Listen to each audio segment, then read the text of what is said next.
Hey, welcome to my full 100% platinum walkthrough for Nioh 3. I've got a text guide for this as well, by the way, which you'll find linked in the description, so you can buy this, go buy this or buy that, or if you want to check anything, look forward, look back, search for an item, you can find it all in the text guide. So all I'm doing to begin with is I'm going through all my settings. There's so many settings on this, you might not understand most of them to begin with, but these ones I'm going for at the moment, just ones to make my time a bit easier. So these ones which make more numbers on the screen, for example, they put numbers on your health, numbers on your gauge. They just make it a bit easier when you come to testing some of your equipment bonuses and things like that. We can actually see the number. So I'm turning most of them on. You might want automatic item pickup on. I'm going to leave it off because for the purpose of a walkthrough, it's just going to be better for me if you can actually see the item before I collect it. Just so the item name is on screen for a bit longer for you to see. Now when it comes to this one, automatically dispose of excess equipment, you can't select disassemble at the moment, but eventually they'll have an option called disassemble, and that will allow you to disassemble equipment at a shrine. Normally you can only do it at the blacksmith, but if you turn that automatic dispose of equipment on, yes, it'll let you do it at shrines, guys. So you'll be able to disassemble at shrine, you'll be able to sell at shrines where normally you can only offer equipment. Yeah, a few other things you want to put on, but yeah, just go through all the menus first, guys, have a little look. The camera speed is quite slow as well, so you want to go into the camera settings and probably increase that camera speed slightly. I think most of this video is just go through these settings, there's so many of them. Yeah, that one at the top there, style, shift and brake burst, you might want that on. What that will do is it will separate the style, shift and the brake burst controls, because normally when you press R2 you'll do a burst brake, but it also switches your style. But if you separate them, it won't, because it can be quite annoying, because sometimes you'll burst brake and you won't realise you've switched style and you do the wrong attack. But if you switch them both, what it'll mean is you press R2 to do a burst brake, but you hold it in order to switch style. And I'm just increasing my camera speed right now.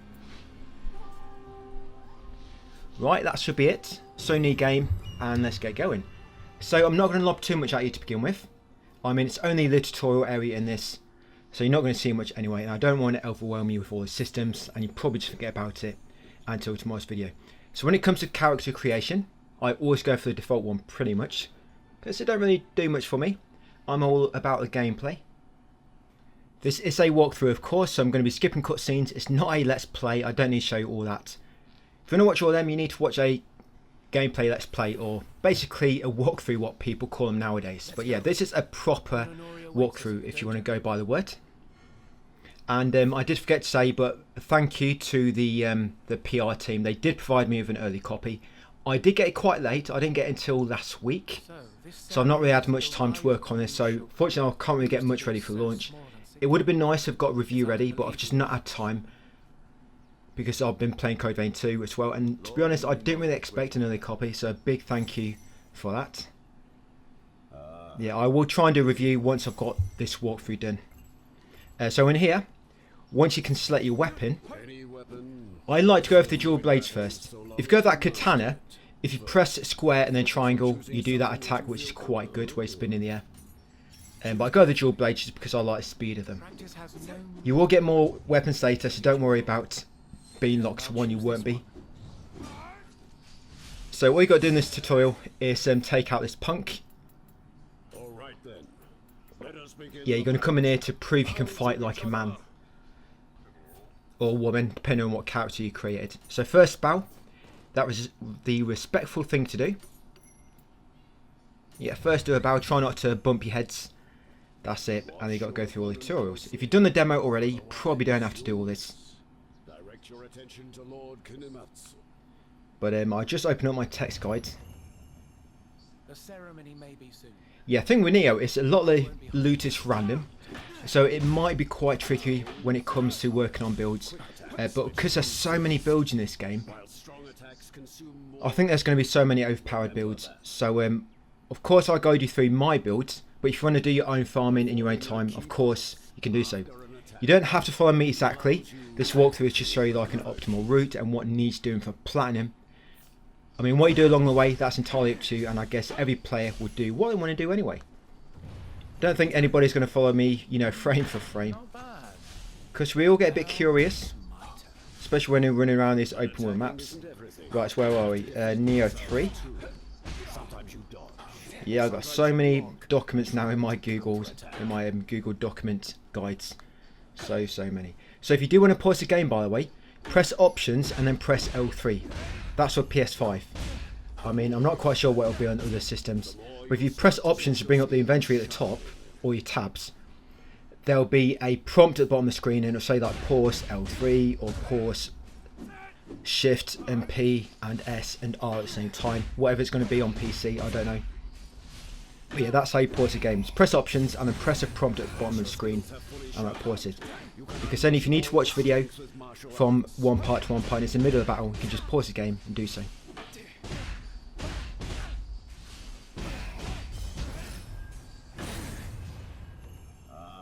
Yeah, and with the ninja, I also go with dual blades as well for the ninja. The Kusarigama weapon has a longer range on it, but I don't know, I'm not quite feeling that weapon yet. I like dual blades because of the water sword attack, where you can stand in place and just spam attack. And I might also like the square, square, square, triangle combo to begin with. So that's a really good combo at the start of the game. You're very, very limited in your build at the start, but I think that's one of the better weapons to begin with. You know, as a kind of like beginner. I have played the Nioh games. I've not gone heavily into them. I think I did do a few guys for Nioh 2. But this will be my first 100% walkthrough for a Nioh game. And I actually weren't going to do this, but because they gave me an early copy, I thought I'd best do. Because I know a lot of players want this guide as well. So I've almost got him. Just got to take him out now. And then I'm going to get my reward from him.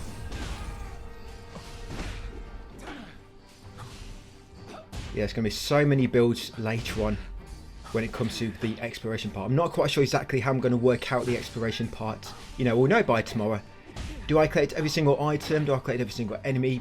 Do I just show you the key items? I'm still trying to decide on that. Because I've been writing it down so I can see exactly. Because I mean, I've run through this tutorial now about 5 times. And in the first 30 minutes. And I've been able to see exactly what fixed items drop.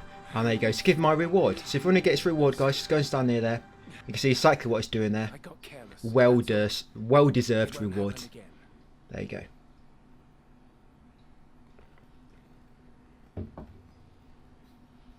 Yep, and it took me about 8 seconds. That's all I needed. Right, so once you get control after that, just jump through here. That item, it's not actually an item, just gives you like a bit of text. So you just run past it or collect it if you want to, of course. Like I say, it just gives you a bit of text, a bit of dialogue. So out here, got to defeat all these enemies. Just defeat them all, and the last one you'll get a prompt to show you how to grapple. When it comes to grappling enemies, always try to attack them with square first before you do the grapple, because you'll get more damage in. Try to grapple at the last moment. I mean, don't leave it too late, because it might recover in time. But if you just spam square attack when they're knocked down, and then press triangle to the grapple when they're about to recover. And when it comes to stagger, in terms of enemies knocking yourself or interrupting you, you have to increase your toughness to increase your stagger resistance. And there will be some gear quite early on. I mean, it does make you really heavy, so increase your stamina decreases your stamina regeneration in that. So it might work for certain builds, but to begin with, it's probably not advisory. But if you increase your toughness, I think I had mine at about 250.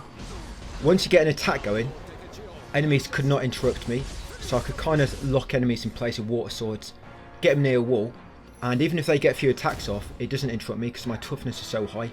So that's something we might incorporate later when we get some really strong builds. And we've got plenty of stamina. Yeah, so that's a grapple. Yeah, lots of blood but no wound. That's just how it works when I grapple enemies.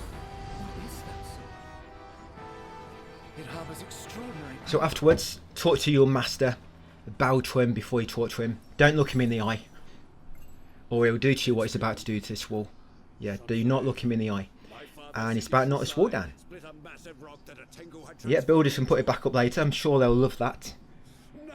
Put it back up their swords. Right, so we're going to go through here next. And then we'll come across another bunch of enemies. I'm going to get the ninja style. The ninja style, I'm probably going to try to use that for most of the game. When I switch back to Samurai, I always forget to do the key pulse with R1. I mean, I spent quite a bit of time on this now, and I still keep forgetting to do the key pulse. Probably because I spend too much time on the ninja. But I just like the speed of the ninja. And you know its ranged options. So you've got another Guardian Spirit there. We borrowed it. Promise we'll bring it back. So over here, going to get that shrine. You can't do much at this shrine at the moment. It's your very first one. There's no other features here. And one thing I want to mention about shrines. So that's not an item. That's just another bit of dialogue. And this next pickup is the same. Just a little bit of dialogue. Yeah, when it comes to the mini-map, I do like that we have got like a bit of a world map. But it only shows key items. But the mini-map will show every single item. You know, once you get within a certain range, or within you've got exploration level 4 on each area within the big region. It would have been nice if the whole map showed every single item, but yeah, you only see them when they actually come into view on the little mini map. So these enemies, yeah, you see what I'm doing, just whacking them with my dual blades. I normally like to go with square, square, square, and then triangle. That's normally the attacks I like to do, but it'll work out better with the dual blades for the ninja. The ninja style we see in a minute. So once you've taken out those enemies, come and talk to Hattori. And it wants your style shift here. And I forgot that I switched the controls around slightly. I'm pressing R2 and it's not working because I need to hold R2. Remember, if you switch style, switch and burst break, if you move them apart, you have to hold it in to change style. Do not forget that like I did. And there's 4 weapons here you can choose from. Like I say, I'm going to go for the dual blades. I have had quite a fun time with the Tomphas, if I'm honest. But you can't access them at the moment. Just got these 4 weapons. Dual blades, the katana, the kusarigama, and the hatchet. The hatchet will give you a ranged option. There is a boss coming up, which you're supposed to die to it. I'm not sure what happens if you defeat the boss. I've not even done it myself. I've not even looked. But if you did want to try and defeat the boss, the hatchet might be a good option because it gives you a ranged way to attack the boss. But you might spend all that time and not even get any good rewards. So with the dual blades, what I like about this is if you press square 3 times and then triangle, you do that combo, and it's really good at stunning enemies. And you'll kill all the human enemies really quick in this intro area in this video. So square, square, square, and then triangle. Really good combo. And if you want to look at your moves, available moves for your current weapons by the way, if you press options, go into the customize menu, it's just left of the middle tab. Yeah, look on there and it'll show you all the available moves for your current weapon, and on there you can see all the moves you can currently do, guys. And you'll see this move in there. There's also the water sword where you hold triangle, but it will stay in place. But when you do that, you need to try and make sure the enemy is like against the wall, or it's a tough enemy and they're not going to move, because you stand in place when you do it. Yeah, make sure you're not standing in the yokai realm when you're attacking enemies, because it'll make your stamina not basically regenerate at all, pretty much. So try to move out of them yokai realms as quick as possible, or quickly switch to samurai and do a key pulse to dispel them. So as soon as the big guy drops down, lob your 4 fire bombs at him. That should inflict fire. You need to pretty much spam them all 4 at the same time, otherwise they'll not inflict it. And then you see him throw knives, and then you just go and attack him, guys, a bit. When you break his horn, of course, it does a massive amount of damage. And like I say, when you do knock him down, when it comes to yokais, when you knock him down, or when you deplete their ki gauge, basically any attack will stun them.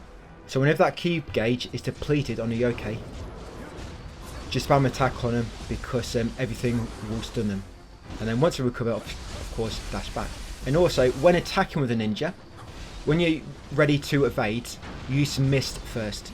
So finish your attack, press R1, do your little mist, and then press circle. The reason you do that is because when you do your mist, it puts like a little after image, and it apparently distracts enemies for a moment. And if they touch that, I think that gives you a bit more ki to regenerate. Regenerates a bit more ki if you do it that way. So attack the enemy, mist, and then dodge.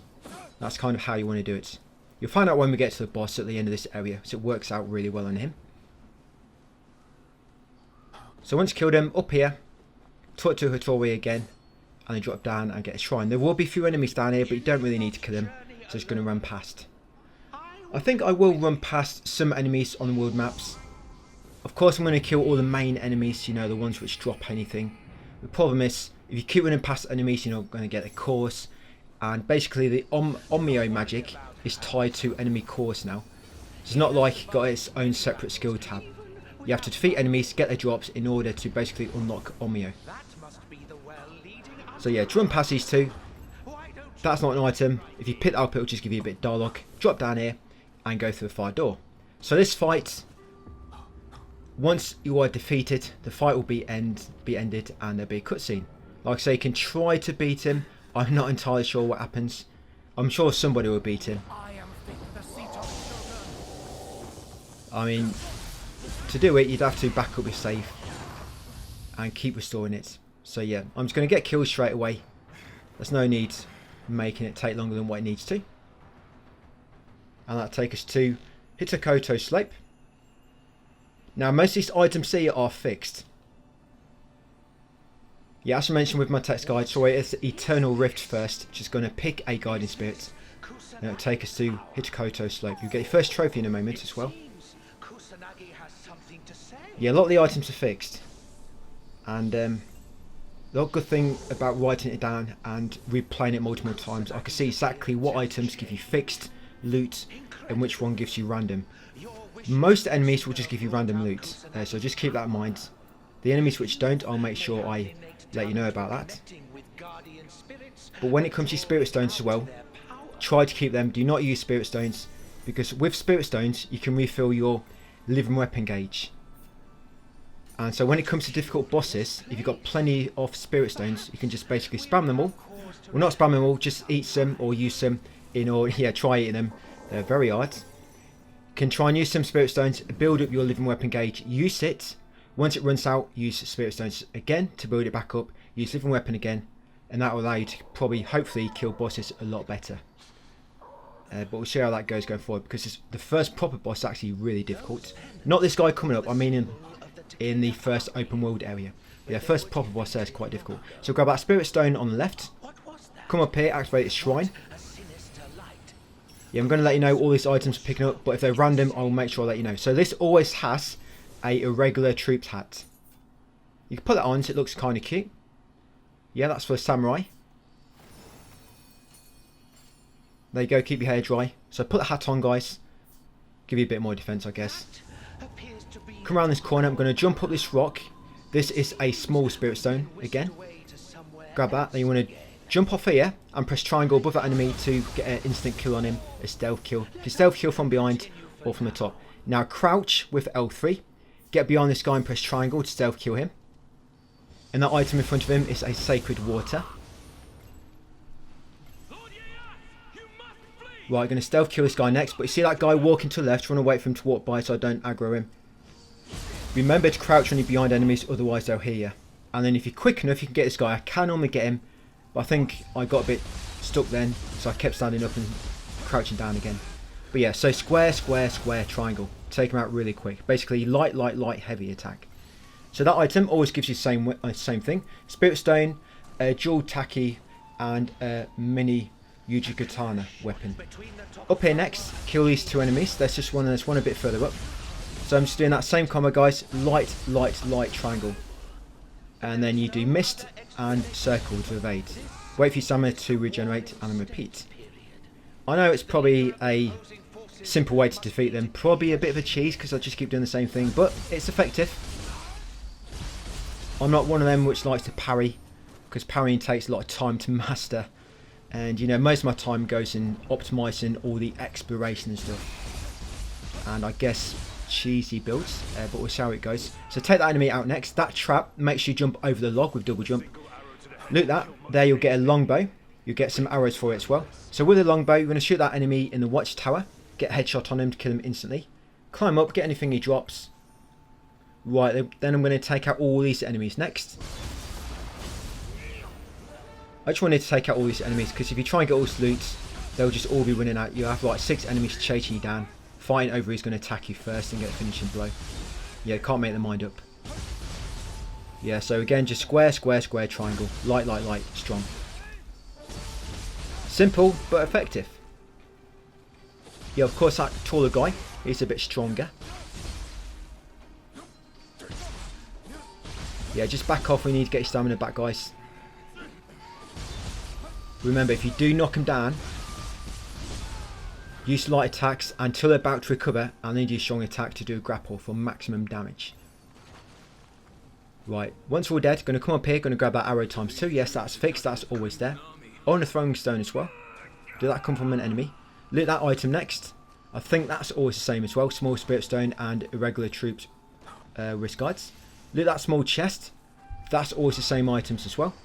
There's normally an enemy over here. There's an enemy around the back of these houses as well, which doesn't normally aggro when you kill them ones around the fire and the big chest. So kill him, going to loot this item.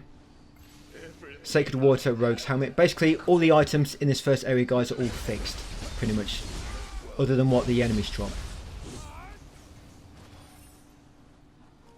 Yeah, so I just killed the guy around the back here.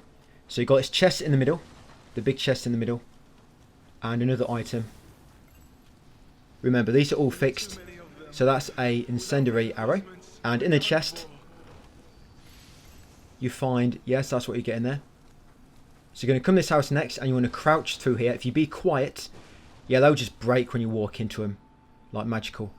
Right, you can stealth kill this guy quickly. Grab the item in front of him. Again, fixed. Yeah, spirit stone. Remember, save your spirit stones, guys. They're going to come useful. Now, wells.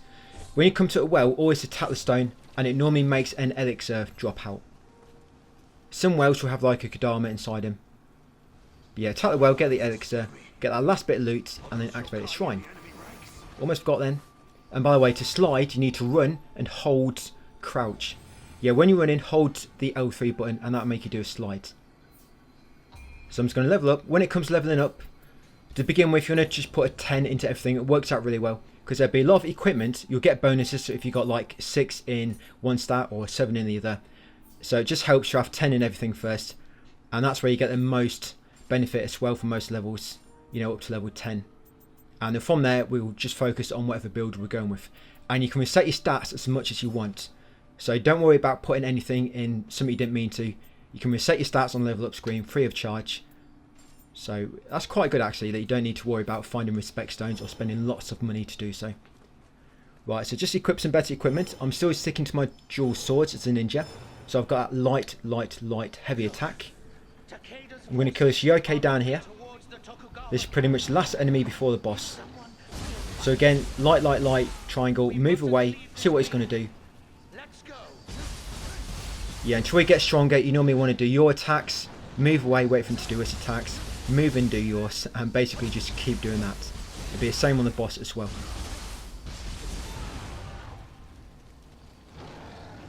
Yeah, so wait for him to finish his combo, move in, do yours, mist, and circle to evade, and then just repeat. Get this item over here. That should be Ochiko Cups. And we're actually going to spawn this benevolent grave. Yeah, this will spawn like a little helper. Now, you might want to leave this and go into the shrine and summon a co-op partner. On this full game at the moment, when I go on there, it doesn't summon anybody. I think the demo, it's not on the same service as a full game at the moment. Yeah, and grab that loot as well. Another spirit stone and Ochiko Cups. So yeah, spawn that malevolent grave for us to help if you want to. Going to level up a bit more. Remember, try to get everything to 10. So if you come into co-op on the shrine, summon visitor, and can summon 2 players. And as you can see, it does not make the bosses any more difficult. So it's going to make the boss very easy. I mean, I can't actually test it at the moment, but I advise if you want to make the boss easier, use 2 Ochiko Cups and spawn 2 co-op players, guys. And once ready, come in here to trigger the boss fight. Okay, so for this boss, our helper isn't actually going to do much. Yeah, it's basically just kind of like a meat shield. But the boss doesn't actually go from that much. So it's not even much of a meat shield. But sometimes he will grab him with like a grab attack. And when the boss grabs your friend, your very weak friend, you can get behind him and sometimes hold triangle. So you do your water sword attack and you can do loads of damage to him while he's kind of like grappling your ally. So you get a bit of damage in. But other than that, it's not really helpful much. So the way we're going to beat him, it's just like we're doing that previous enemy. Just get your attacks in, mist, and then dodge away. Wait for his next combo to finish. Get in for a few more attacks, move away, and just keep doing that, guys. If can try to counter his burst attack if you want to, but if you don't get the timing correctly, you're going to take a lot of damage. So it's probably best to just evade it. And some of his attacks do have a very long reach, so make sure you are quite far away. And what I did first, so I like to use my ninjutsu first. So first, lob all 4 of your fire bombs. You need to be fast, remember, because if you don't lob them fast enough, they will not take hold and the fire will not start burning him. And of course that will slowly tick away his health. And then lob your shurikens, and then when they all build back up, you can do it all again. But the more you cast an element on them, they do seem to become more resistant to it. For example, this probably won't burn him now, as you can see, but if I probably had 5 or 6, I might have been able to. And then you just keep repeating that, guys. Eventually, when you get him down to about 1/3 of health, you'll be able to use your guardian spirits, your living weapon. And I'll just point that out to you in a minute, how to use it more effectively. I mean, they will get stronger later on. Remember, this is one of the early game builds, not really much you can do at the moment. Just use what the game gives you to begin with. So light, light, light, heavy, that's all I'm doing. So wait for his combo, move in, light, light, light, heavy, miss and dodge away, and wait for the next opportunity. Remember, when you can grapple him, use square attack and then press strong attack at the last moment. So when you are using living weapon, you can still take damage, and if you take damage, the living weapon gauge will deplete quicker. But to do massive damage when you living weapon, you want to press the same button input again that you press to actually activate in the first place. So in PS5, you have to press triangle and circle at the same time if you're using control type 1, and if you have not changed controls. And you press triangle and triangle and circle together to activate it, and then press triangle and circle together again to do your like special attack, and that'll do massive damage. But you have to make sure it connects, so try to wait for a correct opportunity, like evade the boss, wait for he's finished an attack combo, and then do it. And if you switch to the other one by changing stance and do it with him as well, you'll do a lot more damage because you'll apply other elements, because each guardian spirit's normally like a different element, and when you put multiple elements on an enemy, it does a lot more damage to him. And that's basically how you finish him off, guys. He'll drop loads of loot. Most loot he drops is random. He can drop some of his set, which is the Crimson Guard. If you're lucky, he might drop 6 pieces for you, but I doubt anyone's going to get that lucky. Yeah, have the whole set drop, I doubt it. I normally get 2 or 3 pieces drop at a time. I think I always get a SPO. That might be a fixed drop, or I might just have been lucky so far that every time I play this on all my different accounts and saves, I've always had that drop. But yeah, once beaten big cutscenes, you get another Guardian Spirit, Shinroku, and you'll be in the open world area. So this first item we're going to loot, this is random. All I normally get from this is either throwing stone, so you might be looking, you might get a little stone, guys, or you might get some consumables. Depends how lucky you are.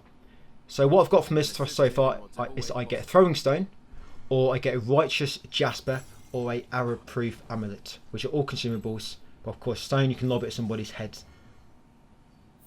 Yeah, so that item there, loot that once you get control back, and follow the path. There's nothing until you get to this next cutscene, where you'll get the intro. Yeah, and you'll find out if we're playing Nioh 3. Then after this, going to grab a few more items, make our way over to the first shrine, guys, and that'll be it for this video. In my text guide, I will have maps on there.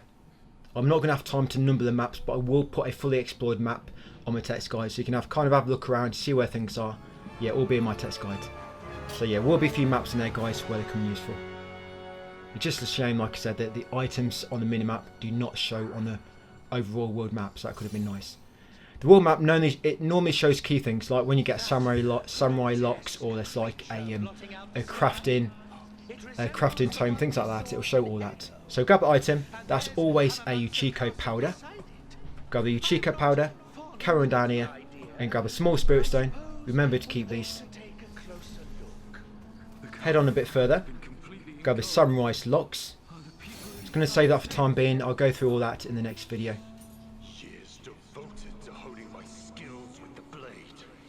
Yes, and then come down to the shrine.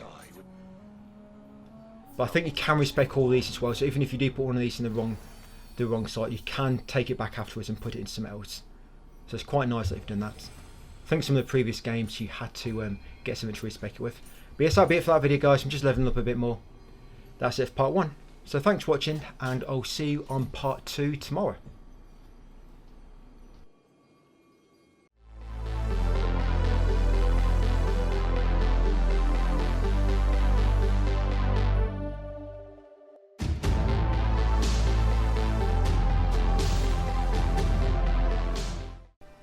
Hey guys, welcome back to part 2 of my Nioh 3 100% walkthrough. We can finally get going now on this walkthrough. I can properly show through everything, showing an optimal route. I'm going to be avoiding most of the junk items and most of the weaker enemies. If you're going to fight them, you can do. You don't have to follow me exactly, but I'm going to show you what all the important stuff is and an optimal way to go through it. So first of all, come over to the shrine and go into Samurai Style Guardian Spirit menu and equip the Shinroku, because that's got a Ninjutsu sensor or Nigatama sensor on it, which will make it so all the Kodamas and Scampuses appear on the map. But it don't quite work properly, I don't think. But I've actually made some maps for this. So see that map there? This is all in my text guides. But if you want to take a screenshot, you can. But like I say, you can get a link to this in my text guide. So you see them numbers, how they're all numbered? That's the way we're going through this. In my text guide, I've explained what we're doing at each step. But yeah, we're going through all that in order. So we've just done steps 1 and steps 2. Now we're going over step 3. So you're going to carefully drop down here. Do not drop all the way down because it will kill you. Just carefully drop down on a small rock. I'm going to do this enemy base first. Just kill all the enemies in this base. I'm just using that same thing. Square, square, square, and triangle. Light, light, light, strong attacks. That's all I'm doing to get rid of all these enemies nice and quick. Remember, back off when they're attacking. Wait for them to finish and then move in and do your attacks. And just repeat that. Now when it comes to maxing your exploration level, once you get to level 4, it puts all the collectibles on the map, all the main collectibles, and that's all I'm going to be collecting. All the junk collectibles, which only appear in the mini-map, I'm not collecting, guys, only the key items. So you're going to see anything of importance in this walkthrough. Now when it comes to raising that exploration level as quick as you can, the quickest way to raise it is to go for the crucibles and the enemy bases. That's the quickest way, because I've probably been through this part about since yesterday and uploading part 1. I've been through this about 3 or 4 times and got a trophy there as well for capturing that base. And once you capture it, by the way, come and get this Kodama. That's your first one. You get that Kodama by a chest, and the chest you want, which has a key item, is where the archer was on this platform. Get a chest, grab the key item inside it, then we'll make our way to the next Kodama. Yeah, if you want to increase the exploration level as quick as you can, you want to do the crucibles and the enemy bases first, because they can actually increase your level a lot more than what these small collectibles can, for example Kodamas or Scampuses. And also we're making our way to top left crucible first, because you unlock your Guardian Spirit ability in that crucible, and I think it's where you also get your first soul core. I'm not quite sure if you can get soul cores before that, but we're making our way to top left crucible first on the map. So this is the next Kodama. Come rescue this little guy. So he should have been on my mini-map, but it's not there, so I'm not sure if there's some sort of bug, or maybe it's just not working, so I don't quite meet the right requirement yet. But anyway, once you got that Kodama, come over here, and this is a key item here. This big enemy is patrolling around it, but you don't need to kill him, and he doesn't really drop anything good anyway. So loot that, get some goodies inside it, secret skills text. Then from there you want to go south over to this shrine. And once you get to shrine, we're just going to go into skill management. I'm going to put them new skills on. Yeah, new menu there, skill management. Yeah, these will give you like little increases in some specific type to help you along the way. And then the blessings, I always go for the elixir drop rate first. I normally try and go for the one which gives you the most percentage, because it's just more likely to happen. But yeah, elixir drop rate I like to go through first, or elixir efficiency. Once you rest of that shrine, come north, and you see this Chieko in the sky there. You can lock onto it if you lock on, if you get the right angle and the right spot. But if not, you can just shoot it down. But when you do try to shoot it down, wait until it's stopped before it changes direction. Otherwise you'll probably miss. And yep, pet that, you'll get another trophy. And you get a Samurai's Lock, and you also learn a new art. Heaven Flash Lightning for that specific weapon. I think that's for the Samurai Tree. From there, we're going to go kind of like northwest. Keep an eye on my minimap to see what direction I'm heading in. Because that's on set, it does not rotate. So you can see by my kind of like eyesight radius exactly what way I'm heading in. So activate that shrine next. You've always got that image anyway of the map which I made in the text guide. You just want to have the image in front of you. That chest in this small building, you've got a warrior's text in there, a key item, and some other loot. Most of the loot you get amongst all these chests and whatnot, it's most random, but the key items will always be in there. Right, next up is Kodama. It's up here. You can't go through that door, by the way, until you beat this first boss, which we'll probably do in part 2 or part 3. So get that Kodama. Next up, come around here. Now we're going to do a side quest. Yeah, our little side quest we need to do, called Myths. So we're going to do this myth. Just talk to the spirits, and I'll advance it. Then we could do the next step a bit later. And if you've got that Kappa over there, Kappas, by the way, are a random appearance. They don't always appear. So if you can sneak behind him, try not to get too close, you'll mess it up. Getting sneak attack really helps on them. You can pretty much kill them straight away with a sneak attack. Sneak attack and then holding triangle with these weapons, the dual swords as a ninja. You'll do the water sword attack and that can kill him really quick. I'm having a bit of a nightmare with this one. There was a glitch with one of these where it just spawned every time you rested, but it patched it. Yeah, they did patch the game today, which I'm glad I waited actually, because I was going to incorporate that Kappa into this walkthrough. We're going to do a bit of farming with him, but I'm glad they patched it before I decided to do that. I think the first bit of farming we're going to do is in the Crucible, guys, the Crucible Wraith, because in there you'll find weapons with skills on them, and in order to learn them skills you have to max familiarity, so it's good to do that when you're farming. Anyway, once you've got that Kappa, and of course on the side quest, coming here to this first lesser Crucible. This way you're going to unlock the Guardian Spirit ability soon. So these big blobs, they are weak to fire, so use your ninja attacks on them. You know, one way you lob the firebomb. I'm trying to group them up because that firebomb, if the enemies are close together, it kind of like damages them all at once. Can be quite helpful, but it's taking too long, so I'm just going to lob it. It will take like 2 each. There you go. So once some blobs are dead, yeah, they're very, very resistant to physical attacks. Watch out for this big guy, because when he does his burst attack, it goes on for quite a while. And it has a mega long range. And finally unlocked the Guardian Spirit skill. So this is quite good. Even if you run out of key, you can still use the Guardian Spirit, providing it's built up and it's ready to go. Can get you out of danger quite well. Yeah, with the big bosses, you might want to save the Guardian Spirits, you know, just in case you do get out of key. You know, prevent the boss stun locking, you can just use your Guardian Spirit to get out of danger.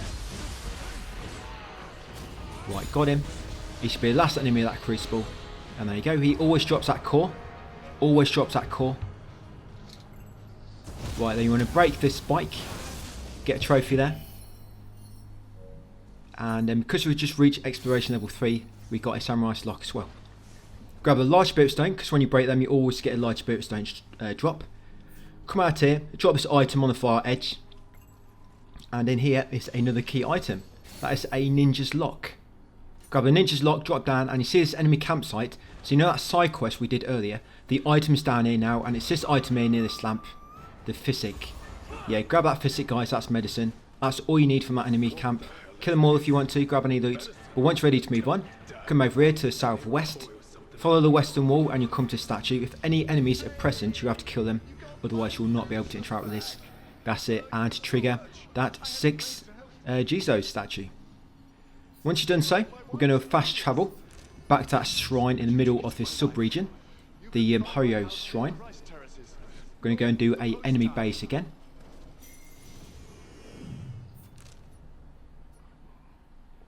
Yeah, this video we're going to get both, well, we're going to get 2 sub-regions done. So tomorrow we should be able to get a 3rd one done and get to the Crucible Wraith. But because this one is just over 35 minutes, I might make tomorrow's a bit shorter, guys, because I don't really have much time because I'm doing Code Vein 2 and this at the same time. So yes, I'm a bit tight for time at the moment, but I'm doing my best, so bear with me. So from that shrine, yeah, this enemy base, there's 10 enemies to begin with. I mean, there's 11 in total, but the last one don't come out until you've killed the first 10. And the reason I'm grouping all these up, you might think that's a bad idea. That is why. Because when you lobby Firebomb, it'll attack all of them at once and if you group it up. And depending on what Guardian Spirit skill you're using, you can hit them all at once with that as well. And just find it a bit quicker. I mean, you can try to go for the stealth approach. Try stealth kill as much as you can. But this reminds me a bit of The Witcher 3 when you get grouped up by loads of enemies. This part does. But yeah, I'm using my same a basic setup. Yeah, my combat ability, it's very basic. Just keep spamming the same moves. If it's not broken, don't fix it. That's what they say. So yeah, so here I am. Light, light, light, heavy. We have got a few bosses coming up in this. There's going to be 2 bosses. They're not proper bosses, they're kind of like mini bosses, but they've got their own health bar, which is nice. The first difficult boss you're going to come across is right at the end of the Crucible Raid. That boss is very hard. But hopefully by the time we get to him, guys, we've got a good build and we can get past him without too much trouble. So this is the guy that spawns after killing the first 10 enemies. He's a bit stronger. But if you can shoot him in the head when he runs towards you, he'll just fall to his knees.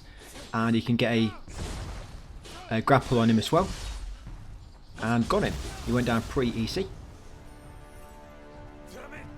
Right, once you kill him, he drops a key. The bloody iron key. With that, we're going to come in here and loot his chest. This chest has another key item inside it. The key item in that one is, we'll probably see in a moment, it's still playing catch up. Yeah, there we go. Secret skills text. And I didn't quite see what the rest of the text was. So that's a item we need, is a key item. But you get ambushed when you go to collect it. So run to it, trigger the enemies, then dash away, bait the enemies away from the item, and then go and collect it. Unless you want to try and kill them. Remember, them blobs are weak to your fire bombs. Yes, there you go. Another ninja's lock. I will show you what to use them on in a minute. Just like Q level, you can also reset your samurai and ninja locks, by the way. So if you do put them on something wrong, don't worry, you can change it around. But I'll show you some of the basic ones you want to unlock first, which will kind of work for any build. So now we're going back past that shrine, going east over to this. It's not a lesser crucible. This is a crucible spike.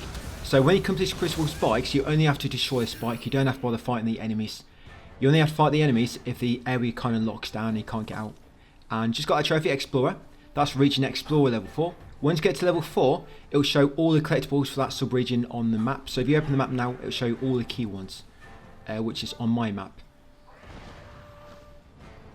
So this is another one of them 6 Jizo statues. If there are any enemies nearby, you will have to kill them. And these enemies do not normally follow me from the spike. This is the first time it's happened, but I do normally run around that tree. Maybe that's why. It's because I wanted to stealth attack that guy from behind.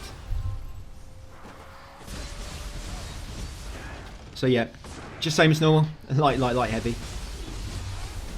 I'm sure I won't be doing this for the whole game. Yeah, once you get to Crucible, you'll come across a lot of weapons which have skills attached to them. And with those, we'll be able to unlock some pretty good skills. You'll see a boss coming up soon in this video, and you can actually learn that skill in the Crucible once you get there. That's a Crucible Wraith, like the main one. So once you killed all the enemies, get this shrine. That's it. Once you got that shrine, we're going to go south. Now this shrine, sorry, that's a 6 Jizo statue. Yeah, come to this shrine next, to the south. This is actually in the next sub-region. But the reason I want to come down here for is to talk to a spirit and just advance a side quest. So once you get your first soul core, and you go into the manage soul core menu, you'll get a trophy. Yeah, soul core honor. Purified a soul core for the first time, which happens automatically when you when you interact with a shrine after finding a soul core. Right, and what you want to do, you want to put that soul core, the skeleton warrior, in the yin position. You'll get a true fighter talisman, which I never really use.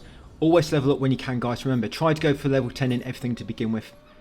A blessing, we're going to go into the Jizo blessing, and you're going to put elixir drop rate up to level 3. And skill management, I'm just going to equip that new one, Panacea Cure Fast. And this myth is going to be to the east of our current location.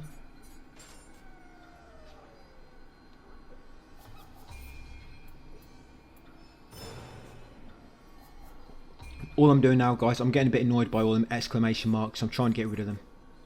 You can turn them off in the options menu, but it can be useful when it comes to equipping something. If you're going something you just picked up and you're like, I want to equip that, it can be useful to find it, providing you have got a million exclamation marks. Right, so once you're done, go east. And yeah, talk to the spirits. This would be the insatiable hunger quest. So talk to him, that will move him to the ferry to the far east, which we'll do a bit later. Then go back west, near the shrine. Talk to this Scampus. Give it a little pet, guys, and it'll run away. Don't worry, you can't attack these. The first time we come across CCA, you do try to attack him, thinking you're supposed to. I'm pretty sure in one of the other games you had to attack him. But now you have to follow them all the way to the end and then pet them right at the end of their like little lap they're doing. Yes, this one likes to stop here in the corner of this roof. So pet it. When you pet it here, you're going to get a Ninja Lock, a Yokai Teardrop and a Scampus Furball. Right, and that's all we want to do for this part. So now we're going to fast travel to that very first shrine we've got in this sub-region. Yeah, this one here. The Prospect Hill. So fast travel there. Then from here, you're going to go southeast slightly to that nearby Scampus.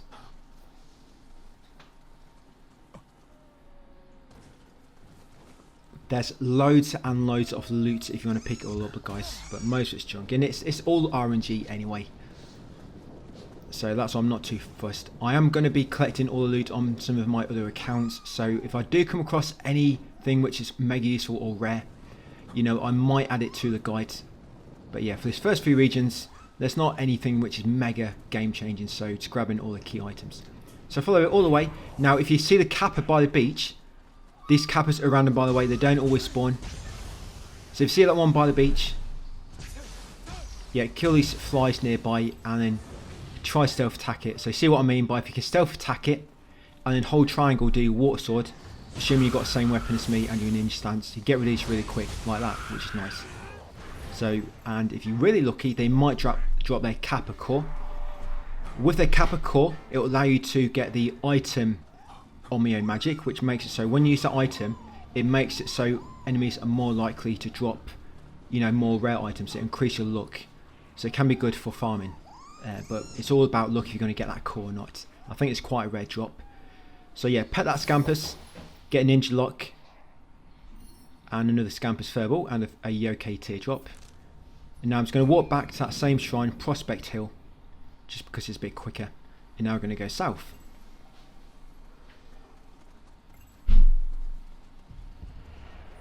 So when we get to this village nearby, there's quite a few things we need to do here. First, you want to kill a large like werewolf type enemy walking around, because he drops a key, which you need to unlock a door and get a chest with a key item inside.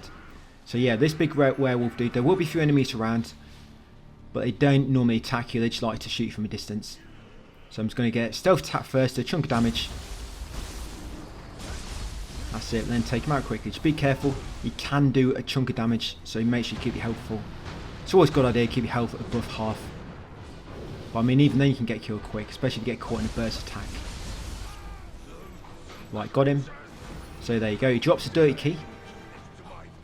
I'm not quite sure where it dropped from, but yes, we got it, that's all that matters. So come here next, and you want to kill this Chihiko up in the sky. Just lock onto him, guys, and lob a shuriken, or shoot him with your bow.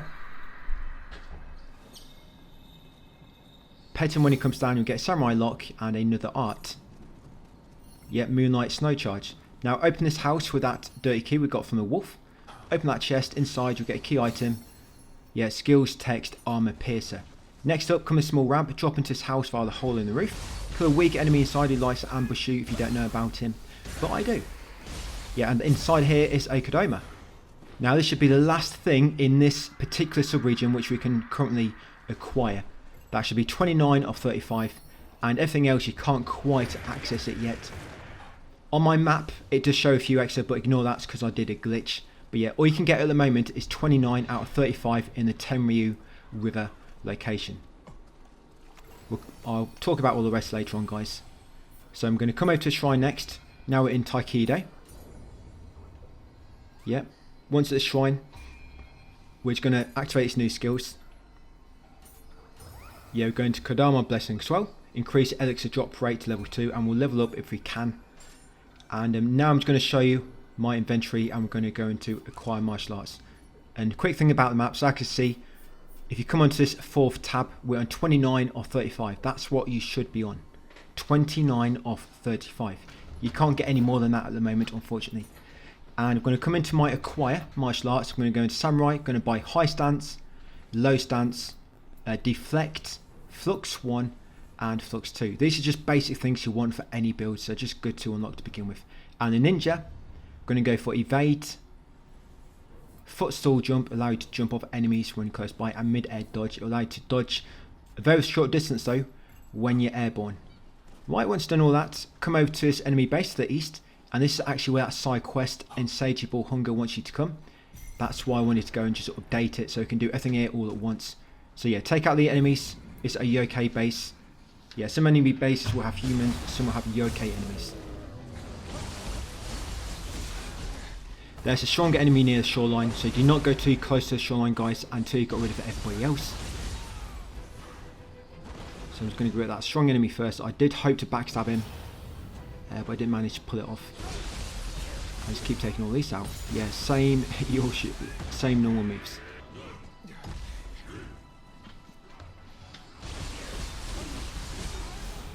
Yeah, we've got 2 bosses coming up. One of the bosses, like, he's huge. But he's got a bit of a gimmick where he can like attack his legs and he falls over. Yeah, one of them types. And you can get some nice easy hits on from behind.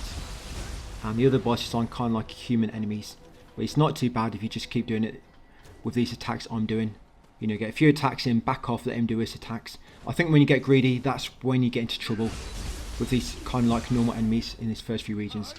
The boss of this is a lot different. You know, the big boss, the first one you'll come across. But yeah, these other bits of bosses are a lot simpler that you just find around the open world. So not too many left, 3 to go. You know where the big enemy spawns from because you can see the realm. You see that realm near the shore? Do not go too close to that, so it's going to spawn the bigger enemy. Yeah, just stay away. I'm going to get that enemy on that roof next, top of that boat.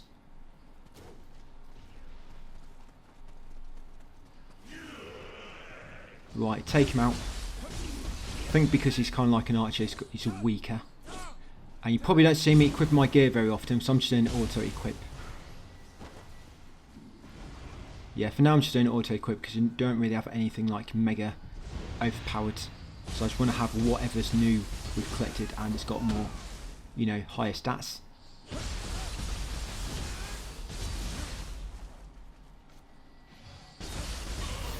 Right, got him. So that's that enemy base done. He dropped a core.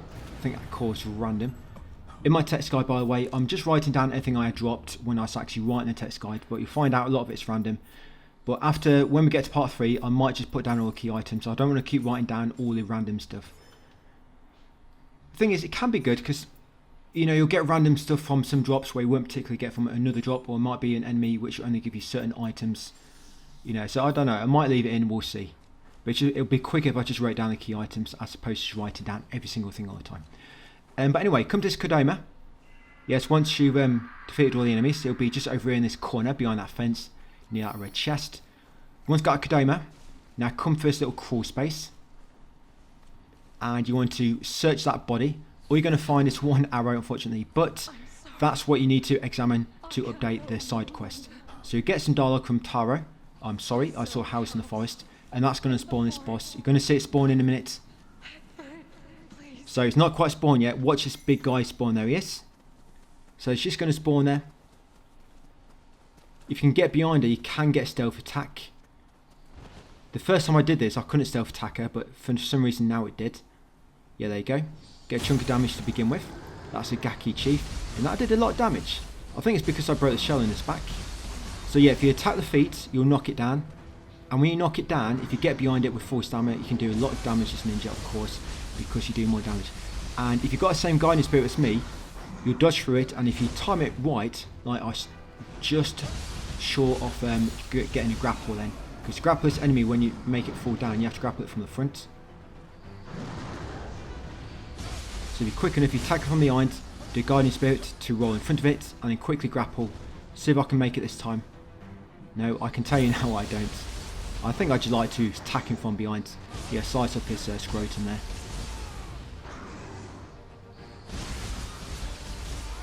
Right, pretty much got him. Yeah, he's gone down pretty quick actually. Yeah, watch them Yoki Realms. Remember, you'll have pretty much no stamina regen when you side them. And got him. I did have him drop a core for me at one point actually. If you're lucky, yeah, he's going to get his core. If not, then you weren't. But yeah, I think on one of my other accounts I got a core. Now I'm just going to wait for the spirit to drop in. I think the spirit comes in wherever you are when the dialogue finishes, but just in case he drops down where the killer boss, because I haven't actually tested exactly where he drops down or not. Yeah, there he is. So talk to the spirit afterwards. You complete that myth, guys, and there you go. Another myth completed. We're going to come to shrine next. It's going to rest at the shrine.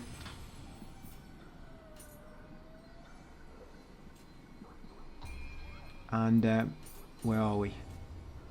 Yeah, so all we're going to do now is level up slightly. Yep, and then once done that shrine, I'm going to come over to Scampus next, going to pet it and follow it to the end. Now when you follow this pet, it's going to take you past a chest which is on the, it's got a key item inside and the Kodama. So we want to make sure we get these. So you see that small red chest, loot it. It looks small, but it's got some big rewards inside it. Yeah, there you go, a ninja's text. And this Kodama, try not to fall down. This water is very shallow, but it will kill you. I think it comes up to your ankles, but you'll die in it. Yes, get that Kodama and that chest. Keep following the Scampus. And this big rock it jumps up to, go left around it. I think that's the quickest way to the step to get to the top. Yeah, it does sometimes fall down and glitch up, but it will eventually teleport to the top. So come up here, follow these steps.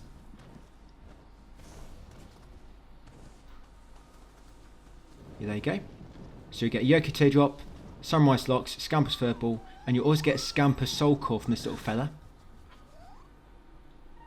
And you can actually equip a Soul Core now in your Yang. I think it's a Yang slot or a Yin, the top one. Yeah, that one you can. So when we get to Shrine next, we're going to equip it and use it for a trophy.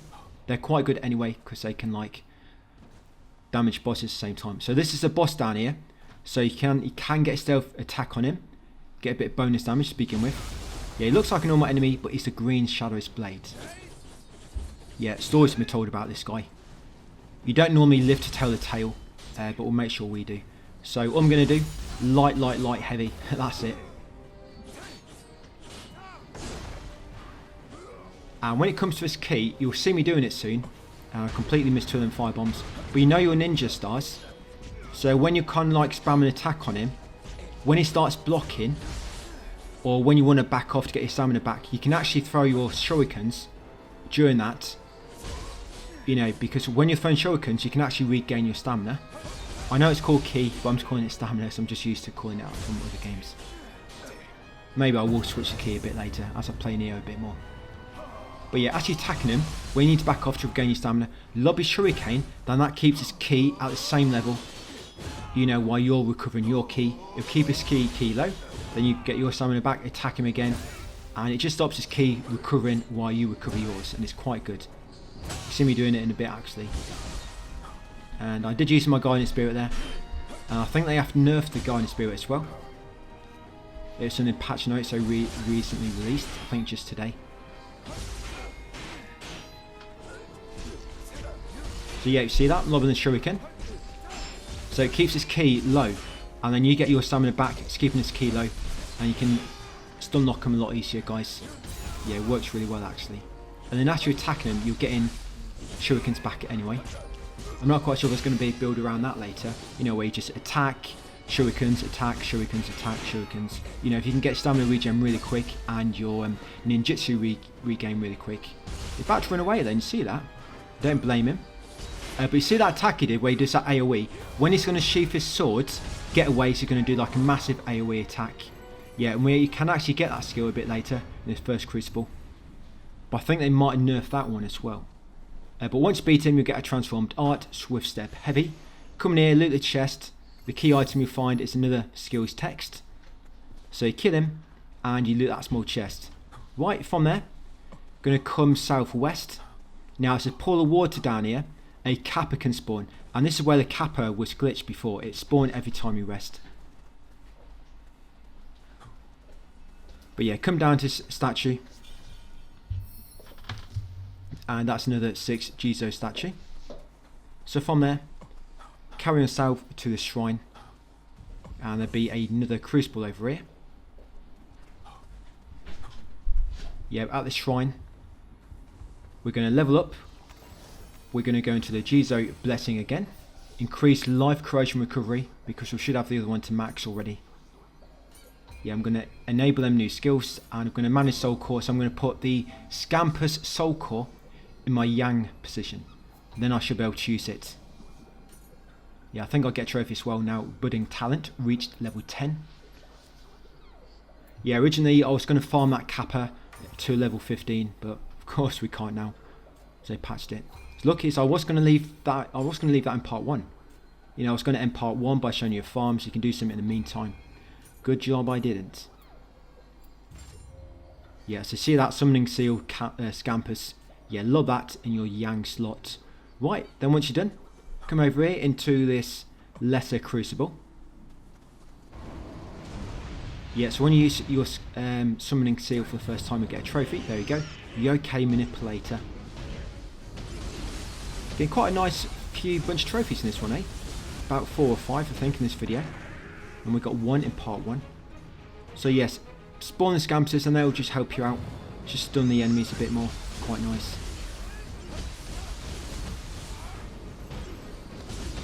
Remember, you got a guiding spirit as well. You're going to try to keep your living weapon or living artifact for, you know, for the big dudes. I mean, that's why I used it on that boss earlier, the Green Shadows Blade.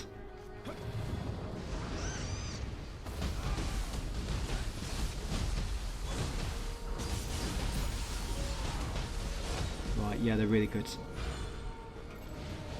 I don't think he's the last one. For the moment there, I thought it was the last one, so he dropped his core.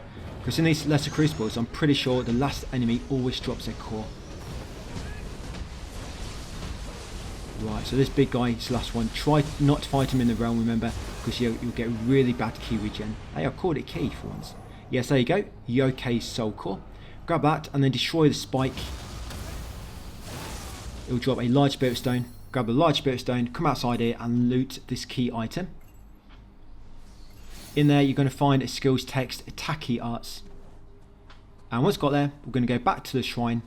Now we're going to go through the cave and to the spa area. Yeah, we're going to go and get a spa treatment, get a manicure, whatnot, nice massage from a yokai. Right, going to talk to Spirit first, update his quest. That's a desecrated hot spring. Then once you've advanced that quest, come through this cave. There'll be an alcove on the right, just when you're about to exit. Yeah, come to this alcove, guys, and there's a chest with a key item inside it. The key item is a samurai's lock, and you get a bunch of other loot as well. Yeah, ignore that, that's being silly. No, it's actually a samurai's text in that chest. Right, come in here to the desecrated hot spring, and these enemies are very, very upset because they were refused entry to the hot spring. So yeah, they're mega upset. So you're going to take them all out. 6 enemies altogether. You got this dude here, and one of them likes to hide in the massage building. Because this guy likes to watch people when they're getting a massage. Yeah, so in here, there he is. So take him out. Yeah, little peeping Tom. Once got him, that's 4 left. 2 down, 4 to go. Right, there'll be 1 down here. You can normally jump above this one and get an instant kill. A aerial stealth attack. That's 3 down, 3 left. Got a smaller one here. Another one a bit further down. Then you got a big one down the bottom. An Enkai. A lot of these enemies are recycled from the first game. There's even a boss recycled from the first area in Nioh 2. The Mizuki. What's that his name? It's quite difficult. But I don't fight him here anyway, so don't really drop anything decent. So yeah, this dude, that's the last guy. Yeah, I'm going to smash his horn. Do a massive chunk of key damage and health damage, and then take him out.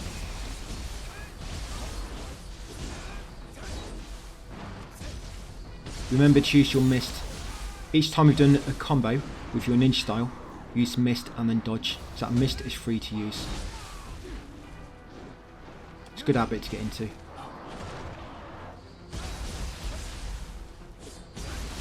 Right, got him. That's all the enemies. Hopefully it'll drop a core for you. Enemy base captured. Right, it's going to bathe in the hot spring. Look away, guys. I'm about to take my clothes off. Right, and once you bathe in that, you get 2 teardrops. You get a trophy. You need to bathe in all those anyway for a trophy. Not a trophy, 2 yokai teardrops. And then talk to that spirit afterwards. Complete that myth. Now, when you rest in these hot springs, by the way, they give you a buff which regenerates your health for about 2 minutes or so, and when you warp away, it's still active. And all we're doing now, by the way, is we fast travelled back to the Forest of Soul Shrine, and I'm going to go west to the next key item.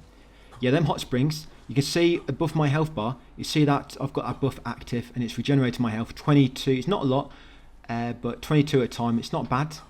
So it ticks over quite a lot. Yeah, and this item, loot it, you don't have to kill that big enemy. You get a Samurai's Lock in there. Then from there, go west. You find a Kodama on this hill, just on a tree stump. Yeah, so before any big fights, you could always walk back to the nearest shrine. Go and rest in the hot spring, guys. Have a bit of a dip. And then come back and fight the enemy, and you're going to have regenerating health. So that's a good thing to do before any big fights coming up. Or just when you're doing general exploration.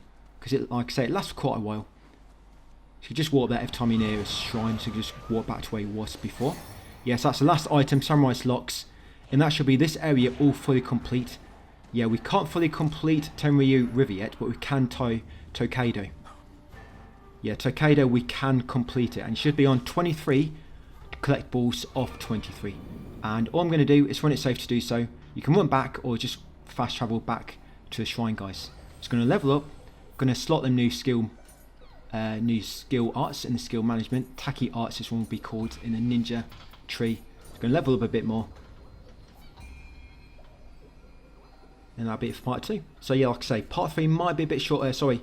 Part 3 might be a bit shorter. Just so I can make up the time back. Yeah, because if I cut about 8 minutes on this, it would have really helped me out with trying to get this done alongside Code Vein 2. So yeah, that should all be done, guys. 23 of 23 collectibles.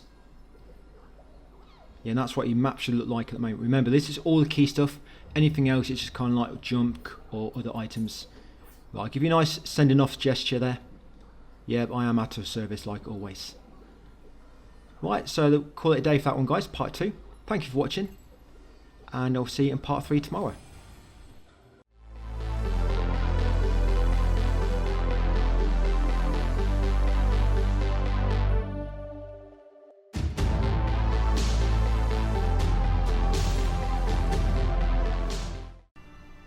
Hey up, guys, and welcome back to part 3 of my Nioh 3 complete 100% walkthrough.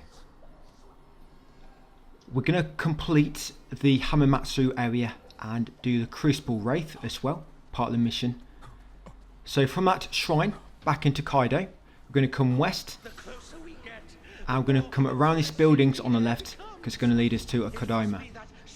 Yeah, we're going to jump on top of this one, drop down the other side, come around the back here.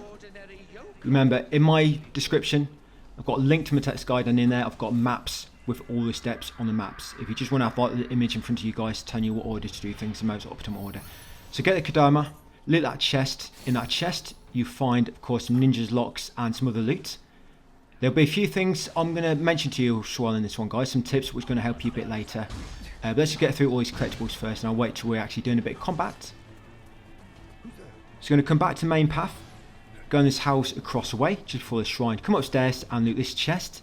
In here is a secret skills text, lingering spirits, and a bunch of other stuff as well. Just some random loot, of course. Then you're going to drop out this window nearby and come and get a shrine. So this shrine will be the Hamamatsu post. Not going to do anything else, just want to activate it. And I'm going to come over here and shoot down this Chiyiko in the tree between the shrine and the Lesser Crucible. Give him a good little petting. That's it, stroke his belly, they love that. And it'll give you ninja's locks and a transformed art, the Cloud Spitter Fire. Do not go in the Crucible yet, come around the building on the south side of it. And if you're quick enough, quickly try to loot its chest. You might want to open it, dash away, bait the enemies away from it, and then go back and grab a loot.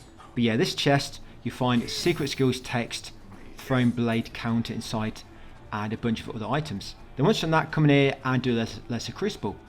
So it's going to defeat all these enemies. Sure you know what we're doing by now. So I'm just doing my normal setup, you know, weak, strong attack, like that. Now a bit later, I am going to be changing my control type to type E. The reason being is because it's easier to do some of the skills. Because if you have it on the first control type, type A, some of the skills you have to like press up on the stick and a button at the same time. It's quite awkward to do because it might make your character turn around if you're just slightly off with the inputs. But with control type E, it's a lot more specific because it's like hold L1 and press square, and it's just a lot easier to do. it just switch up your style change onto different buttons, and also your guiding spirits onto different buttons. But other than that, it's all pretty much the same, which is much better because it's better for using your martial arts, guys. But we'll come across that when we get into Crucible. I'll point you through it and show you exactly what I'm doing and why. And when it comes to farming as well, I'm going to do a little bit in the Crucible. It's a good spot there because you get some Crucible weapons. We don't really have many good farming spots this early in the game, but I want to do a bit anyway because I've not been killing that many enemies. But I'll show you where I'm going to do that. So you'll get loads of loot at the same time. And when it comes to Kappa as well, I'm going to show you how to get the Kappa Soul Core a lot easier. They are random, but there is a way around it, and I'll show you that a bit later in the video. And when it comes to the boss at the end of the Crucible, it's make it easy, guys, because I do it in co-op. I'm not going to make things harder for myself by playing solo. If you summon other players, it makes bosses a joke. Really, you won't believe how easy they are. So once in that last Crucible, come in the second house on your left, jump out the window onto the small roof, run along, jump in the window of the next building, come inside it, and go downstairs to find this chest. In this chest, you'll find the secret skills text, attack mastery 1, and a bunch of other loot. Then you're going to go back upstairs, jump out the window, guys, to the south.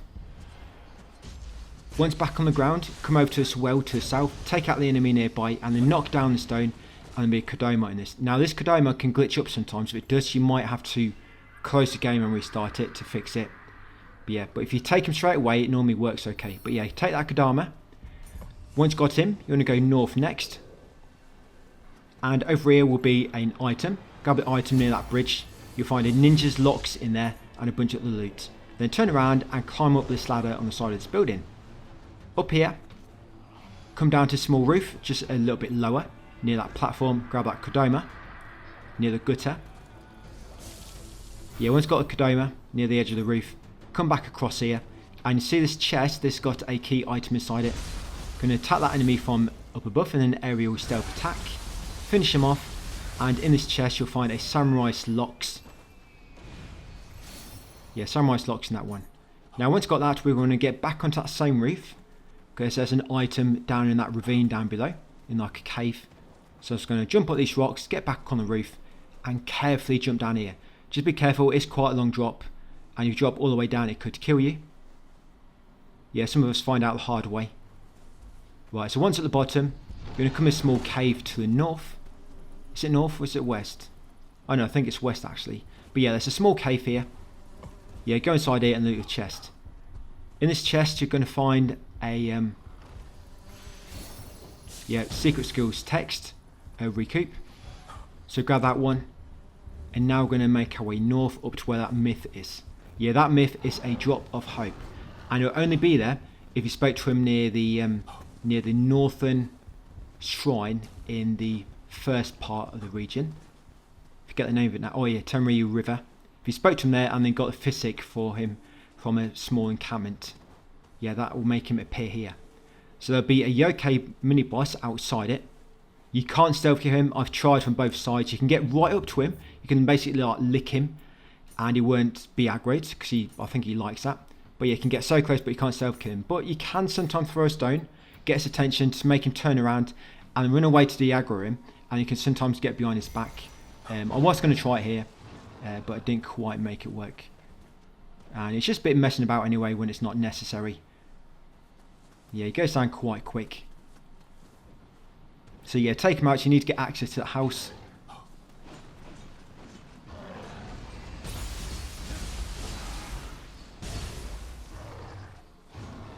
We've almost got the loot here. Then we're going to make our way into that Crucible. The Crucible, getting all the loot in there, is quite confusing. The amount of times I've gone through it and I'm like, where's that item I collected? You just can't find the way to certain items.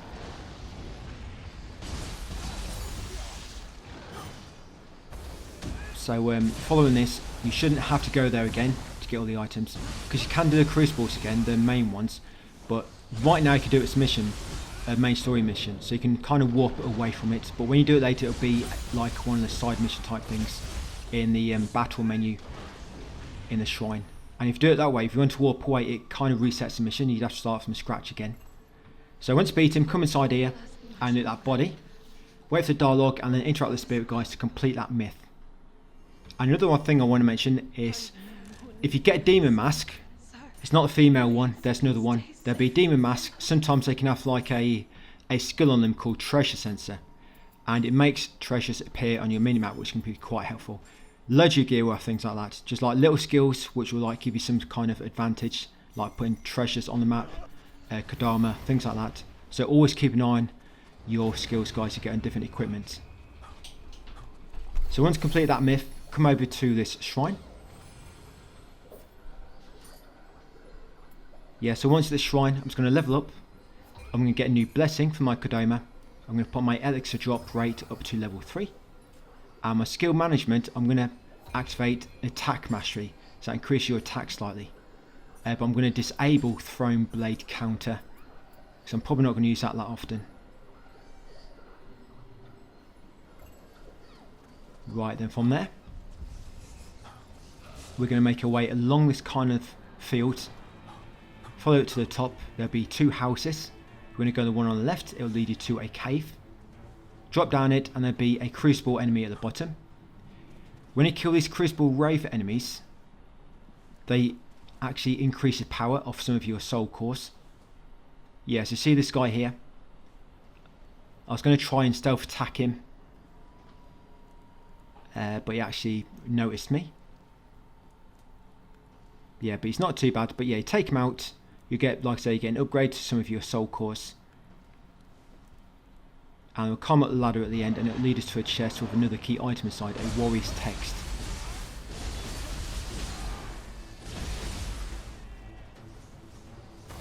They're not too bad. There's one of these as well in the next crucible area we're going into.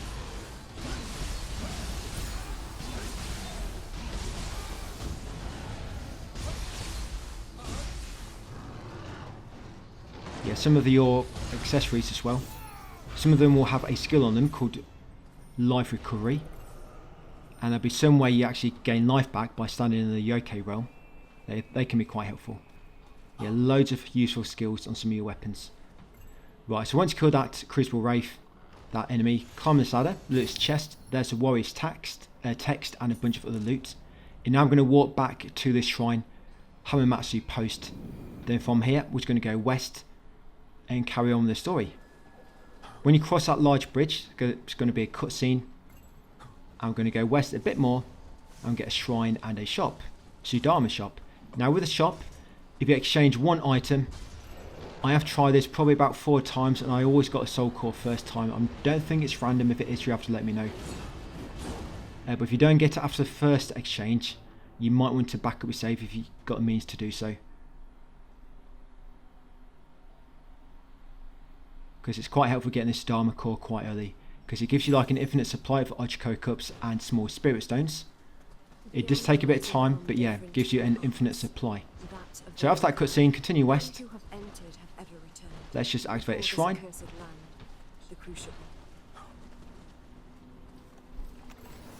And you might want to switch up your soul cores. The power talisman soul core is quite good, which you get from the Yoki. Yeah, power, it will increase your attack. There's another one, extraction, increases how much haze you get. You got the one from the Kappa, increases your item drop rate. There'll be a steel one as well, which increases your defense. They can all be quite good. Just have a look at them. You probably have different ones to me, depending on your luck. Yeah, so this is the Sudama. So you don't really have anything good to buy at the moment. But you want to exchange. I'm just going to buy all these for now. You might want to save some of your Yoki tiers, but if you just buy one thing, and once you leave a shop, you should get a soul core. There it is. Grab that soul core, and I'll show you what this does. So it doesn't quite tell you, but if you just use this when there's no enemies around in the top slot, I forget which is which. I think it's top slot is Yang, is it?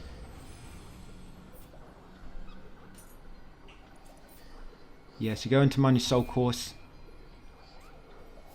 and put it in the Yang slot on the top. And if you just use it now near the shrine, it will spawn the Sudama and it will spawn like little items for you. It's normally a throwing stone, a Ochiko cup, or a small spirit stone. And you can just do this. So you use it 6 times, rest at the shrine, do it again.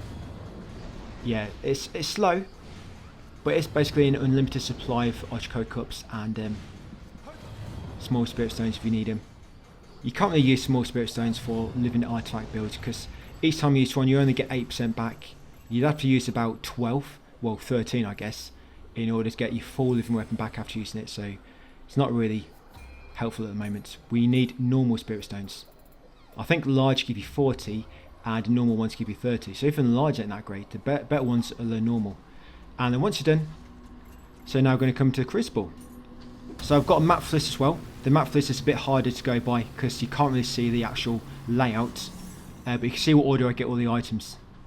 So when you first come in, and like I say, when you're here during the story you can warp away and come back to where you was, but if you try to do this later as like a normal side mission, if you try to leave it will cancel and reset and you have to go back to start again. So activate that first statue, then you want to come down here. That statue was the burning bridge. When you get to the second lamp, you want to jump up these hay bales behind it, jump onto the roof, follow this roof to the end, and in here will be your first chest. Like I said, a lot of the items around this area are hidden, they're quite difficult to find. So in that chest you're going to find samurai locks and a bunch of other items. I'm going to unlock this door. I am going to have a little farming spot coming up soon.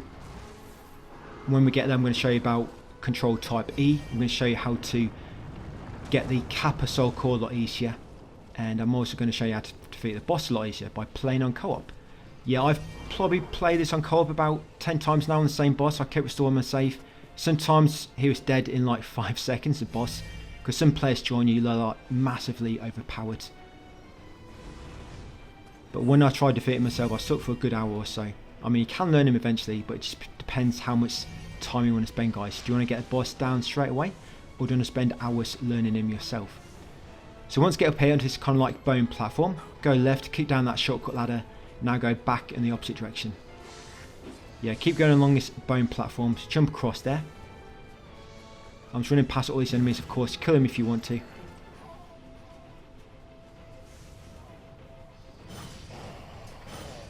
I'm only showing you the items which have key things to collect from them.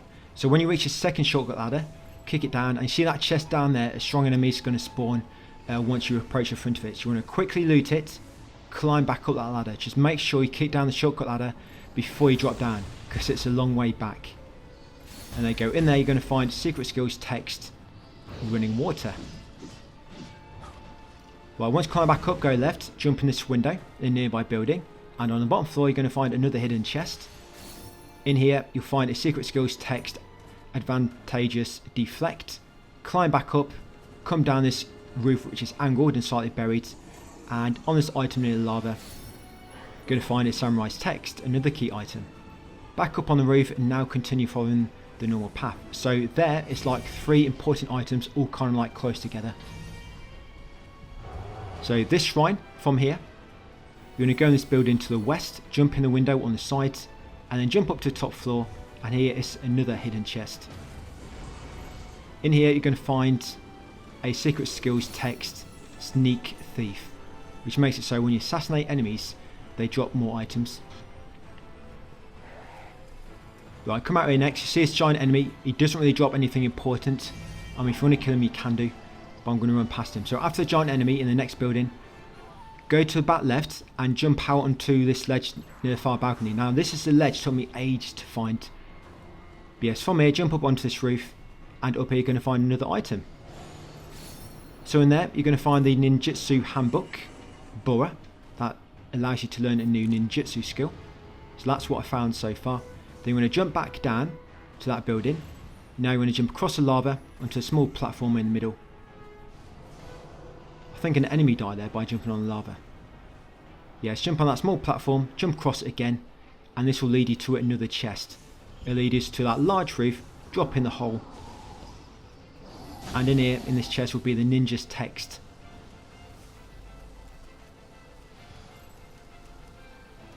There's not too many items in this area really. Yeah, it's a ninja's text, but it's nice that we can get them all out of the way on this first playthrough. Right, so we're back here now, near the start of this giant. Just going to run past him again. Now it's a Crucible Wraith enemy coming up. When you exit the second building, he's on your right just after. There she is. Now I think this guy almost killed me, so be very careful. So take him out. When you kill him, it's going to enhance some of your soul cores. Yeah, you always want to kill these Crucible Wraiths.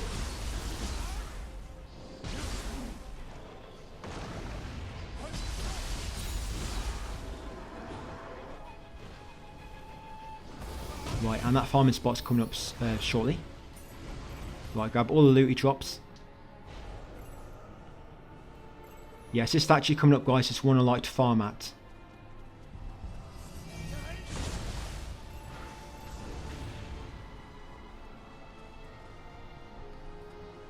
Yeah, so activate a shrine, you have to kill this enemy here. So be very careful, these enemies can be quite tough.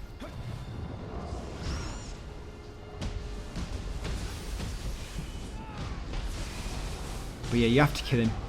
Even if you don't trigger him, you still cannot use the shrine. And this shrine is good for farming. So this farming spot, if you've got a sword weapon for samurai in the Crucible weapon, because Crucible weapons have a skill on them, and once you max familiarity with that weapon, you learn the skill to use on any type of that weapon. You know, not on any weapon, just on any of that weapon type. So not that specific sword, just any other swords of the same type. So I'm just going to rest and I'll show you this spot. The Severing Spin attack is very good for farming groups of weak enemies because it does a massive AoE around it. Do you remember that Green Chief? Was that his name? Green Shadow Chief we fought earlier in Tokaido. When we fought him, he had that like massive AoE attack where he sheathed his sword and all them like red blades were around him in the air, in like a globe around him. Well, it's that attack. Yeah, Severing Spin. It's really good. And if you can change your control type to type E, it makes it a lot easier to pull off.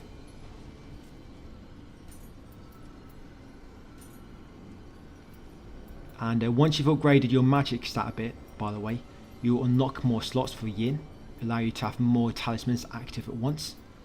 And if you've got it, the Kappa talisman, you want to use that for this farm as well. You can also use Extraction, which will make so enemies drop more haste. You can use either of them or both if you've got enough magic to equip more than one in your Yin slot. And for the ninja, with my dual weapons, which I like to use, you learn the Divine Flight, which ain't a bad skill. It doesn't do a lot of damage, but it gets you beyond the enemies, which is quite good. Yes, Crucible weapons. So you find these, of course, in these Crucibles, and like I say, once you max familiarity with one, you learn it to use on any weapon of that type. And even if you're not using that specific style, as long as the weapon is equipped, you'll gain familiarity on it. You don't actually have to be using it right in the moment. It just has to be equipped on your other style or on your second slot, for example. So I'm just having a look through some of my equipment, see if I've got anything good. Not really. That untouched elixir is not bad. You know, so when you heal, there's a chance it's not going to waste your elixir. Yeah, so going into your system, control type and type E. I mean, you can have a look at these, but this one's not bad because most of it is the same. All it's different, like I say, your guiding spirit skill, how you switch. But the most important thing is it makes it easier to do this. So you might not have this weapon yet. If not, just beat these enemies by some other way. Just come in here, kill all these 3 enemies, guys, go back to shrine, rest, and come and do them again. This Severing Spin is on a sword for samurai, on a Crucible weapon. So we do rest, come back in, spam that again to kill these 3 quickly, and just keep doing that. So I'm going to do this for 10 minutes.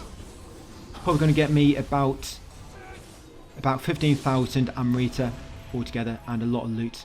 Loot's not very good. I think I'm mainly doing this just to get a bit of familiarity and to get a bit of Amrita. You get plenty of elixirs at least from here though. So yeah, just do that for 10 minutes, guys. And this will be my final time doing it. So I've just edited 10 minutes out of that.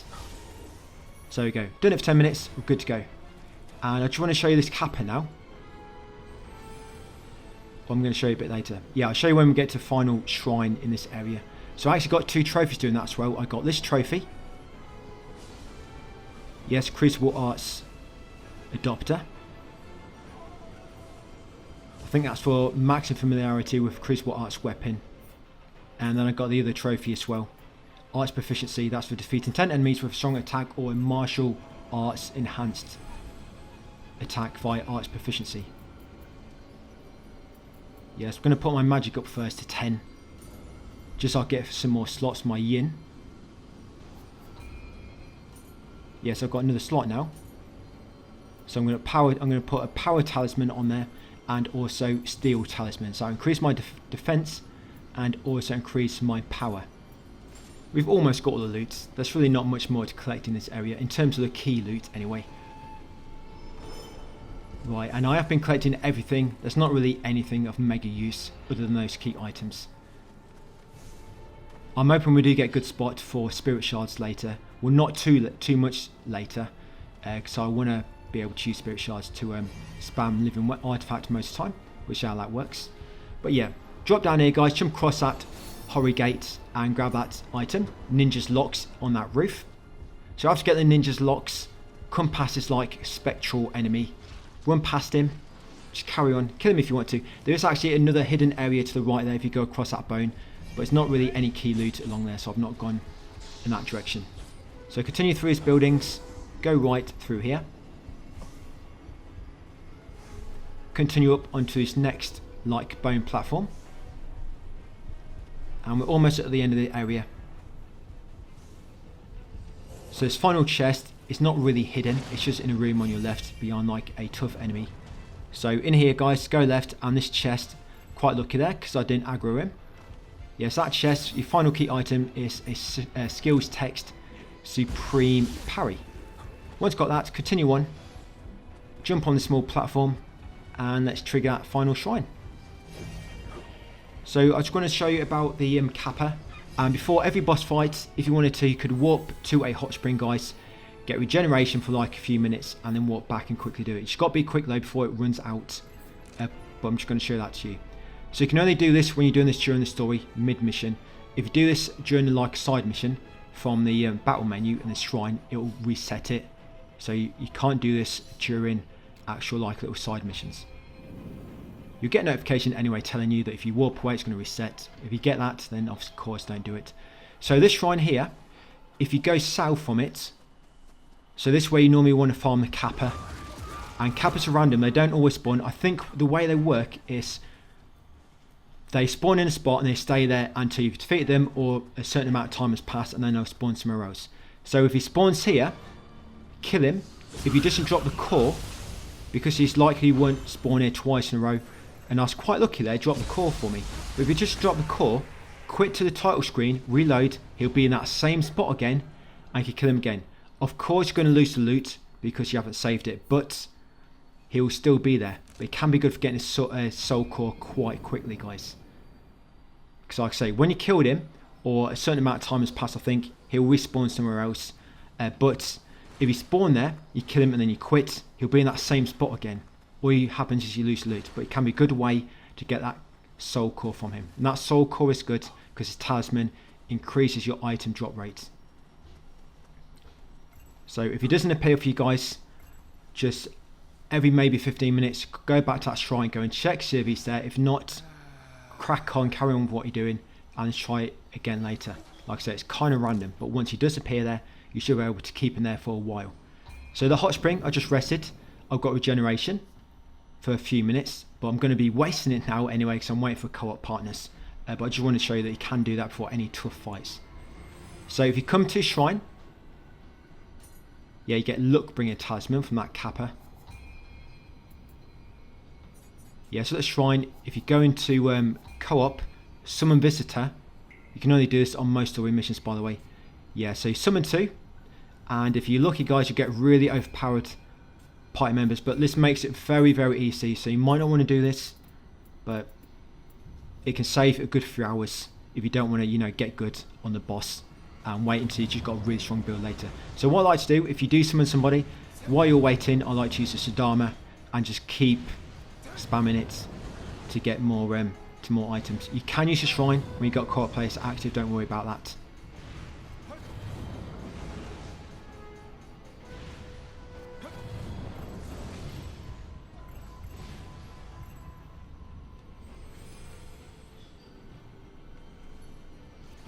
Yes, just keep doing that.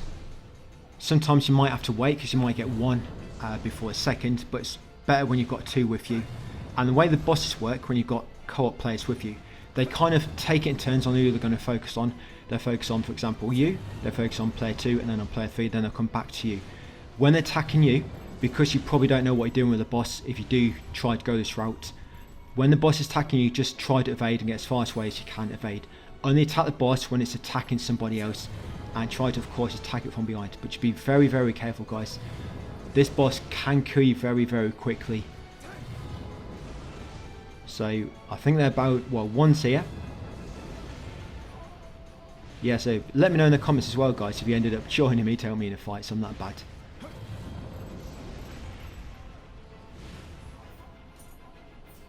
But yeah, always nice to say hello and give them a nice gesture, like a little bow there. Yeah, thank them for their service, for what they're about to do. They could die for you, keep that in mind. Right, once you're ready to go, use your buffs before you go through the door, like always. Yeah, always buff yourself before the boss fight, save some precious seconds.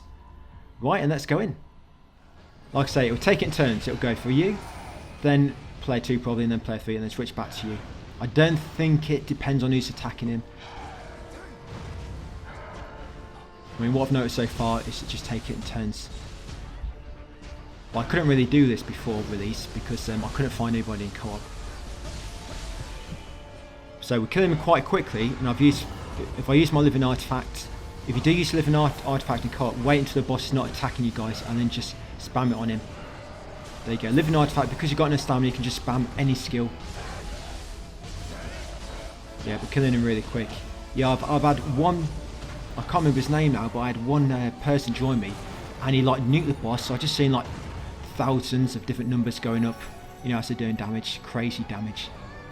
Yeah, but when you beat him, you always get that ninja's locks, but that text I just got is a bit random. I think that's the first time I got that text. Yeah, ninja's locks, and of course, thank your co-op partners for their service, if they manage to survive.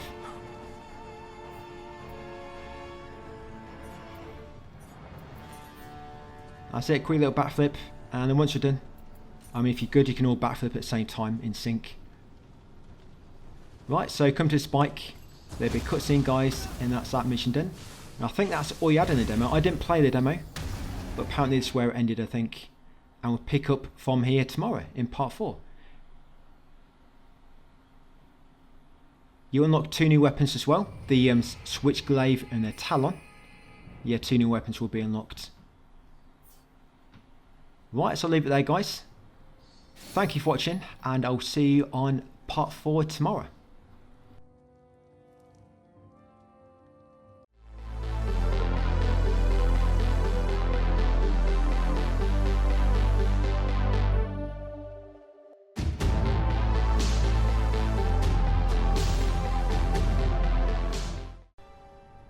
Hey, welcome back to some more Nioh. This is part 4 of my 100% walkthrough.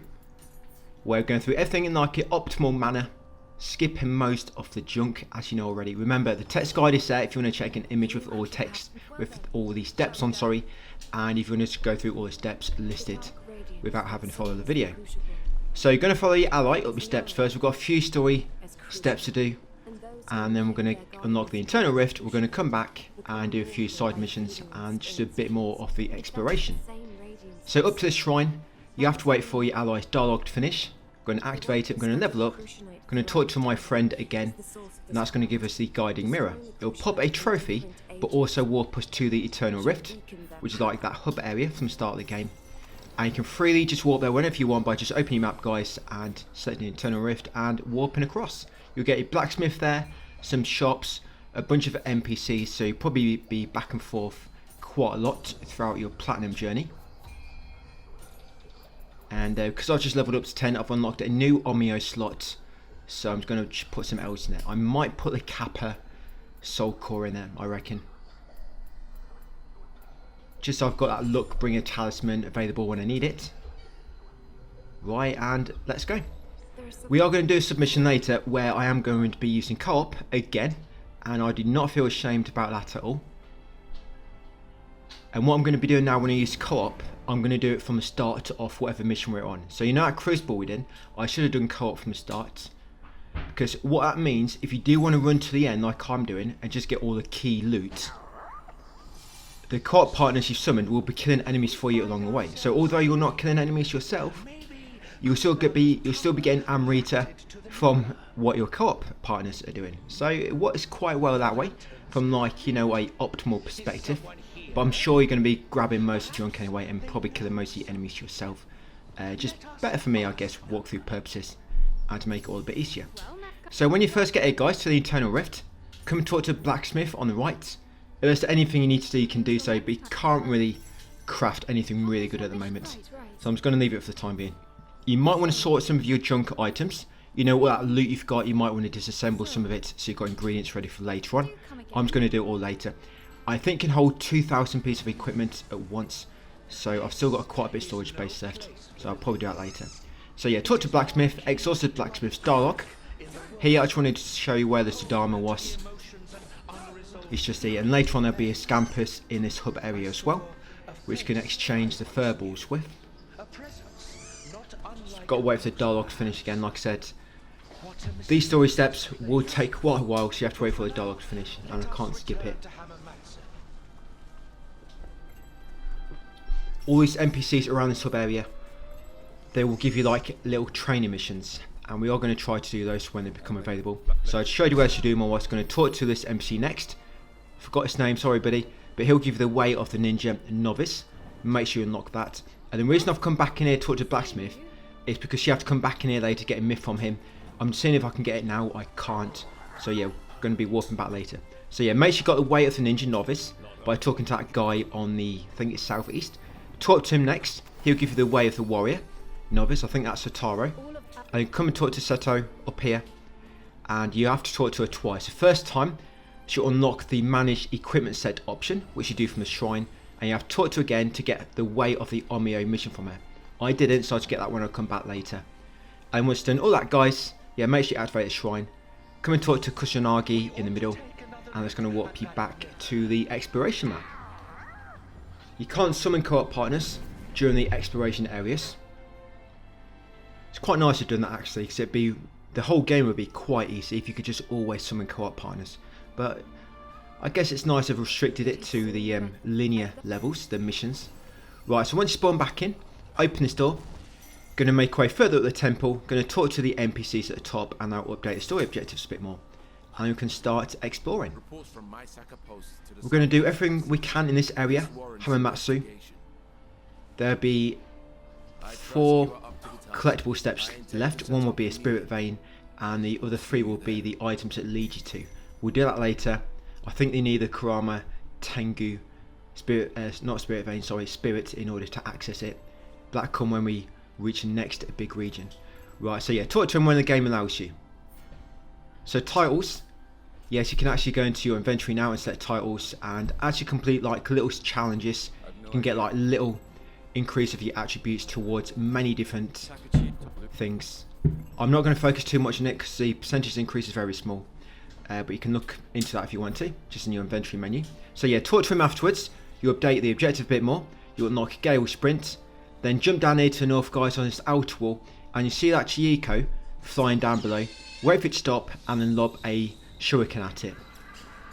That's it, you rescue it, pet it, and when you pet that, you're going to get ninjas, sorry, not ninjas locks, samurai locks, and the transformed art rampage seeking. Right, and once you've done that, we're going to walk back to the internal rift now. Yeah, walk back to the internal rift after doing that, because you might have noticed a myth become available after talking to them MCs at the top of the tower, and one of them was to come back in here and talk to the blacksmith. As you noticed earlier on, you cannot do that before progressing story to this point, so you have to come back here a second time almost straight away. But yeah, talk to blacksmith, update that myth, guys, a fierce flame. And now I'm going to do them little warrior missions, the way of the ninja warrior Omio missions. But I've only got 2 available, so I need to go and talk to Saito again. Yeah, so coming to here, it will be on 1622 CE. And there you go, way of the warrior and ninja. Omio is not available, so I need to come and talk to her again. Yeah, just one more chat, there you go. I'm going to bounce off her head. I think it was the head I bounced off. Right, and once you unlocked it, so come down here, we're going to do these 3 training missions now. It's a good idea to do these, you get some good loot during these, and you also get some locks. They're very, very easy at the moment. Of course, they get harder because you get novice and you get like veteran. You get more difficult versions of these And you always have a certain amount of fixed talismans to use as well, so keep an eye on them. Yeah, when we fight the werewolf later, I didn't realise I had the talismans at first. I kind of forgot about it, and then I started using them. So it's let me use my weapon arts as well. So that's why I just keep spamming this move. You don't have to, but you see this works quite well on human enemies. Any enemies which are weak to stagger, this works really well on them. Strong yokai, not so effective because it doesn't stagger them, they just like attack you through it and you just get stun locked yourself. But yeah, small enemies guys, it's quite effective doing this, just spamming it. Right, so that's the way of the warrior. Like I say, you get a lock and you get a training robe recipe to craft it at the blacksmith. So make sure you proceed afterwards to actually complete it. It doesn't complete itself, you have to do a bit more input after beating him. So yeah, I'm going to do Way of the Ninja next, and then Way of the Omio. The smithing text for the training robe, you get it twice for some reason.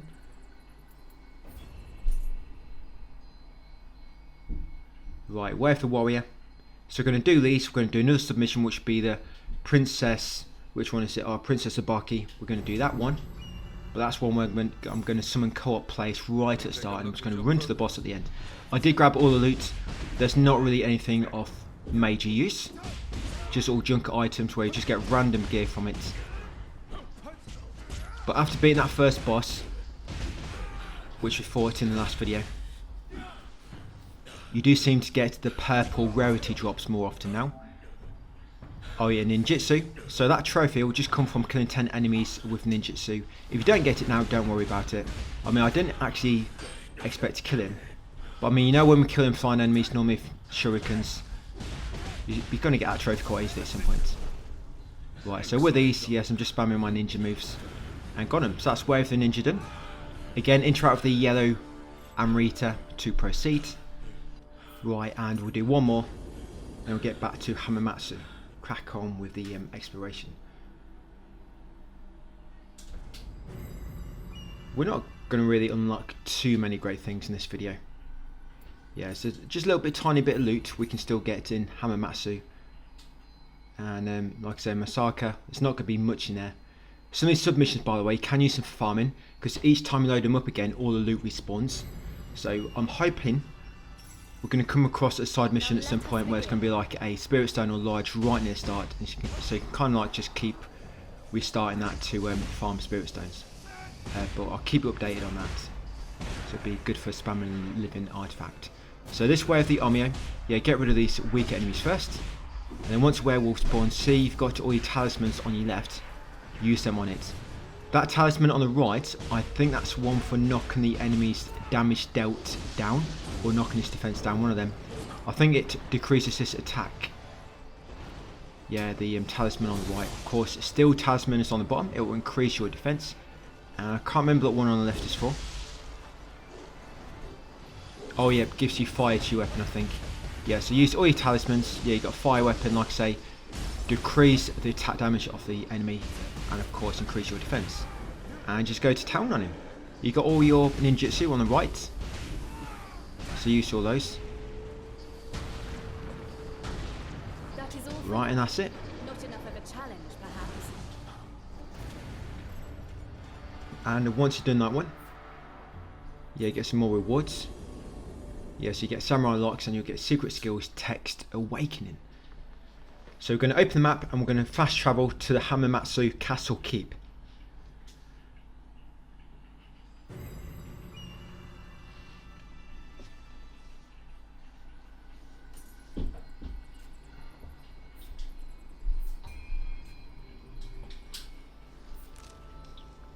Yeah, it's not really anything else we can do there. There are some spirit veins in that hub, but you can't access them at the time being. We need different spirits to do so. So when you first come in, we're going to go downstairs, back out the entrance. We're going to jump down to the left and you'll find some horror gates. There'll be like two right in front of each other. There's an item there. It just looks like a normal item, but it actually gives you a mission. It's quite easy to miss actually, because it's not even showed on the overview map. I mean, it shows on the mini map, but not the overview, so it looks like it's nothing important. Like I say, this gives you a mission. So yeah, outside, drop down to the left. You see these 2 Hori gates. So near that small shrine, yeah, grab an item. And when you do that one, you get like a little bit of dialogue, and that will activate the Princess Tsubaki mission. And then once you've done so, you can head downstairs and then go east to find this. Yes, make your way east to this nearby shrine.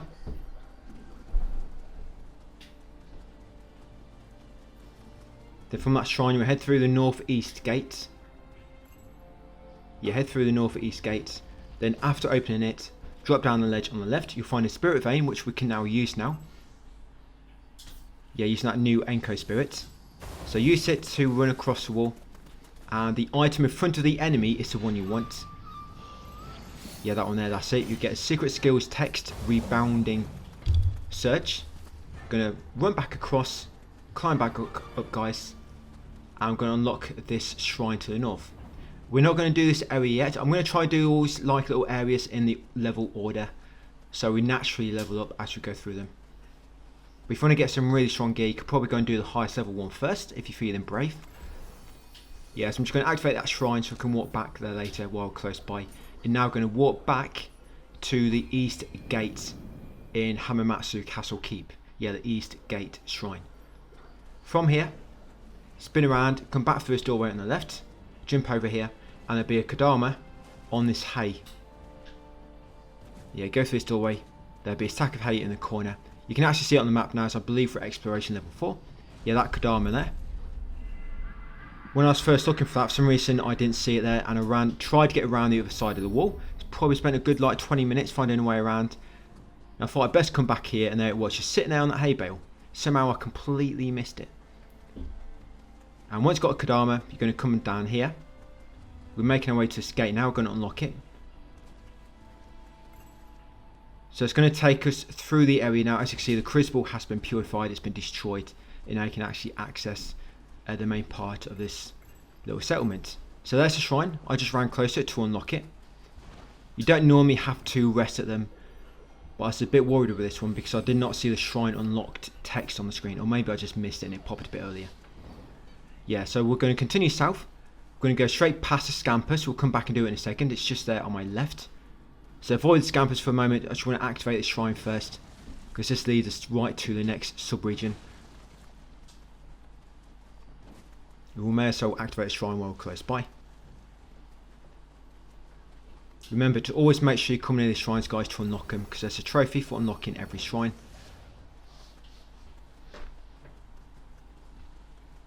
Right, once you unlocked it, back up here. I'm going to interact with the Scampus next. Scampus will actually lead you out of the castle area. Yeah, surprisingly, this is quite a big area, this castle area. You know, the grounds you can loot, but it's not really much key loot to take. And you've got a Scampus, you've got a Kodama, you've got that small item we got a mission from. That's basically it, really. Everything else is kind of outside.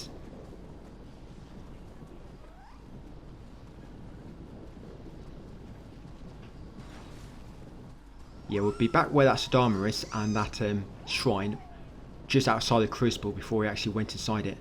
And you'll actually be able to access the chest now around the back. And these spirit veins, once we do unlock the guardian spirit guys in order to access the new ones, we will probably be doing a bit of backtracking. You know, I just want to show you all this key loot. Right, so you've got a samurai locks from the Scampus and the Scampus Furball and a Yokai teardrop. Loot his chest. Inside there you find a samurai's locks and some random items. Now we're going to continue east, I believe it is. Yes, make our way east, and once you get to the large bridge, the one which is not broken, on the left will be a spirit vein, and now you've got Enko, you can use that to run across to a key item. Inside here you should find secret skills text, aerial strike, and some other random items. The small spirit stone might be fixed, probably not, but yeah, you definitely get that secret text, the aerial strike. So now we're going to walk back, yes, to Hamamatsu Castle, the east gate again. We're now going to go and unlock the northwest shrine. Yes, the east gate in Hamamatsu Castle, walk there. Now come back up towards the castle.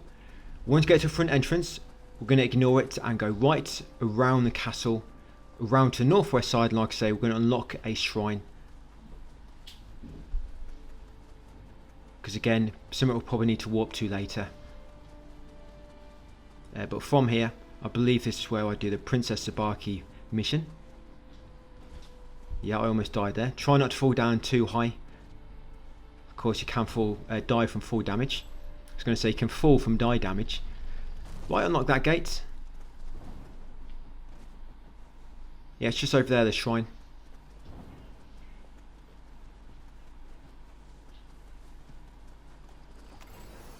Right, so yes, you want to go into your battle scroll menu. Battle scroll, you're going to go into 1572 CE, Warring States, and you're going to pick Princess Sabaki. So yeah, that one there, guys.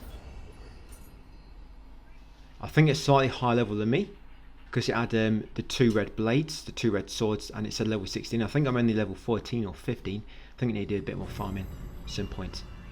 Yeah, so I'm going to summon my co-op partner straight away. And you'll see as I'm running up to the boss, they'll be killing enemies and I'll be getting a bit of Amrita. Not a lot. Like I say, this would have been better if I did it in the Crucible. But I will be doing that from now on. So summon visitor. And as I was doing before, whenever I'm waiting for them, I'm just going to stay in place and spam my Sadama. So I can get my Ochiko cups back and some spirit stones at the same time. Yeah, so just keep doing this. So just give me a minute, guys, because it does take a moment for the co-op partners to spawn, but they do normally come in quite quick. There's a lot of players playing the game now at this point. Right, they've spawned in, my 2 friendly companions. Yeah, if you ever find me ask for your help, guys, in a match, you're probably going to be in one of these videos, so I hope you don't mind. Yeah, so we got can't quite read the names, too small text. Darth Shade, I think it is, and Eerie Stamp, is that right? Yeah, right, welcome. Let's do this. So they're going to be killing a few enemies, but I'm just running straight ahead. They're probably thinking, where am I going? Probably thinking I'm scared and I'm running away from the fight. But now I'm just running straight to the boss. Yeah, do not underestimate me. Well, I'm using co-op. But the thing about a co-op is I don't think players can actually provide the help unless they've already completed that specific mission. So they already know what's going to happen in the mission.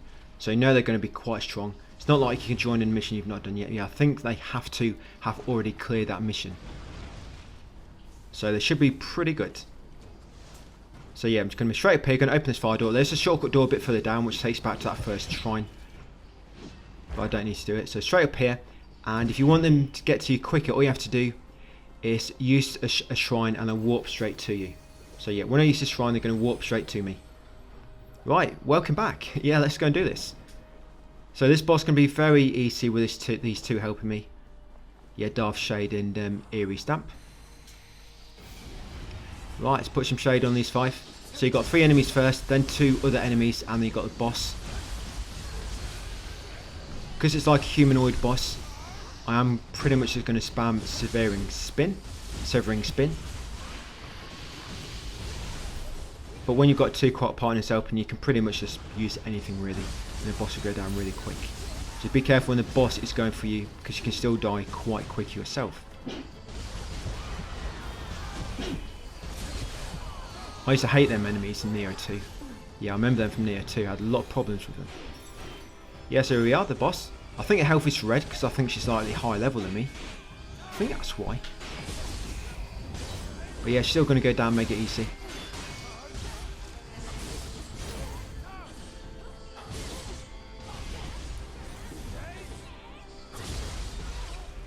Yes, you see that Severing Spin works really well on human enemies. Right, that's it. Did I take any damage at all? Did any of us? Yes, drops loads of loot. Damn, I should have used my item extraction talisman. Sorry, luck bringer. Should have used it. Forgot. Anyway, so yeah, I'm just going to bow to them. Always thank when you've asked for help, guys. Always thank them when they first come in, and thank them when they leave. It's good etiquette amongst all us online players. Right, I'm just going to do a stuttering backflip. Can't decide what I'm going to do. It's all in pom-poms on me. Probably think I'm a bit of a cheerleader or something. Right, so once you're done, just interact with the Amrita guys to complete that mission. Yes, goodbye until next time. Oh, it's not Eerie, it's Ceres or something. Yeah, so once you complete that one, you get Samurai's Locks and Kamari Hakama. I believe you have to complete all these little submissions for a trophy anyway, so you have to do them all at some point.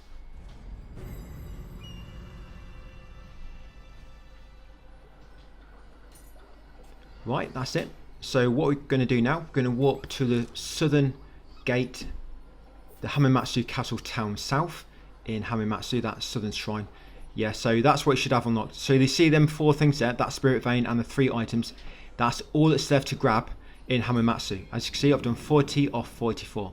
That's all you should have left. Yeah, 4 items, but we can't do that until, of course, we've got a correct guiding spirit. So once we're up to the southern shrine in Hamamatsu, the southwest shrine, open the gate nearby, come to Masaka, and we're going to jump over here to the right. Can you see that spirit vein glow over here? We're going to use that, guys, run along the wall and get a key item. Yeah, so you get samurai's locks, just like normal. I'm just going to show you any key items, and if there's anything of high value, maybe I'll let you know.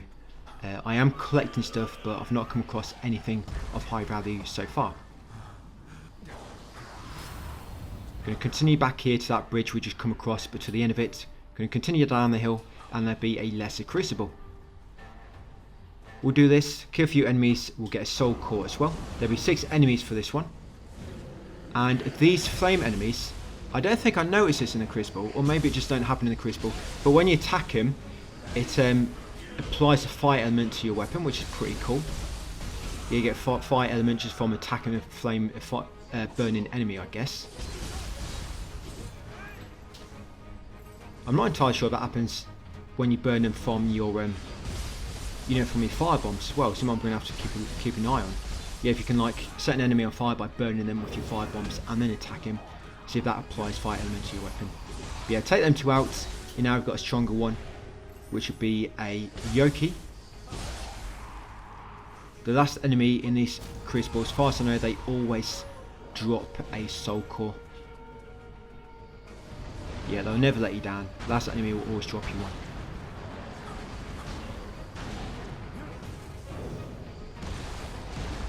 There's a trophy as well for using burst core 10 times, but that's something I'll probably focus on later. You might be able to do that in the training area, you know. We're going to have to test that later, because training area would be the easiest place to do it, but we'll see. So you do get a guiding spirit burst skill later as well. Yes, once you kill them all, destroy a spike, grab the large spirit stone and the normal spirit stone, and come through a tunnel. There's a chest in this first building which we need. It's got a key item inside. It'll have a samurai's locks, and then some, of course, random equipment. Then going to carry on down here, guys, to the southwest and get a shrine, and that'll be us for part 4. Not too bad. I thought it'd be a short video, so I think we've covered quite a bit of ground there. Yeah, I was going to upgrade my intellect a bit more. I need to upgrade that quite a lot, actually. Right, so that's it, guys, for part 4. Yes, thank you for watching, and I'll see you on part 5 tomorrow.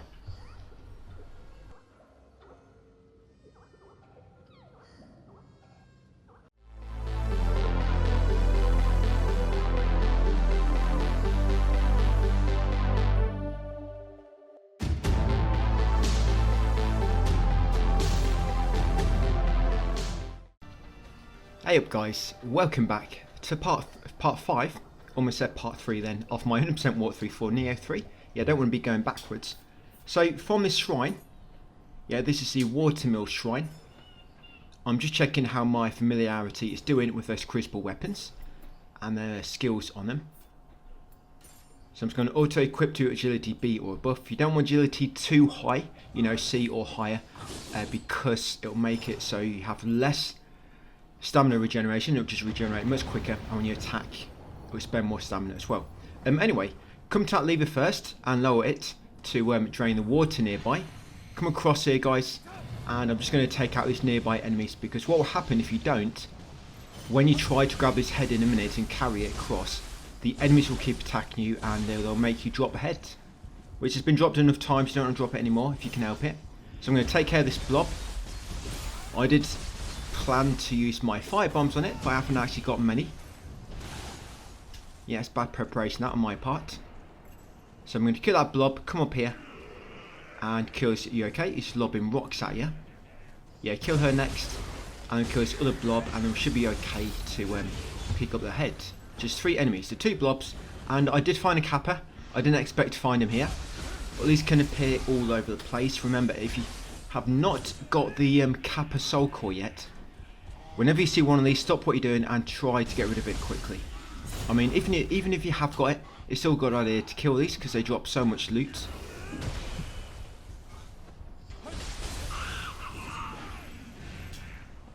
Yeah, I'm always going to kill one of them when I see them. Right, so to get rid of this blob, I can use my fire bombs now, get rid of it quickly. Remember, they are weak to fire. So the head is on this rock. Yeah, grab the head. This is for that Jizo statue. Over here. So grab the head, jump over here, and place it on the middle one, which has no head. You get 2 spirit stones as a reward, so make sure you pick them up. And then interrupt the statue again to actually pray here and complete this collectible. Yeah, 6 Jizo.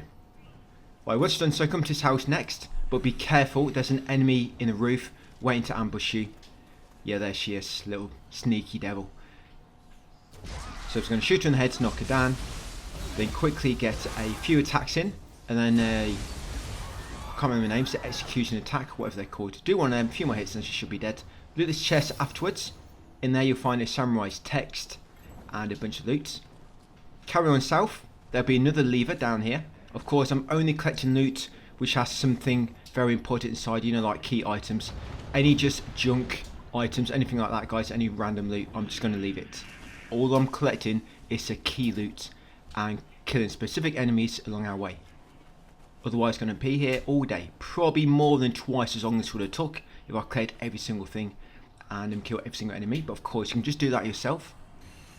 I'm showing you what all the important stuff is. So once you drain that second, pull that second lever, guys, and drain this water, you come down here, jump across to this cave. There'll be a crucible wraith, so we need to kill this enemy because it's a wraith type.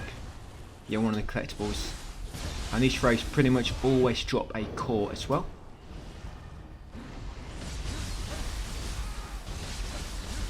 Yeah, this one drop a Nori. Is it honor or Oma? I wrote honor on the text. I think it's an N. Yeah, so you kill this one, and then afterwards we're going to loot that chest.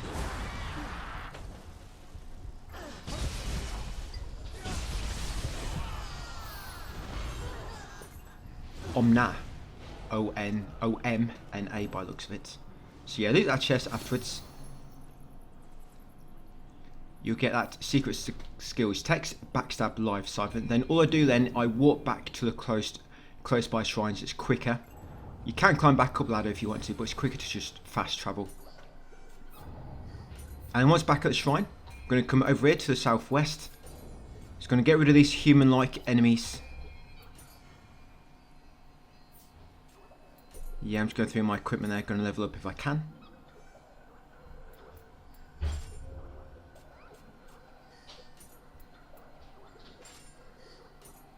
Yeah, you can put down that water familiar if you have one. Doesn't really do much damage, but it can help with applying the water debuff to enemies. And just give you a bit more damage when you're attacking them. Yes, this house here has a Kodama inside, but you're likely going to have to kill the nearby enemies first before we let you pick it up. So all I'm going to do is use my Severing Spin to kill this group of humans. Should take them out pretty easily.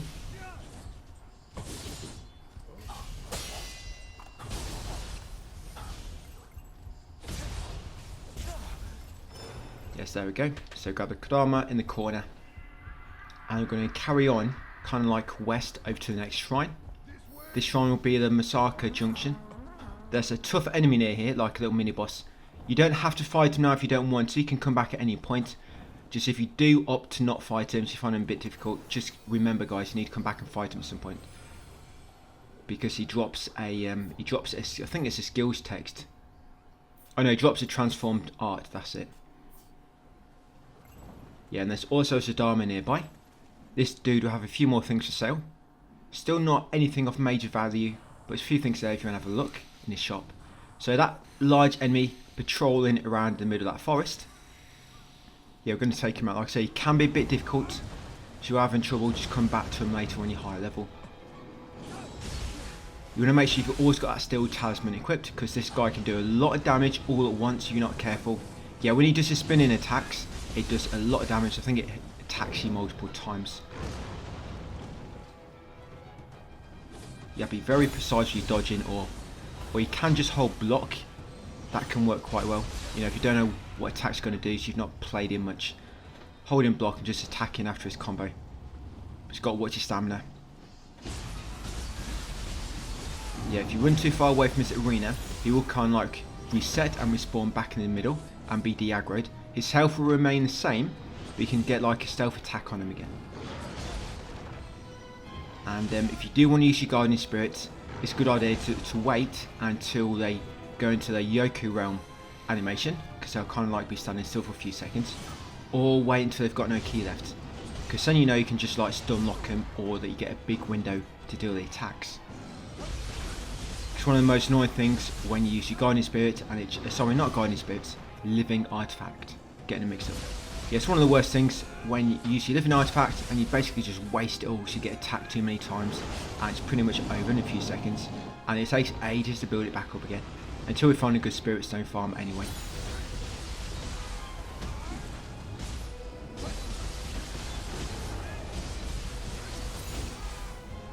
Right, I've almost got him. Kamatachi. Yeah, I think this was a proper boss in Nioh 2. That's what it seems to be doing here. They've made all new bosses, but you know, main story bosses. But when it comes to these little mini bosses around the exploration maps, a lot of them are like recycled bosses from Nioh 2.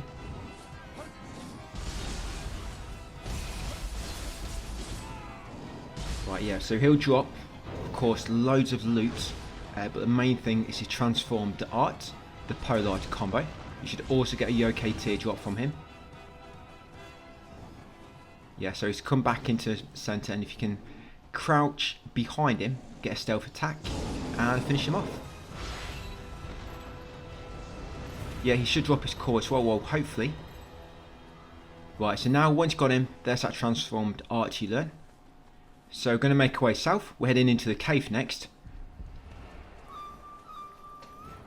And this is going to be part of a myth. You're supposed to go and talk to Honda, but if you just come in here first before, the quest begins automatically anyway, so you don't really have to go and talk to him. And then later on, you just talk to him when you complete another quest, and he'll be happy that you've already completed the caves, and he'll give you your reward anyway. So you don't really have to go and talk to him to actually start this. You just enter the cave and it starts automatically. So come to the shrine next. That is the Enshu coast. Yes, unlock that shrine. Continue coming like southeast, and there will be a Chiyiko in a minute. You see that big opening in the cave up ahead? Yes, it's a Chiyiko flying around there. And yes, I do need to turn down my brightness. I'll probably do it ready for the next video. So yeah, shoot that Chiyiko. You can't really lock onto that one, so I always have to shoot it manually with a bow or a weapon, a gun. There you go, give him a good pat on the back. You'll get ninja's locks. And of course a martial art, wagon kick water. Continue through the cave and get to the next shrine. So when you enter the cave, this actually, you might not really be able to tell, but it kind of begins as a mission, and because it's kind of like one of the missions, not counted as exploration, that you know, the open map, you can actually go into co-op and summon visitors. And if you want to do this, it's very helpful if you do it now, because you can just run through a level collecting all the loot. I'm going to show you all the good stuff, and your two co-op partners will be killing all the enemies for you along the way. So you're not really doing defeating any enemies, but you're still getting Amrita while you're grabbing all the useful loot. So it works quite well. You're going to see myself getting loads of Amrita, but I'm not really killing anybody. Just my co-op partners doing it all for me. So while I'm waiting, as normal, I'm just going to use these Sadama guys to get some more small spirit stones and Ochiko cups and loads of rocks. You can never have too many rocks. That's what a wise man once told me. Can't remember his name now. Might have been not real. Who knows? But yeah, they're about to come in. So we've got a snake, Pliskin, and a president. Oh whoa, president dog. Right. So once they've both joined you, you're going to continue forward. There'll be a bit of dialogue when you come across the Sadamas, which are in a bit of distress, and we're going to go through a crawl space after them. Straight after the crawl space, on your immediate right, that's where your right arm is. You jump up the ledge and you find a Kodama on the top there, right above you. Quite easy to miss actually. Yeah, these guys, these cart partners are going to feel like, how does this dude know where to go? This is his first time doing this level by the looks of it.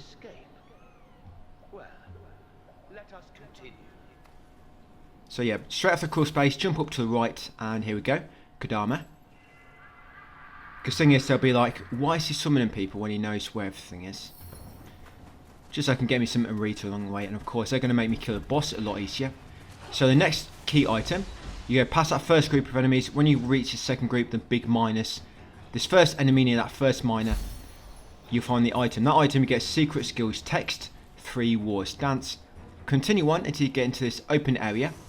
Then quickly jump up these ledges on the left with a like green glow coming from them.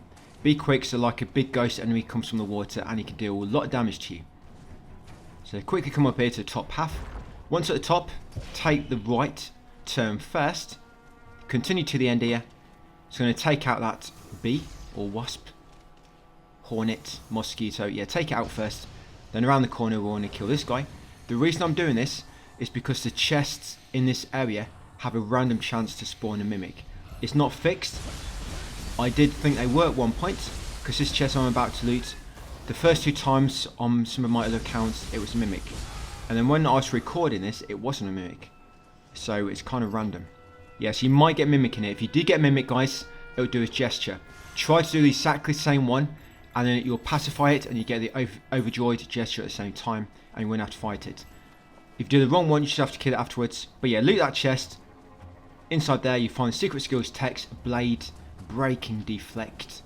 And then come back to the fort, guys, and then keep jumping along the upper platforms. Stay on this upper path. So eventually you reach a spirit vein, run across a wall. After going across the wall at the next fork, take a right, continue to the end here and you find a Kodama.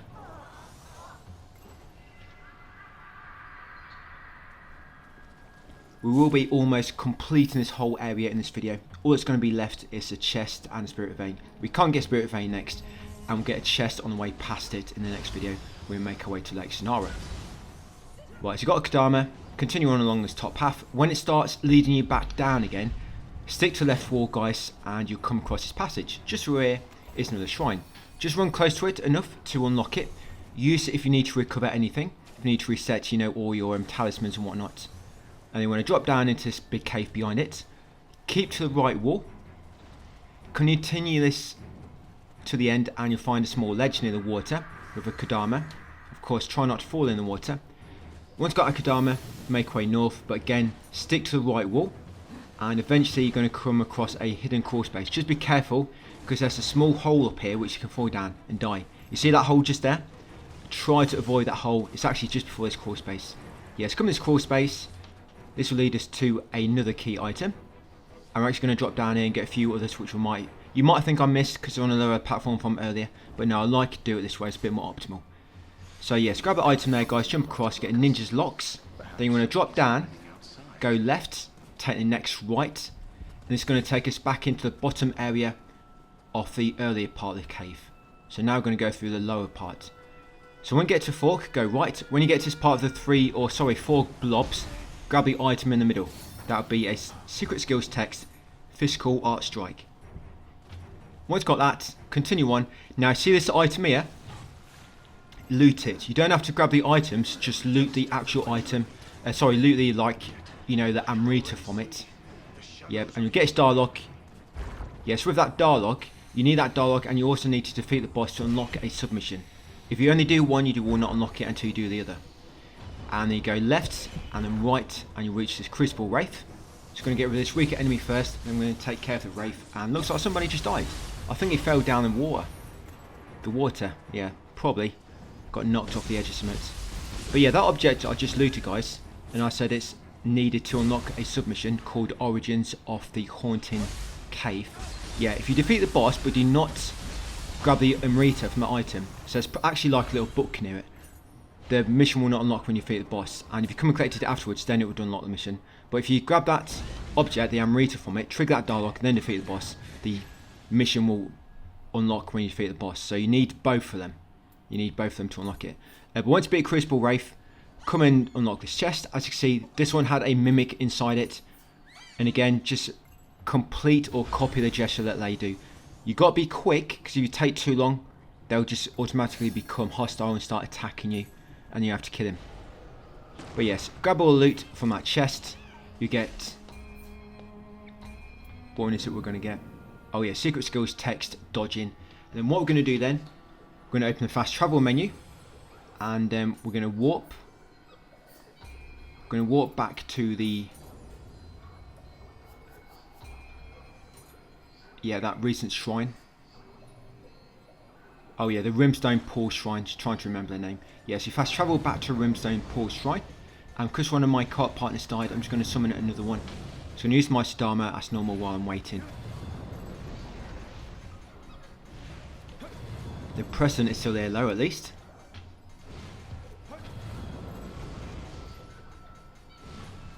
So we're going to drop back down into that big open area in a second. And we're going to go and get a hot spring and kill another Crucible Wraith. And then that's all there needs to be doing in this cave. There will be quite a few Spirit Stones at the end after the boss, so we're going to grab all those. To be honest, I might check the submission, see if that's a good spot to farm these Spirit Stones. Yes, it's like 5 or 6 all together, pretty much. And it's a large one at the end. So yeah, follow the left wall, and you come across this like little hole. Come inside, you'll find this blob with a red aura around him. This blob is a Crucible Wraith, so take out the blob with some fire bombs.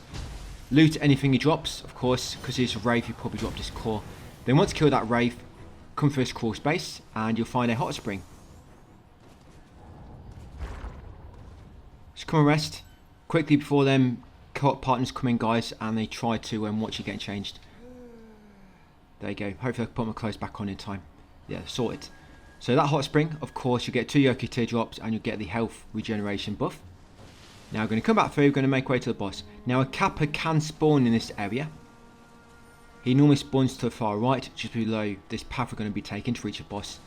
Yes, you know that crawl space we went through on the right? You see that corner there? That's where Kappa can spawn. He's not spawned, so I'll leave him.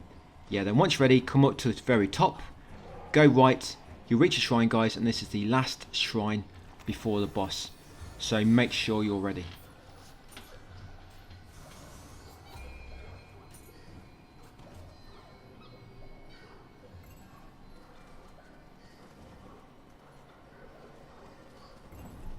Right, then come over to the boss arena, buff yourself ready, guys, and drop down and get ready to beat them up.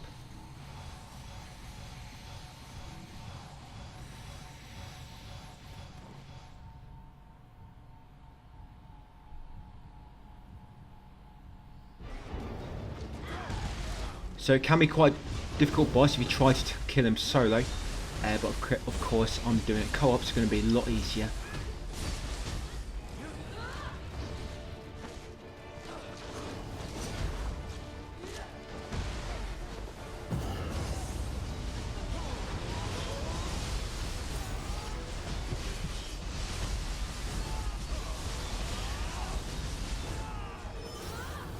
Yeah, Hino Emma.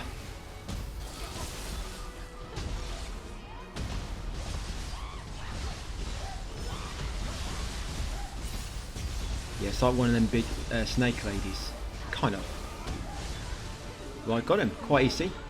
So grab all the loot drops, and you'll probably see on the right in a moment about that submission I mentioned. Origins of a Haunting Cave. So I'm just going to wait for it to pop up on the right. Yes, you get Samurai Locks. Just going to say goodbye to my buddies. Thanks for the help. Until next time, comrades. Is it already? Oh, there we go. Yes, you see that Origin of Haunting Caves? That will only trigger if we collected that object from earlier. So as we make way to the end, grab them Spirit Stones from there. Some Spirit Stones in that spot as well. 4. You got another Spirit Stone there. Got a Spirit Stone here. Then at the end is a large Spirit Stone near this shrine. Perhaps you should pay a visit to their shop sometime.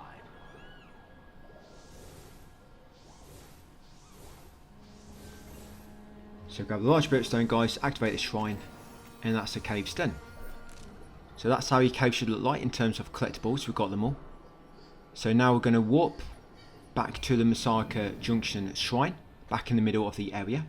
Now we're going to go west to get the next shrine, And this item here is 2 Ochiko cups. I haven't put them in text, guys. It's just like, you know, one of them junk items. But it's got 2 cups, which I'm using quite a lot to summon co-op partners. You can just use Sadama to get Ochiko cups. But I'm just running past them, so why not pick them up? So trigger this shrine. Then we're going to go back to the east slightly. But we're going to stick to the right wall. And it's going to lead you along some top ledges. And at the end of these top ledges, which will lead you back to the southwest, there will be a chest and a Chiyiko at the end. And you might be looking, you might find the Kappa up here as well. If you're looking. Doesn't always spawn, but sometimes it does.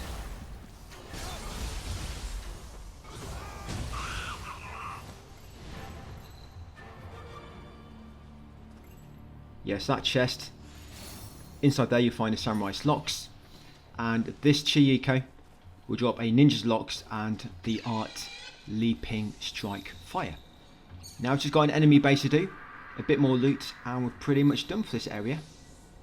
Not bad, getting it all done in under 30 minutes. That cave can take a while. That cave took me so long to memorise it. I've probably done it about 10 times or so by now. Right, so we're going to walk back to that shrine. And we're going to go west. You come across Honda. Have a chat with him. He's going to level up.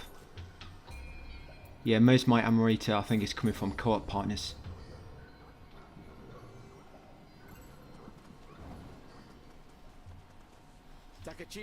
Right, so yeah, chat to Honda. Abundant Evil. Yeah, so we're going to follow him into this enemy base. So there's 10 enemies, but you have to kill the first 9 in order to make the final one appear. So we're going to kill this one first, roaming around this first junction. He'll always start by kind of like walking north like this. Right, once he's dead, back at that first junction you want to go left, which is like south. There'll be 3 enemies here. Kill that one on the far roof first, before triggering the rest. Yeah, kill that archer. Kill this one down here by getting a rear headshot, and then we're going to focus on the giant enemy. So get your buffs ready, and I did spawn in Acolyte just for a bit more help. I honestly do not find the Acolytes that helpful. I mean, co-op partners are, but with the Acolytes, the enemies don't seem to go after them that often, which I don't like, because I don't think they're very aggressive. So yeah, just take out this dude. We did fight one of these earlier back in Tokaido for Myth. Yeah, remember they like to sit on you. Yes, you might want a pointy helmet on or something. Right. Just going to do water sword around his crack there. Right, got him. So grab anything he drops. So that's 4 enemies so far. Just going to leave that. You can get up there, but you have to go to the far left. Yeah, so come many steps to the far right after that giant enemy.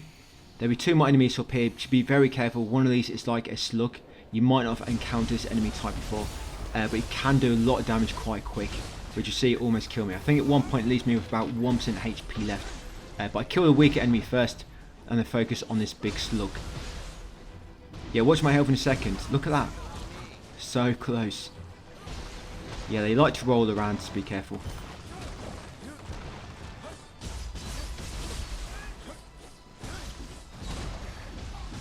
Right, so once got them all, yeah, you want to go back to where the well was, where these enemies first appeared. I'm going to go in the chest, the house in the corner. Yeah, this house here. Yeah, to the southwest of the well. You're going to come upstairs, and in one of the back rooms is a chest with a key item inside it. Yes, you'll find a Ninja's Locks in that chest.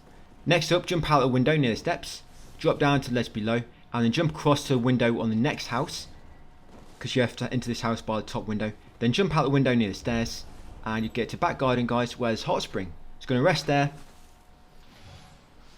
Yeah, I think the wind blew up my little cover then, but I don't think I've seen anything. It's quite small, so I'd have to zoom in quite a lot to see it. So you want to open this door once you're in the hot spring. You get 2 Yoki teardrops, of course. Drop down here, go left. Now it's 3 more enemies, and then we can fight the big guy, or the stronger one. So being an enemy on the top there can be quite easy to miss. That archer. Just going to take him out from a bow. Then there's 2 more left. This weaker enemy down the bottom, and there'll be a slightly stronger enemy just in the doorway around the corner. So fight this enemy next.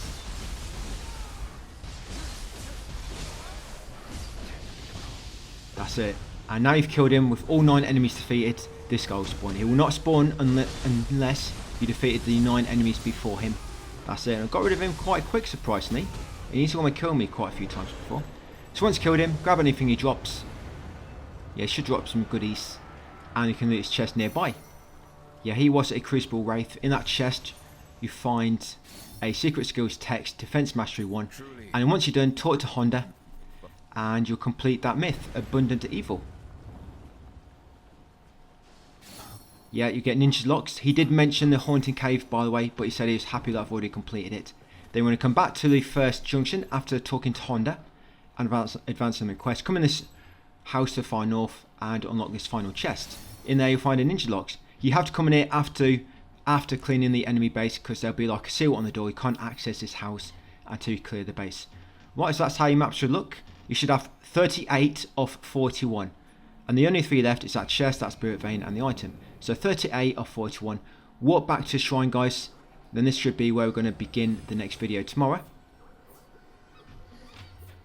Yeah, so not too bad, that one.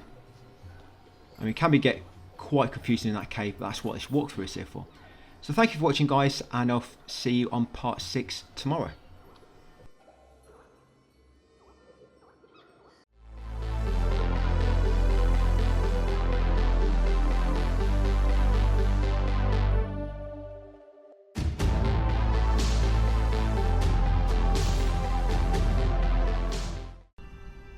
Hey guys, welcome back to part 6 of my Nioh 300% walkthrough. So we're at Masaka at this northern shrine, and all I'm going to do for the moment is I'm just going to auto-equip some better equipment. I don't think I've switched it out for a while. And just remember, if you do want to max any Crucible weapons their familiarity, so you learn their skill to use on any weapon of that type, make sure you do so. I think I've done Severing Spin so far, and the Divine, I forget the name of the skill now, on a Ninja Dual Blades. But you might also want to learn the Sword of Meditation. You've got weapon with that on a Crucible weapon. Yeah, Sword of Meditation is a very strong skill, and if you buff yourself properly, you can do crazy damage. But that'll be much later in the guide. But just while you're playing as ninja, if you are, you can have that slotted to Samurai, so you max familiarity with that as you go through the exploration. And you might notice in a moment as well, I've got a really high level accessory. I think a co-op player dropped that for me. So just keep in mind, if you are playing co-op, if you don't want to get really overpowered gear, just be careful what you're picking up, guys, when you like defeat a boss with a co-op partner, because they might just drop it with all the loot from the boss. You might pick up and not realise. I mean, accessory don't make a massive difference, but if they drop for you like a really strong weapon or like a really strong armor set, yeah, it could make the game a lot easier. But I guess if you're playing co-op, you want to make the game easy anyway. But yeah, just keep that in mind. Right, so let's do it. So from the shrine, we're going to go north. We're going to get get the chest in this first house on the right as we head north. We're making our way to Lake Sonara now. We're going to complete that area. We're going to complete some myths, and we're going to complete half of the lake area afterwards. I think it's Lake Hamana or something like that. So there's a few enemies in here. Just got to take them out first. Just going to use Severing Spin. Remember, this is quite good on smaller enemies because it kind of like stuns them most of the time. Yeah, it's going to take them all out and loot that chest. And in this chest, you'll find a pair of ninja socks. Yes, there we go. So if your socks got holes in, guys, equip that ninja socks. Right, and once you've done so, we're going to carry on off into the next area. Like I say, Lake Sonaru, it's called. So once you come in, you want to go left to this lesser crucible first. We're going to take out all these enemies. There'll be 5 in total. You get 2, then another 2, and then, of course, the stronger one at the end. There will be some blobs, so you might want to save your fire bombs for those. Get rid of them quickly. You get 2 blobs to begin with, then you get 1 blob and a, I think it's a yokai enemy, and then you get, of course, the crab enemy at the end of it. Oh, it's one of these snake women. So I'm going to take her out nice and quick. So I just happen to get behind her. And then blob, I'll lob some fire bombs, and then take out this yokai next. As with most lesser crucibles, once you defeat the final enemy, they'll probably drop their core for you.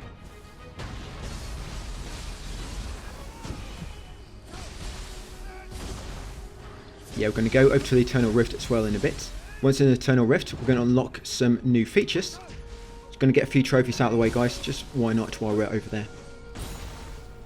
You unlock a feature called Soul Match, and you can use it to really upgrade the level of your weapon.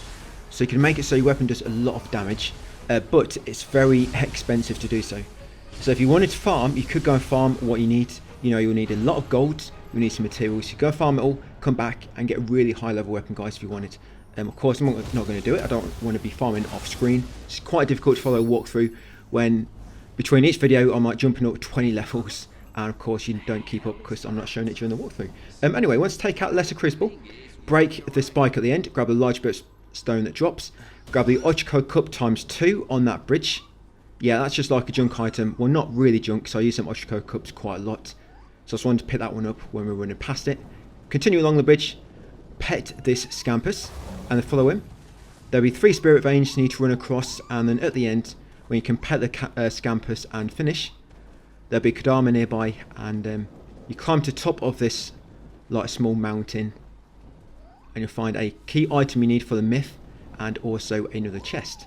Then I'm going to warp to the Eternal Rift, guys, like I say, and complete a few things there. The large Scampus will be there as well. You can trade with him your Scampus Furballs, and he gives you like various rewards. So another Spirit Vein. Is that number 2 or number 3? There's 3 Spirit Veins altogether as you follow the Scampus. That's it. Number 3. That's the last one. Right, so I'm going to pet him. Right, and then once you've got your rewards. So this Scampus will give you another pair of ninja socks. So you've got plenty in case your socks get wet. You can use them ones. Right, and then jump to this nearby ledge. Grab the Kodama around the back of the rocks. Once you've got the Kodama, jump back across to the middle. The large rock in the middle. And go to the top. And in the house, you'll get the key item you need to complete this myth. The am I going to try and pronounce it? No, I'm not. But you'll get that key item there, guys. Grab that. It's needed for this myth. And then this chest. In the chest, you'll find some socks for your samurai style. Once you've got all them items, so that's it. I've completed all those. They're all ticked off. We're now going to warp to the Internal Rift. Remember, just open your map, press L3, and head on over there. Once you've spawned in, we're going to go talk to a blacksmith, because a fierce flame, that's part of a quest, and we can now complete it. Now we've got that key item we need. No, I'm still not going to pronounce it. So come and talk to the blacksmith. That's it. And you'll complete that once you chat to her and give her the items she requested. And now you unlock the soul match ability or feature and the soul extraction. I'm going to use that now to get some trophies. You might want to take a moment to just have a look at this, guys, how it works. Like I say, you can make some weapons really high level, but it's very, very expensive. So what I'm going to do, I'm going to come into soul extraction. I want to get about 300 yellow soul core. And so I'm just going to extract that from some weapons I don't need or equipment.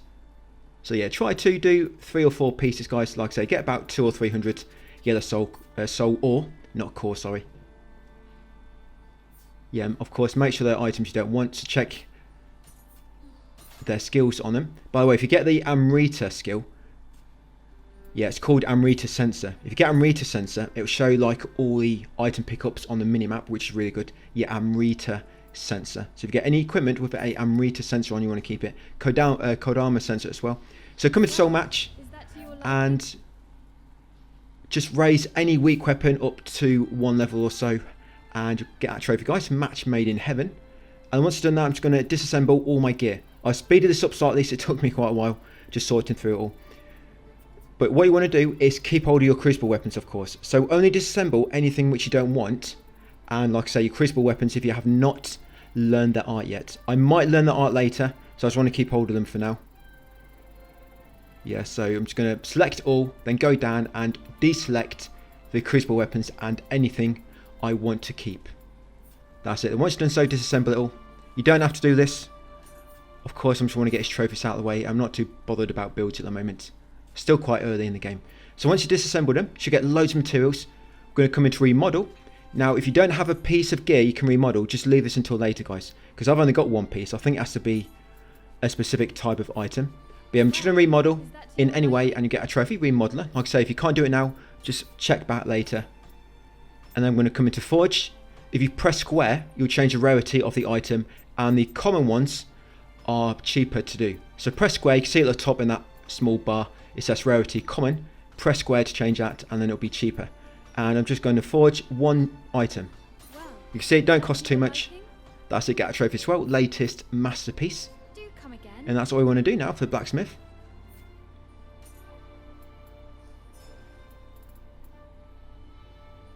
Yeah, so that sword of meditation, I want to leave that art on my samurai. So I can max out and learn it ready for later, possibly. Then you want to come talk to this giant Scampus next. I think you have to rescue 5 to make him appear. So for some reason, it only lets you give him 4 to begin with.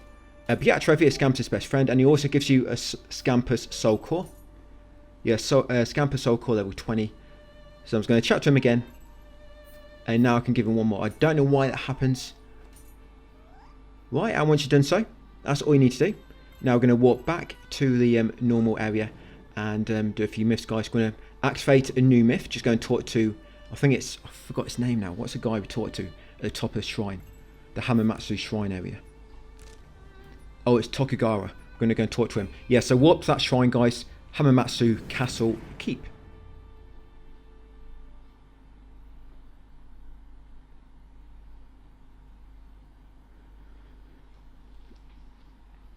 When we spawn in, it's going to make our way to the top floor. Going to talk to your buddy at the top there.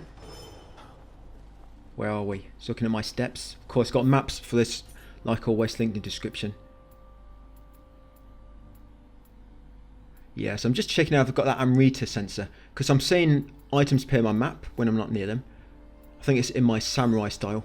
Yeah, so see there, on that accessory, at the top Amrita sensor, that make all items appear on your map. Because basically, any item you loot, you get Amrita when you first loot it. So that's a good accessory to equip if you've got one with that on, or any equipment as well. So go and talk to him, guys, to advance that quest, the Headache. And then once you've advanced it to the next step, which you'll complete later, you want to warp to here. Yes, you want to warp to the Hamamatsu Castle Ottomon Gate. Yes, warp to Ottomon Gate. Because your buddy Honda is waiting here for a little duel. Don't summon anybody because you have to be solo to do this. Yeah, if you try to summon an acolyte, go and talk to him. You can't do it. I found out the hard way. I don't even know how to get rid of acolytes when you spawn them. Like, is there a way to kick him? I had to, when I did it, I had to warp to Eternal Rift and warp back to get rid of him. But anyway, I've speeded this up slightly, guys, this fight, because it did take me. It's an easy fight, but I think I was just messing about. But remember, you can use Severing Spin. When you do that initial spin off your weapon, it'll kind of like deflect him slightly, and it can make it easy for you to kind of like stun lock him. Of course, if you watch your stamina, your key. So yeah, speed it up slightly, guys, like I say. It's quite an easy fight at this point in the game. But this will complete a Smith, Champion of the East. I think you have to complete this in order to make the masters appear on around the map. Not sure exactly, but there will be a master in the next area we're going to explore shortly. We can't access him yet because you need another ability from Guardian Spirit. But you'll see him on the map. So yeah, beat this guy first. When you beat him, he'll drop a pair of socks. And you'll get the Tombakori. You'll get smithing text for the Tombakori. And you'll also get smithing text for the Warrior of the East's armor. So it should allow you to craft an armor set, I think. I might look into that a bit later once we get back to Eternal Rift at some point. Right, almost got him. Yeah, I fast forwarded this to 300%, guys, so I think it took about 2 minutes 30. And I took it down to about 40, 50 seconds or so. Right, got him. Honda Tadakatsu has been defeated again. That's the second time I've beat him now. Getting quite embarrassing for him. Right, so grab all his loot. Yes, I'll complete that quest. And once I've got all that loot from him, I'm just going to wait a moment so you can see what I'm unlocking. I could warp now, but I want you to see what new equipment I've unlocked. So you see him as 2 smithing texts, Tomakori and the Warrior of the East's armor. Right, once you're ready to move on, open your map and you want to warp over to that shrine, guys. Yeah, Sagagaki Junction. So warp there next. And from here, we're going to go west into Lake Sonaru. Yeah, along here. You can't open that door near you yet. So make your way through here. And there'll be a spirit vein coming up on a ledge to the left. Spirit vein will lead you to an item with a pair of socks inside it.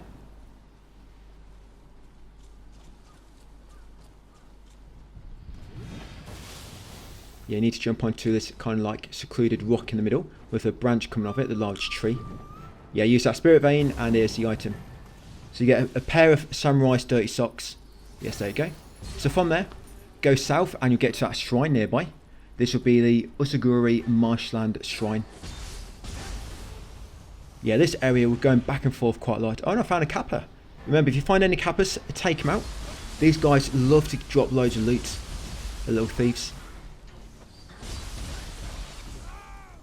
Right, and if you're lucky, you'll get, of course, a kappa soul core as well. I think it's about time I actually find a good farming spot, but we'll wait till a bit later. Even though I am not really killing many enemies, I am still leveling up at quite a nice speed. I think mainly due to when I've co-op missions and other players are killing the enemies for me. So we're at the shrine. I'm just going to level up and continue down here, guys. So you see this branch coming off the edge of the cliff, this broken branch. Yes, just below this is a Chiyiko. It's quite easy to miss this one, because if you're looking down at the wrong angle, it might actually be below the log and you might not see it. But yeah, shoot that Chiyiko once you get a chance, and he'll drop samurai socks and the transformed art, the god of wind. Yeah, almost jumped off then. Right, so from there, carrying along the path, and there'll be a small rock in a second with another key item near it. This will give you a secret skills text, resolute arts. Yeah, there it is. Yeah, grab that secret skills text, resolute farts.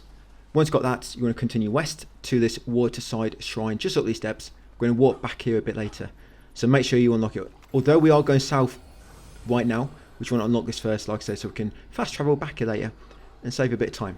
So from there, go south. This will eventually lead us back to where we explored at the start of the video. We can only access it from this direction because there's like a high ledge you'll see in a moment. So we have to shoot the Chiyiko from there. There's a Chiyiko right atop his ship, and if you go to the top building, you can't get the angle to shoot it, so you have to shoot it from this ledge. Yeah, so use that shrine. That shrine will be the oh, that's the water side. Sorry, that previous shrine was called Lake Nioh North. Yeah, so from there, continue going south, enter this big building. There'll be a big hole in the middle. I have no idea what happened here, but yeah, drop down the hole and follow this path. Use the spirit vein. You'll come across a 6 Jizo shrine and a offering. For the offering, I'm quite tight, so there you go, 1 gold, and you're lucky you got that. So I'm going to give him 1 gold, a mimic will jump out.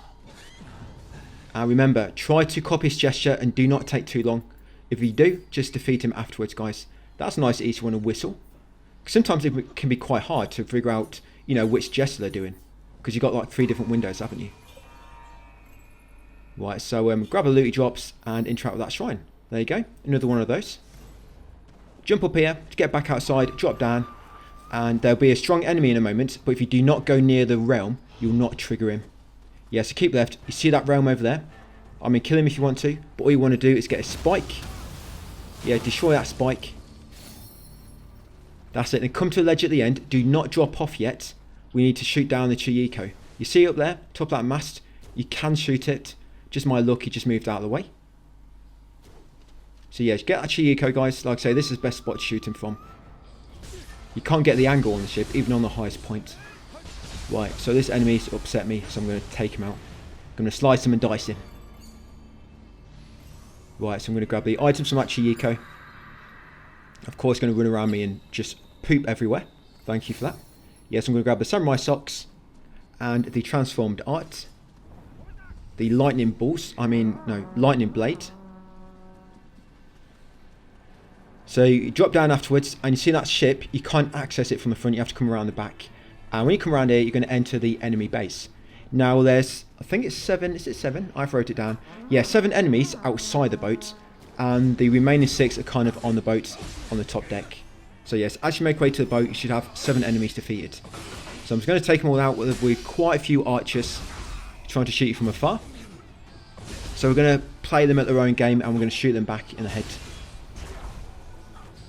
Yeah, they want to pull out the bow, I'll pull mine out.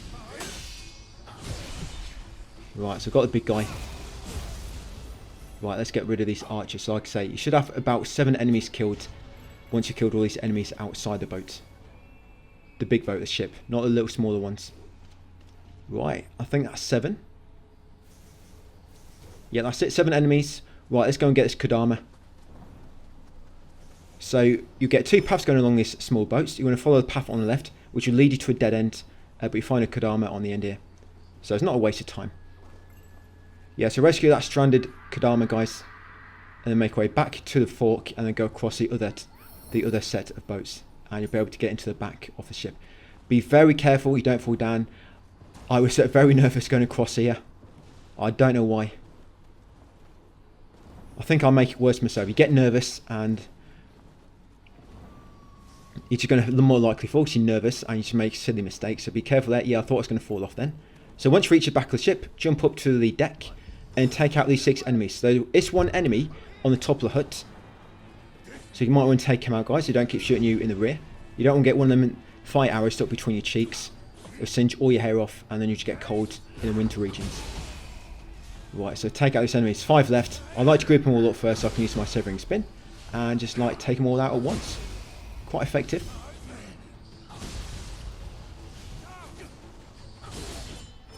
Yeah, it's a bit cowardly, but effective nonetheless. Same results at the end of the day. Right, so going to loot them afterwards. Then once you kill them all, guys, completed that enemy base. Come inside and grab this Kodama. Just sat in front of that chest. And that's basically it. Yes, that's everything on around the ship. So once got all that loot, open your map and walk back to the Lake Sonara North. Yeah, shrine, that one there. And that master to the west from here, you can't access it, you guys, because that spirit vein, you don't currently have a spirit in order to traverse along it just yet. We'll come back later. So go north. Once you reach this fork, take the path on the right. And at the end here, there's going to be a Kodama. And you cannot fit through this crawl space. I've tried. Yeah, I even tried taking off my socks. I still couldn't fit through it. Yeah, so get a Kodama at the back there behind the carriage. If you're quick enough before the enemies get close, you can get a Kodama before you have to fight the enemies. And then go back to the fork and take the remaining path. Continue to the top until you reach this building in the middle, where the giant drops down. And the item you want is on the right side, and it's beside the building. That one there. So in there you'll find secret skills, text, ninjutsu, cultivation. From there, continue north. Going to get to another shrine. We're almost done. This next area we're coming into shortly, you can't grab some of the loot until you've kind of completed the myth there. Because there's a large enemy lobbing fireballs around you. This campus is a bit scared to show himself. So activate that shrine. You don't have to actually use it. Just go close enough and make sure you have not got any enemies aggroed here. If enemies are aggroed, it will not... Well, if they're aggro and really close, they will not activate. Just make sure you see that notification saying shrine unlocked. Continue going west. Use spirit vein, unlock that chest. Inside there, you find some ninja socks. Once you've got the socks, you want to continue west. Yeah, watch out all these enemies. They'll be trying to nick them socks from you. Just continue west, guys. Yep, and here we are, the new region. So, Lake Hamana. So, all we're going to do, we're going to get a spike. And then we're going to get a shrine, and that'll be us done. Could have probably got this area done in this video. But I thought this was actually going to be about 30 minutes. So come to spike around the corner. Of course, because it's just a spike, you don't have to take out the enemies. So just break that spike, get some goodies, and hopefully increase your exploration level a little bit more. Now, you see these like yellow rocks with like yellow veins going through them? That big boss can actually destroy them if you stand near them and then the fireballs hit them like so. Yeah, quite effective. I mean, I don't need to loot these, I'm just showing you. It's probably got some loot inside, which I don't collect. Yeah, so there's 2 of them, but this is one you want to break because it leads you to the shrine. Yeah, I got stuck here for about 5 minutes thinking, how do you get to the shrine? And then it clicked. You got to use him to actually destroy the rocks. Yes, the wheels are turning slow up there, but they are turning. Right, continue through here and interact with the shrine, guys, and that'll be it for part 6. That'll be Hori Castle Outwork Shrine. It's going to level up a bit, and that'll be it for part 6. So there we go, got that area partially done. Completed what we can in Lake Sonara, and completed a few myths, of course. We beat Honda, and we went back to the Eternal Rift. Yes, it should be on at the moment. Yes, so 31 or 34 valuables in, or collectibles in Lake Sonara. And I hate that you can't go back left when you press R2 on that collectible tracker. But anyway, that's it, guys, for part 6. Thanks for watching, and I'll see you on part 7 tomorrow.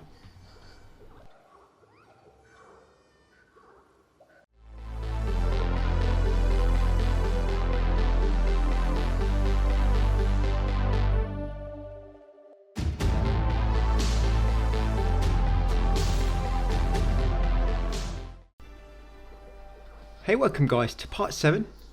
So we're in Lake Hamana. Just going to finish this area. Going to get some of the next area completed and also some of Hamamatsu Hill. You're going to get this area done. Mikita Gahara, I think it's called, and Hamamatsu Hill. So we're going to get not all of them 100%, so you can't quite access them all first. But we're going to make our way through them anyway. And get ready for part 8 tomorrow. So from that shrine, going to continue south and then southwest. And you want to make your way to this first shrine in Hori Castle, the main keep. You might come across quite a few key items along the way. But that one we just passed, you can't access it yet, so you actually need the right guardian spirit in order to use that spirit vein. So just continue through here. When you pass a cell, keep an eye out for it. You see that cell there? Just keep it in mind because we're going to come back down later to unlock it. So you need to get a key, but the key is actually at the top of this area. So continue upwards and we'll get a shrine. Yeah, this would be Hori Castle, the main keep shrine. That's the name of this one.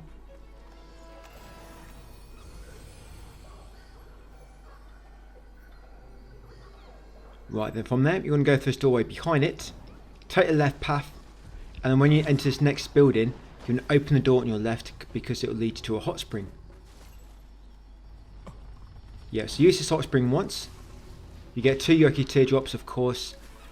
And the enemy will attack you. Yeah, it's trying to rip your pants off. So quickly get dressed, guys, and beat him up. And then head back outside the next exit. It's going to avoid that enemy because once I triggered this lesser crucible, it should de-aggro him. And I shouldn't have to fight him. Yeah, so keep going left to get to this lesser crucible. Going to take all the enemies. There'll be 5 altogether. Once you beat them all up, you get a soul core, Ipondatara. And for completing this lesser crucible, you're also going to unlock a new guardian spirit skill for Kusanagi. So yes, when you use the Kusanagi guardian spirit, he'll have a new skill you can use. So you'll actually have 2 skills. You know the ones where you can't like hold R2 and press square, for example.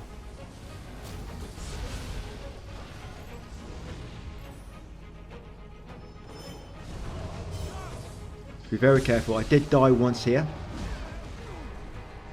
It's that fire enemy, got to be careful because they can actually easily knock you into the lava and it can kill you really quick if you don't realise you stepped in it. But I just knock you in there once and before you even realise you're dead. So just be very careful about getting knocked in the lava, guys. Especially if you're only wearing flip-flops or your ninja socks. It'll burn straight through them.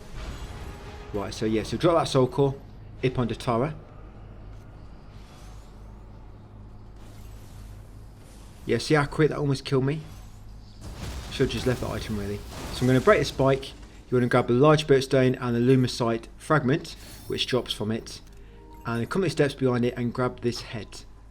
You need to take this over to the altar in order to get rid of that big monster. Mystical glow to it.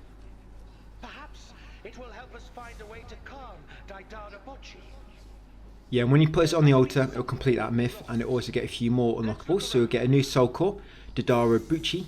You get Ninja's Locks, Megatama, Primordio Mud, I have no idea what that is, and Elixir ×1.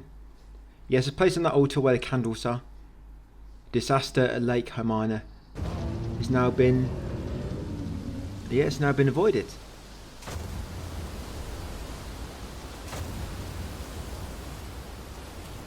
Right, so that's done. Yes, get a soul core, like I say, Elixir. So make sure you grab anything which dropped. Right, coming in next is nearby building. Loot a chest inside there. Yes, you'll find some goodies. And there'll also be a Chiyoko, just near that wall to the right. Yeah, in that chest you'll find secret skills, text, a domitable spirit, and some other goodies. So yeah, that Chiyoko, guys. Yeah, I'm missing a lot. But that Chiyoko will drop ninja socks and transformed art abscission combo. So get them, then you're going to jump down here and grab that item. That item is the cell key. So grab the cell key, make sure you got Chiyoko in the chest and everything else, guys, and drop all the way back down to where the boats are. And if you remember, this cave, it's got a cell inside. We can now unlock it with the cell key. Grab the Kadama at the back. And then also loot the items from this corpse. And you'll find a pair of ninja socks, guys, and something else. And that's all we need. That's all you can collect in this area for the time being. We're going to walk back to the Hori Castle Outwork Shrine. Just grab the Scampus. Sorry, we've got to get a Scampus yet and defeat the Master. And that is all we can do at the moment. So one of them soul cores we recently got. One of them will allow you to put Sloth on your weapon as a talisman, which basically slows down enemies.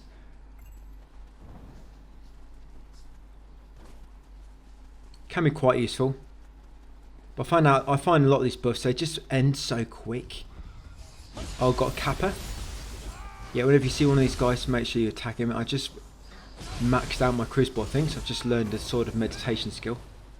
Might have to put that into effect later.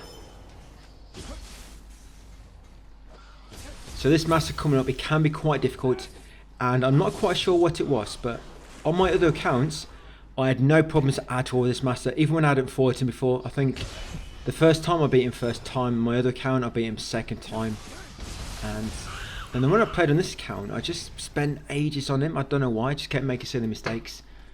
But I'll let you know what I learned, but it's not too bad. I do end up just spamming the Severing Spin move, which makes it fairly easy, but we've got to make sure you use it correctly. So this Scampus, back near the entrance, it doesn't appear there until you've scared the monster away, you know, or subdued him. So get a Scampus, be quick following it. Yeah, this one seems to burrow or turn into like a ghost. That's it, keep following the Scampus, it doesn't go far, just be on this rock over here. And you give him a little pet.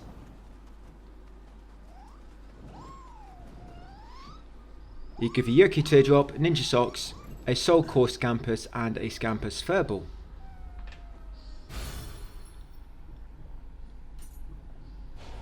So once got them goodies, now we're going to come over to where the Master is. It's basically where the big monster was standing earlier on.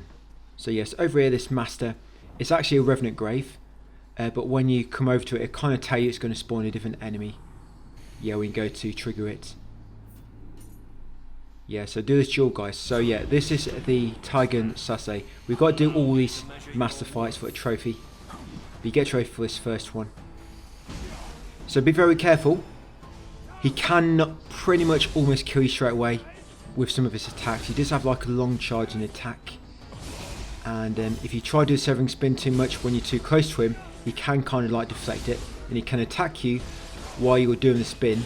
And he can kill you. So you've got to be really careful. The way I like to spam Severing Spin, if that's what you're trying to do, is try to make sure you're not too close to him.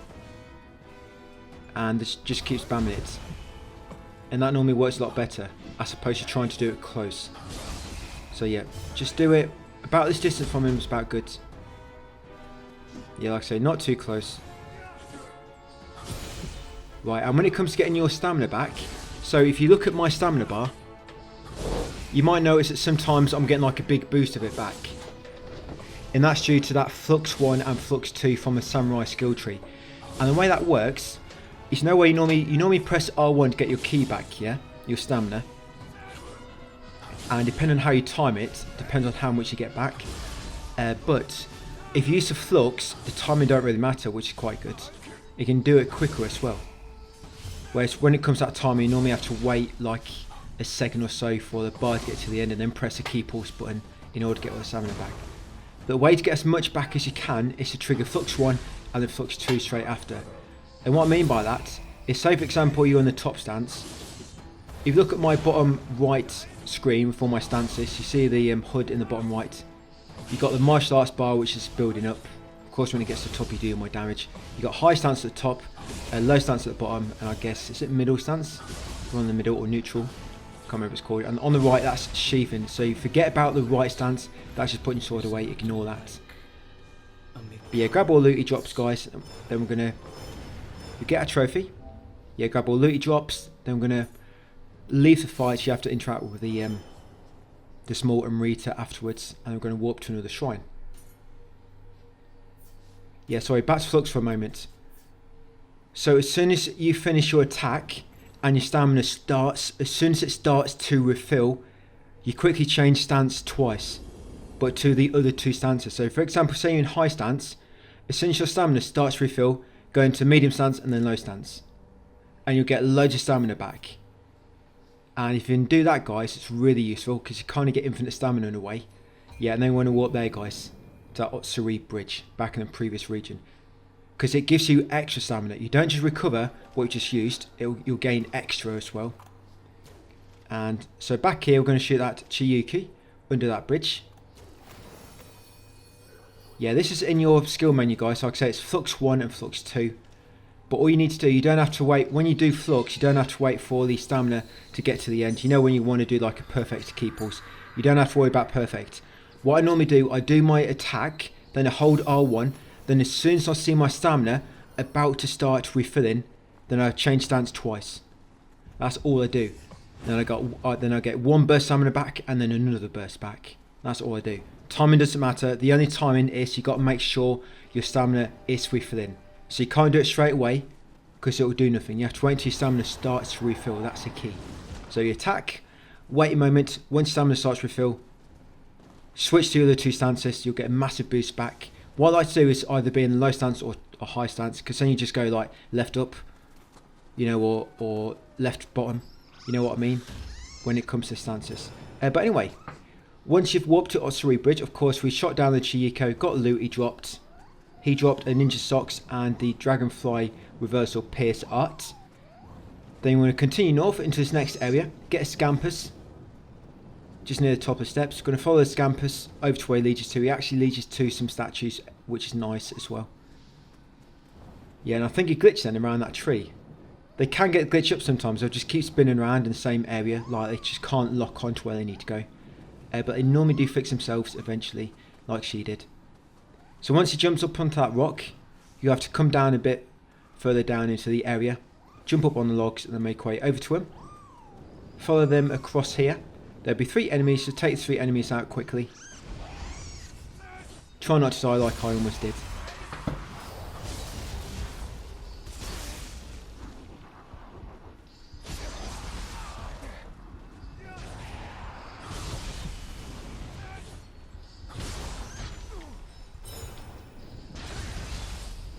Yeah, this is what you got to be careful with Severing Spin. Some enemies, if it don't stagger them, they will attack you while you're doing it, and you'll be like locked into the animation for like a few seconds. Right, so I'm just going to pet Scampus. Do not forget to do that after knocking out all the enemies. You get Samurai's Locks, Scampus Furball, and a Teardrop. And then get Jizzo's Shrine afterwards. Yeah, get a Jizz Shrine. Once got a Shrine and the Scampus, the Jizzo statues, 6. Yeah, coming in next is enemy base. You want to take out the 6 enemies. So there will be 1 archer. I was looking for him and couldn't quite see him. He's normally near the top of them steps. I'll get rid of this punk first. Oh yeah, so there she is. Going to get rid of the archer. If I can hit him.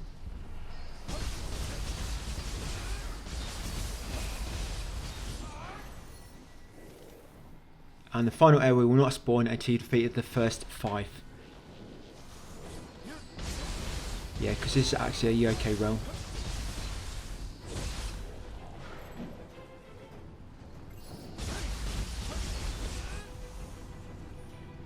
Yeah, so this dude up steps. This area we're going to be doing in the video tomorrow, guys. It's got a lot of collectibles. So something like 50 collectibles. I'm not sure if we'll be able to get them all or not, you know, due to Spirit Veins, but we'll do our best. But there's a myth leading up there as well, a fated land. That's kind of what we're making our way to at the moment. So once taken out that enemy base, continue following the path.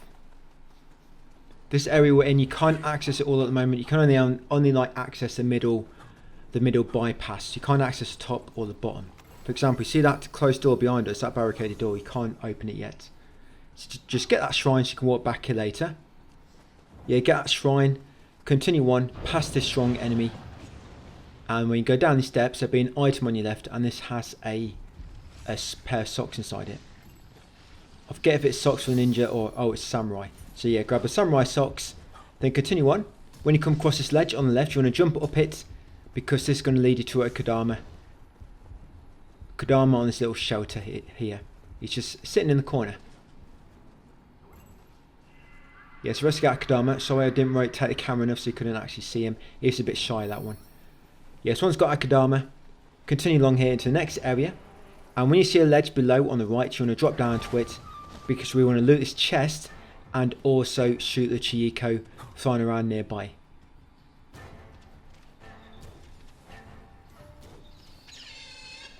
Yeah, so once got Chieko, going to the chest. Inside the chest, we'll find a new skills text, Snake Bite. Yes, Snake Bite. And then from that Chieko, get Ninja's Locks and Transformed Art, Heaven's Clash. And then continue along this path, get that shrine next on the left. Walk back here later, once you can access more of this area. Because this is another area where you can't access it all yet. You can access most of it, but there's just a few collectibles you can't. There's just one door above us, for example, you need to get a key for. And that key comes from a quest later. So yeah, you see that? Is it that one there? Daidara Buchi. Yes, that one will give the sloth, allows you to slow down enemies.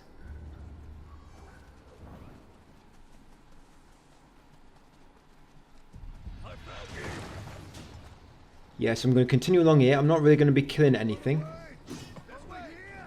But when the enemies kick down the spiked log, the little trap. Yeah, just after them.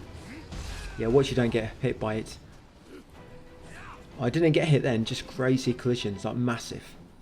Massive hitbox on that log. Yeah, you want to jump up to the right, you'll come across a small chest in the cave. Look at that small chest. You'll find a samurai's locks inside it. Continue to the exit at the end. You'll come onto this roof, drop down the hole in the middle, and you'll reach this chest with some more loot inside. Yeah, Ninja's text. Well, I'm going to open this door from inside, and there's a little boss here. He's actually on this stage. Just get his attention. What I like to do with this boss is I like to fight him in that little cage, because when it comes to severing spin, he's got nowhere to hide.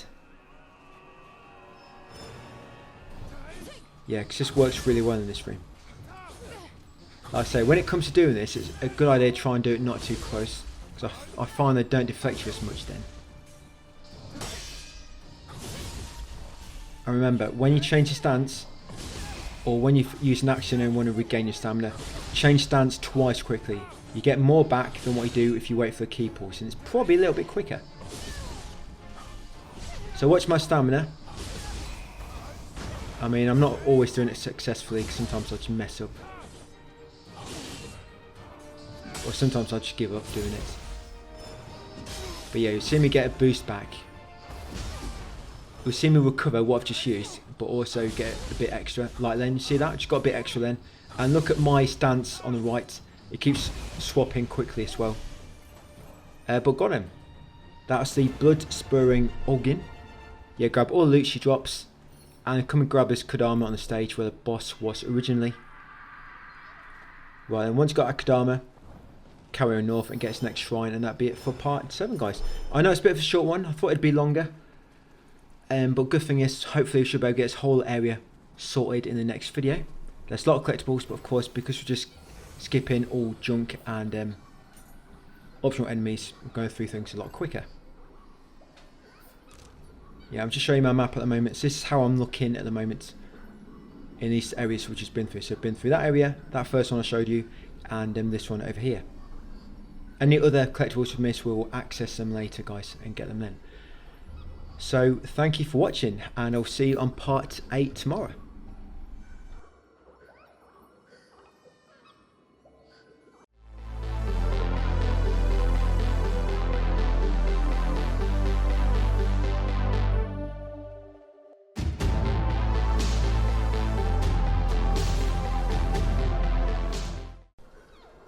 Welcome back, guys, to part 8 of my Nioh 300% walkthrough. So we're going to cover Nioh in this one. There's over 50 collectibles in this, so make sure you pay attention. And I'm just going to go into expeditions first on the shrine. So co-op expeditions, I'm going to create room and basically allow others to join me as I do a story. This will not ignore any of your story progress. This will make it so any progress you made will count, so you can do this while you're going through the game yourself. I wasn't aware of this at first. Apologies for not mentioning it beforehand. Somebody did let me know about this in the comments, so thank you for letting me know about this. But yeah, expeditions, guys, you can let 2 people join you and just basically help you as you explore the map. I think it might make enemies a bit stronger. That's something I need to do a bit more testing with, and I'll let you know in tomorrow's video probably. But for exploring, it really helps. But for bosses, we might need to use a summon feature, because I think summon, it does not make the enemies stronger. But I'll share that, like I say, in tomorrow's video probably.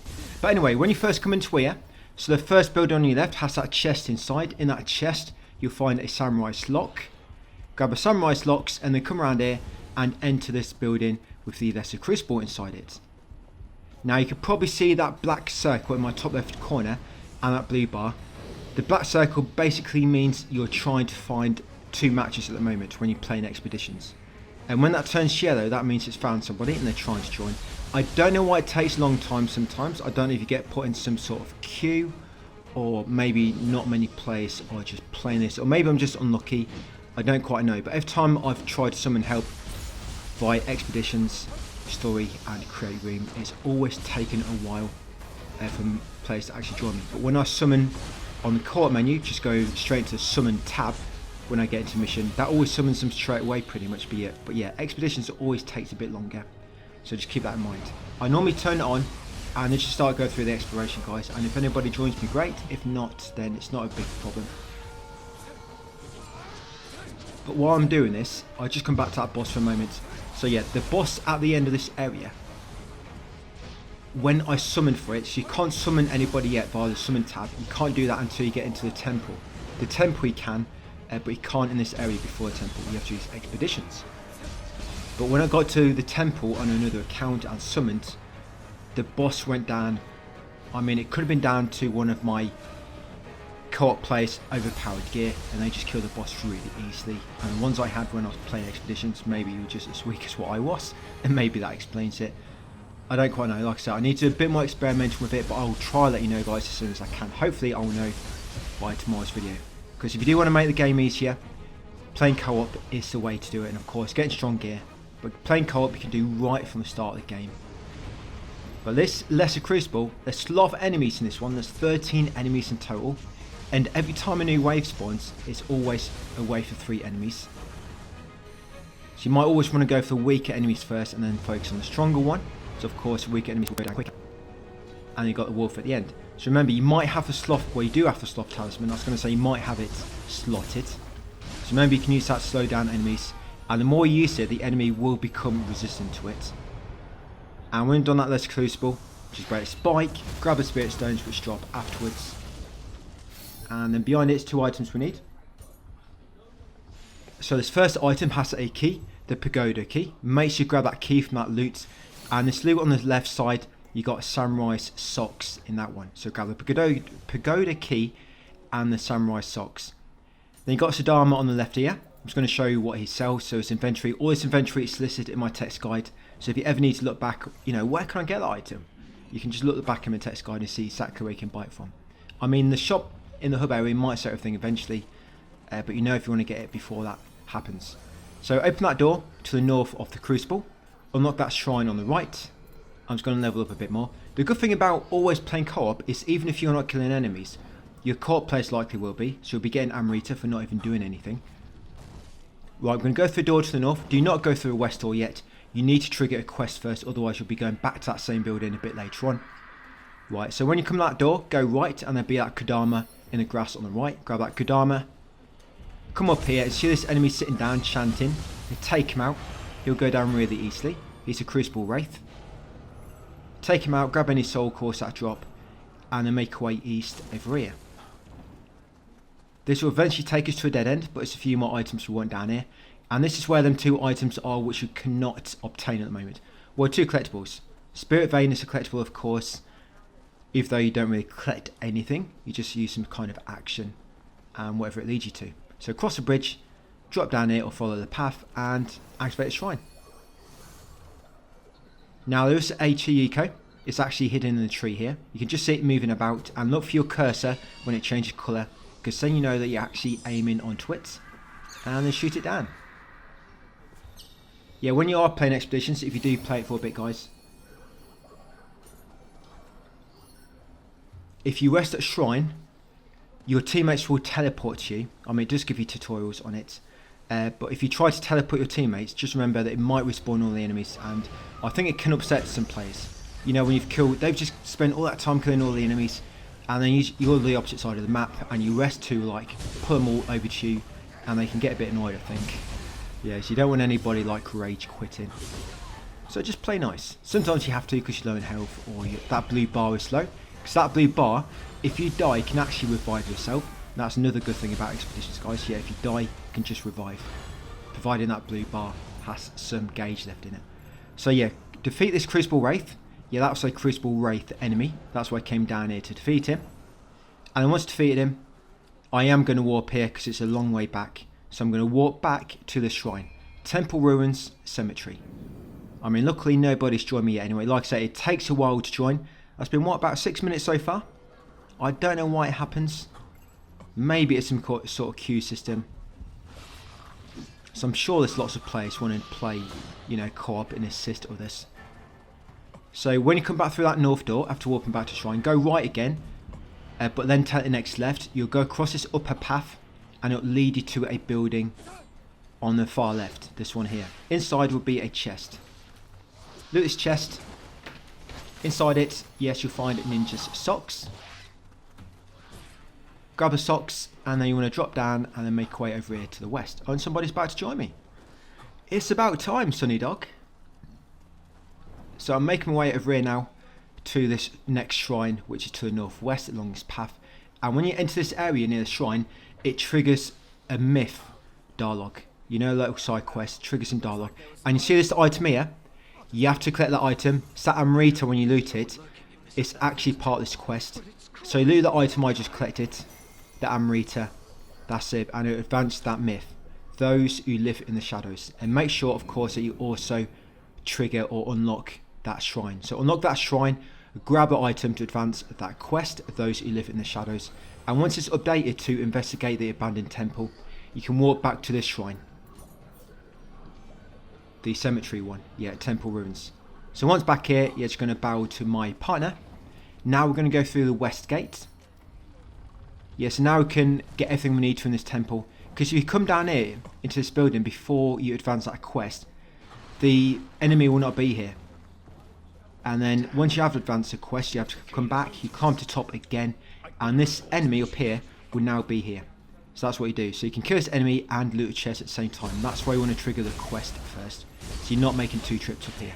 So when you climb up, just crouch, then you can get a backstab on, and then you should have a bit of HP left, guys. Get rid of him, and there you'll find the deserted village key. Yeah, so you want to make sure you loot that for that key as well, deserted village. Loot the chest afterwards. You get secret skills text, aerial mastery. Now we're going to drop down, come to the north side of the building.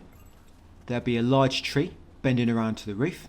Climb up this, carefully you don't fall down, and there'll be a Kadama on the top. Grab that Kadama, and then once I've got this, I'm going to walk back to the Temple Ruins.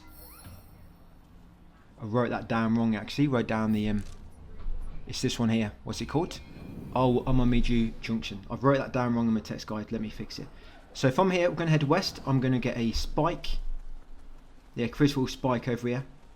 Somebody else does join me eventually. It just takes him a moment. Yeah, so that spike up here. You'll see he'll be defeating most of the enemies. I was a bit worried because by himself he might get killed. But I'm sure he'll be okay. Most players who join you, they have to join on a level they've already done. So it should be okay.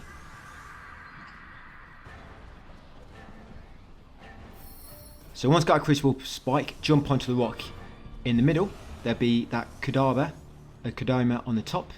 Yes, get that Kadama. Then continue west, and there'll be an opening over here. There'll be a Chiyuko. Yeah, just flying above the rocks ahead.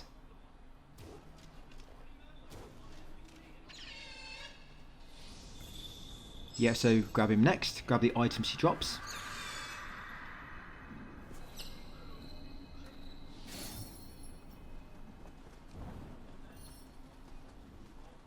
Yep, so he'll drop some socks and a new transformed art. Then you're going to come down here all the way to the southwest into the enemy base. Now in this first building on your right, there'll be a shrine. Be a chest. In this chest, you find secret skills text, oppressive strength. Because we're in a base, we want to take out all these enemies.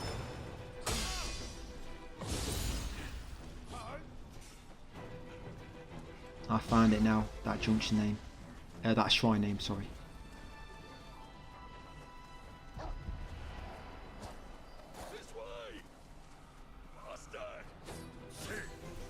Yeah, so what I'm going to try and do now, I'm going to round up most of the enemies so that when I do the severing spin, I'll damage multiple at once to make it a bit more efficient.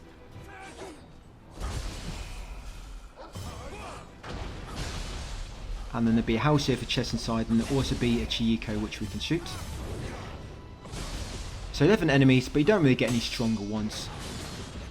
It's not like you kill the first 10, then a strong boss type enemy appears.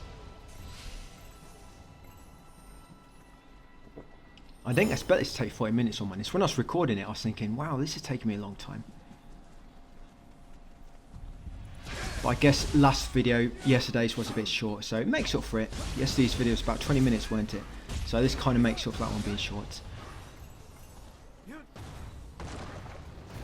But I am quite behind today, that's why the video's gone up slightly. That's why I'm a bit mixed up with things. Trying to keep up 2 games at once is quite difficult, especially when it's big RPGs. But anyway, once the enemies are dead, yeah, enough rambling. You have to drop into this house through the hole in the roof, and in that chest you find the secret skills text attack mastery 2. Come to the back of that building to the north and see that Chieko just down below. Yeah, shoot it. Hopefully a bit better of a better shot than I am. Yeah, it should be a lock-on feature for these dudes. It's even hard to gauge how far in front you need to shoot, because I find distancing hard to gauge with these.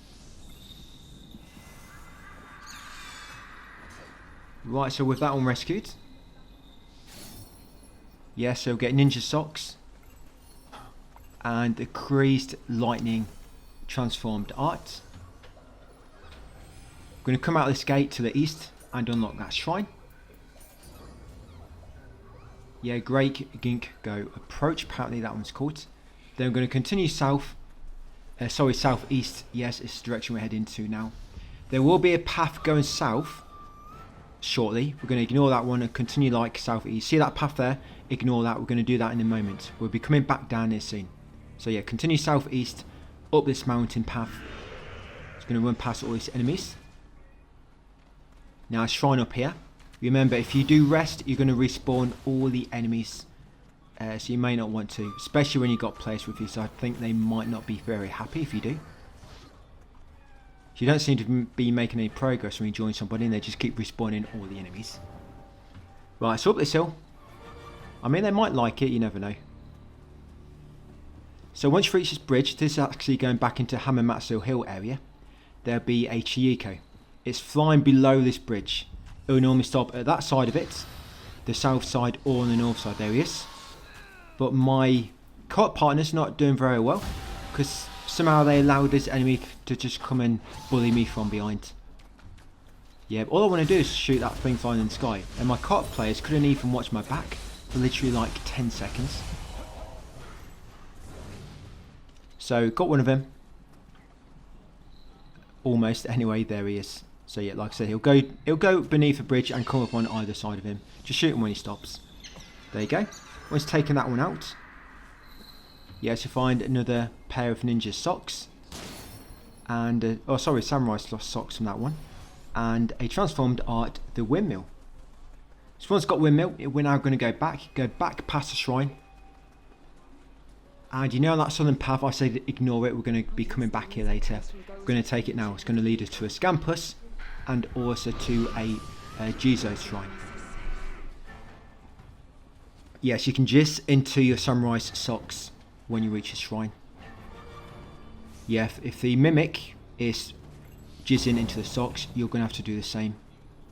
Right, so yeah, run across that spirit vein and get a Scampus. Some of these rocks you jump across, if you fall down, you have to kind of go back to the first one to get back onto the top of them all. Again, it's a bit annoying. But it's normally a what do you call them, a kappa. Yeah, it's normally a kappa at the bottom of this like little canyon. I should have said I meant to come down here on purpose, but yeah, I fell down by mistake and I just thought, you know what, let's get this kappa while we're down here. Yeah, so there she is. Every time I've come down here, there's been a kappa lying around. You do see quite a lot of these. I never remember seeing as many as what we do in the previous games. You see a lot in this. And the boss coming up in this area, it's one of the first bosses in Nioh 2, and I remembered having a lot of trouble with him in the first game. In number 2. But then again, I never used co-op. Right, so I'm going to go back to that Scampus. There she is. Right, and when this Scampus stops and you can pet her, there'll be a spirit vein nearby and use that to reach the shrine. There you go, ninja socks, Yokai teardrop, and a furball. So yes, use this spirit vein nearby, take it over to the shrine. I'm just going to donate 1 gold. I'm still tight. Even with all the money I now own, 50k, I'm still only going to spare 1 penny. Yeah, I'm sure that's all going to go all at once at some point. Yeah, you might not get Ultra Coke up there. I've always got something different from there. I think on my other account I got healing, something healing. So it's kind of random what you get as a reward. Right, so once you've rested at the shrine and you've got a Scampus, run back across, jump back across these rocks, and now we're going to continue north. We're going to open 2 doors to the north and also get a Kodama. The 2 norths will take us back to that shrine, Omijo Junction, or whatever it's called. Up these steps, turn right, and the Kodama will be just over here. It's actually behind some small crates right in the corner.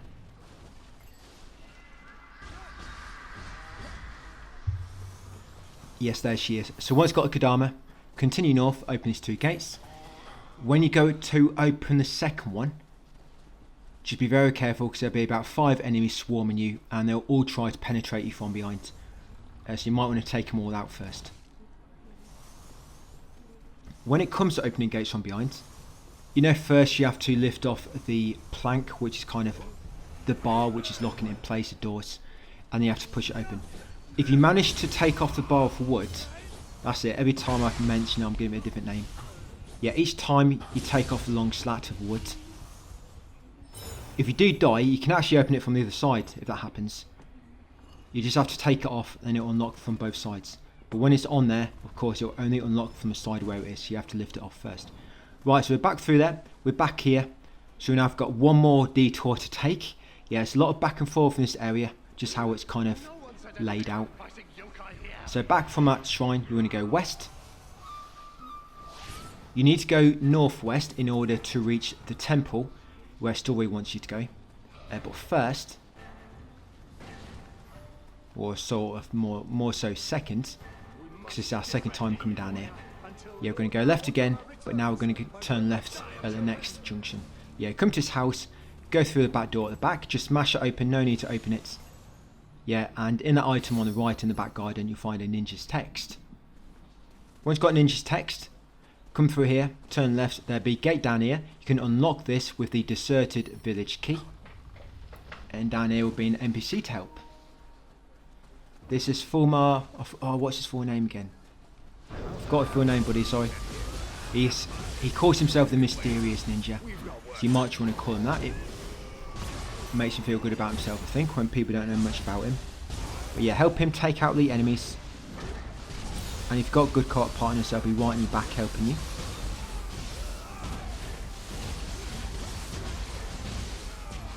Yeah, I'm pretty sure enemies are stronger on expeditions. I don't know, it's something I need to keep an eye on more. I'm gonna test it before I do the next video. Problem is, it takes so long for people to join you. So yeah, after you've beaten everybody, guys, make sure you talk to him afterwards. That's it. Now he's going to start following you. Go through this back gate, get into the back garden, and climb up these rocks. Now come this house over here to the southeast, out the back garden, and around the right corner out the back will be the Kodama. There she is. Of course, I can't use the Kodama yet because too many enemies nearby, so I'm going to have to take them all out. I don't know. The basic mobs might be, you know, might be just like they normally are, but I think the boss was a lot different on the expeditions. Once you reach an area where you can summon, you can just kick the expedition or end it, and then do summon straight after. And like I say, summons come a lot quicker. I don't know why so many enemies here as well. I think my teammates aggro them all, so they've just followed us all to the back garden. Come on, it's a party in the back garden, barbecue here. They've all come to join in, gate crashing us. I think they thought I was in a hot spring. They might find me in my underwear. No, that's later. Yeah, there's a hot spring in this temple coming up. So, defeated them all. It's going to rescue this Kodama.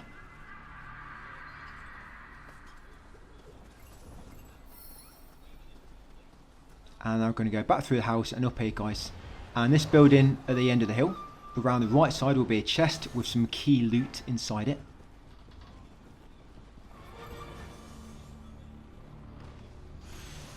Yep, so you find some goodies and a new secret skills text, Defense Mastery 2. So grab that, then open this door, and there'll be some strong enemies inside. This enemy goes down pretty quick though. Maybe it's just me, maybe we all had like really bad deals with this boss. Because this boss in a moment, he goes down really quick. The Ninja...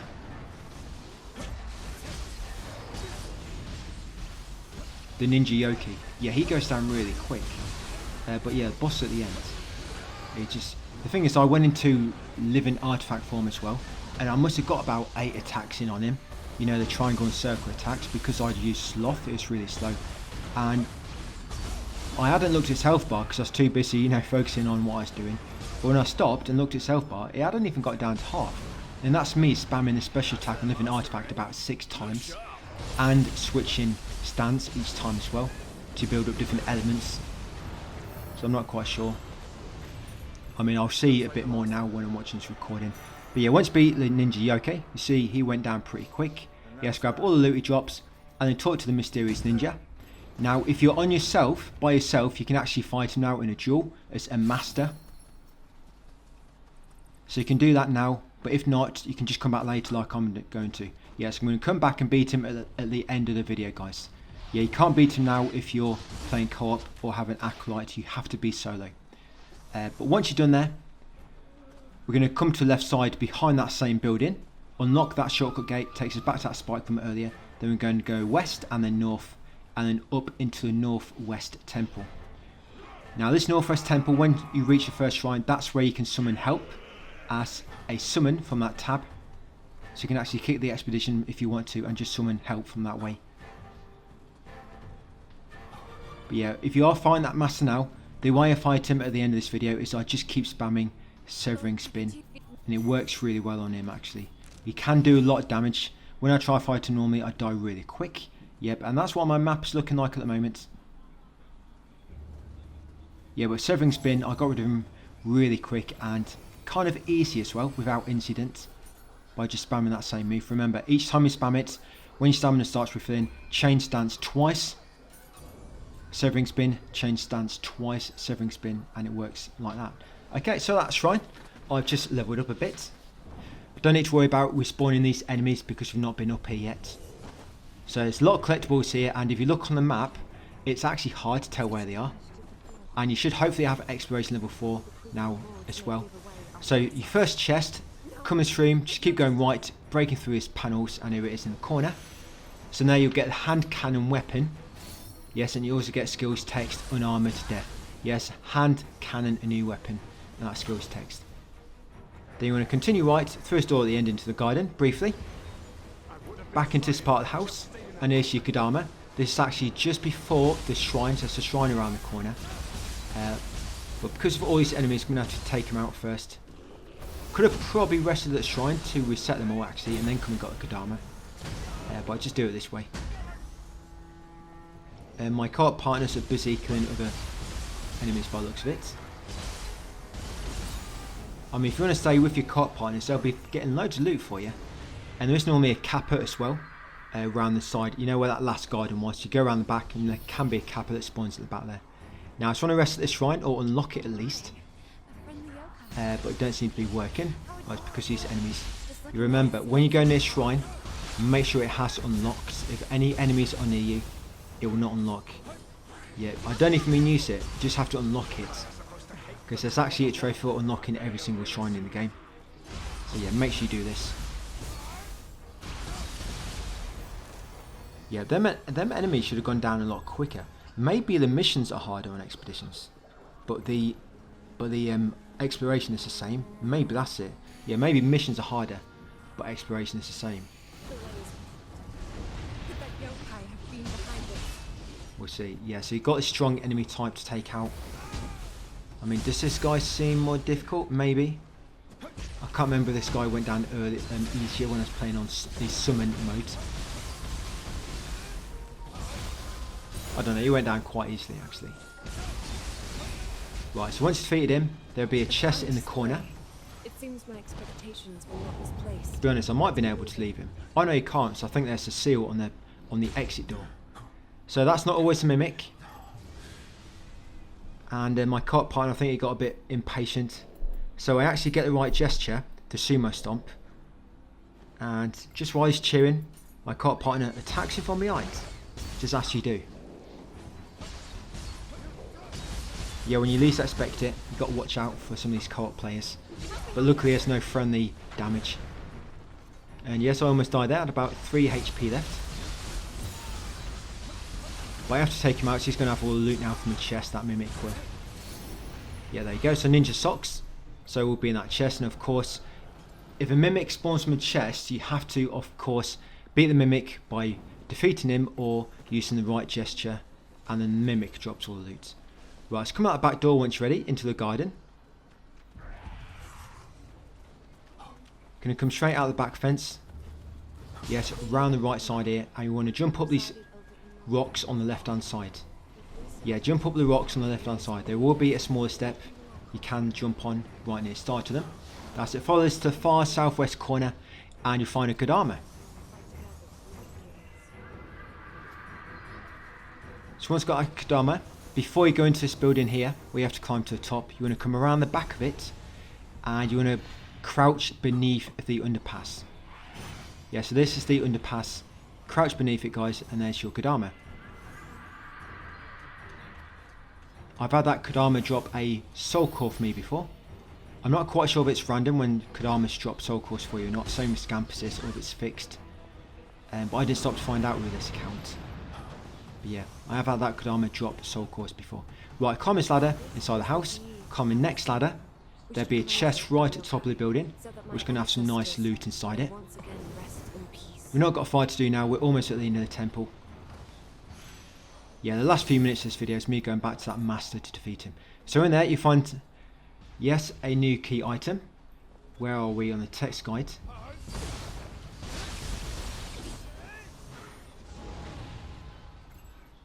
Oh yes, that secret skills text, the samurai's cloak. And you might get a writing set as well. I think, did I get that? And was it really high level, 150? But once you go over the overpass, and you reach the roof of the big building, go around the right side and there could be a Kodama right in the corner of the roof, guys. So make sure you get that Kodama in the corner, and you come back along the left side, there'll be a ladder leading down to the final area.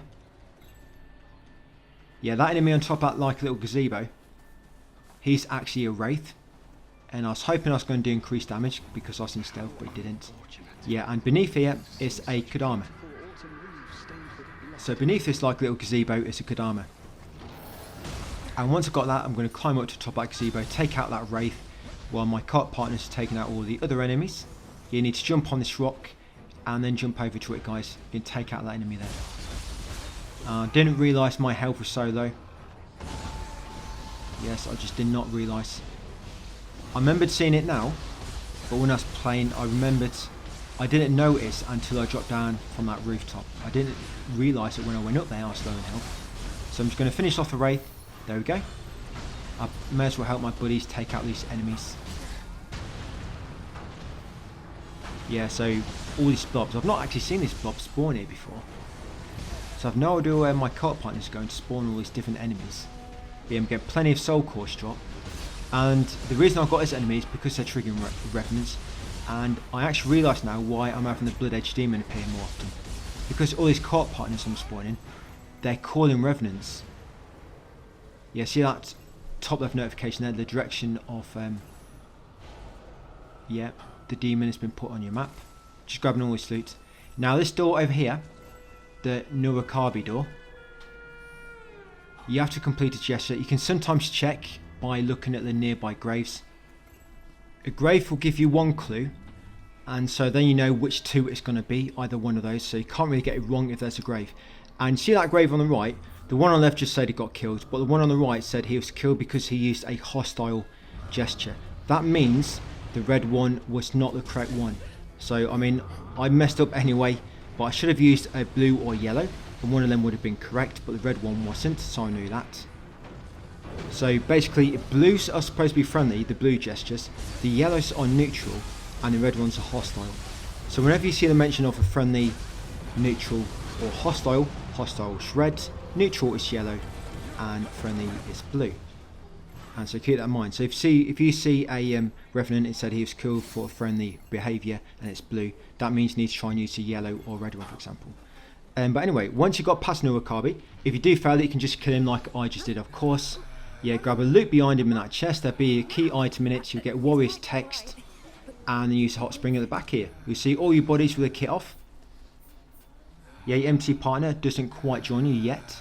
Maybe there'll be time for that later. Maybe near the Jizzo Shrine. And we'll get some socks out. But yes, so the Hot Spring, if you use that on your teammates, you get nice health regeneration ready for the boss fight. And I'll just show you my map then. Just show you that I found everything. Should be on 49 of 53 collectibles at the moment. Unless you kill the master. If you kill the master, you might be on 51. Well, to be honest, we've got a shrine yet anyway, the shrine and the boss. So now to carry on to the next shrine, up to the boss to the north. It's going to level up again. So I'm getting everything to 10. And then I think I'm going to get magic to 15 to get an extra Omeo slot. And then I'm probably going to focus on my damage maybe. Right, so I'm just going to get my buffs ready and go into the fight. So yeah, this fight, he took me ages. I don't know why it's taken so long. Like I said, when I had summon co-op, he went down so quick. But I've done expeditions twice with him. To be honest, the first time I did expeditions though, he went down quite a little bit quicker. This instance though, it just seemed to take ages. I know of course one of them is like fire based, one is water based. Of course you hit water one with fire, the fire one with water, etc. But look here, I've gone into my living artifact. I'm not really doing much damage to it.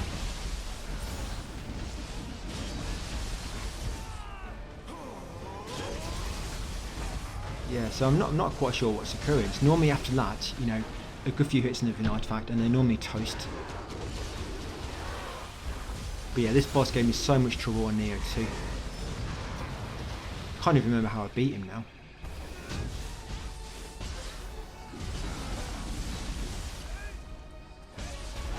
But yeah, just co-op never really been my kind of thing, but I might use it more often now on guides.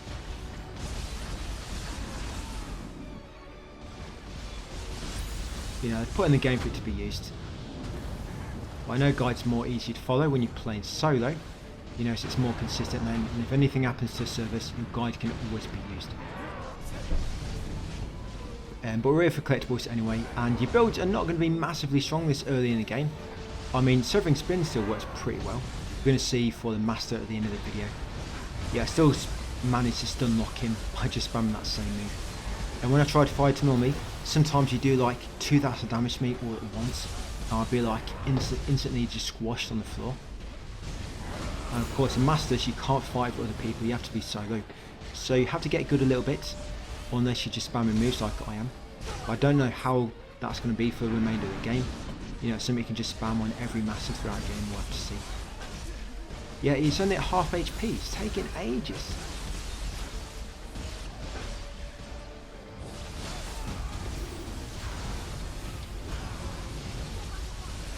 Yeah, so this might be an expedition thing.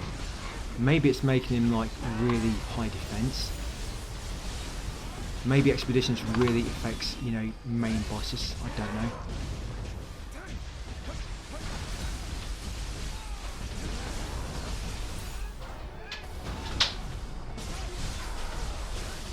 I should probably get some better talismans as well. I need some of them talismans which knock down the enemy's defense. You know, just things like that.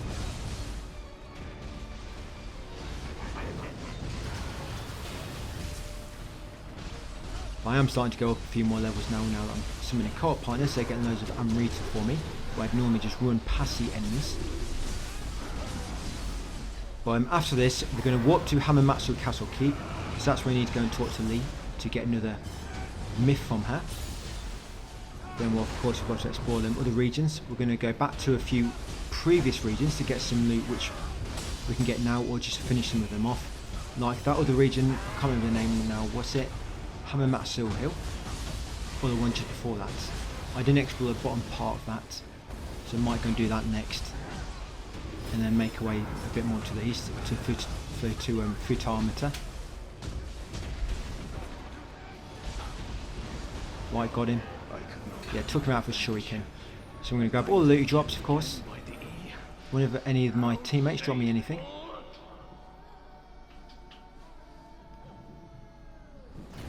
Yeah, he drops you his sword, his axe, and his bow, by the way, as well. You see that? Level 35, sword, bow, and axe. Samurai socks. And if you're on expedition, your teammates will not leave you. It's only on summon co-op where they get kicked after the mission automatically. Yeah, in expedition, they don't get kicked. Right, so I'm going to talk to Lee. Oh, you get a trophy, teamwork. You might have that by now. If not, you'd probably pop it later at some point. Because as you can see, there's missions like this where you automatically have an NPC helping you.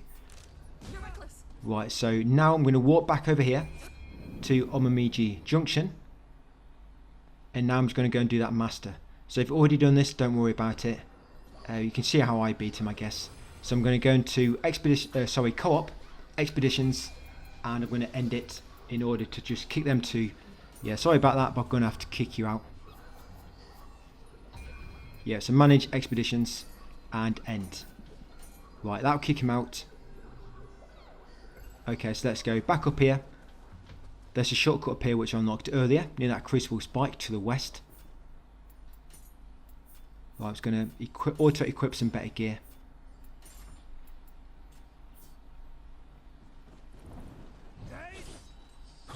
Yep, so that's still working with this. So sometimes I think it's going to equip a different type of weapon, so I'm not going to be able to use my skill. Right, so here he is. So yeah, this guy can hit quite hard, and this enemy always follows me down, and he makes it so I can't talk to Fuma.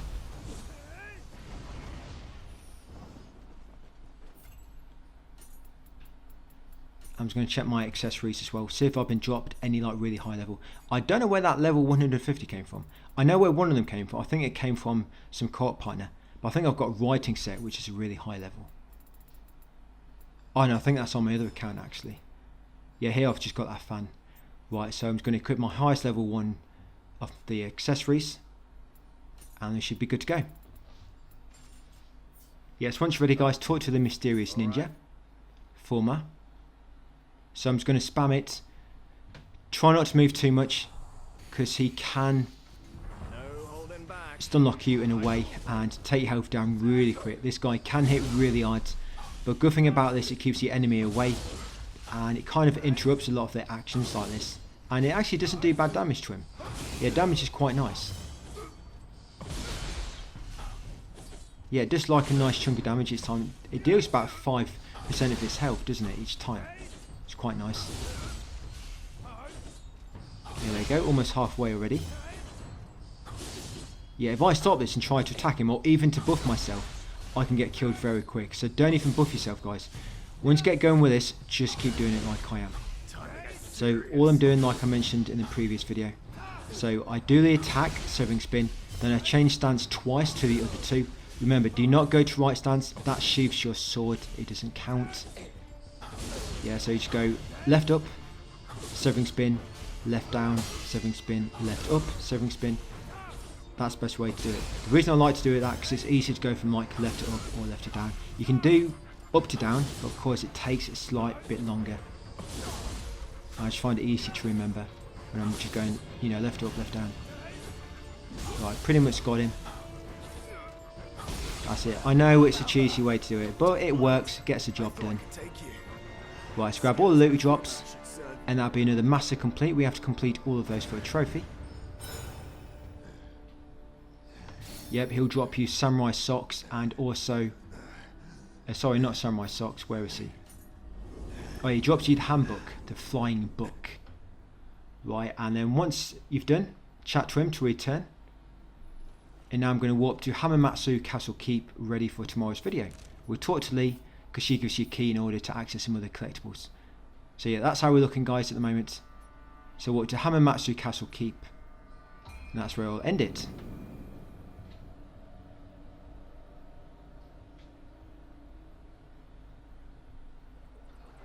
Yes, that's it for part 8. Yeah, thank you for watching, and I'll see you on part 9 tomorrow.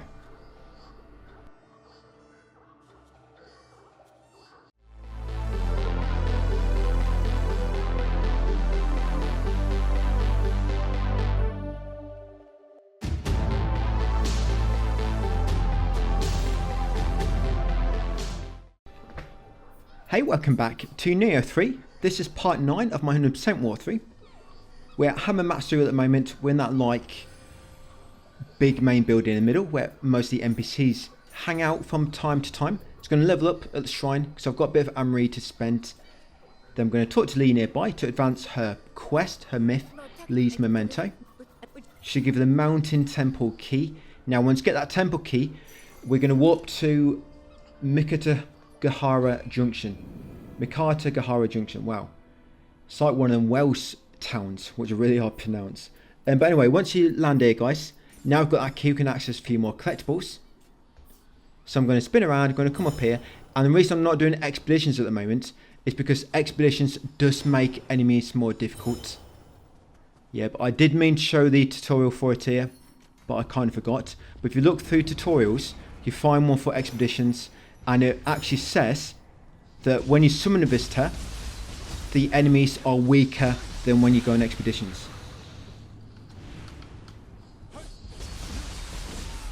So when I fought that boss in the previous video, yes, he was stronger because I was on expeditions. Yeah, the game explicitly states, summon a visitor, the enemies will not be strengthened like they are in expeditions. So just keep that in mind. So whenever you can, you want to try summon visitor, and only use expeditions when summon visitor is not available. You might be better than me when it comes to summoning for expeditions, because I left it for 5 minutes to start this video. Nobody was being discovered, so I just turned off expeditions, guys, and I'm just going through this part solo. Yeah, but whenever I can summon, that's normally pretty quick, and I'll always try to do that. But yeah, expedition, start of each video. I think I'm going to try it 5 minutes. If nobody joins, I'm going to kick him, because I'm not making every enemy more difficult when nobody's with me. And they'll probably join me right at the end of the video anyway, so it'll be a waste of time. But yes, there'll be an enemy base here when you first unlock that gate with a mounted temple key. There'll be an item there at the back. You'll find Samurai's socks. So grab that item and then come to these steps.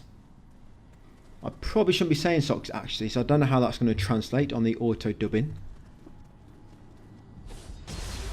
So 5 enemies, there'll be 4 you have to kill, and then once you killed 4 of them, the one which is kind of like in the yokai realm in the middle should appear. Take him out. And then right at the top will be a boss which spawns for that myth, which would be the aggrieved warrior. In this part also we're going to get Hamamatsu Hill completed. We're going to complete Futamata Road, and we'll do a few myths along the way as well. So yeah, we're going to clean up 2 areas in this one. There's not actually much left to do in this region actually.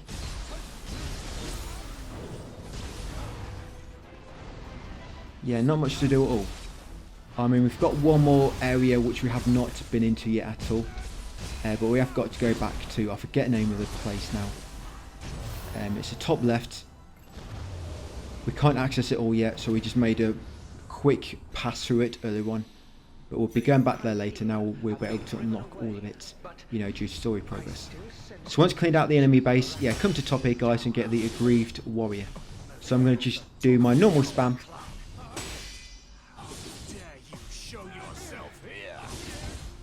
Yeah, if you can get the enemy against a wall, this can work really well. You'll see with the boss coming up a bit later. I'm down the steps slightly, and for the enemy to get to me, he has to like drop down, and it kind of locks the enemy around that spot, and it makes it a lot easier for me to like spam this on him. Because sometimes I like keep blocking it, you're not really doing much damage.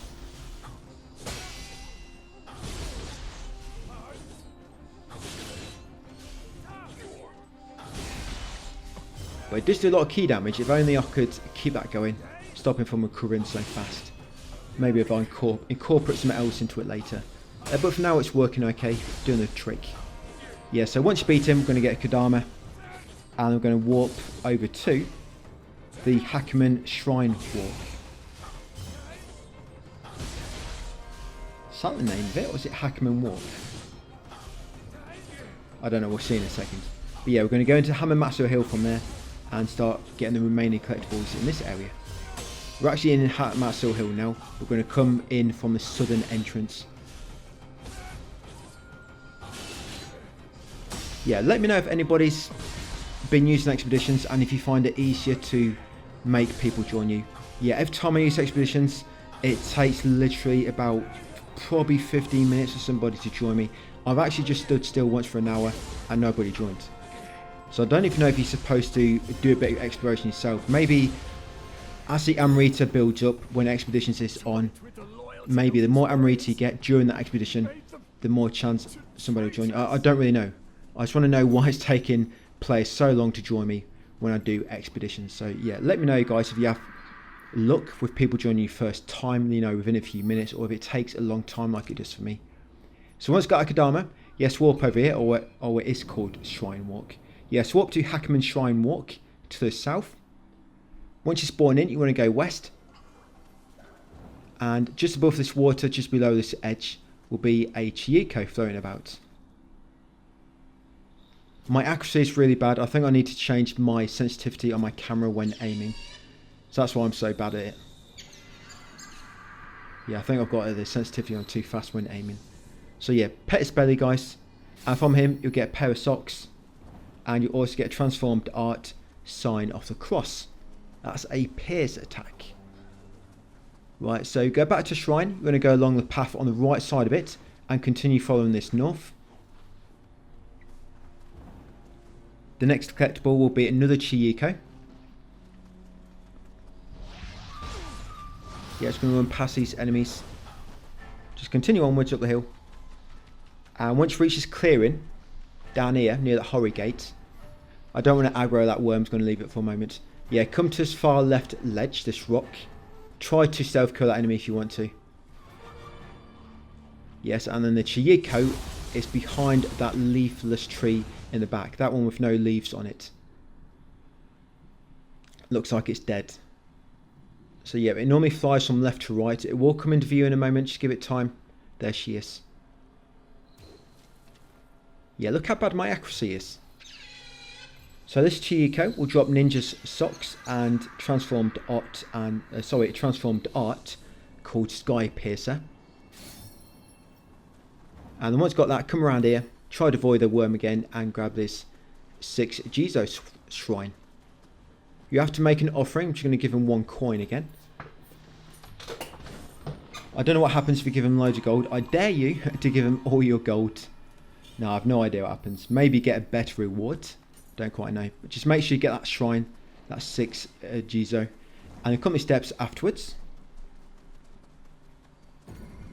In a large hollow tree on the right at the top of the steps will be another key item. In there you're going to find a secret skills text hollow form. Right, now I need to take out all the enemies in this base. 7 enemies in total. The last enemy will not spawn until you've taken out the first 6. Most of them are just these critters. But one of them will be on the roof, and you likely have to climb up to reach him. Because if you shoot him, it won't do much damage. Yeah, so climb on top of this smaller roof, then jump across to the bigger building. And there she is. So take him out. And if you can, try to get a stealth attack on that larger enemy below. And then in this building will be a chest.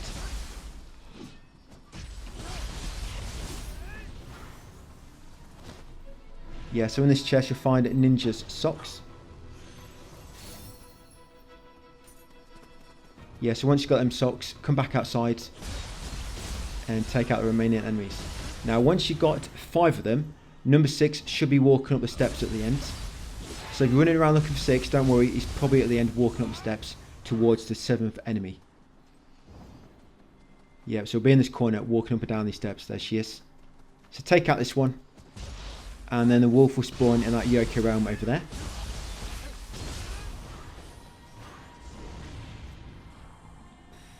Well, I'm going to try and kill this boss really quick. Sorry, not boss, this strong enemy really quick. Right, you sloth on him, slow down his movements. Yeah, Ninja does a lot of damage from behind. It's nice. Right, once you killed him, come in here and grab that Kodama.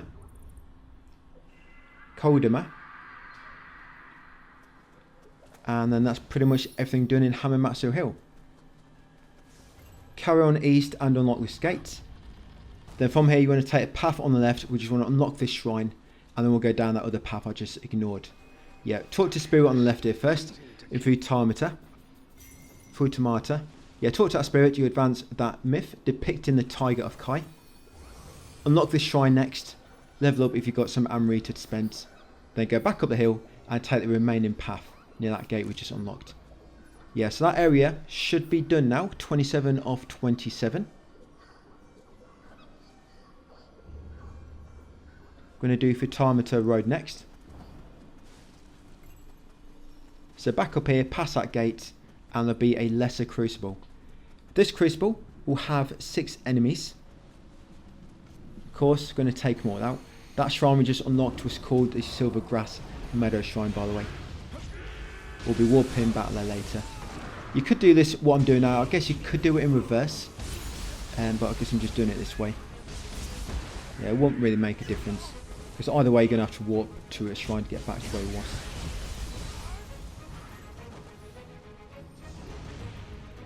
Yeah, 7 enemies in total.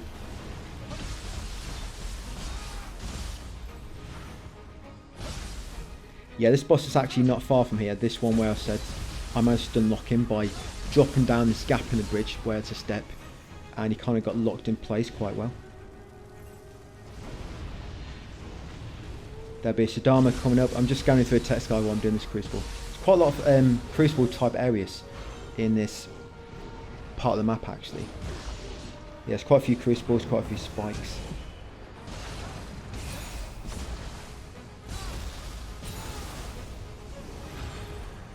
Yeah, not much else going on really. So once got them all, just make sure you grab all the loot. Then of course break the spike afterwards. And in the next video I'm probably going to go through all my titles and stuff.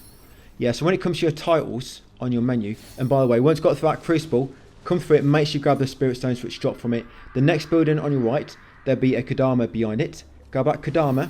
I always like to get that first because you normally trigger the enemy when you try to enter the building. Get the Kodama first, then come inside the building and get that craft guide ghostly coal. That's actually needed for a quest. So yeah, get a Kodama and then grab that item for a quest. Craft guide ghostly coal. Carry down the path and the last building on the left will be a pair of socks. Grab the socks and then once you've got them, we're going to walk back to that recent shrine. You need to wait for the dialogue to finish before it allows you to do so. Yeah, so walk back to there guys. There you go, Silver Grass and Meadow. Trying to think what I was talking about a moment ago. Completely forgot now. Apologies, it should come back to me. But anyway, once back at the shrine, come down to this bridge and see that enemy over there. The one nearer the bridge, he's the strong one. I just want to kill this archer on the right here. So he likes to shoot you when you're attacking the strong enemy. Right, but it normally aggroes this guy as well. Right, so this is Nioh. I'm going to take him out. So, because it's a human enemy, yes, I'm pretty much going to do my normal spamming trick. And I'm going to drop down this little step here. And yeah, it locks him into place quite well. Because he keeps trying to, he won't attack me, you see. He's got to try to drop down first.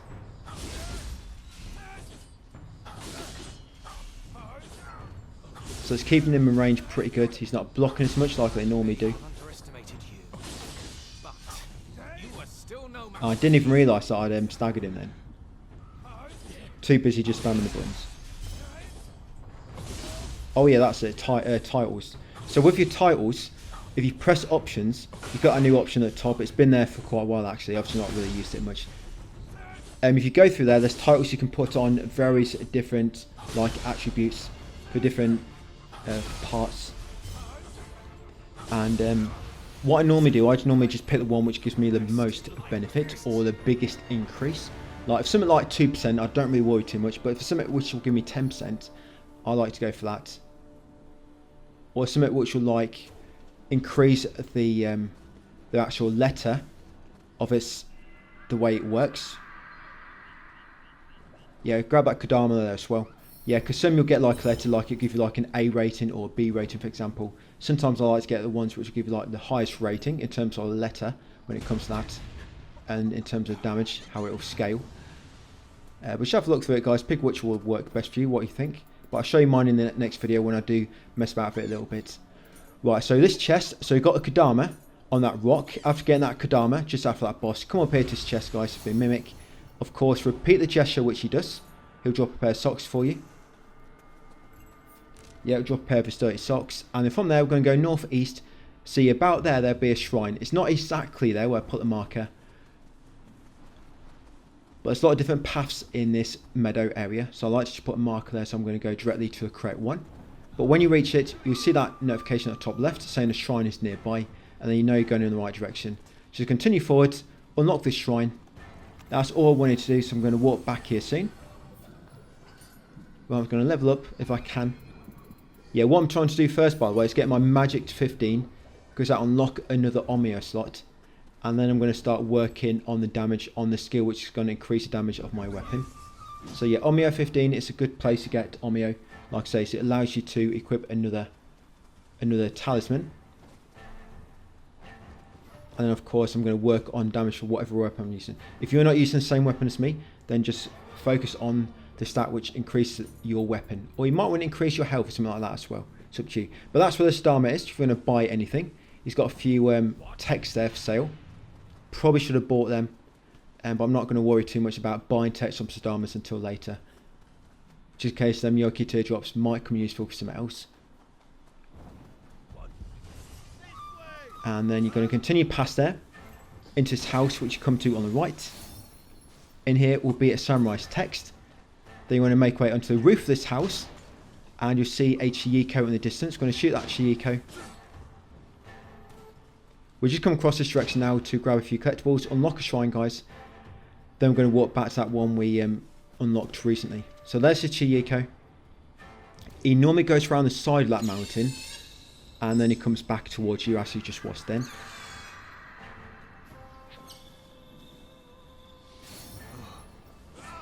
So you get another pair of samurai socks and transformed art, the Mad Spinner.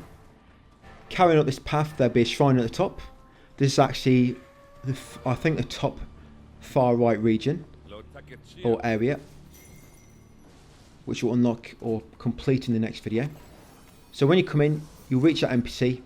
He'll want to join you, but we just want to unlock that shrine. We'll complete that later. Just unlock the shrine, guys, and then warp back over here. Yes, to Firefly Forest. Once back at Firefly Forest, we're going to come northwest. The path will split. You want to take the left path first. Yeah, come along here. You might come across this Kappa, you might not. I think the first time I did this, he wasn't there, but second and third time he was.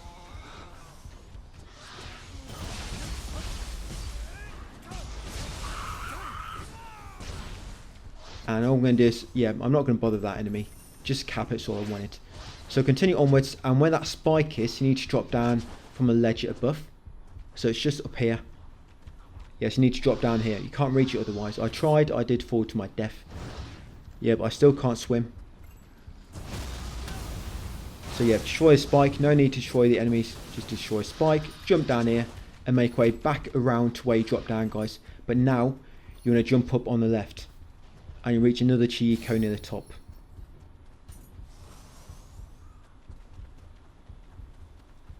Yep, so jump up here on the left, near where you dropped down earlier. Once at the top, and you go through this like little gap between the rocks, spin around, and you should be able to see a Chiyiko. It's quite difficult to see with brightness. I'm sure I turned my brightness down, and it's still too bright when you look in the sky.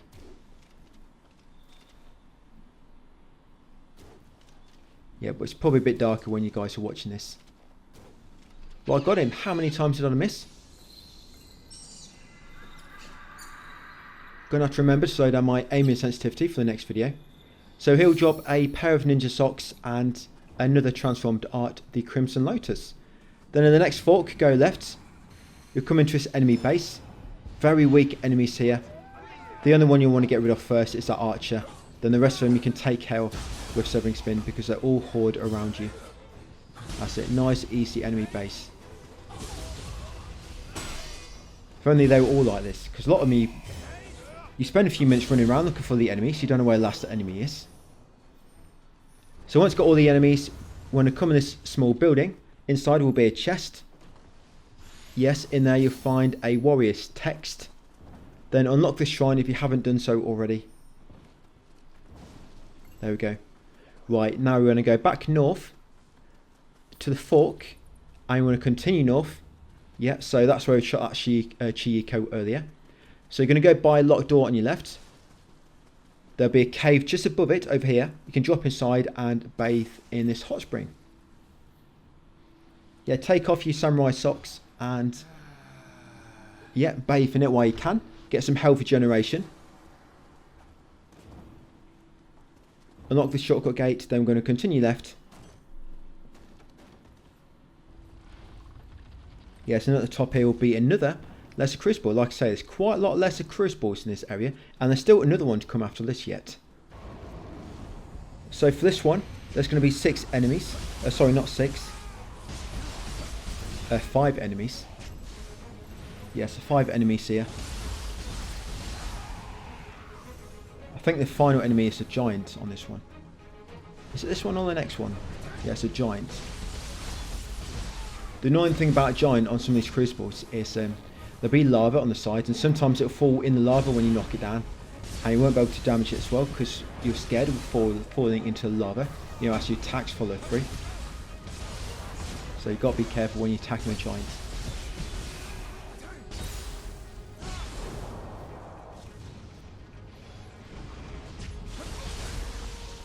Yeah, then once you've done all this, there's going to be a bit of warping around, guys. Complete a few more myths. We've got to go back to the Eternal Rift because we have to craft something. Yeah, to complete a myth, we have to craft the ghostly... Forget the name of it now. Oh yeah, the ghostly gold. Yeah, we have to craft that. Oh, so here's the giant. Yeah, so be careful, guys, when he falls into lava. It's a shame the lava doesn't damage him. Yeah, so see here, it's really close to lava. You might want to try to spin him around so he's actually facing the way he came in and not the lava on the side. So when you do knock him down, you can easily attack all of it.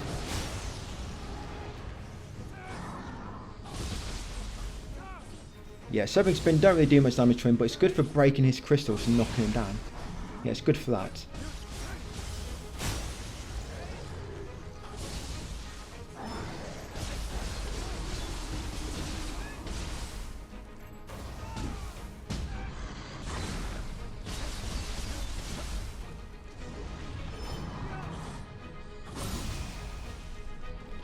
And then once we've done this,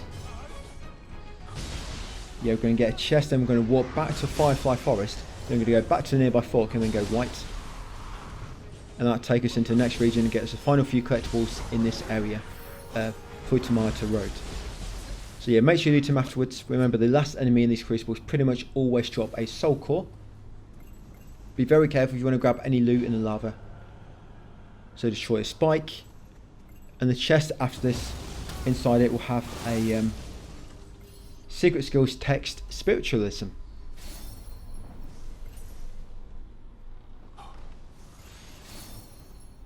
Nice, yeah, grab that. So we're going to walk back over here to the Firefly Forest. Then you want to go north slightly and then go right at the fork.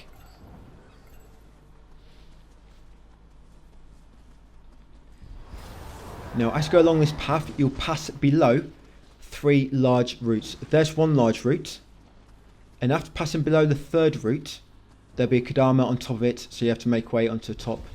Yeah, and here's coming the 2nd root. So there it is, 2nd root. So the 3rd one, like I say, when you pass below the 3rd root, there it is. So after that 3rd one, go left, jump up these rocks to get on top of it, guys. I follow it to the end, and you'll find a Kadama. Once you've got that, continue on and you'll reach another crucible. Now be careful here.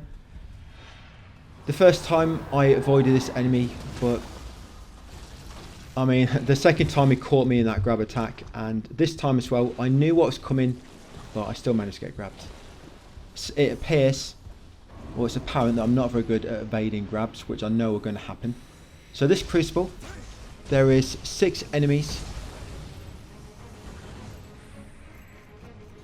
Yeah, 6 enemies for this one. And after we'll get a Jizo shrine, and then we'll unlock a shrine in the next area. Then we're going to walk back to Hamamatsu Castle Keep, guys, and talk to the NPCs. We'll complete the Lee's Memento quest. We'll complete the Headaches quest as well. And is there another one we complete? No, just them 2. So yeah, we're going to finish these collectibles, then we're going to complete the myths, Lee's Memento and Headaches. And that'll be us done. Then we'll walk back to where we were with Hattori at that Tea Leaf Village Shrine, ready for the next video. And we'll do the Searching for a Spy myth.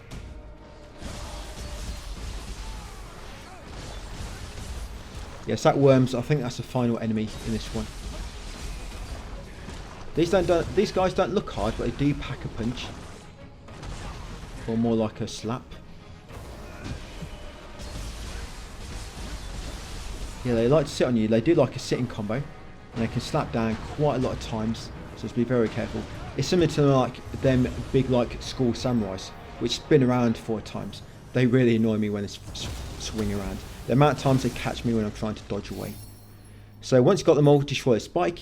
You get large spirit stone and spirit stone times 2. Make sure you get them. No, wrong path. You need to go to top, to build in at the top, and then go right. Yeah, that chest in there, I think it does have some fixed items. But it's nothing like, it's no key items like socks or anything like that. So yes, once in the tunnel, there'll be a small alcove on the left with the 6 Jizo shrine inside it. Pray there, and carry on to this next shrine, guys. And that should be all this area explored collectible wise. Yeah, there you go, 28 of 28. So that's Futamata done and Hamamatsu Hill. Yeah, and now we're going to walk back to Hamamatsu Castle Keep. Yeah, once back here, talk to Lee nearby first. That'll complete her myth, her memento. She'll give you some rewards. Samurai Socks, Smith and Text, Merciful Switchglaive, and Sincere Buddha's Gauntlets. It's going to level up. Right, once you've done that, you're going to carry on to the top of the building. Tokugawa and Hattori will be waiting for you. You're going to talk to them, then that's going to advance that quest and make a little boss appear nearby. Right, so once that boss has been mentioned about being in the castle grounds, yeah, you're going to go right around the roof, drop off, and you can see a large enemy down below. Yeah, you can see him just down there, trying to get entry to the actual building. Yeah, so he normally rolls away from you, and I actually hit him with Sloth here to slow him down, but I still can't seem to stop him. I was thinking maybe if I did enough damage he would stop. And if you try to attack him, if he just touches you, if he just like basically scrapes past you guys, he knocks you flying. So just be careful. Yeah, he'll always stop in the same spots. I mean, maybe there is a way to stop him a bit earlier. Like I say, if you do more damage than what I do, but I've not found a way yet. But Sloth is good if in case you do want to do a lot of damage early on. Because as you can see, it does get really fast. We'll see in a moment. Yeah, there she goes. Yeah, it's normally really fast. So we'll stop at the end here near these trees. We're going to take him out. New Peppo. You need to kill him because when you defeat him, of course, you need it for the myth. But he also drops the Yokai Goldstone, which you need to craft that ghostly coal. You get Soul Core as well, hopefully. I spelled something wrong there. I've put a Tom for that. That's in T-O-M. Yeah, T-O-M for Mike. Well, it should be N for November. Yeah, there we go. Fixed. Sorted. Good thing, you know, when going through back through my text guide, I can fix a few typos, which I noticed. I don't always see typos, you know. No matter how many times I read it, sometimes you still miss. It's nice to have somebody looking over your text guide, you know, it's another person. But just myself doing this for the time being. So yeah, once you beat him, guys, you get them collectibles. Make sure you pick them up. Yeah, grab all the loot he drops. And then you want to warp to the Eternal Rift next. Yes, warp to the Eternal Rift.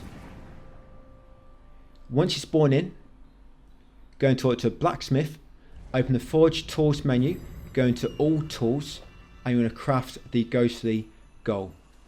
Or gal. Yeah, Forge Tools. All Tools on the right. And there you go at the bottom. Craft that one. It's needed for this quest. Be seeing you, yeah. Until next time. So now we're going to walk back to Hamamatsu Castle Keep. We're going to head back up. We're going to give Tokugawa his medicine.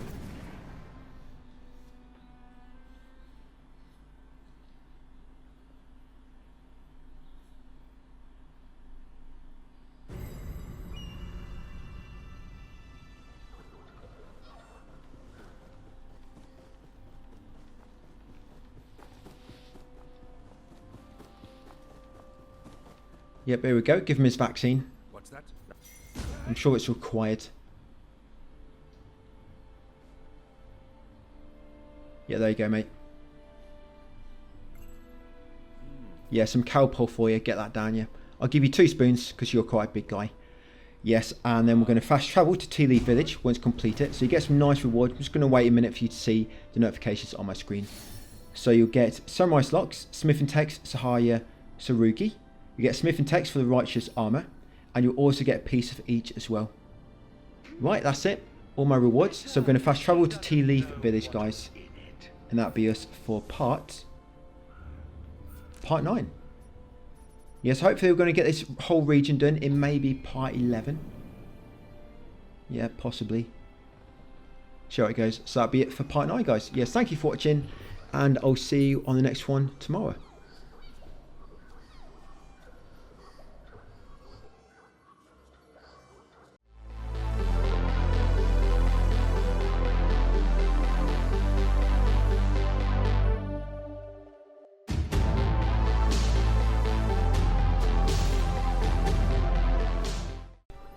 Hey, welcome guys to part 10. Yeah, back onto Nioh 3. We're going to get Photometer done in this video. Is that how you pronounce it? Going to get that area done, and then we can make a start on the, forget the name now, but that one to the northwest, which I couldn't quite access it all yet. You'll do that in tomorrow's. So what I'm doing to begin with is I'm going to sort out some of my equipment. This does take me about 5 minutes. Yeah, navigating some of these menus can spend quite a bit of time, so I've speeded it up slightly. Speed the video down if you want to, but I'm going to walk you through what I'm doing. So I've come into my blessings on the shrine, and I'm just basically assigning all my blessings. I've come into skill management, just putting on some new skills. Yeah, common skills, we've got attack mastery 1 and 2, panacea, cure fast and awakening. Samurai, I've got defense mastery 1 and 2, running water and unshackable. And ninja, I've got armor pierce, attacking art, snake bite technique and hollow form. Now with the Omio box, it's up to you what you want to equip, but I've actually spotted I've got 150 level soul core. Don't know where that's come from. I think it comes from playing co-op sometimes some it'll drop a really high level. So I've equipped that really high level just to increase my stats slightly. And in my yin position, I've put in Yokai, Scampus, Ninja Yokai and Daidara Bocchi. And then for my titles, so I can't level many of my titles. I'm just basically going for the one which seems to give me the biggest bonus. It doesn't matter too much. You can put them on somewhere else if you want to. But yeah, I'm just going for the titles which give me the biggest bonus, or what I appear to for the time being. Yeah, the reason I'm using those talismans I'm doing, so again, for my talismans I've got Yokai, Soul Core, Scampus, Ninja Yokai and Daidara Bocchi. So I've got power, I've got sloth, I've also got this invisibility one and a feather, so it makes me have silent footsteps and also makes me invisible to enemies. And as you can see, when these are active, I can get within like 1 step of an enemy and they can't notice me. So it's really good for exploration when you don't want to trigger the enemies. But yeah, the first chest is that one on top of that small scaffolding in the middle. Then from here, company steps to the east, follow the path up, and along here take the next right. Up here, come across this building. The item inside it, the second one, will have a key item. So you got secret skills text, the more the merrier, and another bit of loot which might drop. Then jump on top of that same house afterwards, and the Kodama will be on the balcony. Grab the Kodama. Once got that drop off, there is some master up here, but you can't do him because that NPC is with you. So we'll come back to him in a moment. Just carrying along here, and at the edge here, guys, is a key which we need. Abandoned shrine key. Yeah, once got that key, drop down. Then continue northwest. And to store at the end, and now we can unlock it now that we've got the abandoned shrine key. Again, because I'm invisible and have silent footsteps, I can just run right past enemies. Surprised a lot of guides don't show that as much, but I remember my Nioh 2 guides and stuff, I was pretty much using this build, or something similar when it comes to exploration. But I think I was one of the only ones doing so, because it's just really good for going and grabbing all the loot, because enemies can't spot you. But when you get here, you need to take out all these enemies. This is part of the myth. Let's take out those first 3 or 4 basic enemies, and then the boss will spawn. Yeah, this dude. So I want to quickly get rid of the weaker enemy, then I'll focus on the boss. You can go in expedition for this fight, but it's very kind of quick this first 5 or 10 minutes. Now I didn't want to make all the enemies stronger while I'm waiting for somebody to join me. And I think the reason I'm doing so much damage is because of that soul core I got, which is level 150. So once you kill the boss and all the other weaker enemies, talk to Hattori afterwards. Make sure you grab any loot the enemies drop, and that should advance that myth. That should get some nice rewards. Or sorry, complete the myth. Yeah, then once you've done so, carry on and activate this next shrine. Yeah, we get Ninja's Locks and Hanzo the Demon Spear for completing that myth. Right, so at that shrine, from there, now that that NPC is no longer with us, we're going to backtrack and do that master. Yes, I'm just making myself invisible again and using feather. Remember, these talismans, I think it's the one called Concealment. It comes from the Ninja Yokai, and the other one, Feather, I can't remember exactly where that comes from. It might be the just Yokai, I don't know. But it's all in the text guide. Right, so yes, this master, going to get my buffs ready and have a chat with him.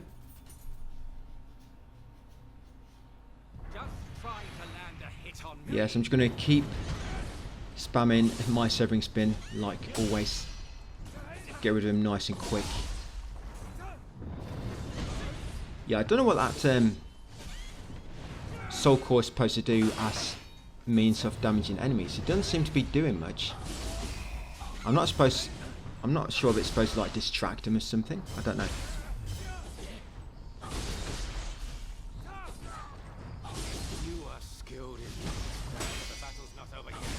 But it's going down quite quick, luckily, this dude. Itose. Yeah, then once you beat him, you get loads of loot. You get the Urn Splitter, you get the Wayfarer's Hakama, you get Handbook, Tiger's Blade. And that's pretty much all we get from him. I'm going to fast travel back to that recent shrine we unlocked. And then carry on with the rest of the area. Yeah, we are going to be summoning visitors near the end when we get into the kind of like the dungeon area. Because the game will allow you to do so, and of course, because we're summoning a visitor, the enemies are not going to be any stronger, so it'll make it a lot easier. The boss goes down so quick, and this is what that boss should have been like on that previous area. You know, where it took me about 5 minutes to beat him, because I was on expedition still.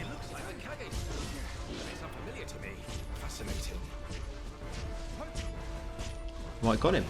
Yeah, I managed to knock most of his health down really quick, but like last 5% he just kept blocking it. So I just resorted to loving shurikens from a distance.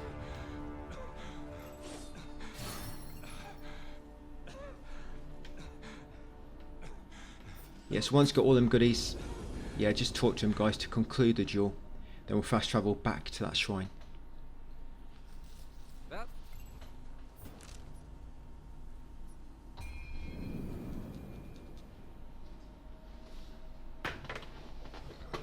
Right, we'll make our way northwest, into Stark Realm. Now, there's only one enemy you have to defeat here. I'm going to show you which enemy it is. It's actually like a horse riding enemy right near the shrine at the end. So come at this ramp, into Dark Realm. Yeah, so the source is always a specific enemy. Sometimes you have to defeat all the weaker enemies to make the actual source spawn, but this guy's already here. Yeah, there she is.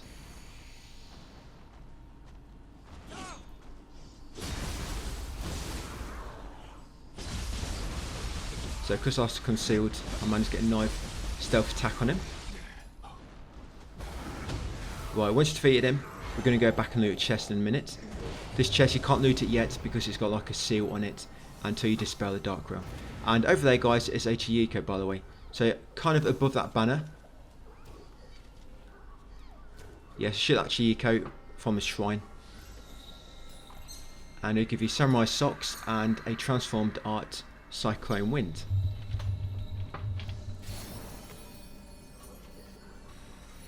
Yeah, once got them, going to head back in this direction to the south.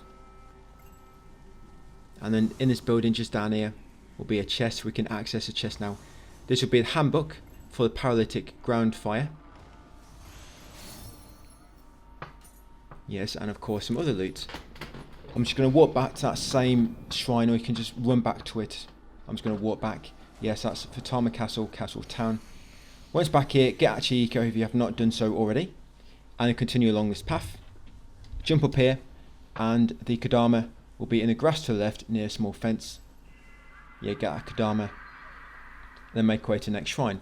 At the next shrine, you can then summon visitors, guys, and that's exactly what we're going to do. Or what I'm going to do at least.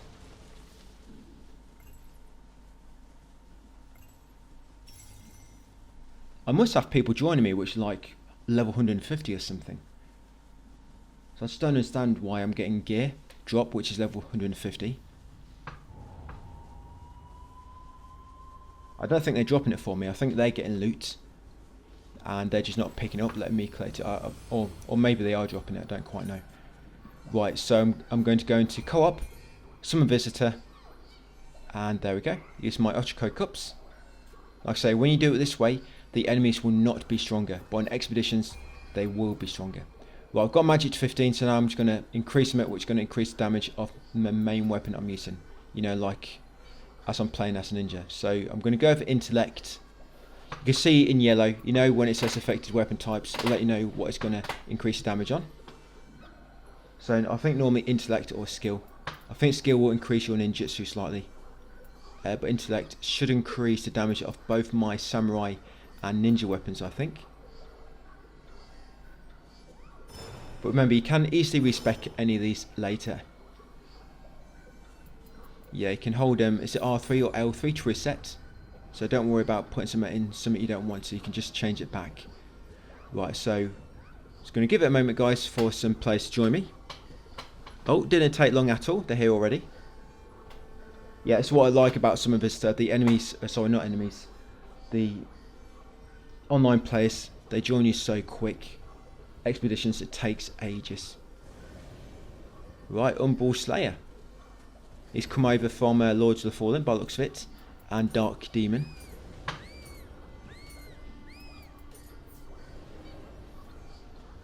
Right, let's do it. Let's go and explore this area. Futamata Castle. So from a shrine, yep, the first building you come to, there'll be a chest inside it. I'm just running past all these enemies. They're probably wondering why the enemies are not triggering when I run near them. I don't know if you, can you see when you're playing online and somebody's using invisibility, can you see them? I'm sure you can. Right, so come to this building and in here will be a chest. In there you'll get Samurai's text and some loot. Come to this next stream, go out the far end. That's it, then keep going right and eventually you'll come across a kind of like small back garden behind that house we just came through. And behind here will be a Kodama. Grab that Kodama. The next collector will be another Kodama. So you want to continue along here, drop down this ladder, climb up the next one. I think archers can see you though, for some reason. I think I remember this from the second game actually. Archers can see you though, even when you're invisible. So yes, climb this ladder, and then in them stables up ahead. Yeah, it's obviously been a bad boy. He's been told to go outside and stare at the wall for 2 hours. Yes, come in that fake door. There's a lot of fake walls in this area. Yeah, that Kodama is behind that fake door in the stables. Once got a Kodama, kick down the log shortcut. Drop down this next ladder. And up here, they're going to kick down a rolling ball trap. Yeah, and this always triggers. Yeah, you can't do anything about it. So carrying up afterwards. And there'll be an item shortly on your right. Yep, in here will be a ninja's text. So loot that item. That's it. Then turn around slightly, come in here, go left when you reach the buildings. Beyond that fake post will be another item there. Samurai locks. Grab that, jump up here, kick down the shortcut. I should just kill all these with Severing Spin. Yeah, kick down the shortcut logs, and over here will be a shortcut gate. Just in case we have to come back later for any myths we need to do. Right, so the gates are open pretty much. I mean, I've took off the log. Let's push it open just to be safe. I'm not quite sure what happens if you take off log and then reload. So you're back here afterwards, and now take the path going left up the hill.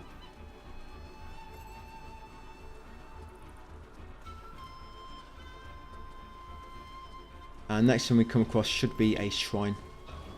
Just got to make our way through this area first. Yeah, so you want to climb this watchtower, and you'll find a path going along the rooftops. You make your way along here, crouch into this building through the top window. drop down, and then here's the shrine. So I think I do rest here just to, oh no I don't, I thought I was going to rest to bring all the other players over to me, but I'll leave them killing the enemies for me. So in a moment there's going to be 3 rolling balls coming down, so just be ready to dodge them. Yep, so here, yeah, be ready to dodge them, so run back and get into like a little crevice, there you go. Right, and then we're going to jump up on the left.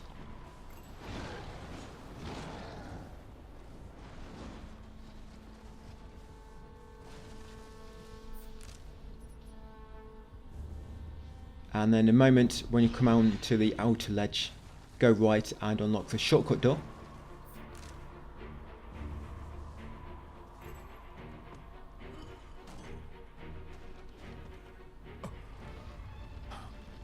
Go back up the hill, and shortly there'll be a fake wall on the left. You see like a bit of mist around it.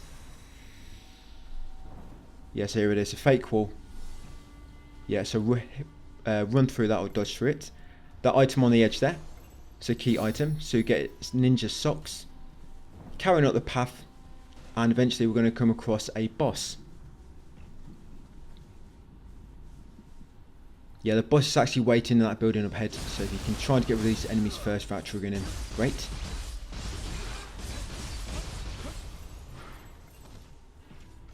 There's one more over there.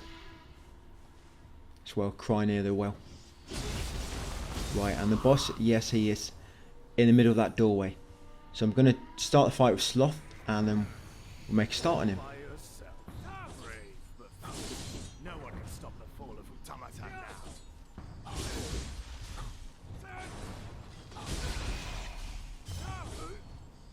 Yeah, I'm trying to push him towards the wall, because it makes it a bit easier just to get stuff not going. And somebody's just died. Dark Demon. Yeah, so when I get to the shop, I'm going to have to summon somebody else. Can't believe he's died. I think it's on expeditions where you can respawn people. Yeah, expeditions you can revive. But I think on Summon a Visitor, once you die, that's it, you're dead.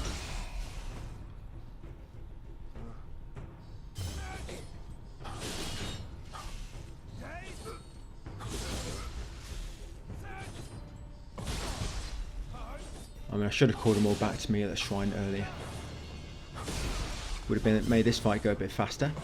So once you beat him, yeah, he's going to drop the handbook, punish the proud, and he'll drop some of his weapons, Gochimonsu, dual swords and kuras. And you might drop his sandals if you're lucky. Yeah, so you can put on your samurai socks and a pair of straw sandals.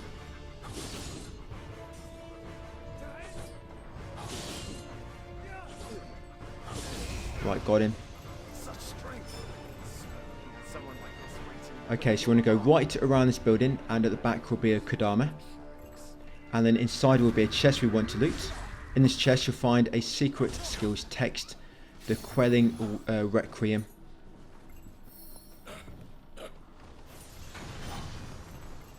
Right, yes, grab them. Right, come outside this door. And we should come across a shrine in a moment. Kogouchi Junction. But I need to unlock it, so I'm just going to take out these 2 enemies so I can unlock it. Yeah, just 2 ninjas. These are quite weak, these ninjas, actually. Yeah, ninjas are glass cannons. Yeah, built for stealth, not for, like, full-on combat.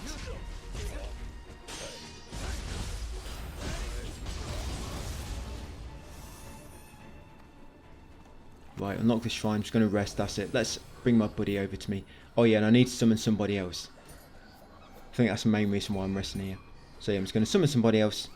He shouldn't take long, so I'm going to leave him to it while I'm carrying on through the level. Going to level up my intellect a bit more. Right, and at this small shelter nearby, on the roof will be a item. You'll find a ninja's socks on here. I think that's the first time we've crossed paths. Yeah, so jump on that roof, guys. Get the ninja socks. And we've got a Nurikabi door coming up as well. So remember, with these doors, if you look at the red gravestones nearby, you'll get some text. For example, this one, you see it says he was killed by a friendly invader, and blue text. So if you see somebody who's killed by like blue text or yellow text or red, you know the blue one is not the correct one. You get 2 chances, so then you have to choose the other 2. So somebody was killed like by blue writing, then do the yellow and red, because one of them will be correct. You know that because he was killed by blue, blue was not the correct one. It's one of the incorrect answers. Right, kill Nioh Wakabi, open the door. Then you want to come back up here outside, go along the rooftop, drop down, go underneath the stairs, and beneath here, guys, to a crawl space will be a Kodama. Once got a Kodama, come to the southwest corner, up these steps, jump onto that same roof. That's it, and in here you'll find another Kodama. 2 Kodamas in the same small building, pretty much. Once got a second Kodama, come over to stables, go through a fake door in the middle. Beyond there you'll get a key item, samurai socks. Come around the back of that building and loot this far southwest chest. Yeah, this might be a mimic for you. It normally is for me. Yeah, but loot that chest, get some goodies inside it. Like secret skills, text, Wraithful, Dragon. Right, then once got that, come over here and loot this item next. That item will be a samurai socks. Come into this building, and near that Yokai realm enemy, loot his chest. Oh, this is a mimic. Yeah, loads of loot in this kind of like small area. So I'm hoping I complete this mimic before, so we're not fighting him and the mimic at the same time. But I think I attacked him by mistake. Yeah, I did complete it, but yeah, I think it just caught the nick of my knife when I went to attack the yokai. Never mind, because this one's quite weak. So I'm going to have to kill the mimic in order to get all the loot from the chest. Right, we're almost at the end of this area.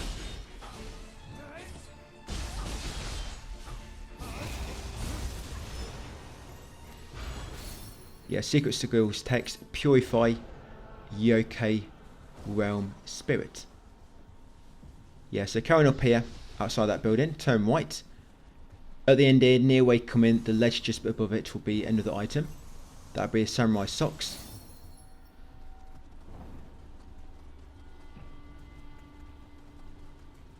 Come back along this way and go through a far fake right wall, and you'll find a hot spring. Bathe in the hot spring, get the health regeneration, which will be helpful for the upcoming boss. Right, then continue along the path up the hill. There'll be a shrine here. We can rest, bring everybody to my location. This is the last shrine before the boss, so make sure you rest, guys, to transport everybody to your spot. Right, just a few things we want to collect first. So come through this doorway, head straight ahead, and around the far right corner will be an item. This will have ninja socks inside it. Yes, there we go, near this massive Amrita crystal. Yeah, grab the ninja socks, go back the other way, and then there'll be a chest above the doorway we just came through, near that shrine. Yeah, go up these steps on the left here, turn right, gonna sneak past these archers. Right, and keep that chest open. So in here, you're gonna find secret skills text, versatility.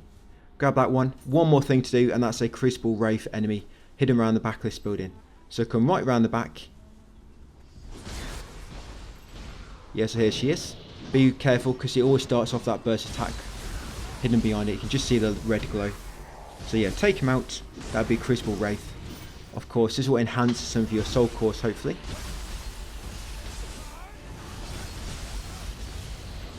There you go. Take him out, grab the loot he drops. Right, and let's go and do the boss. Still got my health regeneration. Yes, that's all the loot. This area should be fully explored now, guys, in terms of collectibles. 25 of 25. Right, so yes, up here into the building itself. And open the fire door. Right, let's do it. So look how quick this dude dies. Baba Nobuhara, his name is. Yeah, and I get loads of loot from him. I mean, the main things you get a Demon of Mino's Charm, which is needed for a myth. You get Samurai Locks, and you also unlock two new weapon types, the Cestus and the Split Staves. You also get a Leather Cestus and a Genin's Split Staff as well as rewards. So yeah, Baba Yaga. So look how quick his health goes down in moments. Awesome. And I've had it even worse than this before. Yeah, this way we want it on Summer Visitor and not Expeditions for boss fights. If it's on Expedition, I bet I would have taken about 20% energy, 20% of his health by down, with the same amount of damage. Right, look at all these goodies. So I'm going to loot it all. Like I say, key things you get are Demon of Minos Charm, which is needed for a myth. You get Samurai Socks. You unlock 2 new weapon types, the Cestus and the Split Staffs. And you also get 2 of those as weapons from him at the same time. So grab all the loot, say goodbye to your comrades. Until next time. Yeah, I'll say goodbye to Dark Demon, but he died already. I didn't have time to say goodbye to him. Yeah, so talk to Hattori afterwards to advance the myth and the quest. Right, he'll give you the Wayfarer's vest. And before we call it day, we're just going to warp back to Silver Grass Meadow over here. You see that myth objective has appeared near it. So we're going to walk back to this Silver Grass Meadow. And we're going to come and talk to Spirit nearby. Show him that we've got the Demon Minos Charm. And he'll give you a next objective in the next area we're going to be exploring in the next few videos. Right, there you go. Just talk to him, guys. Advance his dialogue and that quest. Then once done, you're going to warp to Hamamatsu Castle Keep, ready for the next video.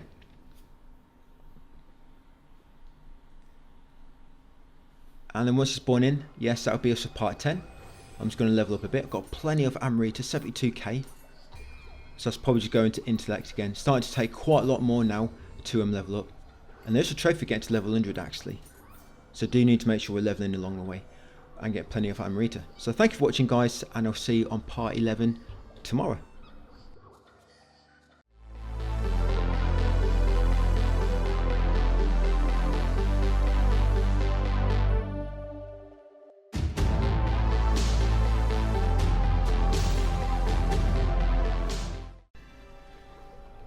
Hey up, guys, welcome back to part 11 of Nioh 300% walkthrough. Right now we're in Hamamatsu in the Castle Keep. We're just going to head upstairs and talk to Hattori. Going to exhaust his dialogue and that will update this current myth, the Battle of Mikitagahara. We're going to make our way next over there, but we're just going to first do a quick myth. So after chatting to him, guys, and advancing his dialogue, come over here next. Yes, warp to the terrace, Hamamatsu Post, just to the east. And this will be for the Demon's Regime myth. So spin around and come and talk to him behind you. Now you've got to follow this Scampus.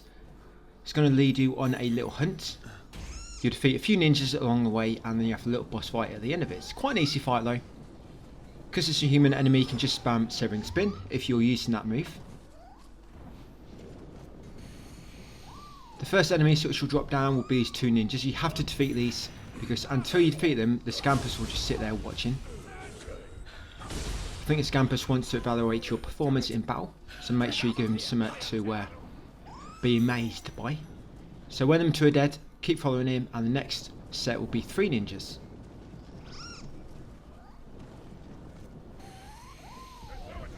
So all I'm doing there is I'm just getting my attack up slightly, because I know where these fights are going to occur. So Severing Spin will make quick work of them. Right, and then they're going to take on to the Grandmaster. So keep following him. We still can't get collectibles here yet, by the way. We need to wait until we get the Guardian Spirit later.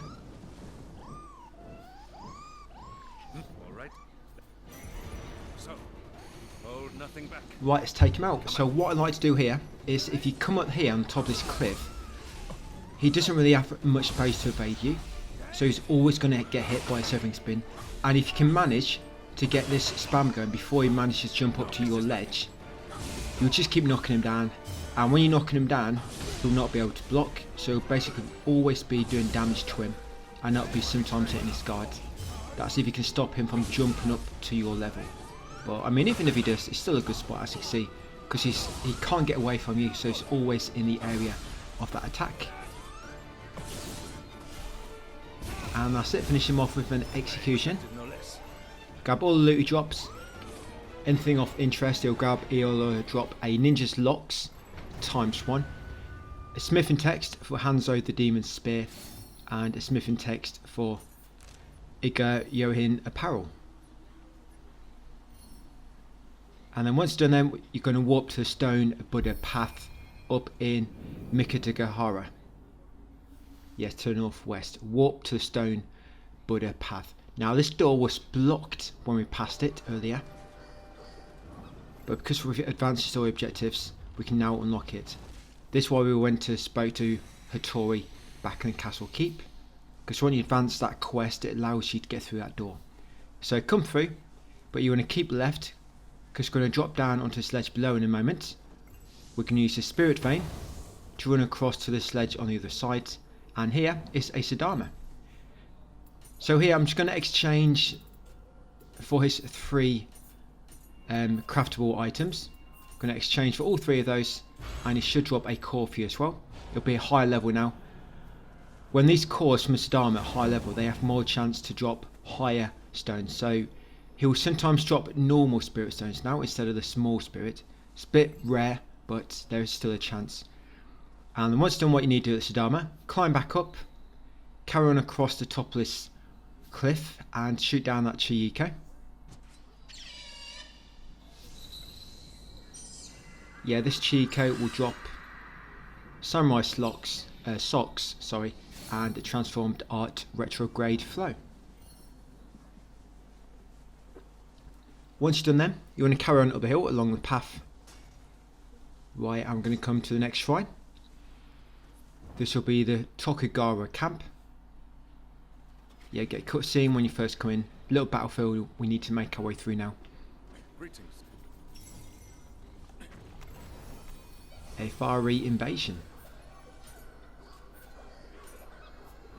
There's not too many collectibles here, and they're not too hard to find, but I will be pointing them all out to you, of course. And you can summon 2 visitors at the very start of this mission. There will be a crucible, but the visitors will follow you into the crucible because it's kind of all the same mission. So yeah, you can summon 2 visitors there, guys, if you want an easier time. Right, and just going to buff myself with my invisibility and my silent footsteps. And I'm just going to sprint past all the enemies, and I'll let you know where things are. I did die once or twice, I did have to make a few edits, but I'll let you know where they are. Right, so when you come to this first house on your left, which you can go inside, I think it's the second house, but it's the first one you can actually go inside. Yes, come to that chest, and in there you find a warrior's text and some other goodies. Come back outside afterwards and keep following the path. Now you want to make your way to northeast house. Yeah, just over here near where you drop down. And there'll be that Yoko on the ledge ahead lobbing rocks. So this house in the northeast corner, go straight through it into the back garden and crouch through that crawl space, and behind it you'll find a Kodama. Once got a Kodama, go back through, then keep following the normal path to the northwest, and you're slowly making your way to the southwest building now. Yeah, go through the middle of the battlefield, the enemy camp. Yes, and in here will be a chest we can loot. There's not always a Kappa in here, but I have seen him quite a few times, so there's probably a good chance you're going to spot him. Most of you anyway. Yeah, so yeah, kill the Kappa and then loot the chest. This chest will give you samurai's socks and some other stuff, and we'll kick down a shortcut ladder as well. Sorry, that chest gives you ninja's locks. Sorry, yeah, it gives you a pair of ninja socks, not samurai's. Yes, and after getting them ninja socks, jump up onto that same roof, follow it across to the end, and you can kick down this shortcut wood to create a shortcut. Right, once you've done so, go back across and carry on to the northwest. Looks like somebody's about to join me. And here's the next shrine. This will be the Bellflower Fortress shrine. Right, you're going to carry on from that, and this rock shortly on your right. Climb up it, and right at the top is a Kodama. Grab the little green guy, and once you've rescued him, the next thing will be a chest. This chest will be on this wooden platform on the right. This wooden platform's here. There it is. So this chest, this is the one with a pair of samurai socks inside it. Right, once you've done them, that's all there is to collect. Just going to kick down the shortcut ladder near the shrine. And I was going to say wait for people to join me, but they already have. But it's a shortcut ladder. Yeah, back to the shrine. So if you die or anything, going from the shrine up the ladder, then you're basically at the boss gate. But there's 2 kind of like main bosses in this area. Right, so just going to say hello. Thank them for the service in advance. Right, let's do it. That whistle, I think when you're playing co-op, it doesn't matter where you are in terms of distance of player. If you whistle, the other players can always hear you, I think. Sure, that's what I have observed when I've been playing myself in co-op. So yes, open this door, guys. So we've got the boss. So this first boss, Yamagata Misakigi, whatever his name is. It's going to go down really quick. He's not too bad solo, this guy. But the boss at the end of Crucible was a bit more difficult solo. I mean, I did give him a go and thought, nah, that's it, I'm going to summon somebody. But yeah, this guy wasn't too bad to fight solo.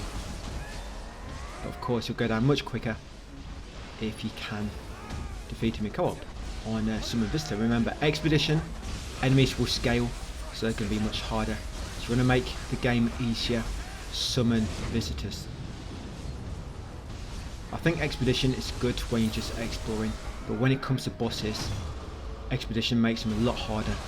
You don't really notice it too much on the the normal trash mobs, but on the bosses that's really noticed when the enemies scale, especially if you've got weak co-op partners. So once taking him out, It's another crucible. yes, you'll get a cutscene with Lee afterwards.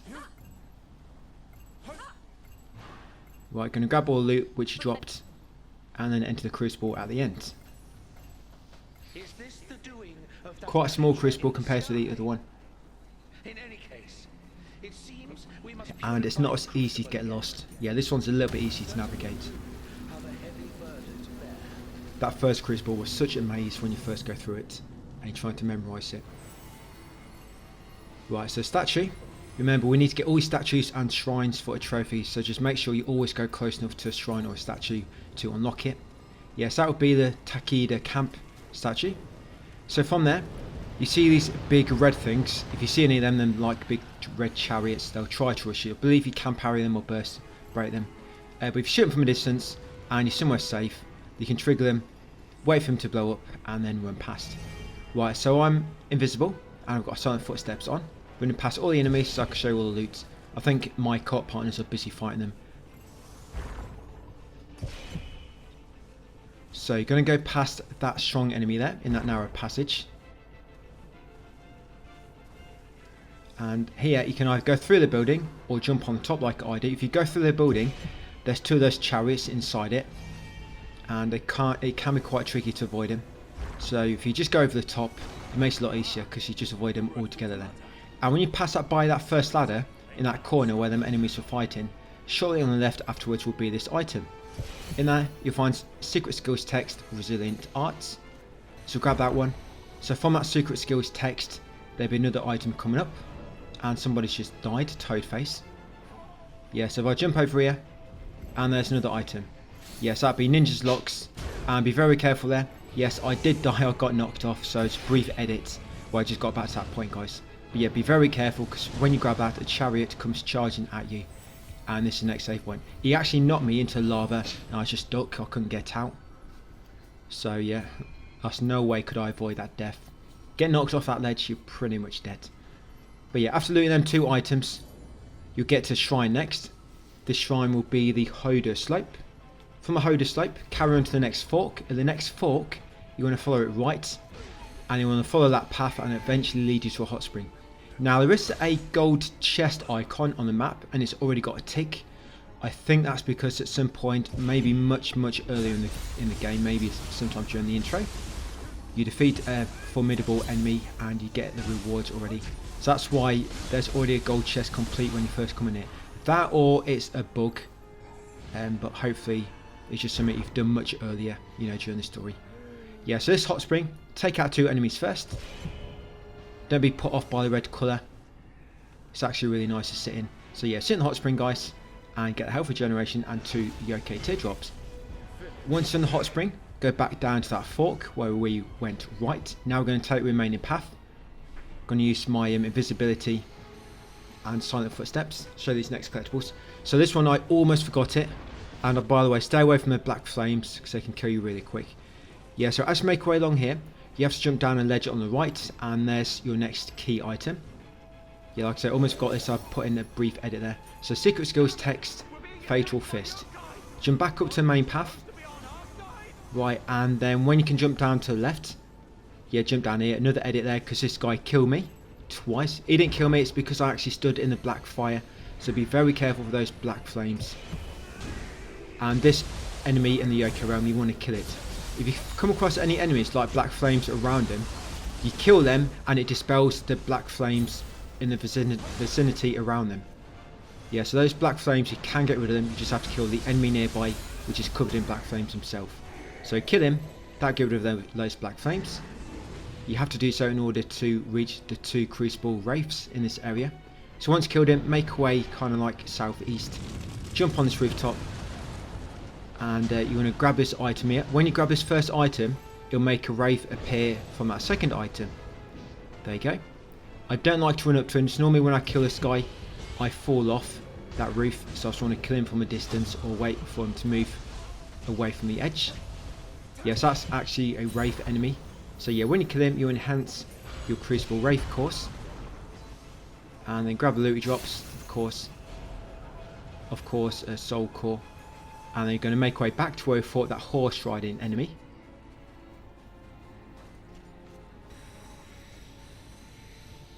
You're going to jump up just before where you drop down. Yeah, so jump up back up here to the main path. And now we're going to jump across to this enemy. You couldn't get across here before due to that black flames. But when we took out that horse riding enemy down below, it dispelled the flames. And that's the other Crucible Wraith. So yes, take him out.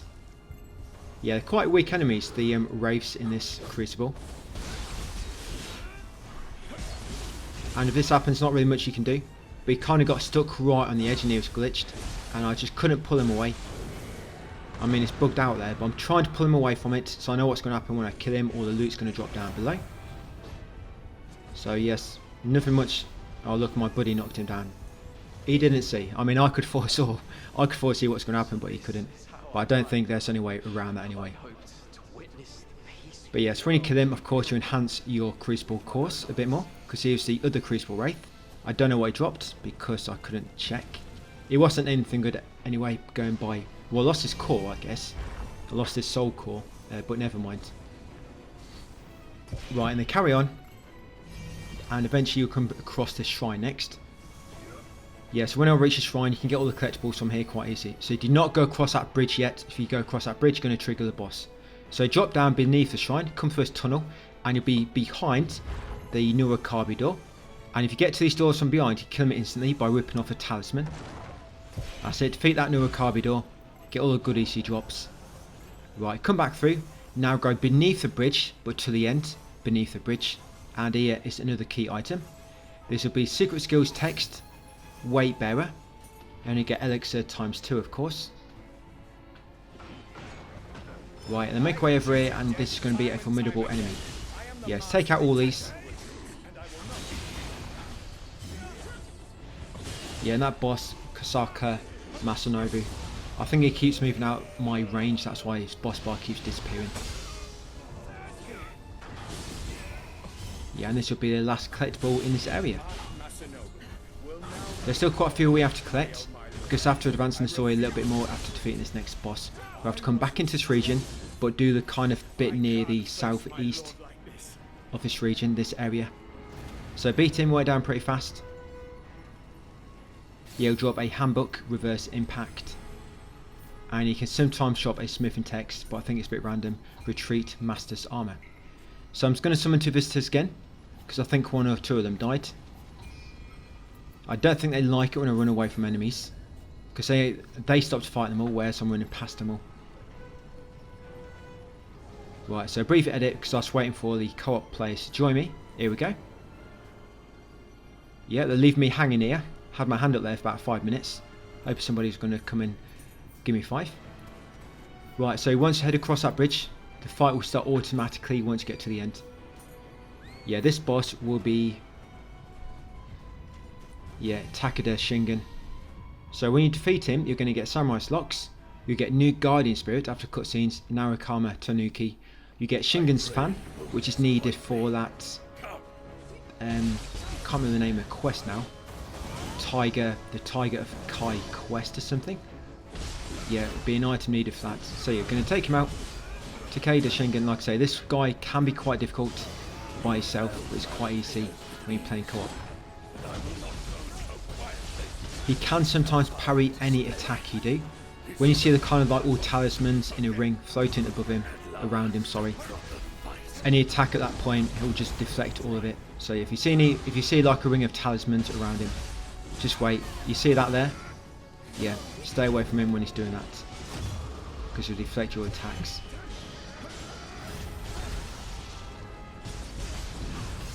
I'm saving my guiding spirit for boss coming up. Yeah, so this boss coming up will be in the exploration area, so I can't really summon anybody unless I use expeditions. But we literally go from the save point to the boss in about 30 seconds, and then we go to shrine after, and the whole thing is done in a few minutes. So I don't want to bother inviting people for no reason, you know, just for like a few minutes work. Right, so once you beat him, you'll get Samurai Locks, like I say, that new guiding spirit, now a Karma Tanuki, Shingen's fan, get 2 new smithing techs, pot sticker spear, and a basket blade. They sound deadly, those weapons do. The pot sticker spear. Combine that with a basket blade. Yeah, enemies will just fear you. Just pull them 2 weapons out and then run away. Right, grab all looty drops, loads of goodies, and then break a spike. Oh yeah, that's it. Depicting the Tiger of Kai.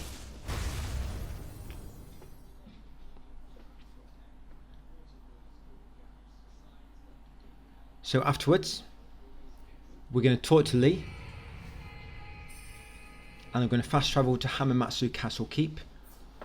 It's got to talk to a few NPCs, guys, and then we'll just do another. We'll do a myth. We'll advance 1 myth and complete another one. So got that new guiding spirit skill, burst break.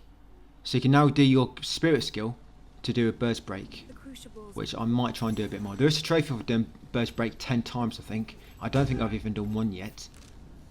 Right, so after you talk to Lee and advance the dialogue, walk to Hamamatsu Castle Keep, where you'll see the new objective marker. You're going to head to the top, talk to Tokugawa.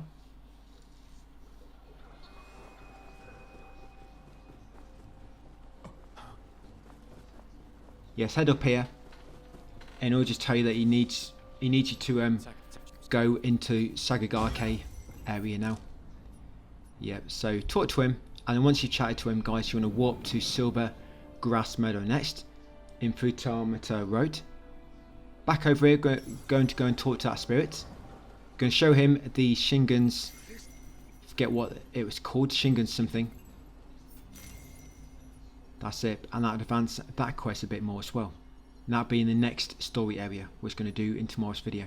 Right, so then walk back to the Castle Keep. Yeah, walk back there, guys. So now we can go and talk to Tokugawa again, and he's going to give us another myth. I don't know why he can't do this. And when you go to ask him about the story quest, it doesn't activate until you activate that story quest and then rested at a shrine. Yeah, it doesn't activate until afterwards, so you can't do it any quicker as far as I know. You have to advance a quest, then rest, and then come back and talk to him again like we're doing. Yeah, so you start that myth, we'll give you the candle dish. Once you've got a candle dish, you want to warp to the Lake Scenario Waterside Shrine. And then from here, you're going to make your way southeast to the myth area, and you'll encounter a boss, Omryoki. And see how quick this dude goes down. So if you can fully inflict 2 buffs on an enemy, 2 elements, it will inflict the confused status, and when they're confused they take like multiple damage. It kind of like multiplies your damage, so you do crazy damage on this. So I'm using my water guiding spirit, then I'm switching to samurai and inflicting the lightning on him, and then once they're both inflicted, yeah, look how much damage I'm doing. Crazy. Yeah, he died pretty quick, that dude. Yeah, that's what I wanted to save my guiding spirit for. This is why I want to try and work out a living artifact spirit later, where you just take loads of spirit stones in a fight, use your guiding spirits. Once it runs out, you pop a few stones, use it again, pop a few stones, use it again. But of course, quite expensive, so it means you've got to farm stones. But we'll see how it goes. Might not need to worry about it too much if we're playing our co-op quite a lot. So yeah, once beat him, drop through a hole in the house, come down to the shrine, interact with it, place a candle dish.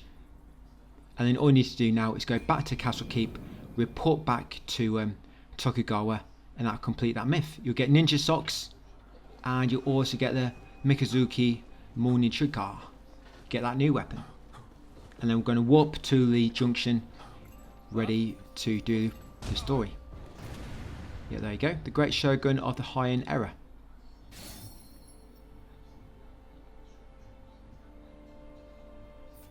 So going to warp here, guys. Yes, ready for tomorrow's video. And I think this is almost a story complete in this region. We can move on to the second one, Act 2. So I'm just going to level up a bit in that bit of part 11, guys. Yep, so thank you for watching, and I'll see you on part 12 tomorrow.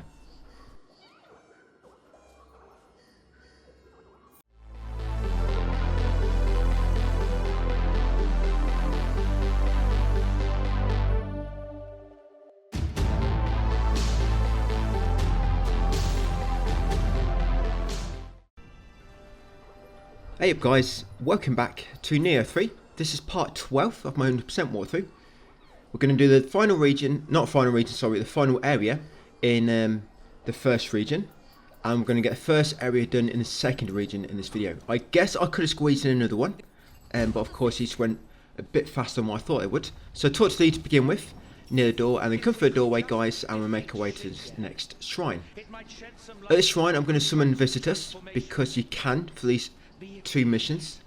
Expeditions of course makes the game a bit harder because it scales the enemy difficulty, but summon visitor does not, so you have an easy time. And the 2 bosses here, they can be quite difficult solo, but they go down so quick because I've got 2 co-op partners helping me, basically doing all the heavy lifting. Right, so get my invisibility buffs ready, and I'm not going to wait for them to join, they'll just join when they're ready. So drop down here, get this good armor. And by the way, at the end of this video I'm going to show you how many shrines I've found so far, so you can make sure you're in a similar kind of number. If not, it means you've kind of missed one in the first area somewhere, but hopefully you will be guys. And we're pretty much at almost halfway in finding all 150 shrines.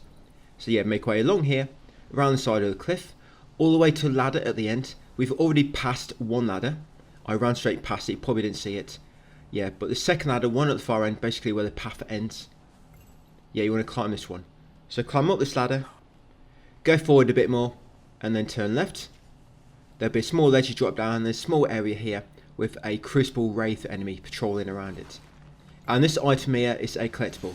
So there you go, you got Ninja's text. So grab the Ninja's text, going to take out this weak enemy, and then focus on the Wraith. Would have been nice if 2 co-op partners had joined me by now, because of course I'd be banking in Amrita, but I'm not really doing anything. Yeah, 73 shrines we should be on at the end of this, and that trophy there guys, Guardian Spirit's 8. So your burst breaks are easy to do now, if you use your Guardian Spirit skill, because you don't have to time it as precise as what you do when you do a burst break normally.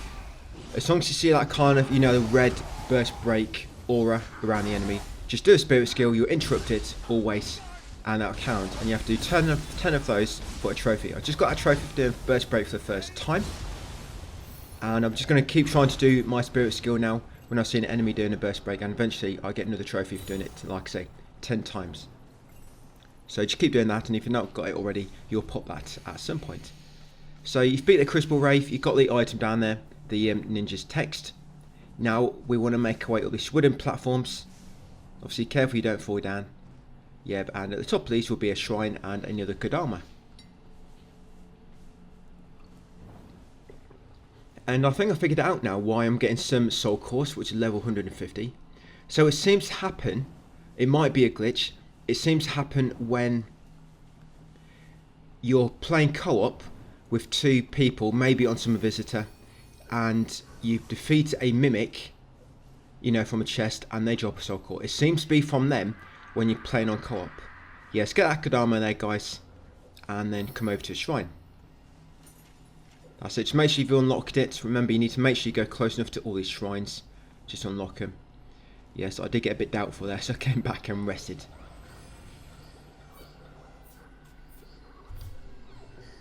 Right, once good to move. Yeah, so open that shortcut to the side of the shrine. There's 2 different paths you can take here. We're going to take this one on the left because it's got a few collectibles. And finally somebody's about to join me. So you got a Kodama on the roof here, this small roof. So get that Kodama, and then continue to the end, and there'll be a chest. This chest, you want to take out the enemies around it, because every time I've done this, probably this is the 4th time now I think, it's always a mimic, this chest. And by the way, there is a way to tell if a chest is a mimic. Yeah, so on the front of a chest, there'd be kind of like 2 or 3 ribbons or like arrows on the corners. And if there's 2, that kind of indicates it's a normal chest, but if there's 3 on each corner, then that means it's a mimic. That's kind of a way to tell. But it's not like it's a big problem if it's a mimic. The only time it becomes a problem is like now, when the enemy's close by and they can interrupt you, so you can't do the gesture properly. That's what you got to watch out for. But yeah, I'm surely my co-op partners were going to attack him, but they didn't. Right, so grab all the loot. Yeah, secret skills text. You get from there. Illusory dragon. Now we're going to continue on up here, go through this cave after going across the platforms, and eventually we'll reach another shrine. This is the last shrine of this area, and I think at this point you should be on 69 shrines once you've found it. Yeah, 69. In the next area there's going to be 3, and then right at the end of the video we're going to get 1 more. So yeah, it should be on 69 I think, after discovering this next shrine coming up. Yeah, we're always going to complete a myth in a second. Well, not complete a myth, sorry, advance a myth. You know that one depicting the Tiger of Kai? We're going to go and grab an item needed for that, and then in tomorrow's video, when we do a bit warping around, we'll go and hand it in. Yeah, we're going to get a new Guardian Spirit soon, which will make it so we can access some new Spirit Veins, so we can do a bit of clean up, do some training missions as well. Right, so that's the final shrine. Yeah, so this door on the right over here. At the end of this room, you don't have to defeat the enemy. I probably will do anyway, because my friend's going to trigger him. Yeah, so on the far left, in front of this small shrine, will be the Takeda Sake bottle. Yeah, there you go. Takeda Sake bottle. So grab that, like I say, that's needed for that myth there, depicting the Tiger of Kai. And that will be ready to complete. And just something about submissions, by the way. So we need to do all myths for a trophy, of course. But not necessarily the submissions, I don't think. So most of the submissions, for the purposes of this walkthrough, guys, just doing like, 100% getting all the trophies. I'm probably going to leave most of the submissions. Like I say, most of them you're just repeating missions you've already done for just like a few new rewards. New clothing, or you might get like a new smithing tech, something like that. But because there's so many, and you're just going through the same level again, I'm just going to leave most of them, unless of course I come up with a build later where I need something, but I doubt it. So I'm playing co-op, don't think I need to worry about builds too much. But anyway, sorry. So there was a Crucible Wraith in this area. You know that horse riding enemy? We took him out, then we come to a shed in the corner. That's a Nioh Carbidor. So of course, remember them Nioh Carbidors, check nearby for a Revenant if there is one, check how it's killed, and then do the other 2 types of gestures. Then once you've done that Nioh Carbidor, come inside, loot the chest. In that chest, yes, you will find... Where are we? Yes, you'll find a Samurai Socks and Hot Spring. Once you've all got naked in the Hot Spring, and clean yourself ready for the boss, come over to this small area where the logs are, grab that last Kodama of this level, and then that's final collectible. Now we're going to do the boss. Yes, that should be the final collectible in this area. If you open your map now, all the collectibles should have a tick on them. Yeah, they should all have a tick. And yeah, there we go. So once ready, yes, let's go and beat the boss. Like I say, he can be quite tricky. I did have a go solo. Well, I had one go, and I died when he's on about... I knocked off about 1/3 of his health. And yeah, I thought I'm going to do it co-op. Yeah, Takeda Shingen.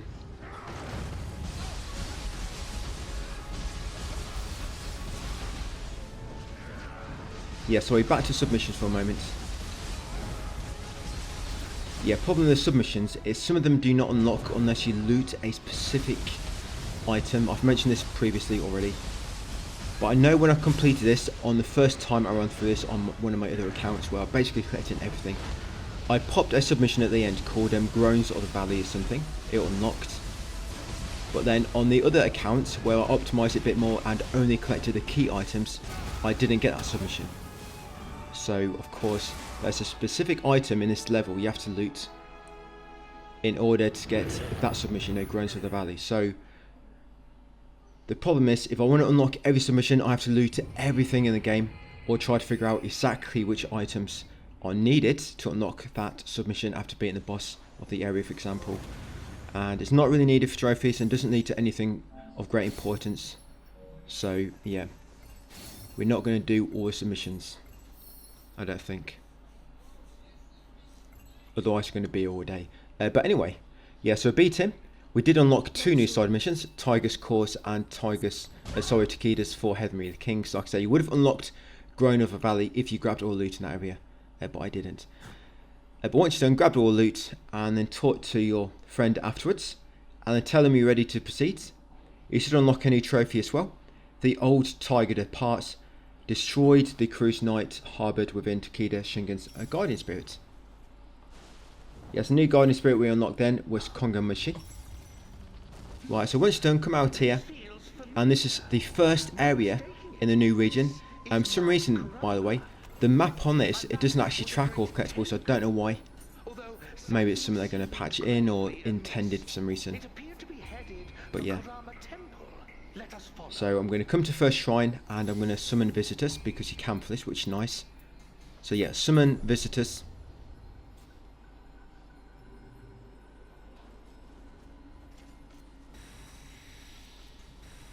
Right, then while I'm waiting, get my buffs ready and then let's do it.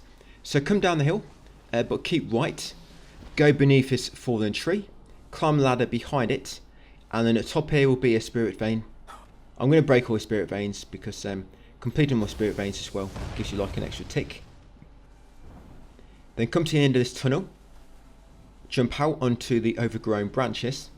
And then want to take the upper path. So that's this one on the left. And then just when this branch ends back in the snow, there'll be Kodama just on the left. There she is. Yeah, this is Mount Kurama. So grab that Kodama, carry on along the path, and shortly on the right will be another spirit vein. These ones are rocks. You can only do the spirit vein from a specific side. That one, for example, you have to do it from this side. Then continue on. You'll meet this NPC. Yeah, chat with him. After talking to that NPC, come down here to shelter, go right. And there's a Kappa.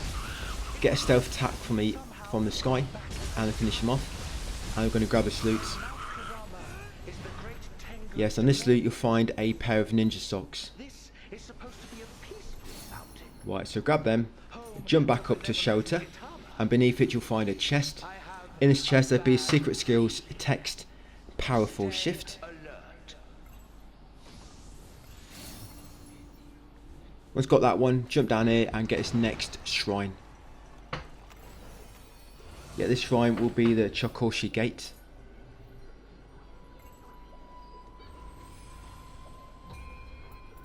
Just going to level up my intellect a bit more. Right, then from here, you're going to come down here, you're going to pass 2 houses, you want to keep left, and after passing the second house, take the next path on your right between the second and the third house. Follow this path, you'll find a hole, which will drop you into the second house, and inside you can find this chest. You can see on there it's got like 3 little ribbons on the side, that indicates it's a mimic. So he's doing the at your service gesture, and of course, yes, they always have to attack him from behind. Poor guy. But yeah, grab a loot.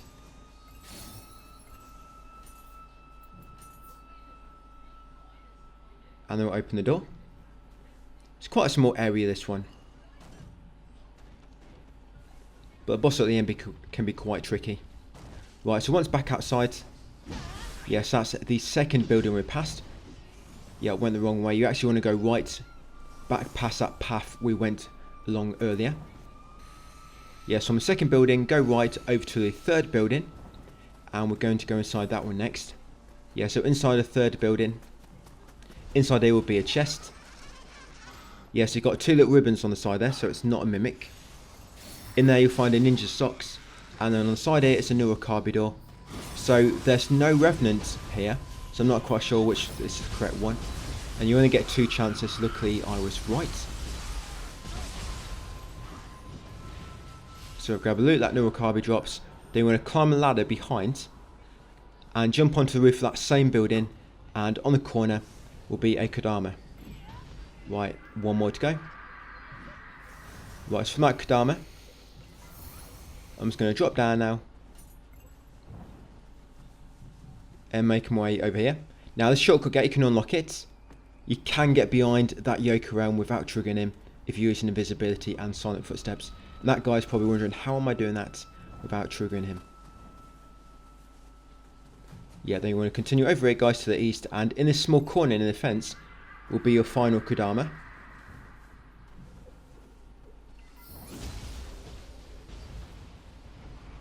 Yeah, once you've got that Kodama, continue following the linear path, open this door, there'll be a giant enemy, and in the house beyond this guy is a chest.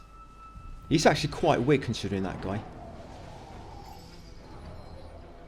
Right, so in this chest you find its secret skills text, butterfly's grace,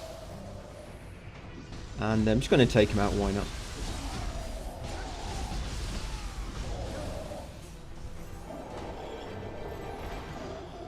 Right, continue on, and do not unlock this first door on your right yet, because it will trigger the boss as soon as you try to open it. Yeah, leave that door for the time being. Come straight past it, get this shrine. That's the final shrine of this area. Right, and then from this shrine, we're going to go and unlock the hot spring and the final spirit vein. So come into this building here, unlock this shortcut door. Outside will be a spirit vein. I'm just going to use it to activate it, unlock it, and I'm going to use it to go back. Yeah, so use it once and then use it again just to get back to where it was. Then drop down here and use the hot spring. That's the final collectible in this area. Yes, that's nice. Like I say, this one's quite hard to find everything because it's not, the collectibles are not all marked.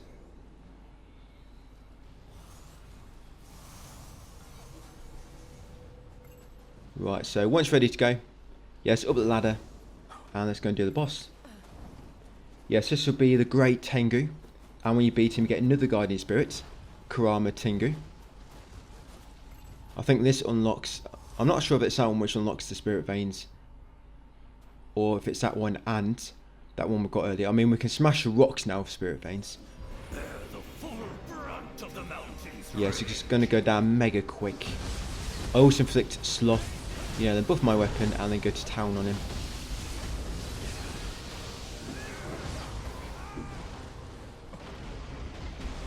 Was caught like this in the other Nioh games.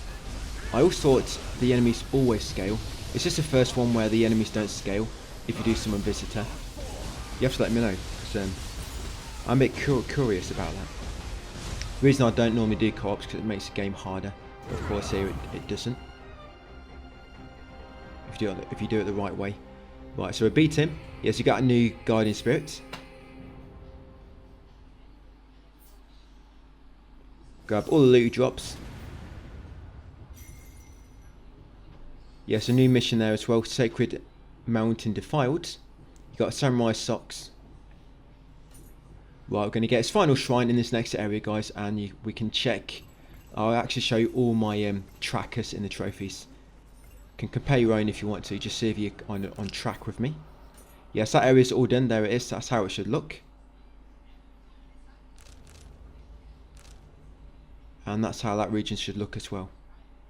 Yeah, but we'll be going back to that first region in tomorrow's video when we do a bit of cleanup. Right, so talk to your friend once you're ready to proceed. Now we've got past that first area of the second region, and now you're kind of in like the big open area, which you can kind of like freely move around. We should get started here in tomorrow's video, probably near the second part of it. Right, so once you come in, to get through a dialogue, you unlock the Purification Talisman. Cannot let pass. Would you seek out the barriers in the meantime? Take this talisman. It should enable you to expel impurities. Yeah, it's come to the shrine and that's it. So that should be shrine number 73 of 156. It's going to level up twice.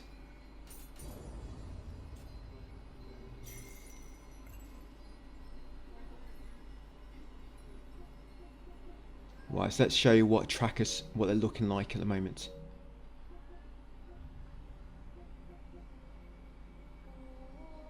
Yeah, so where's the shrines? There you go. 73 off 156. That's what it should be on, hopefully.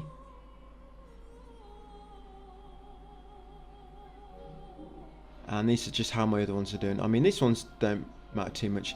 21 Chiyikos. 53 Kodama. 8 Scampus. 9 6 Jesus Shrine. Yeah, that's how we're looking at the moment.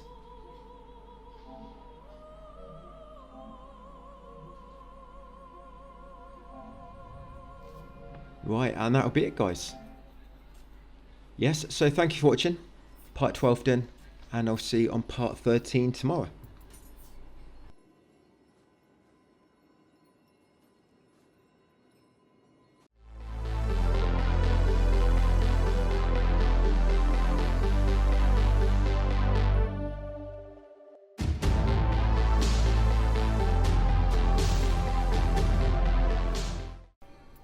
Hey, welcome back, guys, to part 13.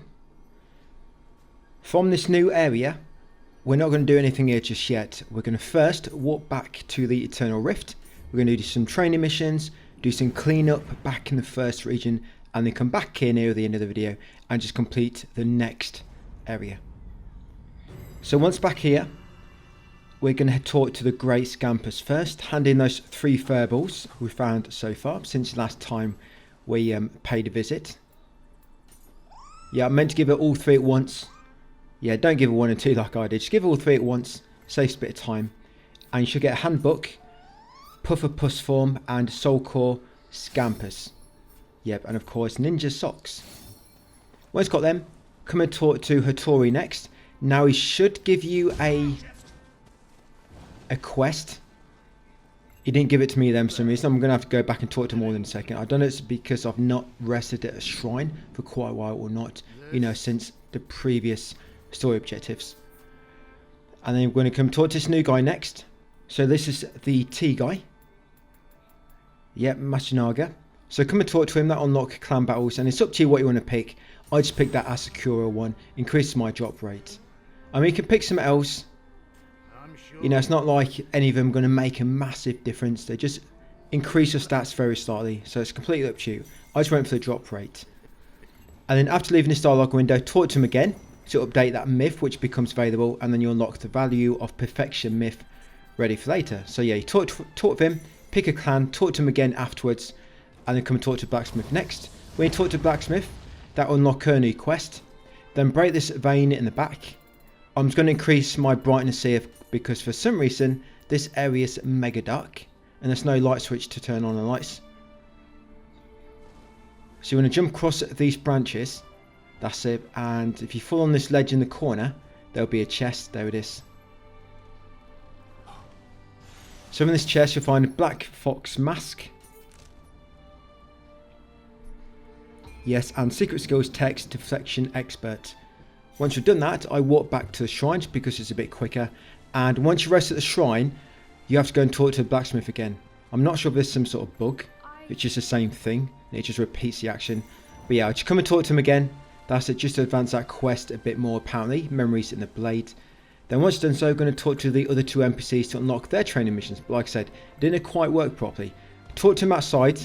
Come in here, break this vein. You can loot the chest behind it if you want, but it doesn't really give you anything of great use, great importance. And once you break the spirit vein, come up here and talk to Lee. Now that should have gave me all the training missions, but it didn't. So I'm just going to go and talk to him again. Yeah, I don't know why, it does normally. So if we go into battle scroll, you should have training missions adept versions now, but I don't. I still have the novice. Yeah, so you see there, training way off the warrior, way off the way off the warrior, way off Omio, and way off the ninja. They're not available, so there you go. It's popped up now. I don't know why I had to talk to him twice or rest at a shrine first. So yeah, just talk to Lee, talk to that guy outside. What's his name again? Yayu. Talk to him, and then come and talk to Hattori.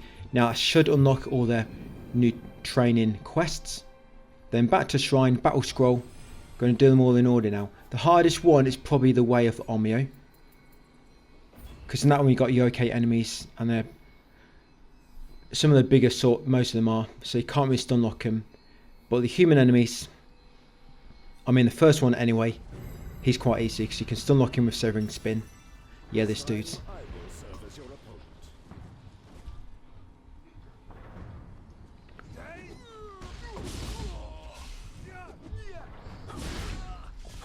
And the reason I come and jumped up on this rock is because if you don't stand too close to the edge, he'll normally try to jump up to you before he attacks. And if you time it right, you can just keep him down the bottom, so he never attacks you.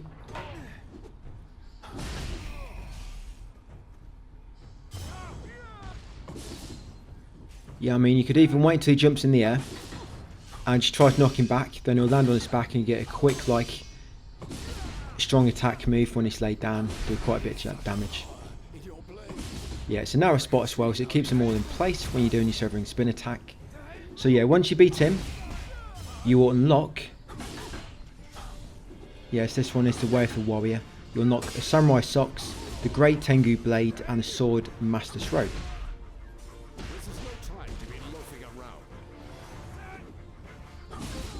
Yep, so once you beat him, give him a pat on his back and thank him for his service. The reason he didn't win is because he wasn't wearing a special pair of samurai socks like I was.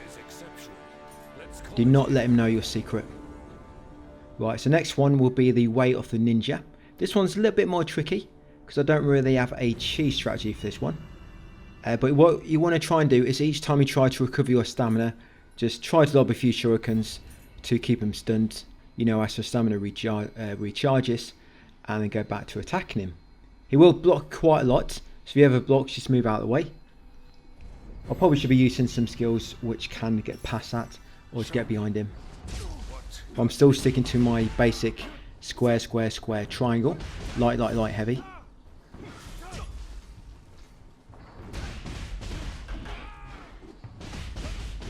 If you can do in time as well, when you deplete his key gauge, get a few light attacks in before you do strong attack. But you need to be quick. And there'll be another set of these later. I think that's the veteran versions.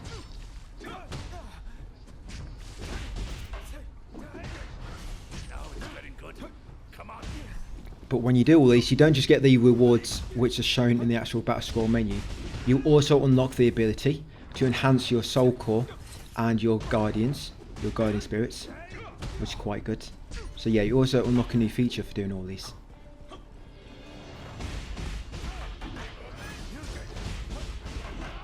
There is going to be one collectible as well in the very first area. We're not going to be collecting yet because it's got a very, very hard mini boss in order to grab it. The Demon of something. Got it? Yeah, the Demon of something, that's the name of the boss. But it's very, very difficult, and you can't really summon. We can summon somebody in expeditions, but it will make the boss a lot harder because, of course, expeditions, the enemies do scale. And if you play in expeditions, you have to fight the enemy. You have to wait for the others to join you, really, because if not, all the enemies are going to be more difficult. I'll let you know when we get there. I'll just show you the one we're going to avoid. But we should be able to 100% every area in the first region, except for two of them. One of them is that mini-boss I just mentioned, and one of them is a master enemy, which we cannot access yet. But everything else you can. Right, so final one, Way of Omio Adept. So you have got some consumables to use here. And there'll be, I think it's 6 enemies in total. Yeah, I think it's 6 enemies.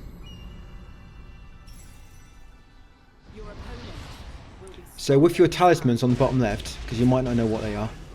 So the bottom one, it's just like a water projectile you lob at the enemy. Sorry, it's not a projectile.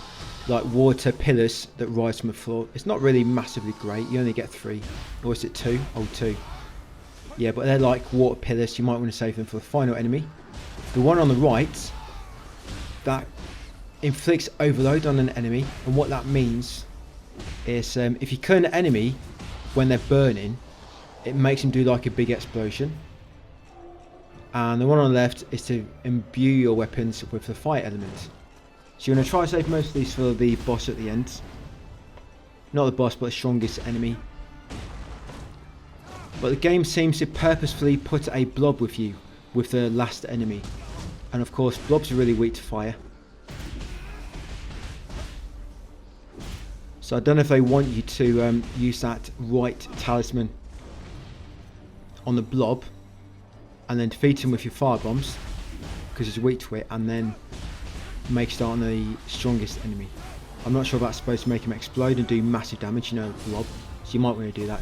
I did mean to do it myself, but I just killed him way before I kind of realised what I was doing. I think by the time I realised I forgot to cast it, it's too late. The blob had been defeated.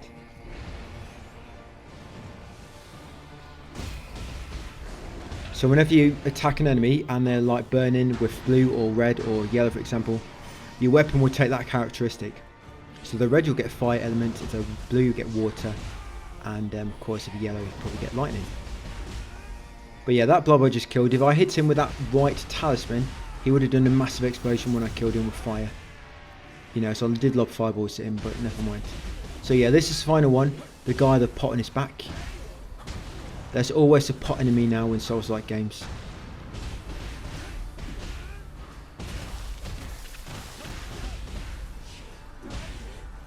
Yeah, it's not too bad. Right, got him. He can hit hard though, that guy. So you got to be careful. I think he can key in 2 hits if you're not lucky. Or if you're unlucky. So yeah, afterwards, interact with the Amrita near Lee and choose to proceed. So there you go. Unlocked Enhanced Soul Course and Enhanced Guardian Spirits. Right, let's do a bit of cleanup. Yeah, that's all we want to do here. Okay, so we're going back to 1572, the Warring States. I'm going to warp here first, so Silver Grass Meadow in the northeast area, through to Marta Road. Yeah, because we want to talk to this spirit now and complete that myth, depicting the Tiger of Kai. Then after this we'll walk to Lake Hamana, then it'll be Masaka, Hamamatsu and Tenryu River. And then it's back to 1190. So yeah, talk to the spirit guy is going to draw a lovely little doodle. I was going to show you, I was actually going to draw like a little stick man on a piece of paper and take a screenshot and put it on to show you what my image looks like. But we'll save it for another time. So yes, you'll draw a portrait, he'll be really happy and you'll complete that myth. Of course you'll get some nice rewards. Yep, Ninja Socks, portrait of Takeda Shingen and the Shingen's fan. Okay, so now we're going to warp over here guys to Lake Hamana. So as you can see, we can now access that spirit vein. So yes, Lake Hamana next.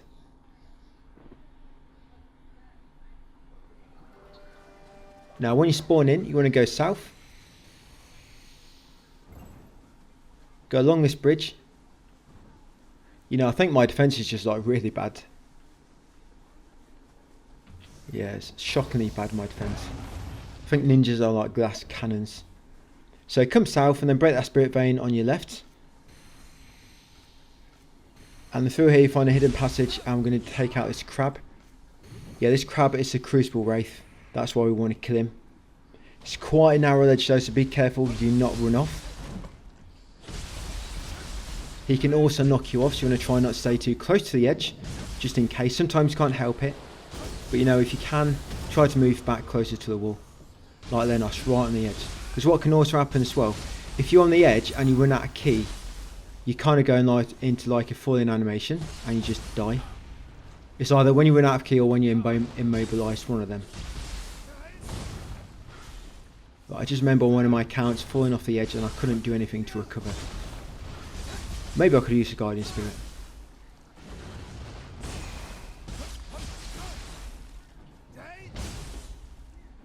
Yep, still not dead. But it's not got much health left.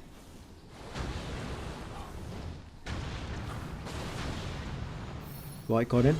So that will enhance the Guardian Spirits a little bit more, the Soul Course. Continue up here, right on the edge, you'll find an item with a yeah, Secret Skills text. Was that Fortitude 2?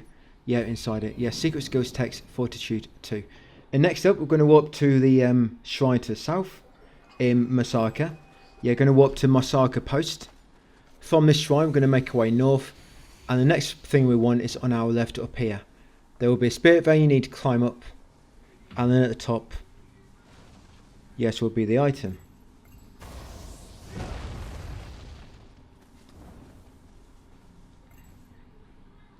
Yes, you do that Spirit Vein, come around the back here guys, and you get Ninja's Locks. Once you've got socks, warp to Hamamatsu, Castle Town East.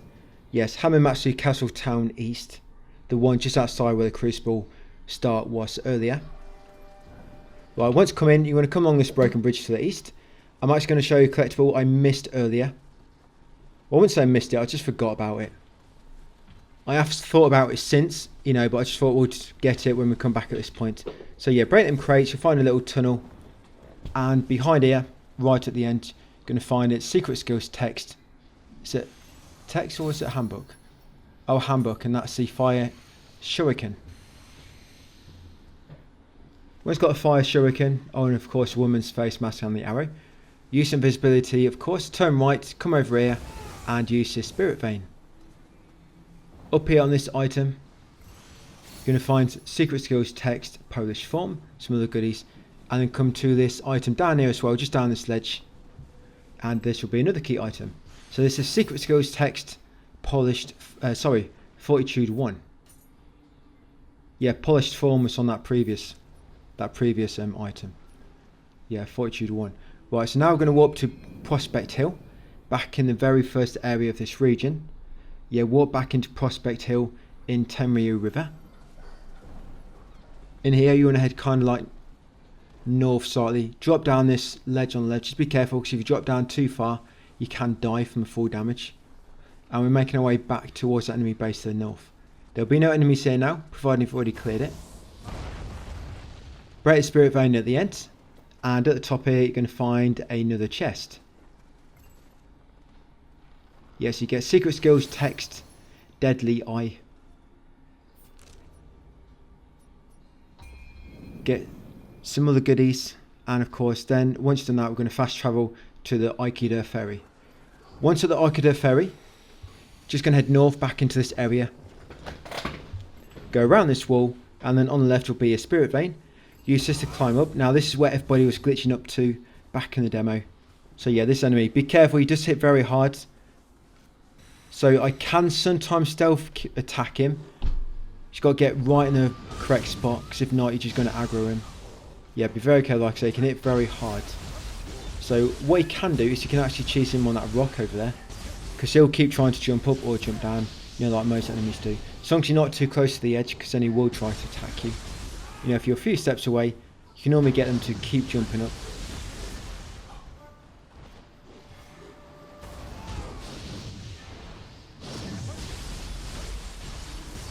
I think I've about got him. Use Sloth to slow him down. Slower an enemy is, lower attacks, meaning less damage. Yeah, so drop that art, Mist Slash. And then come to this tree over here. This item has a Samurai Socks. And here the gauntlets. Right, and now we're going to warp to the Path of Koyama. Yep, over there. Path of Koyama next. And I'm just showing you all these areas now. So you can see these are all pretty much 100%. That one, the master isn't done. Lake Shinaru. Yeah, the master isn't done. All done. Except for that one. Because I think I need a different, something else to do that. So it's just too high level, so I'll wait and come back later. And then once ready, we're going to warp to the next region. 1190 High-In Error.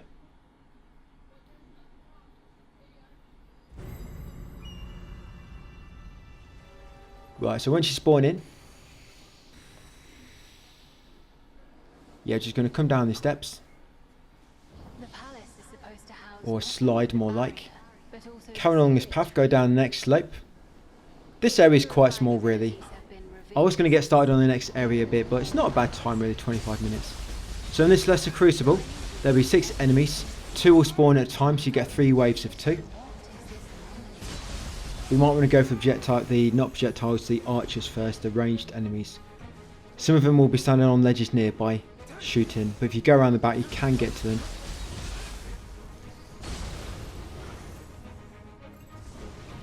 Right, what's that? Is that the first 2 or the... Yeah, so this is the second 2. They always come in groups of 2s. And one of them will normally try to lob projectiles if they're too far away. So you might want to focus on that one first. I suppose that smaller enemy first is quite weak.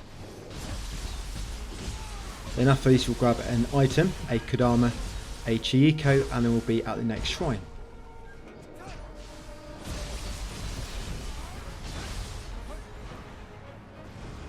Right, so what I'm going to do, once this final wave spawns, the third wave, 2 enemies, I'm going to kill this archer on the top first, because he likes to lob things at you when you're attacking the enemy on the lower level.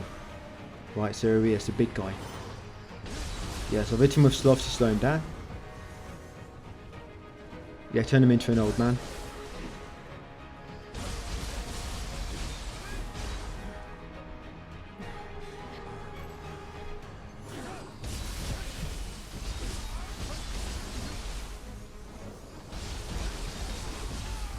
Yeah, once you beat them, so you're going to break the spike.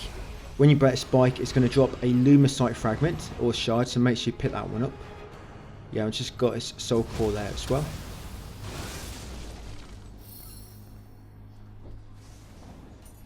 Yes, that Lumicite shard, make sure you grab that. Yes, then you're going to come back to the entrance to that crucible. Yes, back to the entrance, not the exit, the entrance. You're going to go along this path on the left as you look at crucible, you know, from the entrance. Grab that ninja's locks near that enemy on the left. And then after getting the ninja locks, carry forward a bit more, and in the snow, you'll find a Kodama. Get that Kodama. Right, once got that, drop down this ledge. And you probably just saw that Chieko. Right, let me show you how to shoot it. Or let me show you how to waste your ammo. I'm really good at wasting ammo. If you want any tips about that, I'm sure I've got quite a few for you. So yes, this Chieko, it'll drop samurai socks and the transformed art limitless. Tough. Then we're going to get that shrine over there next, because we're going to walk back to there after getting the next collectibles. Right, so you done? Yeah, let's head over to this map.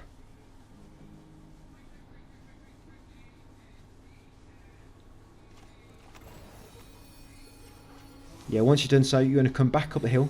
Yeah, do not go past that shrine yet. We just wanted to activate it. We're going to walk back there a bit later. Because when you take this alternate path, which is like a dead end, it's quite a long one. But you'll eventually reach a dead end, and then we can walk back to that shrine. So use Spirit Vein to climb the top using a wall jump. And the Wraith here, yeah, one of these is Crucible Wraith. It's this blue enemy, this blue head. So kill the blue head. That's it. Grab the core it drops and then the other items. And then you want to go through the central door ahead. Yeah, a bit further along this path. Sorry, not central door, what am I talking about? No, to carry on, it's a Spirit Vein, not a door. Yeah, too many doors in my mind, playing this in Code Vein. So yeah, use Spirit Vein at the end. And right at the end of this path, you find the shrine at the end. There you go. 6 Jizz. Interact with it, guys. That'll be another one of those done. Now we're going to walk back to that shrine. So yes, walk back here to Camo Village. Okay, so here you need to be careful. There will be some enemies worshipping at the bottom, like praying. But if you're in stealth, you can actually grab the 2 items in the middle without alerting them, which is quite good.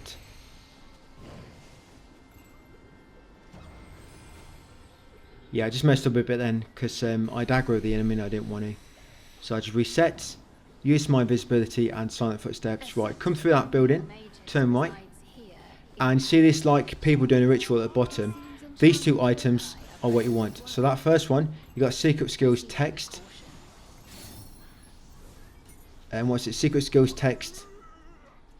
Yeah, key pulls heaven, and it's also warrior's text in the other one. Then you want to come this house to the east. In here, in this chest, you'll find a warrior's text. Then once got that warrior's text, climb up onto the roof of the same house. Jump over to this ledge to the north, and then loot this house next.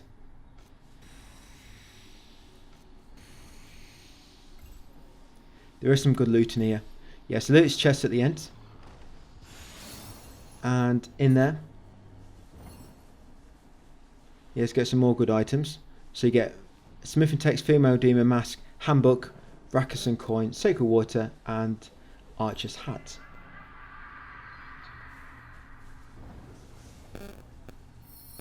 So that house over there, yes, Kodama behind it. So yeah, from that previous item,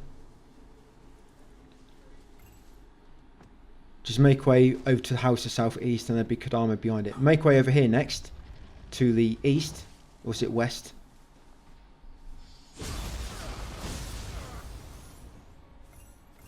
Yeah, west, this one.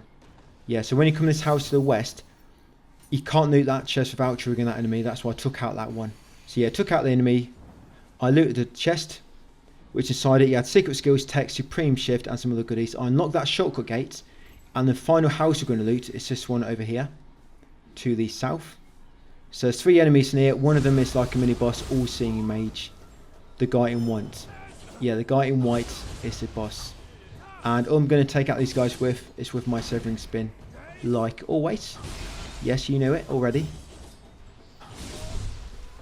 Yeah, so we're going to hit him several times. He's quite weak, but once you beat him, you will get a handbook called Spinning Dragon. And he might drop some pieces of the Brave Hammer Hunter. Sorry, Brave Demon Hunters. I think that's a set as well. Sounds like it is.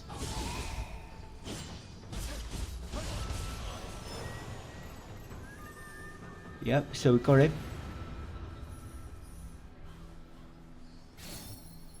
Yes, that's handbook. You get Spinning Dragon, and there's also another item here. Yeah, so that item you'll get sorry, not ninja. You get Samurai's locks. Once you've got Samurai socks, come over to his chest or shrine over here, and that'll be it for part 13, guys. So that's how that area should look at the moment. Put an image of that in my text guide as well. Yeah, that's how your map should look. That spirit vein leads you to a master. That's why I've not got it yet. We'll get a spirit vein later when we need the master that will lead you to. Right, it's going to level up, and then that'll be us done. Yep, so that's another one in the bag. Thank you for watching, and I'll see you on part 14 tomorrow.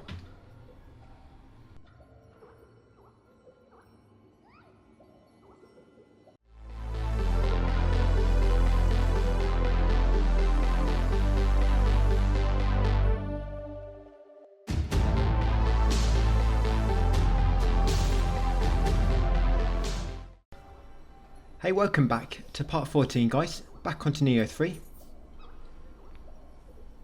So from this shrine, we're going to head east into the next area. And we're just going to clear some things up to the east, and then we'll go back west, make way down to southwest slightly into the next area, and just do a bit back and forth, clean up some of the collectibles. So when you come along here, the first thing you want to do is reach this shrine. It's hidden through a crawl space. We will need to come back here later because there'll be an enemy base here, but you can't access it yet until the myth is available that it's connected to. This crawl space at the back, go through there, and you can come up this hill up to the shrine, and there'll be Sadama as well. So that's what he's got for sale, and I'm going to exchange for all of the exchangeable items he has. So you got Secret Skills Text Ascension, you got Craft Guide for Arrowhead Poison, Fight Amulet, and the Wind Amulet. I'm going to grab all those, and if you're lucky, you might get some Sadama Soul Cores as well. Now that Spirit Vein just down the hill, you can't access it yet until after you've done this Lesser Crucible coming up. So just make sure you unlock this shrine, so you can walk back here afterwards, and then make way further east and into this Lesser Crucible. So down here will be 6 enemies. And some of these areas are quite higher level than what I am. So I think I'm only like 56 or something at the moment. And these start off at like 60 or 62. But there will be a kind of like a mission area coming up where you can summon visitors for it. So that'll be easy, and hopefully that'll allow me to get some more levels. So yeah, 6 enemies here, take them all out. And then the final one will be a giant. Yeah, one of them giant enemies where you can attack them on the back of the feet, so weak points. There'll be a few bosses coming up in this video, and there'll be a master. We'll get 1 myth done, we'll talk to another spirit, get another myth started. I think there's 3 bosses altogether.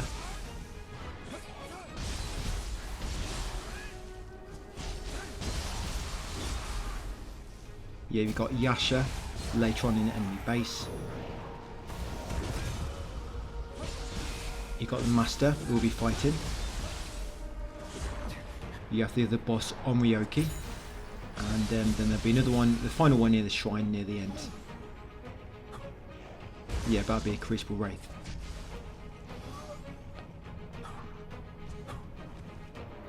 And you might notice as well in the text guide I've stopped putting numbers on the maps because it's taken me too long and I just can't keep up with Code Vein 2 as well.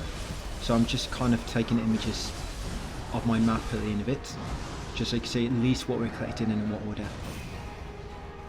So this final one, almost that giant, I'm just going to get rid of the small enemy first, just so they don't attack me from behind. Remember, if you can apply 2 elements, it will inflict confuse and then they take much more damage. I might have to change my talismans up a bit later. So I've got like a wind element and maybe another element, so I can apply one, switch to the other and apply that as well.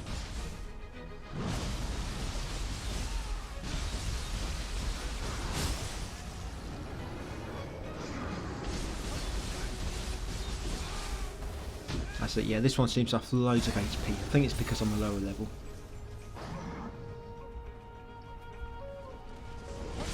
But it's quite a small region, this one. I think there's only like 21 collectibles. There's 33 in the next area. We're going to get half of that done now. And we should get this one all done pretty much, except that enemy base, which I mentioned you can't do due to the myth.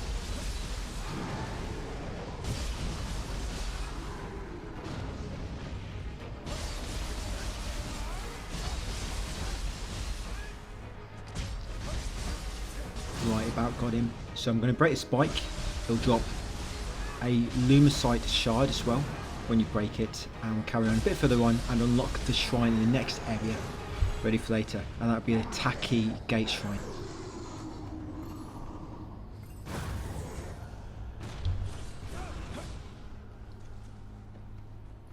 That's it, give him a little trim just before he despawns. Yeah, so Lumicite shard, and you might just saw a notification say new spirit vein unlocked. Yep, so just unlock that shrine, Taki Gate, and then you want to warp back to the frozen ghost town. That one we unlocked earlier. So once you're back here, go down the hill to that spirit vein, which you can now access. Just break this rock. I don't know why it doesn't let you access it before, and there's not many like this where you have to complete a crucible in order to access the vein. But yeah, 3 key items here. So loot all these corpses, you'll find Samurai's Locks, Ninja Socks, and Secret Skills Text, Supreme Burst. Once looted all those 3 items, you want to warp back to Camo Village, that shrine where we started at the start of the video. So once back here, head up the hill. And now we're going to go west. Yeah, turn right, head along here. I'm using my invisibility, of course, and my silent footsteps. Now I'm going to carry on past the NPC for a moment, because down here a bit further is a Chieko. Now there's a yokai hiding in that tree. When you shoot down this Chieko, the yokai tries to ambush you. But if you're quick enough, you can quickly pet it, get the 2 rewards, which will be Ninja's Locks and Transformed Art, the Mountain Breaker. And you want to go back and talk to the NPC. Yeah, Minamoto. Yeah, so chat with him to begin that myth. Then afterwards, you want to drop down here. And you want to carry on north, but stick to the wall on the right. There'll be loads of bamboo trees, you've got to kind of like break through them. Just be careful of that second bunch, because that enemy will lob a snowball even if you're invisible. That's kind of like a invisible wall which triggers it. And then on the right here, guys, would be a hot spring. That's it. Clean your feet, and then once you're done in there, you get 2 Yoki teardrops. Come in this house on the side, and there'll be a Nurakabi door. We're actually behind him, so just pull a talisman off to kill him. Nice and easy. That's it. These always drop a whetstone, and there's just some at random. And if you're lucky, you might get a soul core as well.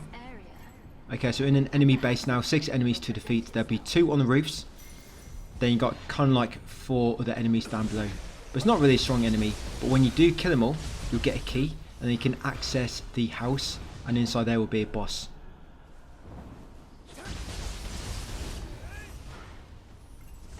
Yeah, when you kill the final enemy, you get the grubby iron key, and that's what you use to unlock this house. Yeah, you got a big troll here.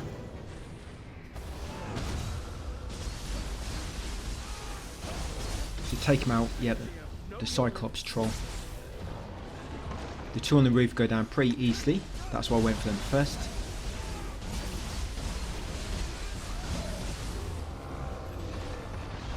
Right, and the reason I've not summoned co-op play for this is because it'd be on an expedition, so it's going to make all the enemies a bit stronger, which I don't want to do.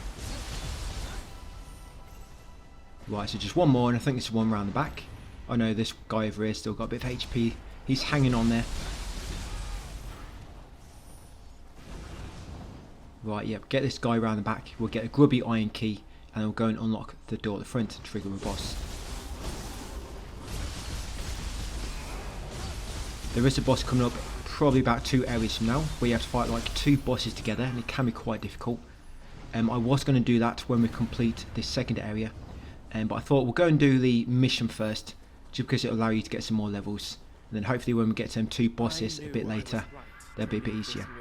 So yeah, once done them all, guys, to the enemy base, get a grubby iron key, come and rescue this Kodama to the left of the front door of this house. You rescue the Kodama and loot the chest, and in that chest you'll find secret skills text, repel expert, and some other goodies. Open the door and let's do this boss. So the boss will spawn along with a small enemy.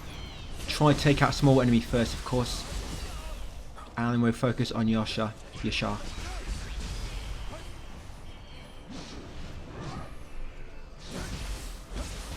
Not too bad. I mean, as you see, I'm knocking her health down pretty quick. Just watch your HP, because she can hit very hard. Just keep your HP topped up. Probably always want it above maybe 60% or so. And remember, when you're doing a burst attack, do your spirit skills, because you don't have to time it. All you have to do is do the spirit skill when they're actually performing a burst attack. It's not going to be like specific timing like when you do it normally. Remember, when you get 10 of them, you'll get a trophy as well. So once you beat him, you've got to wait about a minute for the Tomoe to stand up. So you might want to go out and loot the area while you're waiting. Yeah, it takes literally about a minute for it to stand up. But you have to talk to her afterwards to advance the myth. And she actually unlocks as a master. I'm going to go and fight her soon. Again, I'm just going to spam Severing Spin to kill her really easily. There's a shortcut door down there. I'm not going to bother opening it, but if you want to, you can do. I was hoping it's going to let me down to open it when waiting for it to stand up. Right, so once done, you spoke to Tomoe afterwards. Slide down this hill to the northwest. As you slide down it, guys, jump up to that cliff on the right. That's it, and you'll get a key item there. Yeah, a pair of ninja socks. Once you've got them, go to that spike to the south and break it. Now, if you slid down too far and missed that item, you're going to have to go back around. And that's probably what a shortcut door would have been useful for. Yes, that's a spike. We're almost done here for now. What we can do at the moment anyway. So come south, go through these bamboos. And by this wall on the left will be another key item. A pair of samurai socks. Once you've got them, come back out to the main path, turn left and follow it all the way around to the end. Now be very careful on the way out. There is a shrine here, but I almost got killed on the way to it. That would have been unfortunate. Right, got it. So once you've unlocked the shrine, that big enemy, by the way, on the bridge is a boss. We'll fight him when we come back here. Right, we're going to go and kill this master next. I'm just going to level up. This master does not unlock until you've actually done that myth which we just done. Yeah, that's that master there. Yeah, warp to that shrine back in the previous area where we started the video. Right, so from here, we want to make our way northeast. You can jump up these haystacks to get over the fence. Carrying along here, you come across a gap. You can use the spirit vein to jump up. We could have come up here in the previous video, but you would not have been able to access a master yet, which is why we left it until now. Right, so open the door, come in and agree to a duel. So do this how you want. Of course, I'm just going to spam that very overpowered red attack. Remember when you're doing this to hold key pulse afterwards, and once your stamina starts recharging, change stance twice into the other 2 stances and you get loads of stamina back. That's how you keep your stamina topped up. So do Severing Spin, hold key pulse button, once your stamina starts recharging, change stance twice and then go again. Just repeat that. If you get too close to her, she's more likely to block. That's why it can be better to kind of have a bit of a distance between you. Then it normally makes her walk towards you or trigger an attack, and that's where you can get more hits in. Yeah, if you try to push her into a corner, she'll just keep blocking. I mean, if you can find a step, you know, like when I've done it in the past where the enemy's on the ledge above me and they keep trying to drop down or climb up. I mean, that can work, but it's nothing like that around here. Just a dojo. And once we beat her, we'll go back to that previous shrine we just came from. Back in the newest region, Sagano. And we'll complete half of that. Like I say, we won't get it all done. We'll get to shrine before the mission. And because it's a mission, you can summon visitors. Then in the next video, we'll get that done. And probably the rest of Sagano and maybe the next area as well.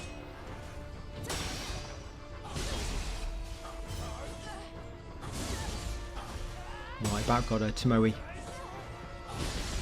There you go, one more time. Yeah, so when you beat her, you drop the handbook, Thin Air.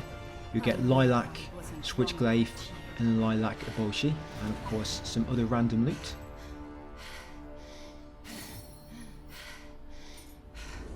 You get a lot of Amrita as well, which is quite nice from beating her. Yeah, so walk back to the Horinyi Temple Bridge, all the way back over here. That's it, and we'll go and do a bit of this area. Yeah, so we're going to fight the boss on the bridge first, because he drops a key, and we need this key to access a chest later. The chest it unlocks, or the temple it unlocks with the chest inside, we're not going to get that chest yet, because the myth will take you up to that building later on. So we'll just get the chest when we get the complete the myth later on. You know, rather than having to go up there twice, we'll just do it one time. Yeah, you can get self-attack on him before you even start the fight if you play it right.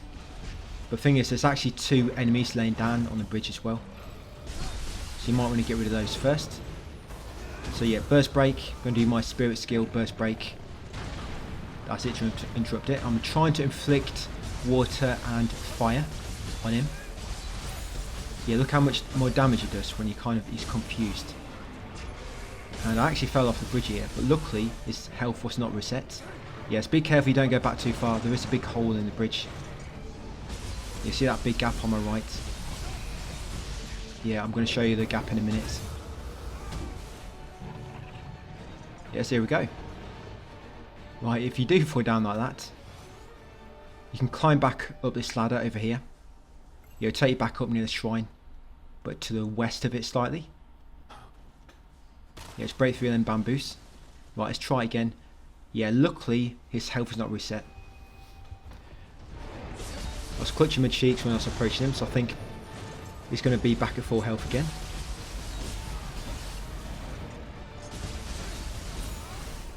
And I always use Sloth as well. I use the Steel Talisman to increase my attack, and Sloth to slow him down.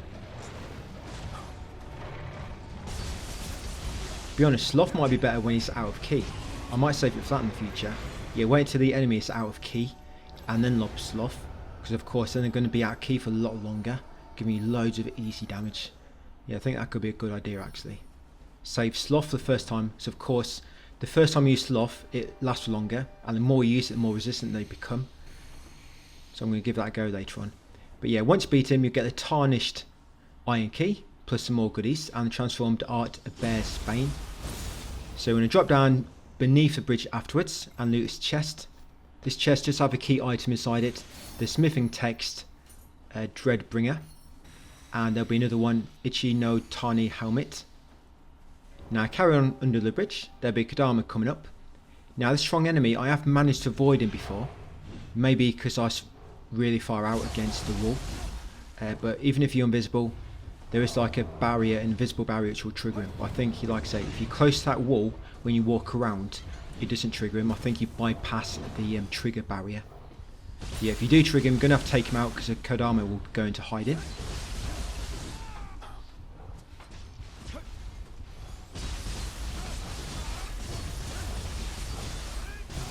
Yes, I should have used Sloth then on him when he's got no key left. Yes, there's Kodama just amongst his crates. Once you rescue that little green cute thing, come around to this ladder. And in the distance you'll see that Chiyiko, just near that cliff wall. It will stop as it gets a bit more to the left.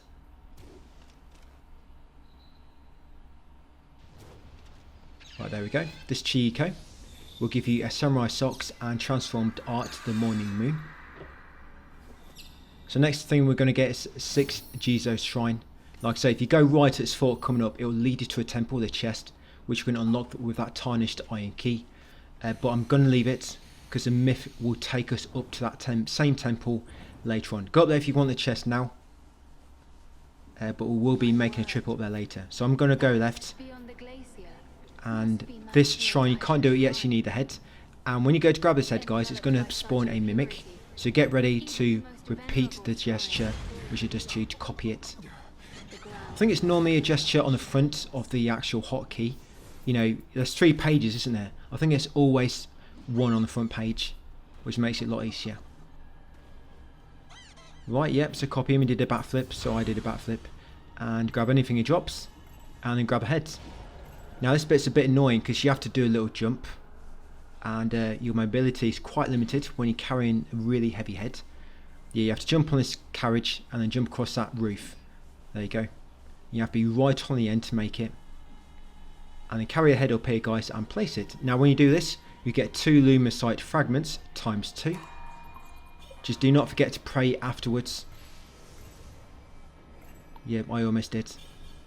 Right, there we go. So once you've got that shrine, come back up the hill slightly where you came down earlier. And if you look down below, you'll see a ledge you can drop down to. So carefully drop down to this ledge. You can see that flashy item on the island over there. That's a key item. And be very, very careful. If you get your feet wet, you're dead. Right, there you go. So that would be a secret skills text puffer puss technique. Another random item. Then I'm going to continue jumping across these floating platforms all the way until you reach the land. That's it. Over here, keep right. And got the next slope on your right. You want to go to house at the back. And inside there will be a chest and a spirit, which we can talk to begin another myth. So this chest inside, yes, you find the handbook, Shadow Stitch. And then talk to the spirit guys to begin that myth in search of eternal youth. Once done so, come to the back of the house and shoot that Chiiko. And I've no idea how that hits. Yeah, that Chiiko will give you ninja socks and transformed art, the water sword. Right, so once you've done that, go back to where you jumped across some floating platforms a few minutes ago. Now get a Kodama nearby. Yeah, so back down here. Then you want to jump up this rock near the water, jump onto the house, and then jump onto this rock and you'll find the Kodama. Right, get this shrine. And if you open your map, you might notice a myth nearby. You can't access it, you have to come back in, you have to come in from the other region, which you'll do in the next video, probably. So yeah, get a shrine, guys. Like I say, make sure you got a Kodama on the rock beforehand. Just going to level up slightly. Right, then up here. Now you're going to get ambushed. When you see the birds, yeah, see them birds down there, when you scare them away, a big bird enemy is going to spawn in. So this is a Crucible Wraith, so you want to defeat him.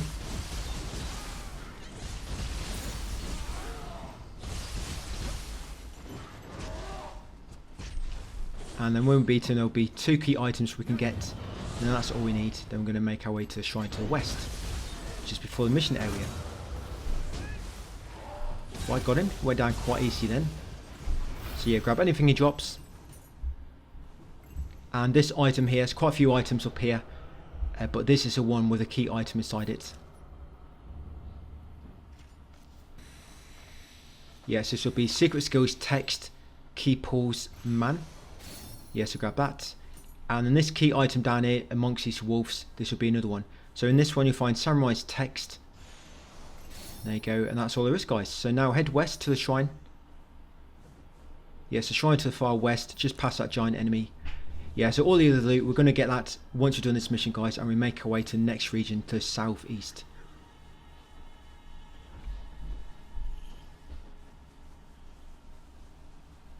Yeah, this will be the Matsuo approach. Yeah, so you can summon Visitor at this shrine. But if you try to go back into that previous area, it'll be deactivated. There's not like a barrier, it'll just deactivate when you cross like certain threshold. Yep, so that's how we're looking. That's what we've done in those areas. Yeah, 20 out of 21 in that one and 17 out of 33 in that. So that'll be it for part 14. Yes, thank you for watching, and I'll see you on part 15 tomorrow.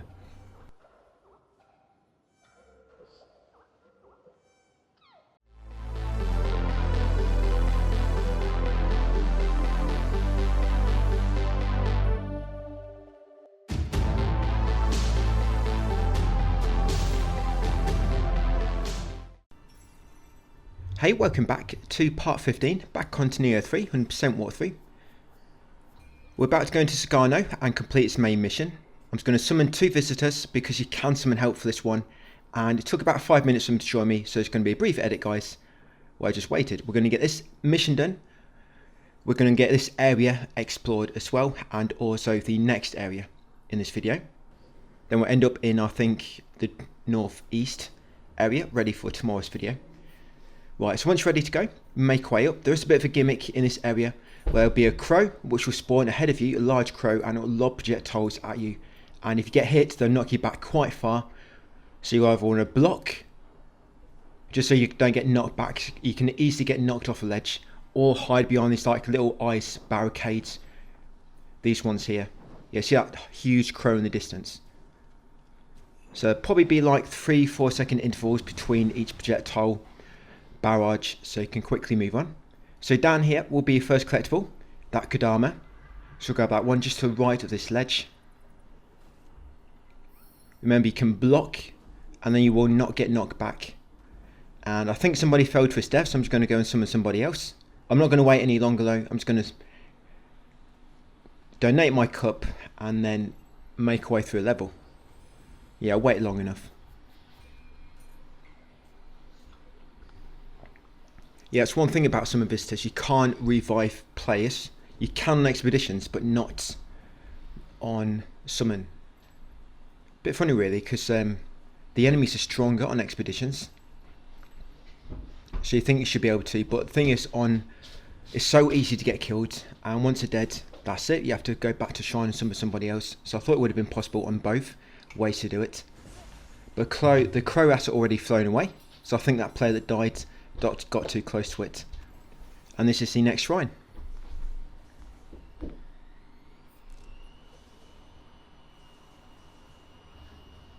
Right, so from here, well, I'm going to head up here. Each time you get to the crow, even though you might be invisible and have 5 silent footsteps, it will automatically be aware of you. So each time you come to the next encounter, guys, it will automatically knock off your invisibility. So just keep that in mind. So when you get outside this cave, you can knock that ball down there, create a little shortcut. Yeah, once you get outside, go into a small cave on your right, this one here, and quickly loot its chest. In there you'll find a warrior's text and of course some other goodies. Right, and this next crow isn't too far away, so I'm going to run up to him. It's going to make him fly away and stop lobbing projectiles. And the Nioh door is over here. So maybe you got two chances. Hopefully you got a revenant nearby so you can check which was the wrong answer. Yeah, so I gave him the wrong one, so we're going to defeat him. Yeah, so beyond this guy there'd be a hot spring. This area isn't really that long, and there is not any dung balls. Yeah, for anybody that's looked at the trophy list, you've got a trophy connected to the dung ball lover again, and we need to make sure we get about 30 or 40. I am trying to keep an eye on any dung balls along the way. I'm hoping we're going to find a submission where there's a dung ball right near the start, so you can grab a dung ball, restart it, grab it, restart it, grab it, rather than farming enemies which drop it at a very, very low percentage equipment rate drop. Right, so killed him, use the hot spring. Once you've done so, you're going to take the next right. Yeah, second right, this one here going up the hill. Then once it flattens out, turn right, drop down here to his chest. And I've got a mimic. I could tell by kind of like the 3 little banners on the side through all the arrows.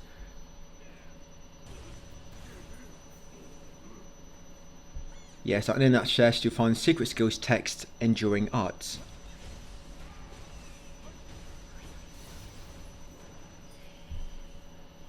So once got that, carrying up to the next shrine. Just be careful, there will be a big rock, a big boulder that comes down, that one there, and it can kill you straight away if you're not careful.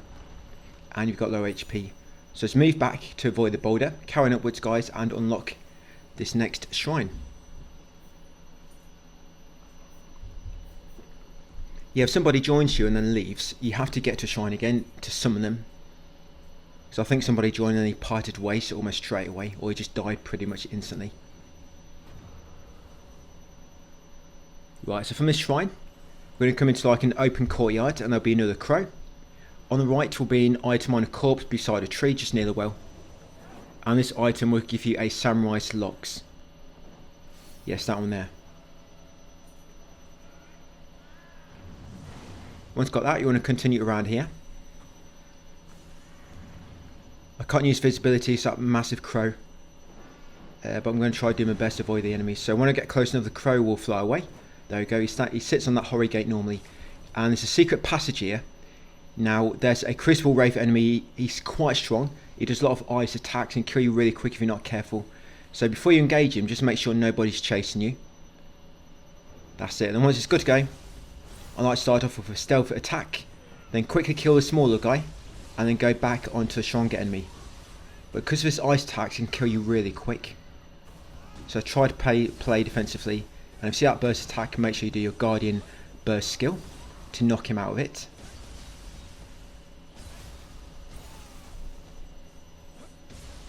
Almost got him. It's not too bad this time. A lot of times he killed me like almost instantly. So I got caught in like big ice AoE attacks. Yeah, back up down that path if you need to. Right, and I got a trophy burst break. So that's for using burst break 10 times. So that one's out of the way, nice. Now I didn't have to worry about doing crazy time with burst break at the start of the game. And make sure you always got full health for this guy, so if he grabs you, will do a lot of damage. Like you just saw then. Right, so once you killed him, grab anything he drops. And then we're going to jump on the roof of this house nearby, but first, we're just going to go back in a previous shrine we went past. I like to do that enemy first, because then you don't aggro these enemies. Yes, come to the shrine, guys, and grab that ninja's text. Once got ninja's text, go back down to where we fought that wraith. And we're going to jump over to the building nearby. And drop inside it. Now this collectible does not show on the map, but you need it for a myth. That memories of a blade. So come inside, open the chest, and you'll find that key item. The Mikazuki Minachika, something it's called, that knife. Like I say, that will update that myth, memories in the blade. Once got it, open the chest, the door. Come outside, open this next shortcut door, which will take you to the second shrine of this mission.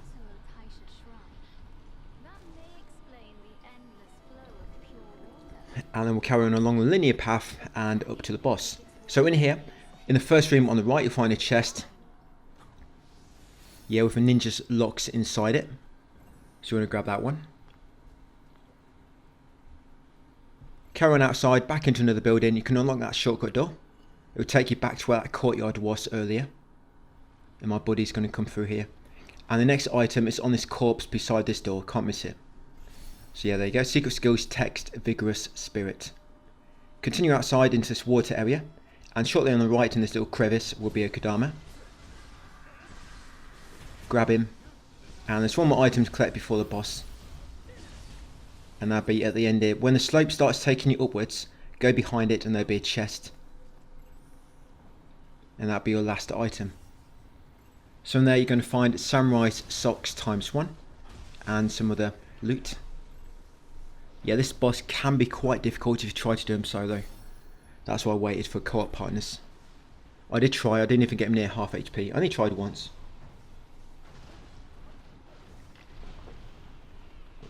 So yeah, get a shrine first, level up if you need to. Just going to wait a moment, so I think my teammates are killing some enemies. Yeah, each time you rest they will teleport to your location. Yeah, this boss, Otoroshi. It can do a grab attack like most big enemies, so make sure you always keep your health topped up. Right, let's do it. So yes, out here, and once you drop down, that's going to trigger a cutscene, and the boss fight will follow. Yeah, this will be the first barrier we're going to purify. There's 3 in total in this region, whole region. Remember, you can get 2 elements on him. You'll cast confusion, and then he'll take much more damage, because it will multiply. I was going to use some guiding spirits, but I don't think I need to, so I'm going to save it until later. We have got a dual boss fight coming up, which can be a bit difficult, but there is a way to cheese it, so you can knock one of the bosses off the platform and kill him like instantly. And he doesn't really drop anything great anyway. I mean, you might get a soul core, but it's not like he drops any key item, so you can just knock him off. Because if an enemy normally dies due to fall damage where they fall off into water, you can't grab their loot. Right, got him. Look how quick that was. Playing co-op. Right, so grab all the loot they drop. First, of course, thank your teammates. Yeah, some of the items you'll get ninja socks, you'll get the hermit hatchets, the shugendo, the archer's hakama. You'll unlock a new mission, Black Feather Sanctuary, and you should hopefully get a soul core or Toroshi. Right, purify the barrier afterwards. That's the first of 3.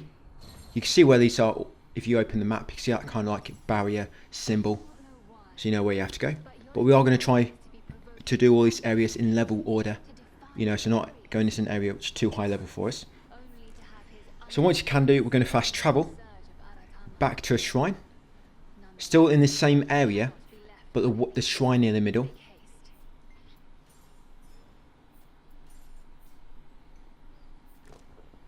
Yeah, so that shrine over there, guys. Horike of Arashiyama.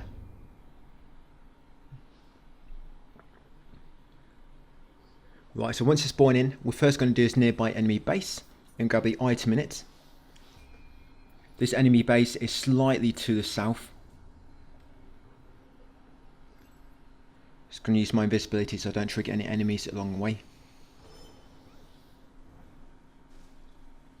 Because if you enter this enemy base in stealth, you can take out a bunch of the enemies really quick by just doing stealth attacks. Now that big troll on the top, if you go up there and shoot a red tank near him with a explosive arrow, a fire arrow, it will do massive damage.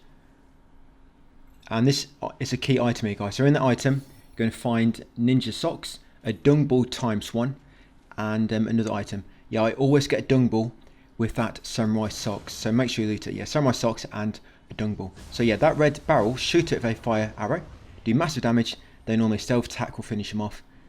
Then you could jump down here, stealth attack this guy as well, and then that enemy a bit further below. That Yoku realm on the right will not trigger until you've killed all but the last enemy. So that's 3, and the other 3, the other 2 around the other side. Then of course you've got the one in the realm. So you've got this guy down here which you can stealth kill, and then the guy below normally spots you when you do this.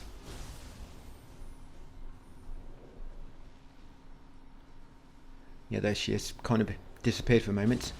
So yeah, I'm going to take him out and then go and engage that one in the Yoku realm. We've got the item, and that's pretty much all there is to collect in this area, which we can currently access anyway. There is some myth and a few more items, but we're going to come back to that nearer the end of the video. Yes, here we go. So this guy in the Yoku realm. This will be the final enemy in this base.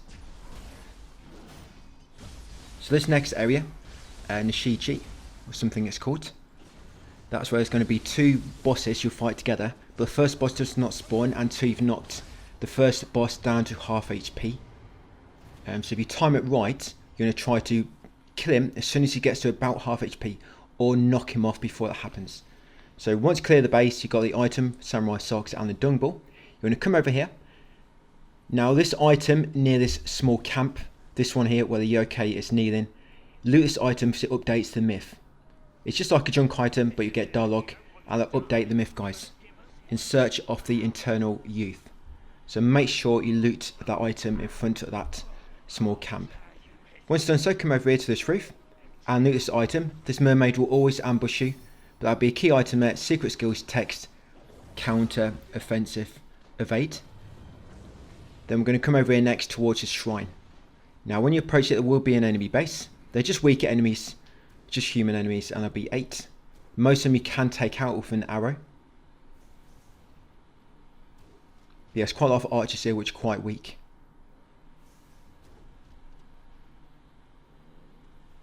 Yeah, there's another enemy. I could just see it said, but I didn't notice when I was playing. Yeah, just on the left there. I mean, there will be some stronger ones, but they're still quite weak. Because you can easily knock them off, You just keep using that severing spin, you can keep him away quite well. And that guy on the top, they see that chest that has a key item inside it. But we'll take out all the enemies first. Yeah, it's this guy down here, he's still unaware, despite me killing all his buddies. Right, and 2 left.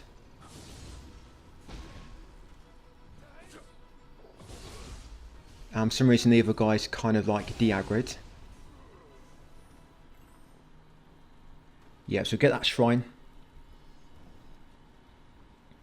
That will be the Driftwood Fortress. We'll be warping back there quite a lot. Right, it's got them all. I'm going to level up, get a chest. This chest will have inside it smithing text, Mount Fuji helmet, and secret skills text, key pulse earth.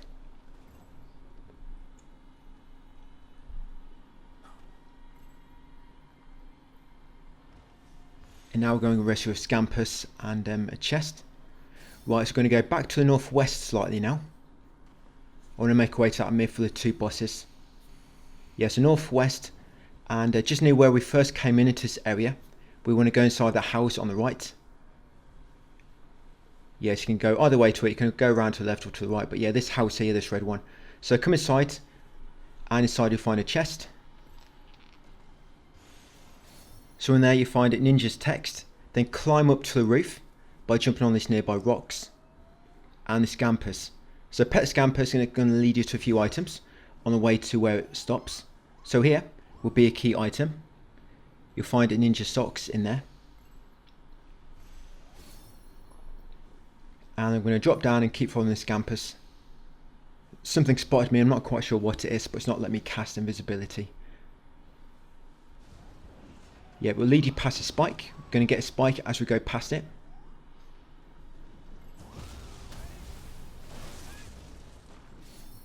Right, carry on. And it will then eventually take you to a Sadama. And that's where the Scampus will stop. So when you finally pet a Scampus, you get Ninja Socks, Yoke Teardrop, Scampus Furball, and possibly its Soul Core. Yeah, this Sadama, I can't quite access him at the moment, so I think the game thinks I'm in combat. I think it's due to that myth, In Search of Eternal Youth. So yeah, there's the Sadama.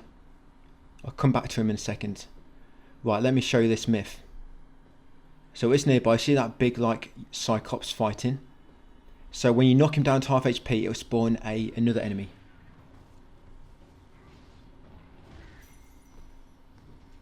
Yeah, spawn a Gake. And you've got to be careful because you can actually get knocked off the platform yourself. I did actually die here, so I'm going to make a brief edit, but then I'm going to get my revenge by knocking this enemy off. So I'm going to get knocked off here. I was actually doing quite well, just fell off. So what I'm trying to do is save in all my best stuff until he's near half HP. Then I'm just going to unload him on him all at once and hopefully get rid of him before the other boss starts attacking me. But because he knocked me off, I ended up just doing that to him. And I'll show you how to do that in a moment. So he's almost half HP. You do it either way. I mean, they might patch it, so I don't know if you're supposed to be able to knock him off. Because normally enemies can't be knocked off platforms. Yeah, so the other boss is spawned now. So then I like to try to inflict 2 elements to cast Confuse. And there you go. How easy is it to fall down? Right, but now I've got back here. I'm going to do the same to him. So you want to knock him off in that direction to the southeast. So keep hitting him towards there, guys. Careful you don't fall off yourself. And there you go. Nice quick way to kill him. And I think the other enemies glitched up slightly. Right, and then take out this guy. You could do this guy the same way if you want. Knock him off. But this guy's a bit weaker. The problem is having them both attack you at the same time. And that one-eyed Oni can do big damage if he hits you when he slams down with his big hands.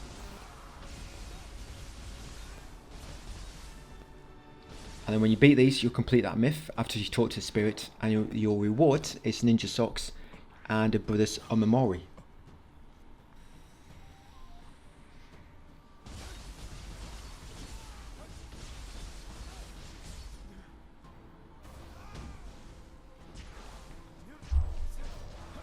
Yeah, that's all they really drop. Nothing of great importance.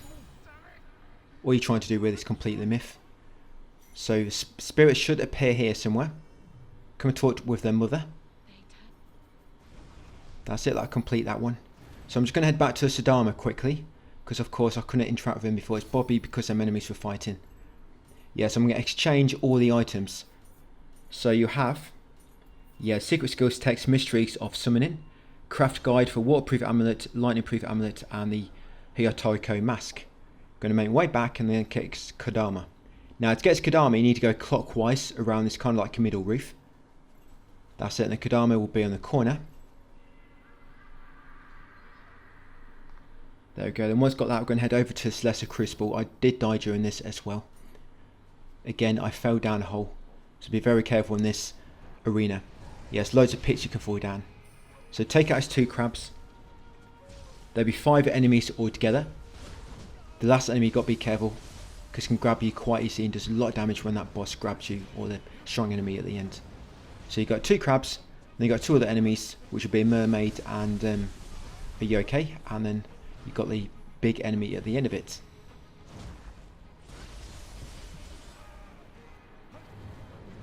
I don't think you can knock these guys off. They always get stuck on the edge. Not like that previous area.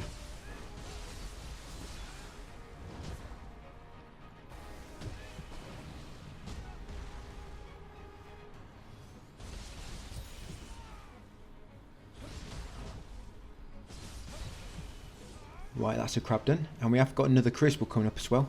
Yeah, there's quite a few in this video. Okay, so yeah, you got the yokai next and the mermaid. You should be able to get rid of this yokai quite quick before the mermaid starts attacking you. I think these enemies, they always spawn in the same spot as well. So if you know where the spawn spot is, you can get there ready to get a load of damage on them before they even start attacking you.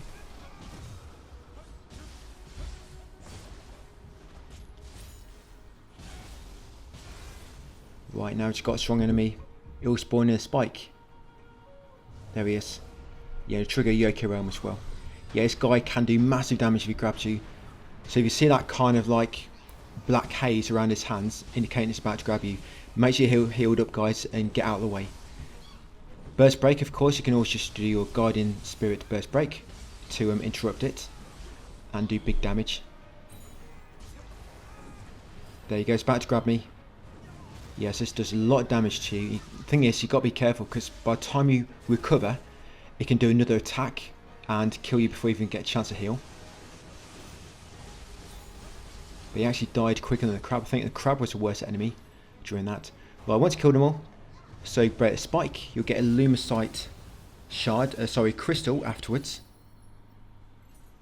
Yes, grab that crystal, and come to top here behind, and on this upper ledge you'll find 2 key items. So one of them will be a ninja socks, and you'll get samurais as well. So samurais and ninjas there. Loot both the items. Once done so, we're going to walk back to the Driftwood Fortress. Yes, that's all them collectibles done so far.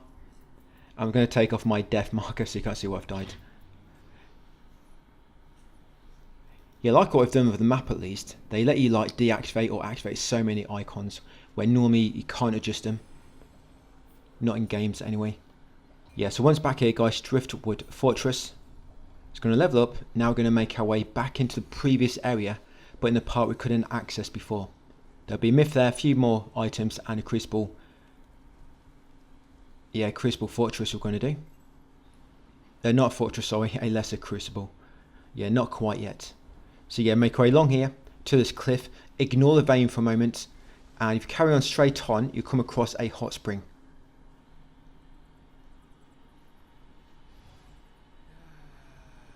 Right, have a quick bath, and then you want to use this vein, and it will take you to a lesser crucible. This crucible, I find this one a bit easier than that one we just done. Yeah, there'll be 5 enemies again, but like I say, these are a bit weaker I find. So you go for this weakest enemy first, on these first 2. That's it, and go for the other one. And the next 2 which spawn, one of them will spawn on that rock.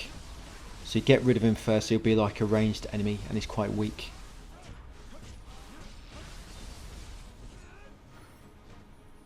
Yeah, that's just a random drop.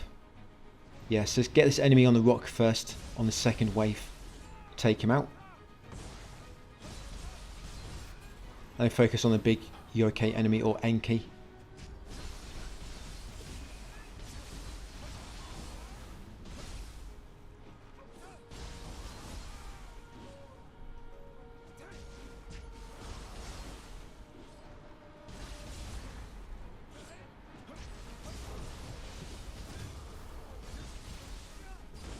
Right, and now the final one. So enemy number 5.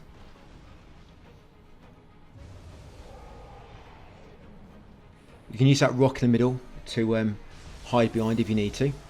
Because this enemy will dance around a bit and then try to grab you. But if you're behind the rock, yeah, and he kind of glitched up here inside the rock. And I was a bit worried I was going to have to restart it. But I moved away and he did come out. Yeah, so if he starts flying around, you can use this rock to hide from his attacks. That's it. And wait for him to finish his attack chain, and then just go back to hammering him.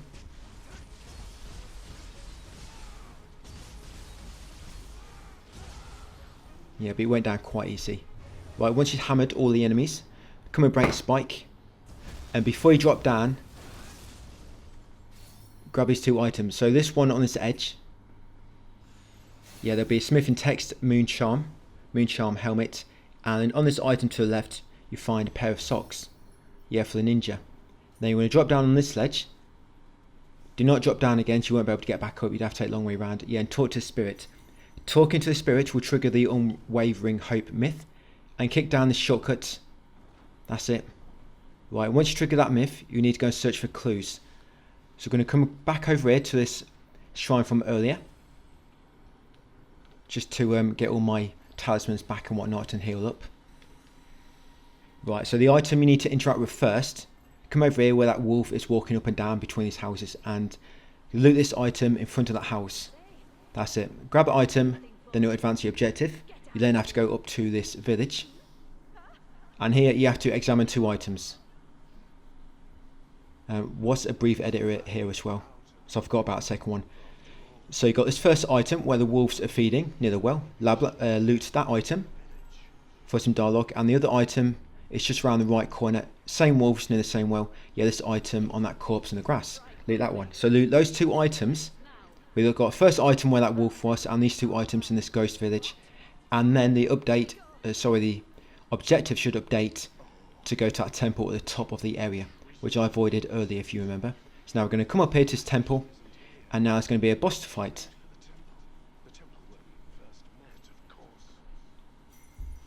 Yep, Surara Honor.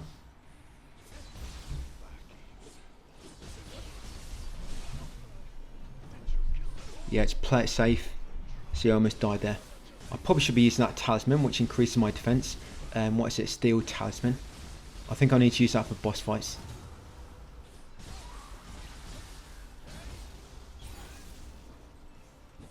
But if you can do a execution attack, you will do a big damage to this enemy. You know, where the enemy is kind of like knocked down, you press strong attack.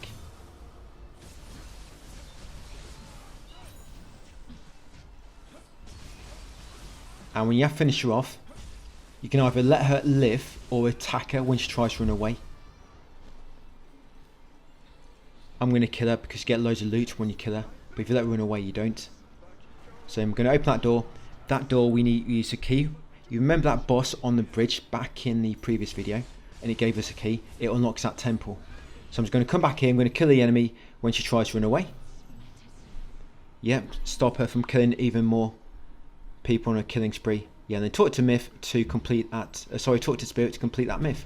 Then come in here, loot this chest, and in there you find smith and text, devotional helmet, and some other goodies. So yeah, just make sure after you beat that boss, guys, wait for her to get up, and then kill her before she runs away. You get loads of loot, and then talk to spirit afterwards to complete the myth. And you want to come to this temple, loot the chest for that smith and text, devotional helmet. And yes, make sure you complete that myth. So unwavering hope, another one completed. You get ninja socks, Sasayuki, and the soul core. And we're going to warp to this next shrine ready for tomorrow's video. So that's level 62, that area. That should be all done pretty much. This one you can't access a master yet, but it's more or less done. 14 of 17 collectibles. That's it. And we'll go to this area next. Not that one, it's too high level. This one here, level 66, ready for tomorrow's. So just warp to that shrine ready, and that'll be us for part 15. So I'm just going to level up once I spawn in.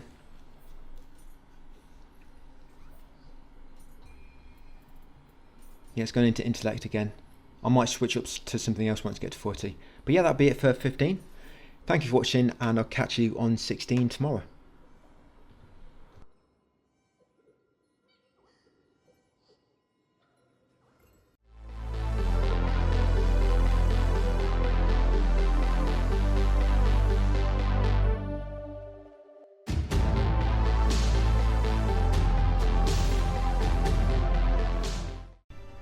Hey up guys, welcome back to part 16 of Nioh 3. A few things we want to do here, so I'm just going to go through the menus slightly in the shrine, just to level up my Kodama Blessing, Jizo Blessing. Just go through my skill management now a little bit. So I use Ninja a lot, so I'm just going to unlock some of these new Ninja skills. You might notice as well, even if some of these you don't want to use, some of them will increase your attack. You see that yellow right in there, attack Ninja +1. So yeah, a lot of these I'm probably still going to use my normal ones. That water sword water is quite good. So it increases, of course, your water sword attack. It applies like a water element to it. And some other good attacks here as well, like Cloud's Bit of Fire. Give fire element to your skills when you do that specific one. We are going to get some noble dung balls in this video. I'm going to try to keep an eye out for them. We do get 2 noble dung balls in this one. We need to be able to give 30 altogether for quests later. And noble dung balls count as 2 dung balls. So I'm hoping we can find enough throughout the game so we don't have to farm any. In that previous video, you know, when we went through that mission area, I did forget to do one of the quests. You know, where you have to go through that mission, the Black Crow Sanctuary, by scaring away all the birds by shooting them from distance and then defeating the boss. I'll just come back and do that one later, we will. But yeah, I'm just doing this now, so my Kodama Blessing, increasing all that.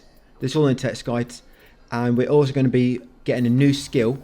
Now this skill is probably the best one there is at the moment, and it's called Yokai Banisher.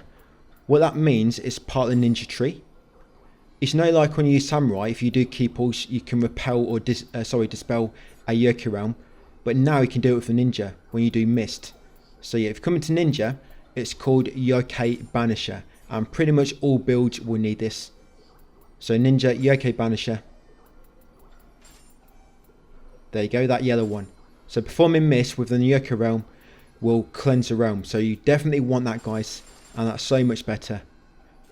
And when you are doing Mist, by the way, if you just do Mist without pressing any direction, you'll just do it in your spot. Because sometimes you'll be behind an enemy and you'll do Mist and you dodge out way when you're kind of behind them in the perfect spot and it moves you. But if you just press Mist, R1, you know, without pressing any direction, you'll just do it on the spot and you won't move then. Now, as we make our way through this area, if you shoot them purple talismans, it will dispel that pink Yokai realm and it will stop it from spawning a strong enemy. So shoot that talisman, come in on the left here, and this big spider, there's an item right in the corner near him. I don't think you can get this item without killing him. I think I did try before, which just triggers him. So I'm just going to take him out to get our stealth attack. And then there's normally a few spiders around. So that item there, yes, in here you'll find Ninja's Locks and another random item. So I want to go invisible, that's why I'm trying to take out all these small spiders. So of course, when enemies are aggro to you, even if you can't see them, your invisibility just wears off pretty much instantly.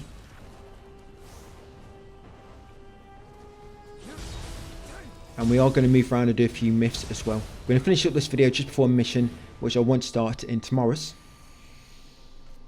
But we are going to be doing a bit backtracking for myths back to previous areas. So I'm going to come up here next, kind of keep to the left, and it'll be similar talismans. So see that talisman there? That's it, that get rid of that purple realm down here. And there's also one down here, which you might need to get rid of now, while you can see it from the back. There you go, shoot that talisman as well. Right, come over here next, and go into this area on the right, to the west. You want to jump on the roof, and then from here you can see a Chihiko. Just flying around them trees in the distance. Yeah, there it is. So shoot that Chihiko. This will give you a Ninja's Socks and Transformed Art Fire Foot Drill Jump.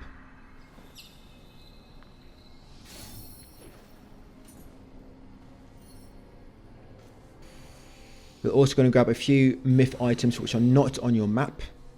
So if you wasn't watching this guide, you probably have to come back for them later when they are revealed once you've unlocked the myth. So yeah, come to this house, loot that item, you get a Samurai Socks. Now out the back here will be a chest. In this chest, you're going to find that key item, There you go, Benki's Hidden Scroll middle. That's needed for a myth later on. So Benki's Hidden Scroll middle. Make sure you get that from the back, guys, that chest. And of course, my socks from inside the house.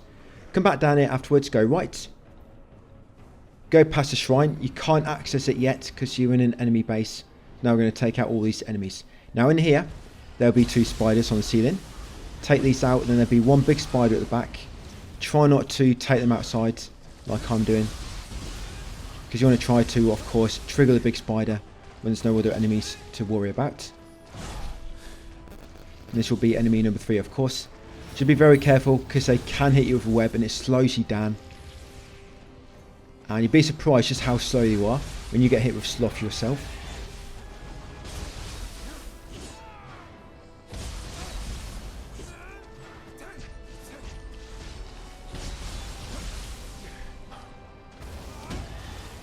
Yeah, look how slow I've gone now. Look how slow that makes you. Right, so you want to jump on this house because right in the back of it will be an item. There's also an enemy on the front which you want to kill. Do not go near that tornado, by the way, until you're ready to spawn the enemy. And you can actually stealth attack that enemy in the tornado.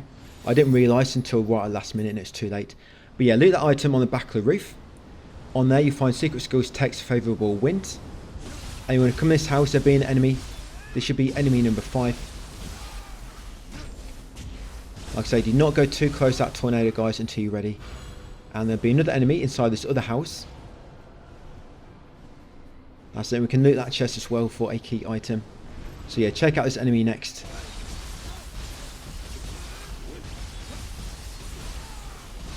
These enemies have a very long range where they're attacking you, so whenever you come across these, you want to try and get rid of them as soon as you can, because they just really interrupt when you're trying to fight something else. They'll just be attacking you from a long distance. Yeah, in this chest, so inside here,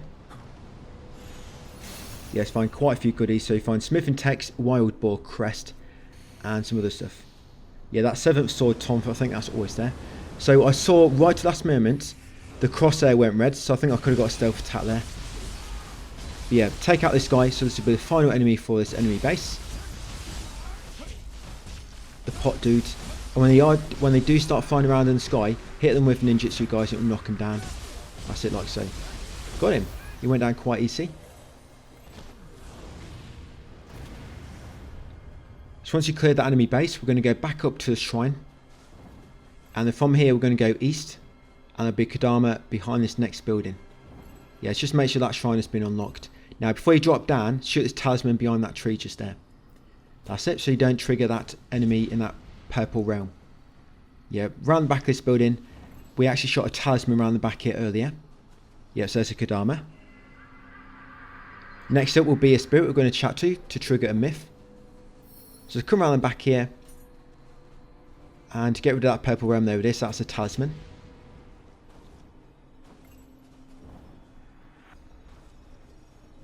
Yeah, so talk to that spirit and that will trigger. Yeah, I think it's a yokai. No, it's shadows on the capital, which we're going to do a bit later. Right, so once you trigger that quest, come this building next and go through the gap at the back to find a hidden passage leading to this shrine. That's it, get those 6 Jizo. And now we're going to show you where Noble Dung Ball is. And the item on top, you can't get it, you actually access it later on. Can't access it yet. So come around the back here, and this item here is a Noble Dung Ball. This has always been a Noble Dung Ball for me, so make sure you grab that. There'll be another one a bit later. Right, then get a shrine, and that's all we're going to do in this area. And now, so that's all you should do. Yeah, that item, you access it later. And that's how you should be looking. 13 out of 16. Remember, we got that Benkei's Hidden Scroll as well, and trigger that myth. Right, so we're going to walk back to Camo Village.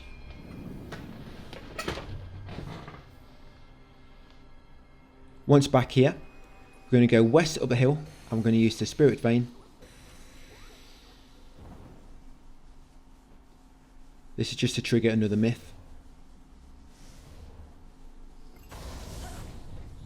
Yeah, once up there, continue on forward.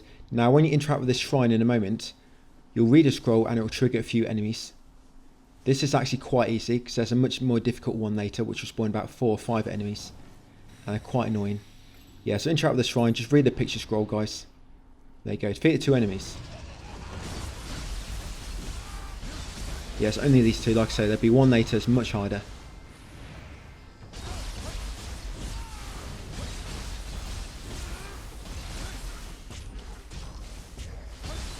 Yep, and then once beat him, it's so much better now I'm using that Yokai Banisher. Now I can get rid of Yokai Realms. Yeah, so talk to Spirit afterwards. That'd be the Yokai Horde picture scroll myth. Well, once it's updated, we're now going to warp. Yeah, that's where we want to go next. So warp to the Horinyi Temple Bridge Shrine next. Right, and then from here, you want to head north to the objective area.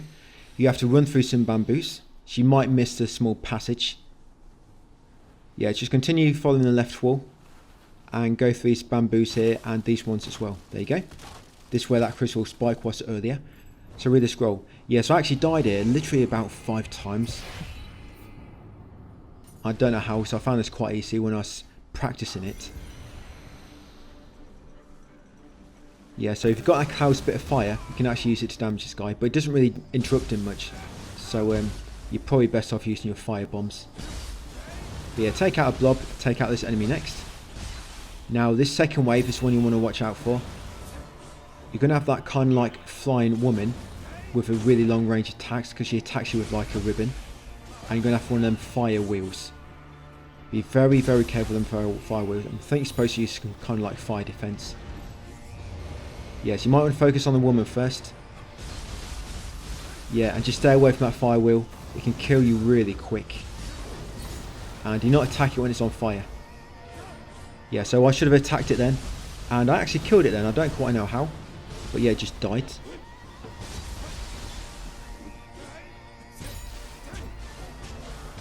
Yeah, all I'm doing is when my stamina gets low, I'm just lobbing shuriken guys to wait for it to refill.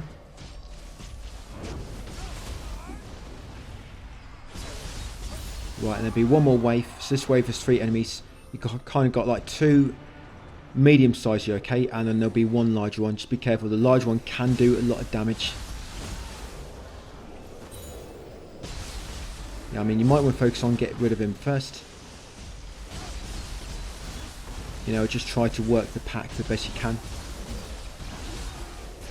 We can't finish this myth in this video, but we are going to get most of it done. Because last bit will be in an area we've not quite gone through yet. Right, I've got the big guy.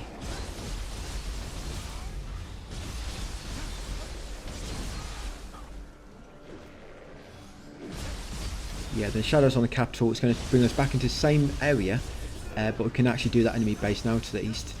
And it shall allow us to complete everything here. And we're also going to go back into the previous area. And there'll be a building now which is going to have some enemies outside it to complete a myth. Right, so once you updated it, you're going to have to go and talk to spirits.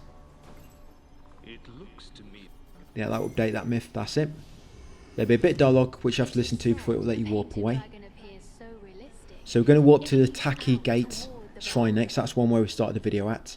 I'm going to go north back into previous area. Toji Temple stands south of the capital. Its 5-story pagoda shall guide you. Right, let's get some better gear. Right, I think I can fast travel now. Yes, so going to fast travel guys back to their Taki Gate. Then I'm going to go north. Just going to level up a little bit just so I don't lose all that Amrita. I think when it gets to 40, then I'm going to start working on increasing my ninjutsu damage. Yeah, which would be skill. So I'm going to get into that to 40. On my magic will be 15, and then yes, I'm going to take skill, start racing that next. And I might go back to Omnia Magic a bit just so I can equip another talisman, because it'd be nice to have the steel one on to increase my defense. So yes, back up here. There'll be an enemy base now. So there'll be one enemy on that roof. You can reach him from this corner. I think it's supposed to climb the watchtower and jump from there. But you can just reach a corner from here. That's it. Take care of this enemy. And these water enemies. So when I attack these, my weapon's actually going to get the same element. So it'll be imbued with water.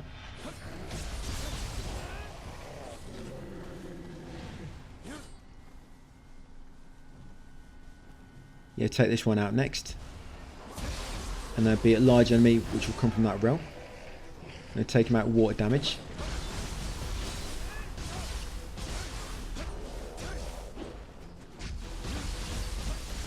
Yes, I think when they're imbued with water, when they're inflicted with water, their ki takes more damage when you attack him. I think that's one. Right, and take out a small enemy, then there should be one left, and he should spawn from his realm. So this will be a big wolf, if you're ready, can inflict sloth on him, guys, and hopefully... Yep, so I've got him stuck in that animation where he spawns in, just spamming him from behind. That's it. So clear that enemy base.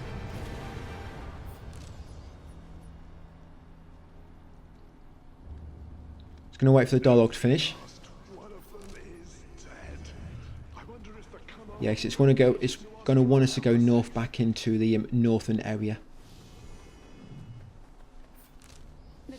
Yeah, so update. So we're going to walk back there, guys, to Funakiyama. Gap in strength between him and Abe. Whatever the case, we must press on. Yeah, basically brings you back here. So once here, jump over this wall, then make your way northeast. Yeah, there's going to be some enemies here we have to fight now. There'd be kind of like one of the big Cyclops types enemies, and there'd be some mages which spawn as well. It's up to you. You might want to get rid of the weaker enemies first, like humans, and then focus on the Cyclops, or just get rid of the Cyclops as soon as you can. This enemy, if you attack him, of course you'll get water element on your weapon. So yeah, just take out all these enemies for the smith.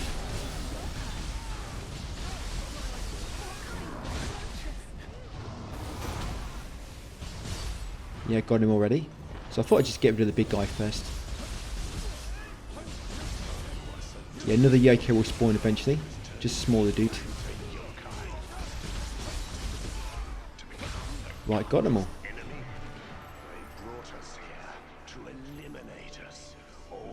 And then once you complete Smith, you'll get Ninja Socks and Divine Nation board ×2. I'm ashamed to have fallen for such a cruel scheme. Traveler, I ask that you take this scroll containing my secret arts. I hope it aids you in bringing peace to the capital. Sorted. Shadows on the capital is complete. So now we're going to walk back to back down here to the southwest, all the way down here. So we're going to warp to Driftwood Fortress. We're heading east next. There's only 2 more areas we kind of have to clear up of this whole region. And of course got a crucible in the middle to do. So yeah, we want to make our way over here next. So yeah, go east. Now there's an item hidden here. You need it for a quest, which we'll complete next time we go back to a rift. So there's quite a few of these you can get, but this is the one you want. So this item at the bottom of the bridge to the east, yeah, loot that, there you go. Gorgeous tea bowl. So make sure you grab that item, then come over to the shrine to the east in this next area. Make sure you unlock it. Right, once you leveled up on whatever you need to do, make your way up the hill and use the spirit vein at the top. Yeah, right at the end of this area, or this video, we're going to find another noble dung ball. So once you climb the spirit vein, go left, and on this ledge will be a key item. So this will be secret skills text, key sapping follow up. Grab that, and continue up here, jump on this house by the snow on the side of it, on the back. That's it, up here. So you see that kappa, that's a Crucible Wraith enemy.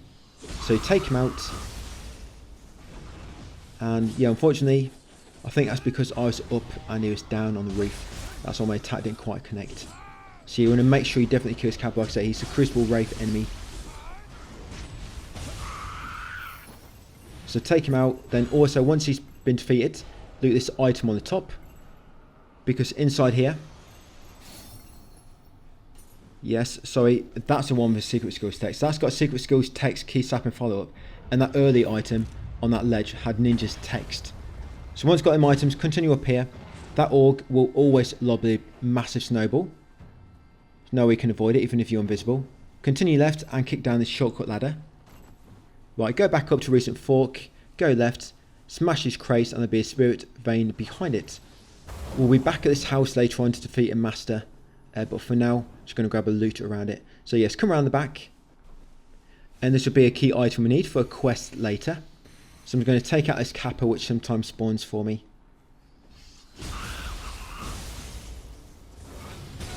Yeah, I managed to connect in with my war sword.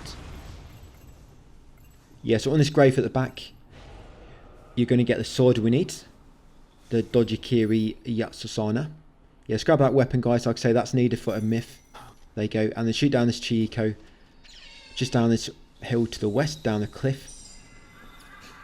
The Chieko will give you Ninja Socks and the Radiant Moon Lightning Art. And then grab a Kodama. Go right around the building and just on this ledge to the side. There you go, Kodama. Right, it's going to grab a T-Bowl, a Noble Dung Ball, guys, and they'll get to Shrine where we'll end the video. Just before another mission. You can't actually summon visitors straight away. You have to go up the hill slightly. Then it lets you go back to Shrine and summon visitors. Yeah, it doesn't unlock when you first get there. You have to go a few steps past it. But I'll cover that in the next video when we actually do that mission. So up here on the left will be a beautiful T-Bowl. Grab that. And in this corner, this item is a Noble Dung Ball. That has always been that item for me. So hopefully it will be for you as well, guys. So grab that Noble Dung Ball. Like I say, we need 30 in total for Myth later, and they give you 2. And then carry on down here, guys, to the Shrine to southeast. And there you go. That'll be Suzuku Avenue. And that'll be us done and ready for tomorrow's video. We'll complete this mission and then complete a few more areas. So this is how I'm looking at the moment, collectible wise. Yes, that area is, I think it's 13 out of 16, was it? That area should be done. There you go, 21 out of 21, that's done. And that's it. So thank you for watching, guys. And I'll see you on part 17 tomorrow.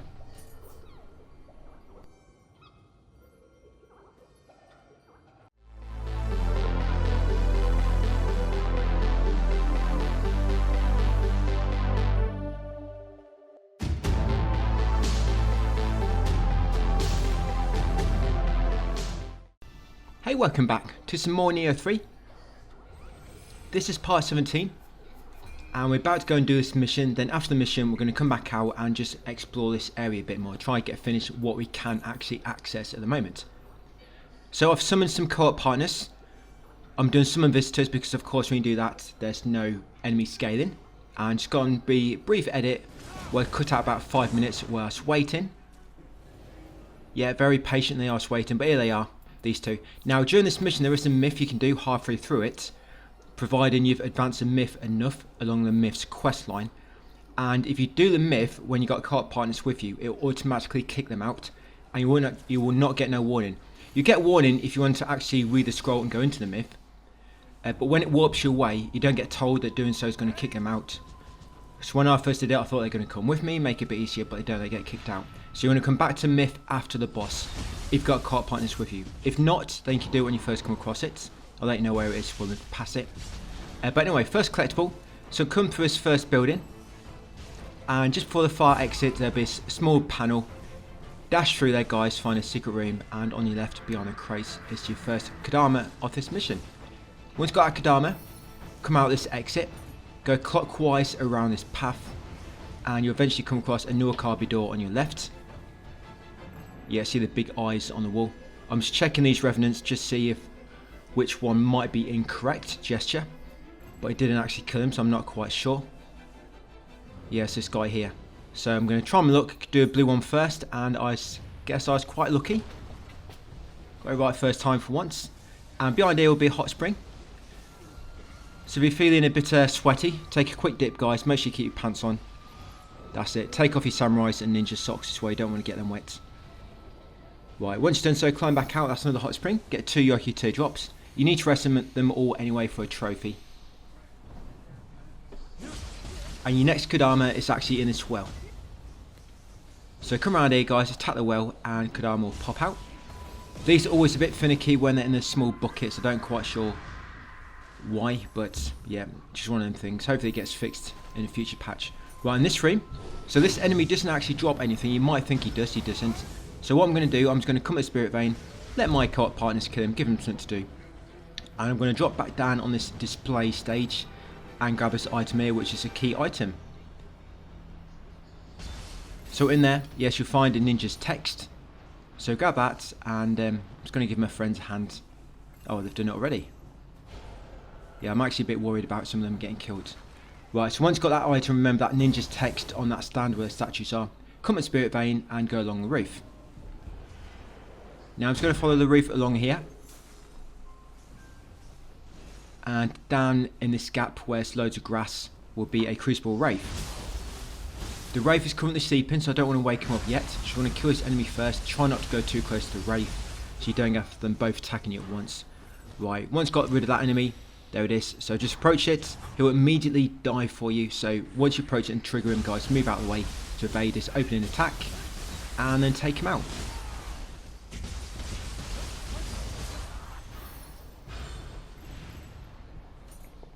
Yeah, so once you've done so, climb this ladder, and there's a Chieko up here. I think you're supposed to get his Chieko from the other side, but you can actually get it from here. So come this roof and look to the north, between the gap in them ice crystals, and you should see it in a moment. There it is. It comes just within your view briefly. Yeah, as it goes right and then back left again. There you go. Get that Chieko. That'll drop Samurai Socks and Transformed Art Whirling Tiger Water. Once got them, come up here to the shrine. Now we come across this myth in a second, so just listen out so I'll let you know where it is. So when we come across this building up here, yes, a shortcut ladder here by the way, and then another shortcut ladder down the bottom, but I'm going to leave it. So this building here, if you climb up that ladder, it takes you to a myth.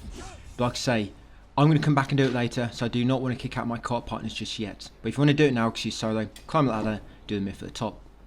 And then your next Kodama is on this big roof, right in the corner. So drop down, get that Kodama guys, and then climb back up. And that's how we're looking at the moment. I think that's, if I'm honest, I think that's the last collectible in this mission area. Can't think of any more from the top of my head. I think that's one. Well, I guess that's a myth, but I do that afterwards. Right, let's make our way to the boss. Yeah, that's the final, no sorry, there's one more shrine before the boss actually. Yes, one right before it. Right, so up here, past the horseman, and the shrine should be at the back.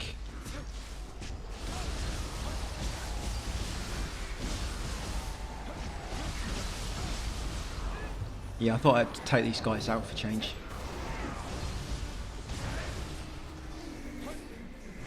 So yeah, boss coming up. And this boss is called... Oh, what's his name? Oh, it's Ibaraki Adoji or something.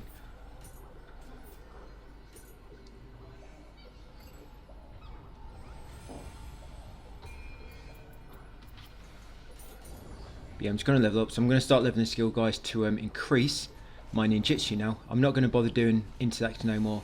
It's just kind of hard capping now at level 40. Right, so here we go, the boss. So of course it's going to be a lot harder if you try to fight him solo, but it's quite easy doing it on co-op.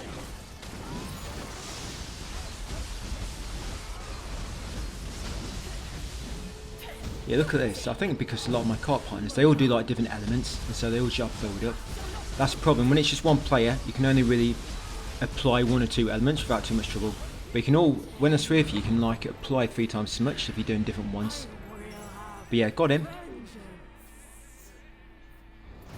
Yeah, so it'll drop some good loot.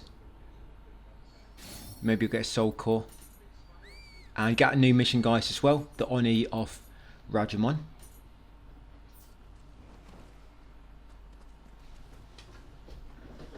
That's it. And then once you're done, purify this second barrier. We're going to do a third barrier in tomorrow's video. Right, and now I'm going to go back and do that myth. Yeah, so this myth probably takes longer than the whole of this mission actually. So I'm just going to come back to the shrine, because you will not be able to fast travel for a moment as the dialogue is kind of in progress. So I'm just going to level up my skill a bit more. Right, and hopefully by then I can fast travel. Yeah, so you want to go back here guys to Mibu Avenue. Is that the one?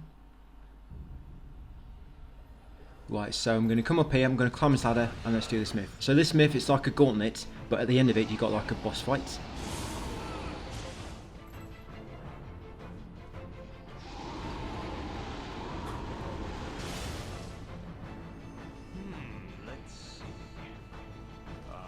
Right, let's do it. Yeah, I was hoping this would let me take co-op partners with me, but once I joined it, they like got kicked out, and I was a bit annoyed actually.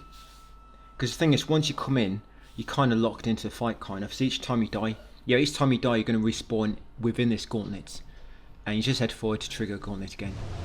So you've got one of these annoying fire enemies to begin with, so be very, very careful here. You got 2 waves, and I think that's when you have the boss. Whatever the case, the But this myth, Yokai it's actually the Yokai Horde picture scroll myth.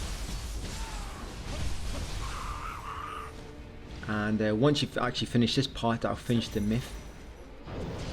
If you remember, this is that myth where we had going to get a picture scroll back in the very first area of this region. We went back to that 2nd or 3rd region where there was a crucible bite spike earlier, fought some enemies there, and then this is the 3rd step of this myth where you have to come here.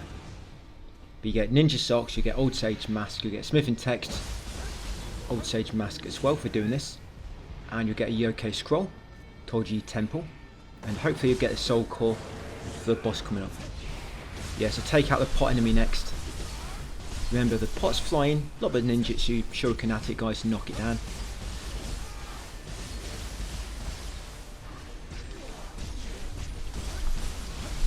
Yeah, and always try to keep your health up with this boss, because if he grabs you, it's going to do a massive chunk of damage. Especially if you've got similar defense to what I've got. Right, so yes, here we are. He likes to kick, this guy. Yeah, but his kicks kind of always go in a straight line, so quite easy to avoid. And they keep him slowed down to keep sloth applied to him. Of course, when you just fire pillars around him, you need to move out of the way. And I think I do use my guiding spirit. I'm not quite sure if I'd made much use of it. I was trying to turn off this little cutscene, because this cutscene, it messes up your flow a little bit. And I'm sure you could turn this off in some of the previous Niohs, but I've looked through the options, I can't see anything for turning off that guiding spirit cutscene, that animation that plays out. So it gets quite annoying. Yes, I was quite lucky. I mean, when he grabbed me there, I see my guiding spirit form, and I kind of completely wasted it.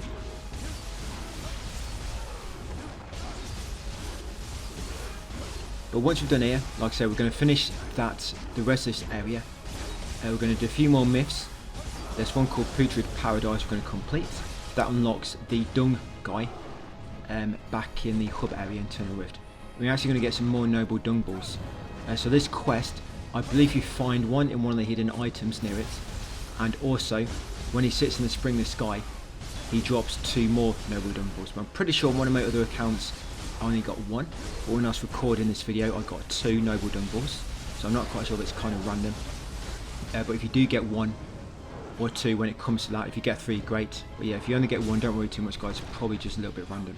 Yeah, that'd be this Putrid Paradise myth we're going to be doing near the end of this video. So how long does it take me to knock himself down? I've already leveled up my guiding spirit again, ready to use. So I'm trying again. Hopefully I can do better this time with it. Now he's kind of got no key left, so it's getting staggered a lot easier. Oh yeah, went better that time. Right, got him finally. Yeah, it's like I say, he drops loads and loads of loot.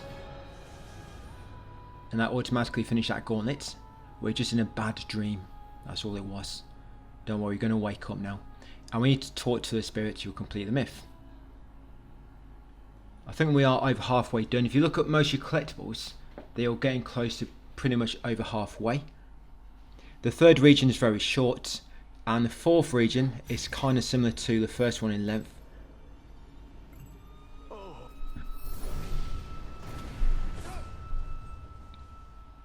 But I mean, we know what we're doing now, so it should go by a lot quicker, hopefully.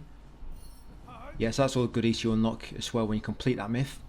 Okay, so once you're done, we're going to warp back to the shrine at the start of the mission.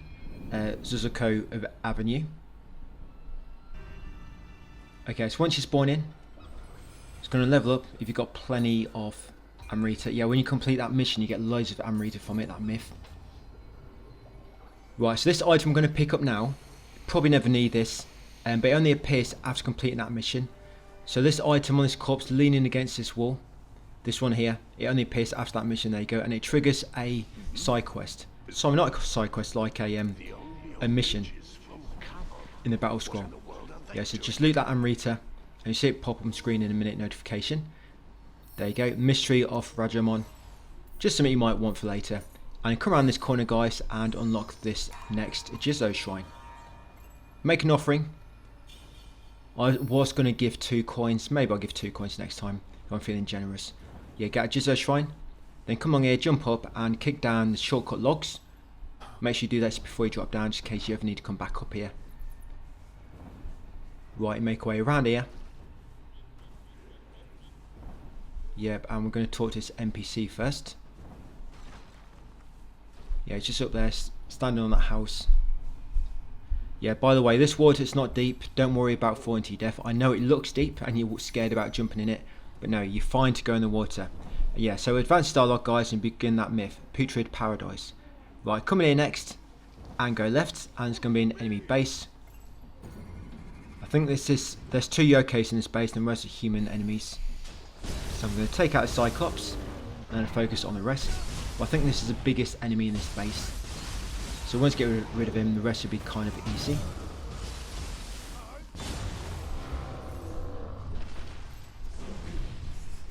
Yeah, 7 enemies in total. So I got rid of Cyclops. You got a few human enemies up here on this platform. You can jump that little rock like I did and get up. Got 2 more along here. Right, 4 down, 3 left. There is a shrine, but of course you can't use it yet because the enemy base needs taken out first. 2 human enemies here, and then all that's left should be a yokai.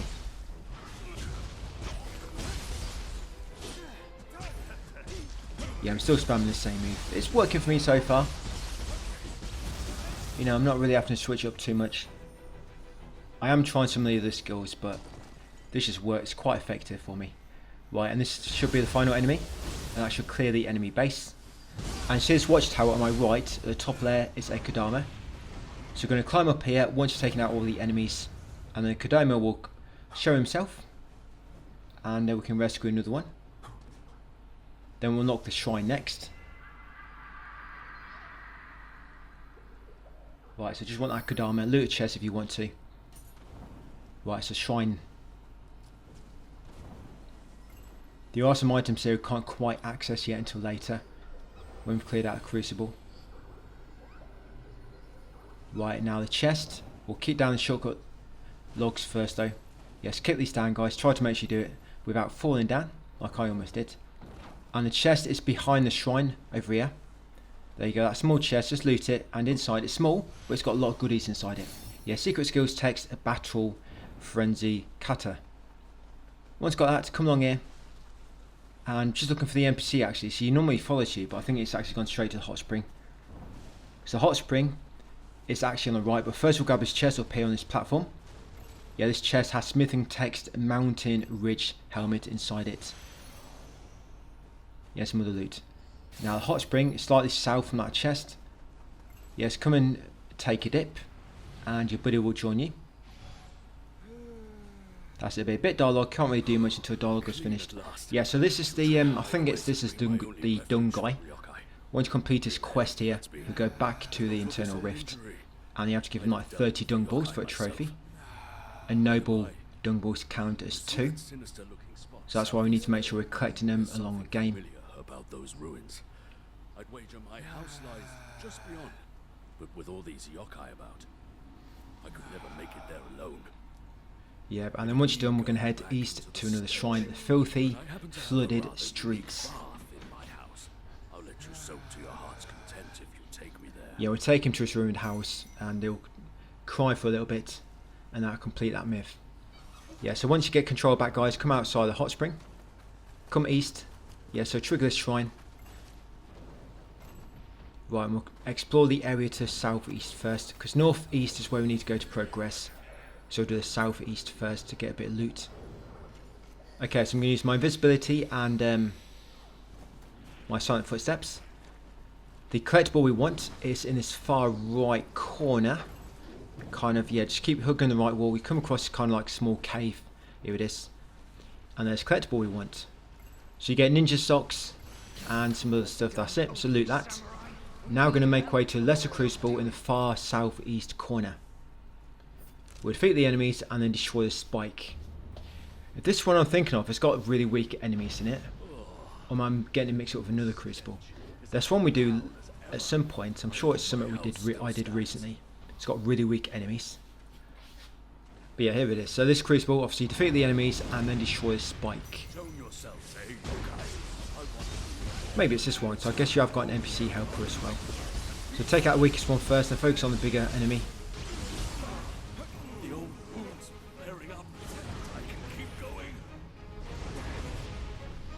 Yeah, and then once beaten we'll get a Lumisite Crystal, and there'll be a key item behind the spike where you're also going to find a dung ball. If you're lucky, it might spawn as a noble dung ball.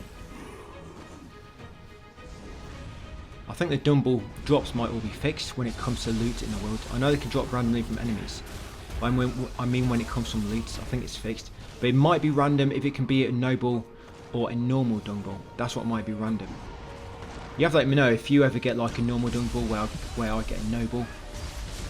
So I mean, it could just be luck, but across all my accounts, I'm always getting the same type when I find a drop. Like there'll be drop A over there near his house, there'll be dung ball on one account, dung ball on the other, and dung ball on the other one. But then I find a noble, and that's the same on my others. But it could just be coincidence. You have to let me know if you ever find something different to what I'm collecting in terms of dung balls. But yeah, so once killed them all, yeah, I think that was the easier crucible, lesser one that we've had recently anyway. Right, so break the spike, come in here, and he'll start crying because of what's happened to his house. His onboard boat has been completely destroyed. Yeah, but look on the bright side, this has got a hot spring directly below it. Yeah, and it's back garden now, literally. Yes, that item there you go. So you get that secret skills text, venom fang technique, but you also get dung ball in there. I always get dung ball in that item. And you want to wait here until you complete the smith, because this guy will also kick out 2 noble dung balls. Like I say, I think I've only got 1 before, but when I recorded he gave me 2, which is quite nice. No need for restraints.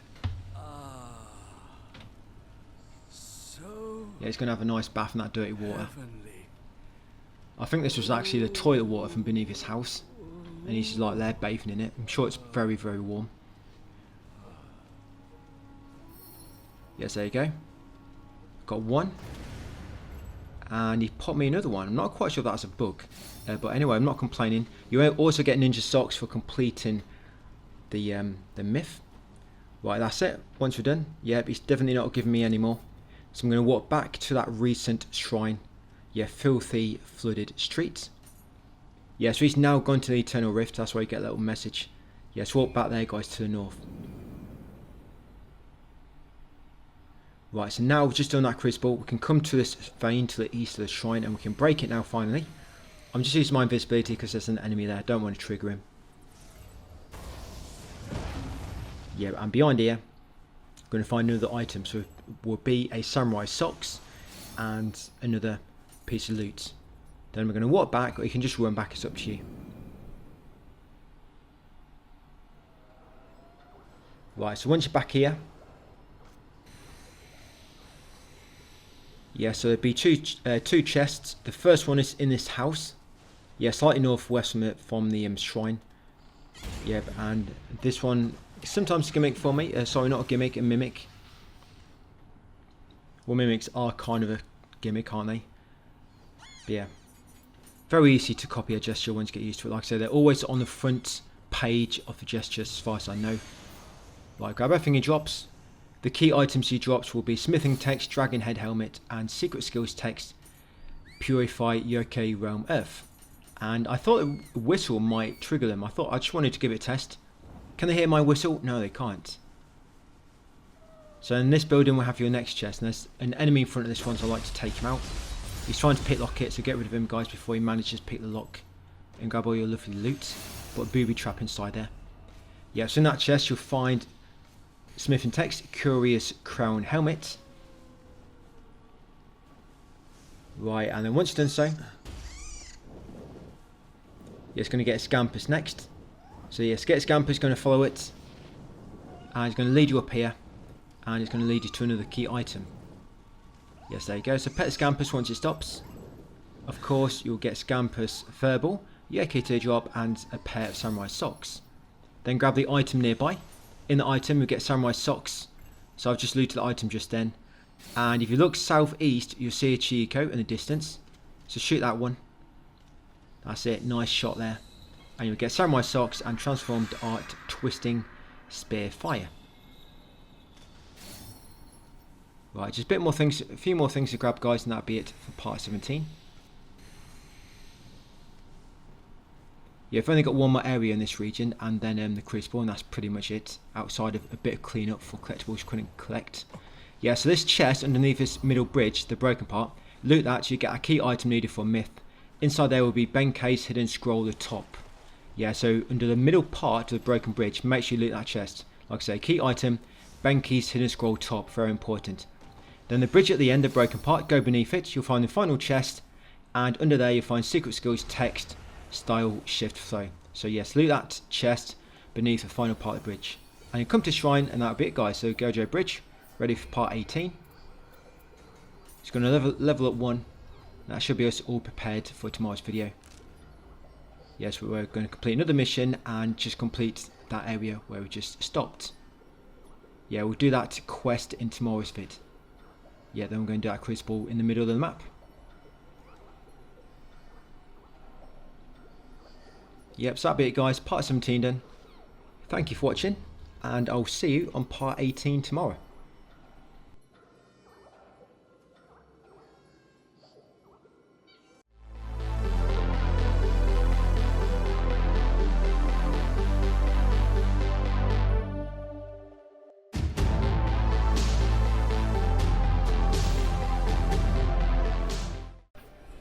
Hey up, guys, welcome back to Nioh 3. We're on part 18. We should be in Rokuhara. So we're going to get this area finished, and then we should be making our way into the Crucible, ready to start part 19 tomorrow. And once that Crucible is done, we'll head over into a third region, which is very small. Then we've got a fourth region left. So once gain control, you want to come north. And at this Chiika, I think you're supposed to access it from a vein on the other side of the map, which you can't quite access yet. But you can just see it from here. So yeah, come to the end of this broken bridge, guys, and shoot that Chiiko. Yeah, because now when you use the vein later, it's not really going to lead you to anything, so you've already got the Chiiko. Just a few items. Right, so once you pet him, give him a good, nice little pat and rub on the belly. It'll give you samurai socks and transformed art Cuckoo Cool Fire. Yeah, that is the art you'll get. And around the right here, guys, will be a Kodama, just before the lesser Crucible. Grab a Kodama, come into a Crucible, and then get ready for this fight. So if this is one I'm thinking of, it's got a boss at the end of it. Yes, that Otter boss again, which I know can be quite difficult. We did fight him earlier, just when he's roaming around the map, just running around in a circle. Yeah, going to be fighting him again here. So you've got a few enemies to begin with, and then the boss at the end, Kamatachi. I think he does go down a bit easier now for me, just because you've mainly got that new Guardian Spirit skill, Burst Break. So when you see a Burst Break coming, you can just do your Guardian Spirit skill and knock him out of it. So that really helps. So yeah, just be careful, he can hit you very hard. So I always like to try and keep my health topped up with this dude. Yeah, the Otter with like Guyver spikes coming from his forearm. Yeah, so that, there you go. Guardian Spirit skill Burst Break. Very, very handy tool to have. Now that's a move I don't like. If you see them spins coming, you might want to try and block it. It's very hard to dodge, I find. I think it's habit. I just always try to dodge, but I should be trying to block them to make sure I've got plenty of stamina. Yeah, try to never run out of stamina, because if you run out of stamina and you get hit, you'll be kind of stunned for a good few seconds, and you can likely die when that happens. Just be very careful with your stamina. Right, and I've knocked him down quite well. Yep, I just went into Guardian Spirit for a moment there. I don't really use my Guardian Spirit skill too much. I try not to use it in co-op, because I don't really need to. But yeah, when I come across a difficult enemy, I am going to try and use it when I can. And I just want to come back to Mimic Chest for a moment. So I've been asked in the comments quite a bit about Mimic Chests, and how come I'm getting level 150 gear. It only happens with soul cores and accessories, by the way. And I kind of realised, somebody else mentioned in the comments that he noticed what it was.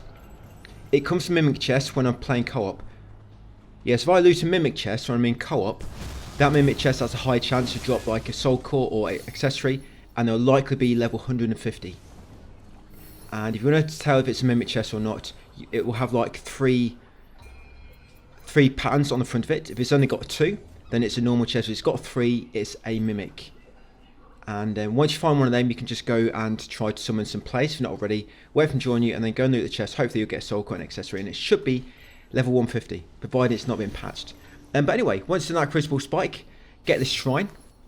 And once you've got that shrine, come over here, this item on that ledge, you'll get secret skills, text, purify Yoku Realm Heaven, and smith and text, hairy caterpillar helmet.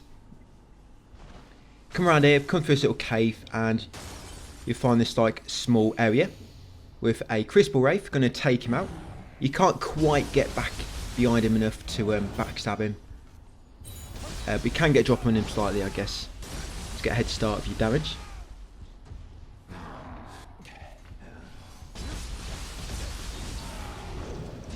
And this scamper's coming up. It's a timid scampers. What the timid ones are is you can't just run straight up to them after petting them. You have to kind of approach them in stealth. But the invisibility talisman comes really useful, the concealment talisman, because they can't see you. But you can just run right up to them and they'll kind of roll on, whereas normally you'd have to go in grass or sneak up behind him. But it works really well for timid scampers, so just keep that in mind, the concealment talisman. Right, once you beat that wraith, yeah, grab anything he drops, come back through here. Now I'm going to show you this timid scampers. Yeah, here she is. Yeah, so if you just spot you, get like a little tutorial. You're not going to see it for me because he never spots me.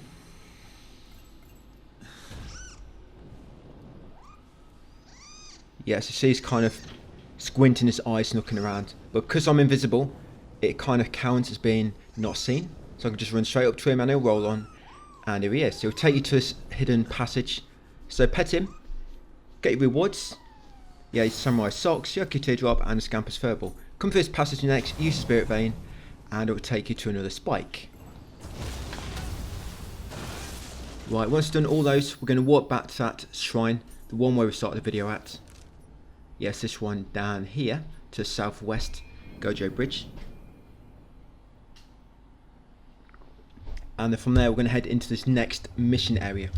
We're going to be clearing up a few side quests as well on this before we head into the Crucible at the end. So coming here to this next mission area, and we'll get a shrine. Gozu Tenno is enshrined here at Yasaka Shrine.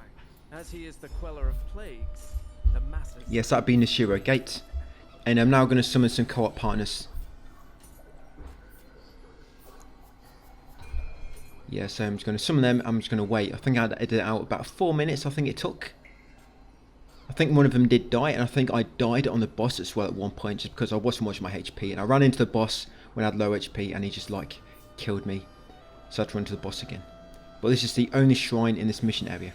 Right, so once you got your party, assuming you requested some help, I'm going to show you all collectibles, of course. So come up here, follow this path, and the first item will be a Kodama. It'll be on this roof over here. You got your NPC helper there as well. So yes, get a Kodama on the edge of that roof. Right, in this building will be a chest. So it's just one a mimic. Yes, you see on the front there, it's got like 3 patterns. If it's only got 2, it's not a mimic. So you can tell then if there is one. I think it's normally random when you start a mission. It's random what chest might be mimics, if indeed one is. Right, let's see. What's my gear I collect from this? See if any of them say 150 when I pick them up. Right, let's have a look. Yeah, so see that divination board, 148, and the soul core is 147. It seems to be some kind of bug when you're in co-op. Right, they've killed that Yokai, so after getting that chest, I'm going to kick down the shortcut ladder. Because if you die, like I say, that's the only shrine you want to go up there to get up to this point quicker. Right, carrying along here, and in this next building on the left will be a smaller chest. And in there, yes, we'll get Samurai's text. Once got them, continue on east. Just grabbing anything these enemies dropped, which my mates killed. And this next building on your left will be another chest. Yeah, so in this one, we're going to find secret skills, text, perseverance.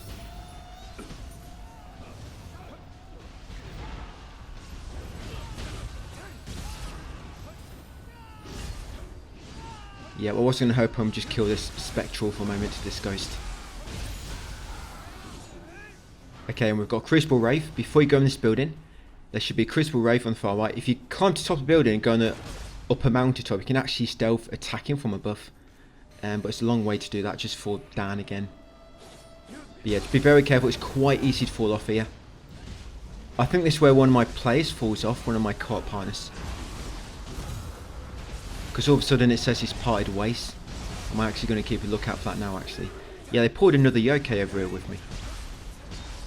Yeah, to be very... Oh, there you go, he died. Yeah, I'm not quite sure what happened. Did he fall off? But yeah, just be very careful. And the Spectral died as well. Look at that.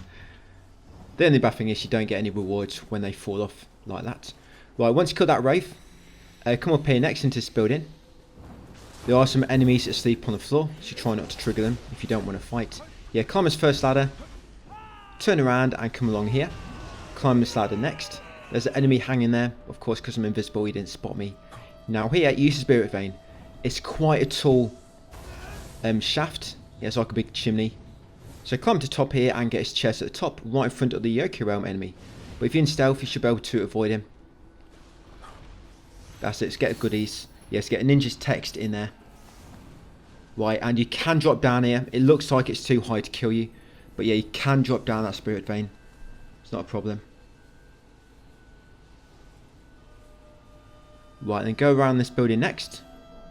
Yeah, once on the roof, go around the outside. You find them ninja's locks on that corpse there. And then if you drop down again to the next balcony below, there'll be a talisman around here. And if you take out this talisman, it will dispel that pink realm up ahead.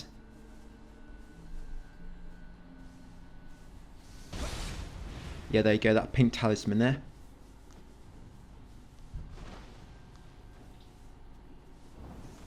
So once you've got rid of that pink realm, you're going to come through this passage. It will take you to a hot spring. Yes, and then once you've got a hot spring, you'll get Yokai Teardrop ×2, of course.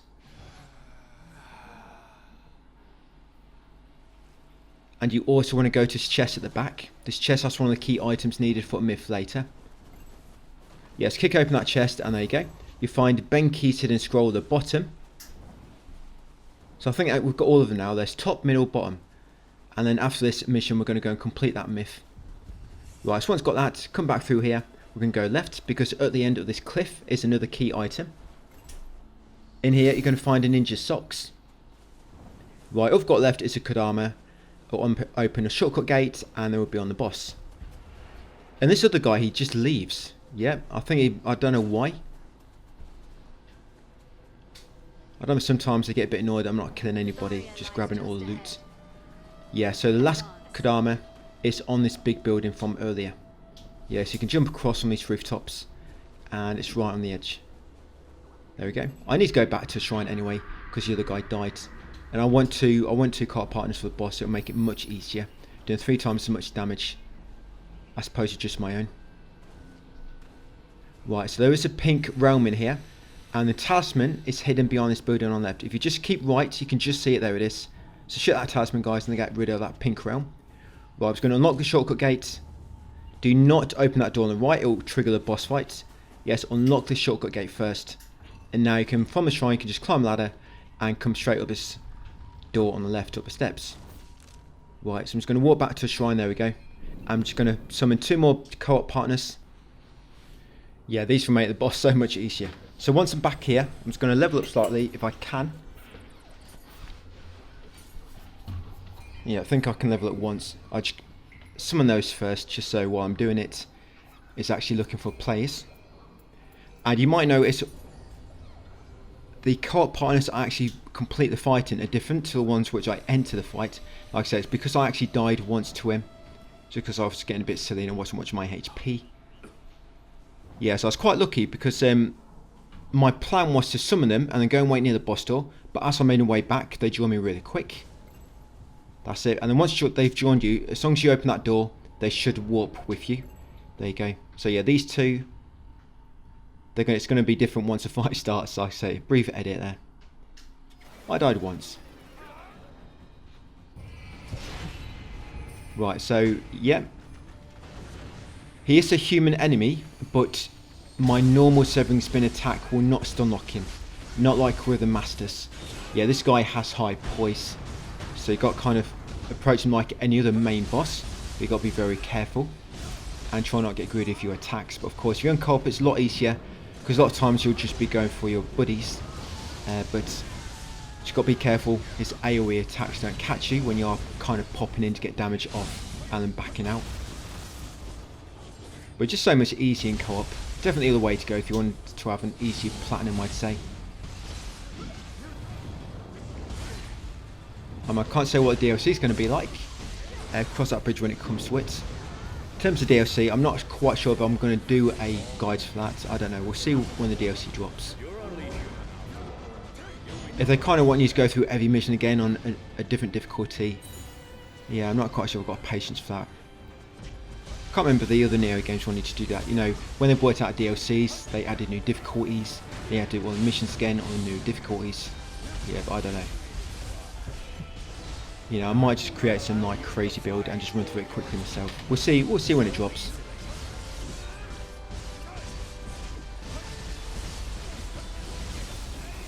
But this will not be the only boss of this video. I've got quite a few to go. One which is quite high level than me, but he can be still unlocked with Severing Spring quite good, so it's quite an easy boss actually. But once you beat him, you get quite a lot of goodies. So you actually unlock position 2 on the Onimo box. I wrote that wrong. Onimo. Yeah, you unlock a second slot, so that means you can put on another soul course, you get more stats, and you've got 2 level 150 soul course, increase your stats by quite a bit. You get Handbook for Roundabout, you get Ninja Socks, you get Shinto Priest Hakama, Dual Bloodstained Cleavers, you unlock a new mission as well, Subterfuge of the Abandoned Shrine. Right, so once you're done, you need to talk to your buddy afterwards. Yeah, purify the barrier, of course, then come and talk to Minamoto. Come and talk to him next.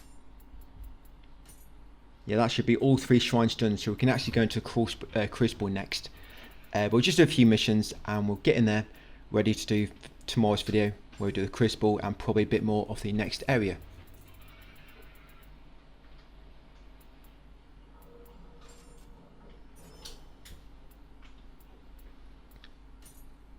Yeah, as you see, I've got quite a lot of 150 level accessories. Yeah, I'm sure they will come from Mimic chests. I mean, it does give you quite a little boost in your stats. I mean, look at that one, gives me an extra 40 defense. But Soul Core ones are nice, because with them you get like an extra 50 attack.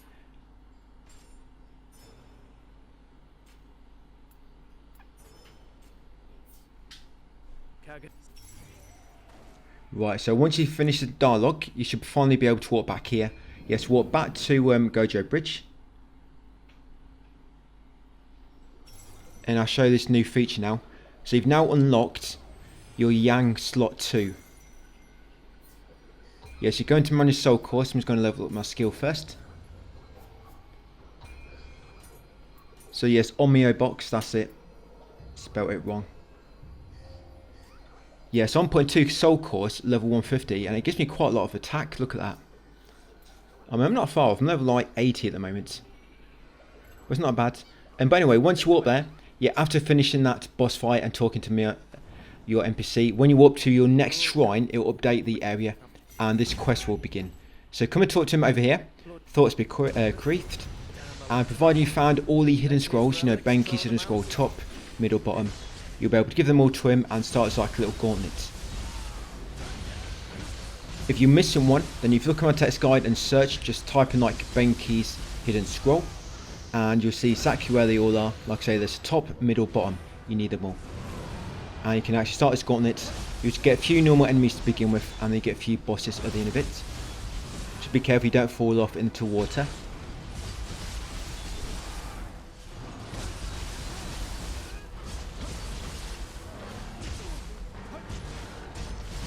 Yeah, then once you beat these enemies, you'll get Samurai Socks, Smithing Text, Benki's Axe, Smithing Text, Benki's Split Staff, and you'll also get the Benki's Axe as well, and a Stone's Bane, I think. Oh, and the Benki's Split Staff, yeah. Yeah, it's this boss, Magatsu Warrior. You might want to take out the normal enemy first, this smaller guy, and then focus on the boss. Be very careful you do not get knocked off.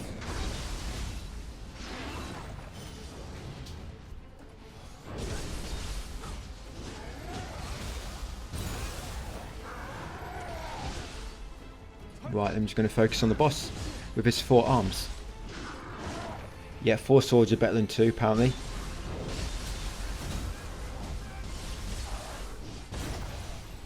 Yes, I don't know why I'm doing so much. Maybe it's because of them soul cores, I don't know. But just getting a second slot on your Omeo box is really helpful. It allows you to like put a lot of extra damage onto your build. So once done, talk to him again, you get your rewards. And then from there, we're going to fast travel back to Suzuko Avenue.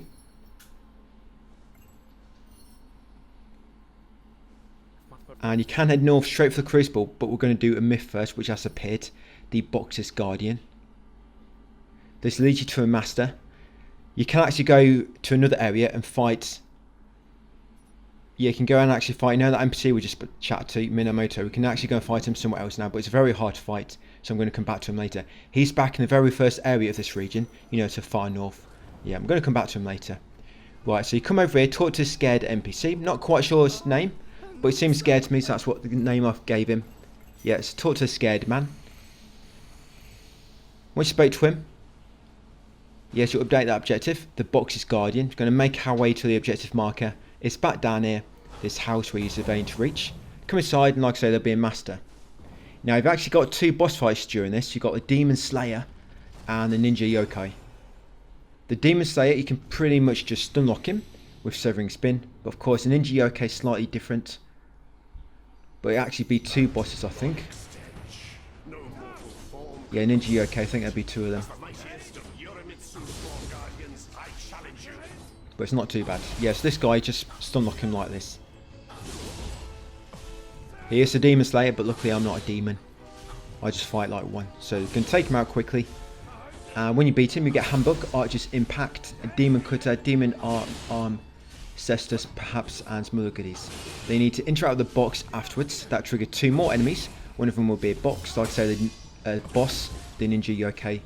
And they'll give you Ninja Socks and Smith and Tech's Demon Cutter, Demon Arm Cestus, and the Brave Demon Hunter's Armor. And then walk back to that Wizard Shrine, ready to go into the Crucible.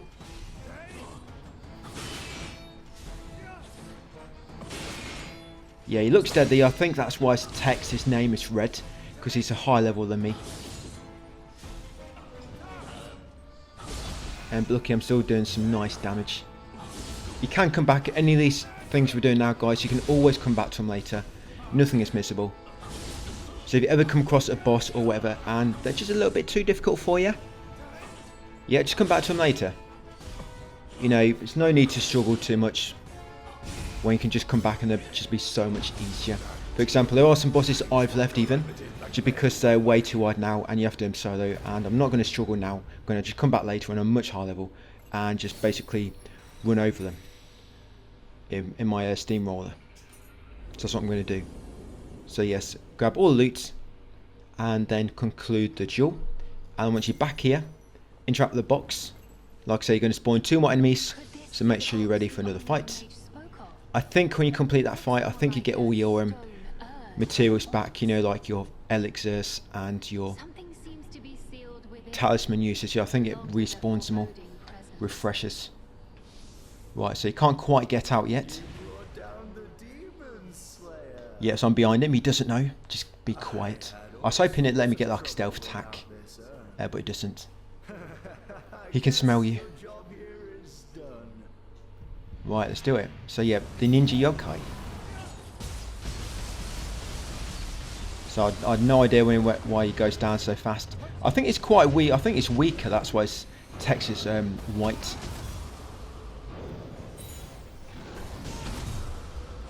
But yeah, that was nice. Went down pretty quick. And then just a Cyclops enemy.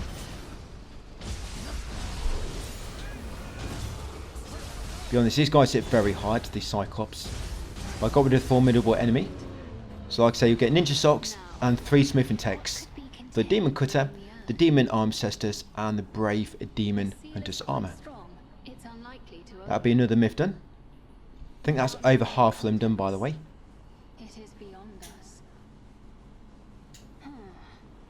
Yeah, we're getting there. By the time Resident Evil 9 releases, I think this guide will be pretty much done. I don't think it's quite going to be complete before Friday, or Thursday even, Thursday afternoon. I think Code Vein 2 will be finished, but this not quite. But it's not going to be long after, guys. So I'll probably just pop this a few videos of this up as I'm working on Resident Evil 9. And then hopefully in March, given I get enough time, I can do a guide for God of War, Sons of Sparta. But we'll see how it goes, because March has a lot of big new games coming out as well. So yeah, walk back here to Suzuko Avenue. Then make way north. Yeah, I'm just going to rest up, guys, and level up. You're on my level 80. What's that, 81? Yeah, so you purified all 3 barriers. You can head over here and you can access a crystal.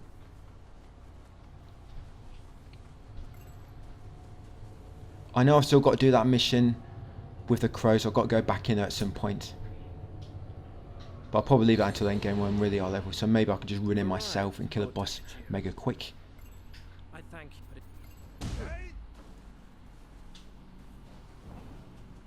Right, so here we are, the next crucible. So yeah, just pop in. Just going to get his first statue.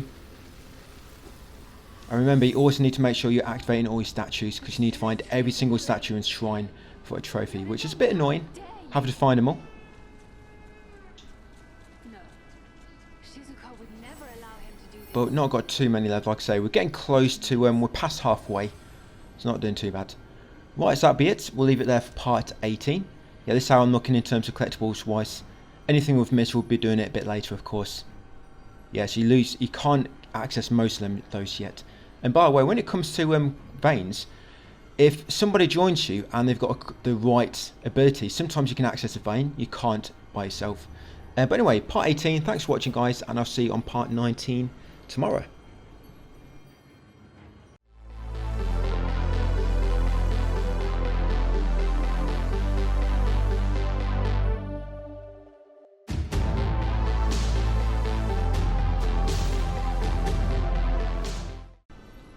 Hey, welcome to part 19, guys. So back onto Nioh 3. We are in the palace grounds about to do a course to great quest. I'm going to summon co-op help as always in these missions. And I don't think they take too long to join me actually. And yeah, this video is a bit shorter. It's all I had time to do for today. I'm trying to put a bit more time into Code Vein 2 to get that up and basically all recorded before Resident Evil 9 drops. So these videos for Nioh 3 will start going back to normal, about 30 minutes. Just got to bear with me for a moment, guys, as I try to push on and get Code Vein 2 done. But there's not really much left to do on this. So the reason I'm killing this enemy first, you see that humanoid, that wizard, is because he always notices you, even if you're invisible. There's some kind of like barrier there, it triggers his awareness. So I take him out and then come back down here and wait for the co-op partners to join me. Like I say, it don't take too long at all. So no edit here. Basically real time, how long it took for him to join. Yeah, sometimes longer, sometimes takes a minute, sometimes between 5 and 10. It's normally no longer than 10. But yeah, sometimes when you're lucky, they can join almost straight away, like both of them. But the second guy, yeah, he's not far behind. Here she is. Yeah, we're going to get this mission done. We're going to get a little bit done in the Spirit Tree. We're going to head back to the Eternal Rift. Just complete a few myths there, which we'll be able to afterwards. And then we'll crack on, guys.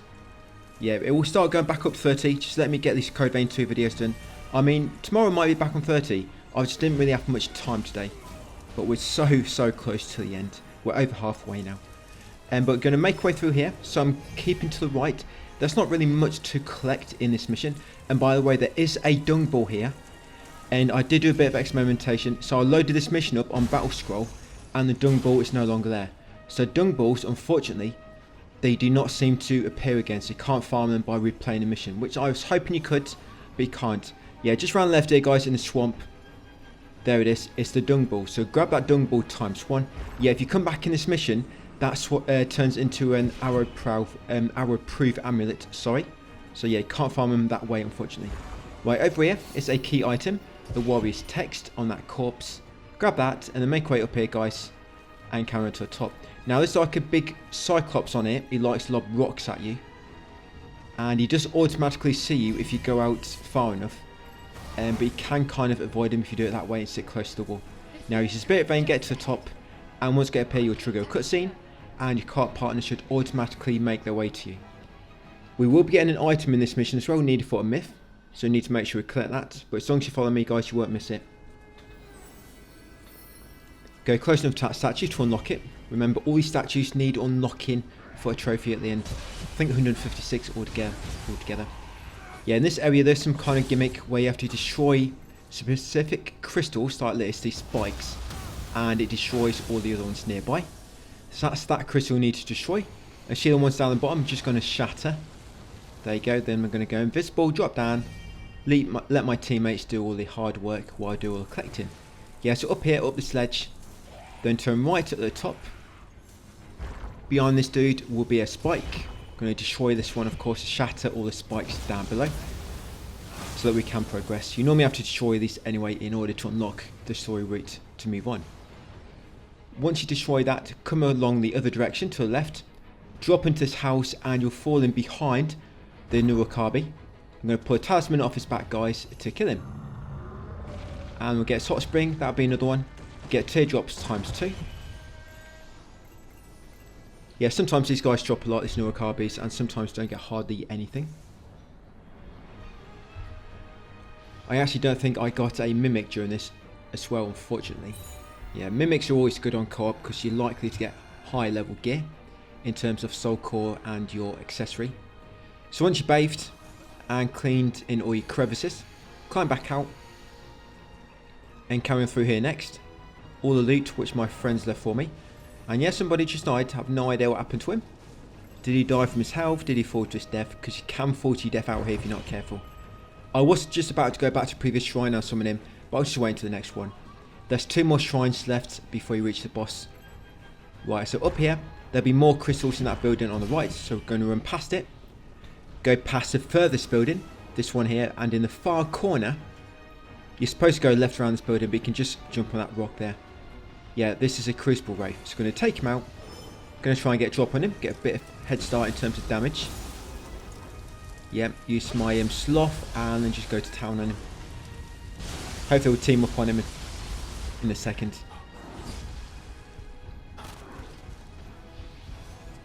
Yeah, big boss fight will get a trophy as well for completing this. We'll get a new Guardian Spirit, which makes some new veins unlockable, accessible, sorry. And when we go to Eternal Rift and complete that blacksmith quest, that will also give you a trophy, and it also unlocks the reforge option in the blacksmith. So that'll be near the end of the vid. So yeah, once you kill that wraith, come to this building next, pop that spike to of course shatter all the ones nearby. And in the floor below will be a chest with a key item inside it. Yeah, so in this chest you'll find Samurai's text and some other loot. Right, I'm just going to help him kill that. I'm scared of the enemy killing him, if I'm honest. Fairly easy when there's 2 of them. You know they're not going to have any trouble, but when there's just one, I do get a bit worried sometimes. Maybe I care a bit for them too much. I'm summoning them. I need to make sure I look out for them as well. Right, so this is the next shrine. So now I'm going to summon the other guy, which kind of died, whatever happened to him. There we go. Now I'm not going to wait, I'm just going to make way to final shrine, and I got quite lucky because by the time I reached the boss, this other co-op player joined in. Just hoping the other one don't drop out.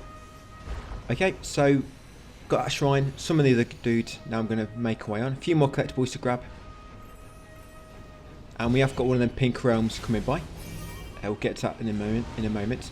But first, come to this house on the left, and in this chest is that quest item.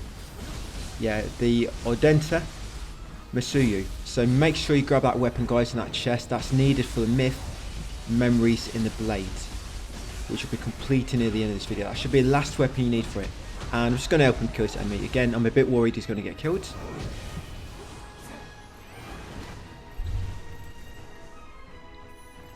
And I was quite lucky then. I just happened to do my burst attack, and just as I pressed the button, he started to burst attack himself. So I knocked him out.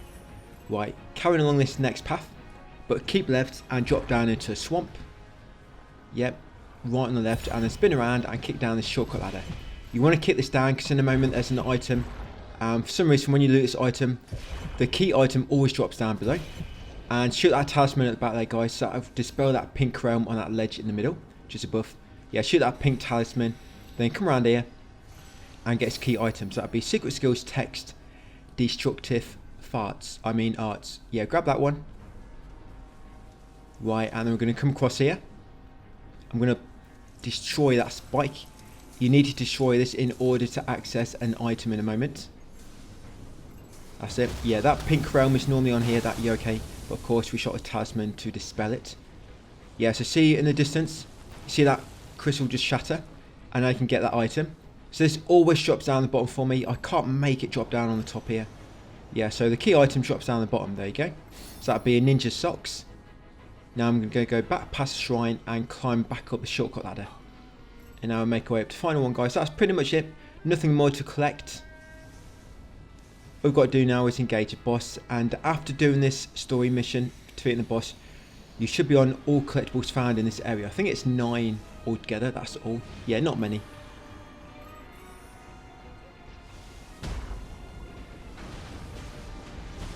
Right, almost at the final shrine. Still waiting for that second co-op partner to join me. See how long it takes? Sometimes it's like mega quick, sometimes it takes a while. But I'm just going to level up.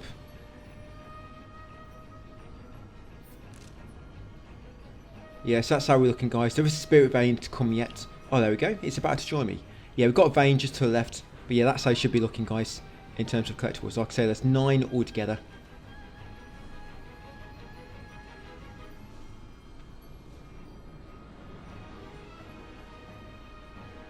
That's it, nice. We've got hard style. And yeah, forgot to level up. Right, so into skill again. I might only take skill to 30 and then go into something else. I'm not quite sure yet.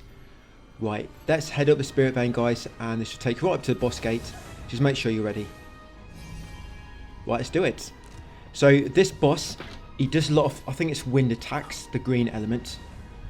And if you get caught in some of his combos, he can kill you really quick. So just be very, very careful when you're attacking him. Try not to make sure your stamina's too long. So if you get knocked out of key and hit, you'll be stunned for quite a while. And that could mean the difference between life and death. Yeah, amount of times I die, so I get hit when I'm out of key and I just get stunned for like a moment. So it's probably best to back off and still got a tiny bit of stamina left. Yeah, just be careful. Do not attack for too long at a time, so if he starts going for you and he does his combo, you're probably going to get deleted. And of course then you've got to wait for your co-op partners to join you again. But it's so quick when there's 3 of you. I know I keep saying this, but I just can't. It's just crazy how quick it is when you try and do a solo compared to 2 other players.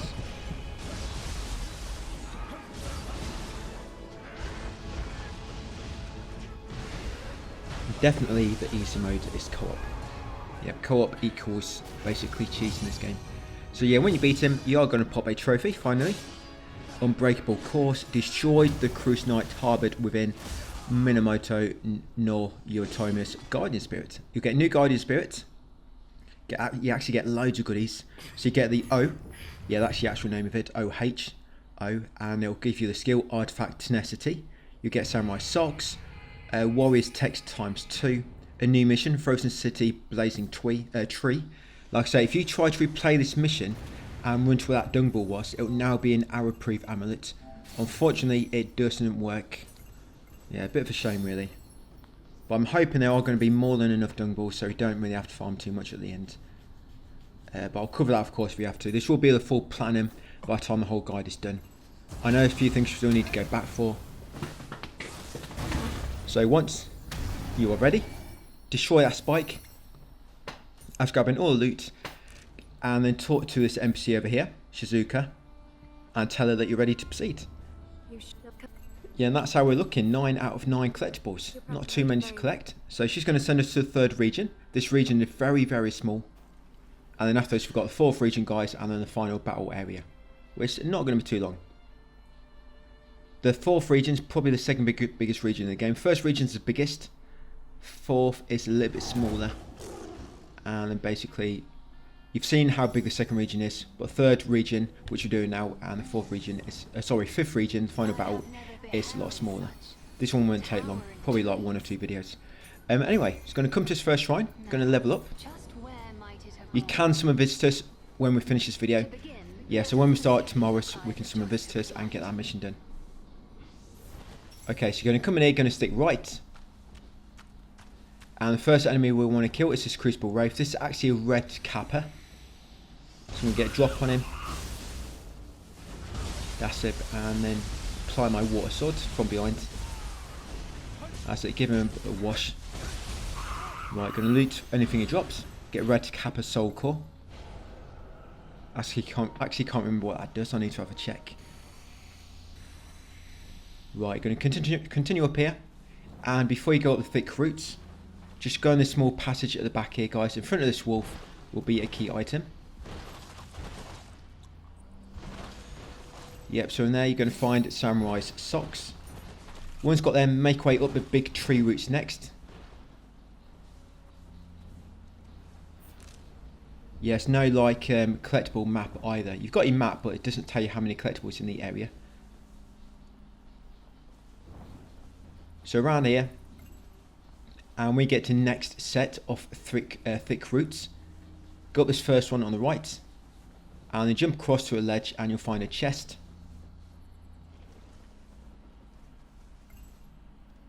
Yeah, there we go. Another key item in here. So in that chest, you'll find a pair of ninja socks. And be very careful where you walk in here, because you can quite easily trigger these big worms. And then this is your second Crucible Wraith. These worm enemies are quite difficult, I think. And if you've got one already chasing, you probably want to take care of him first. You're not fighting two at once. Yeah, I'm just going to take care of him. Yeah, so this will be a Crucible Wraith. And there's also a item in this kind of like, on this part as well, where this enemy is. Yeah, that corpse leaning against the wall, that's one you want.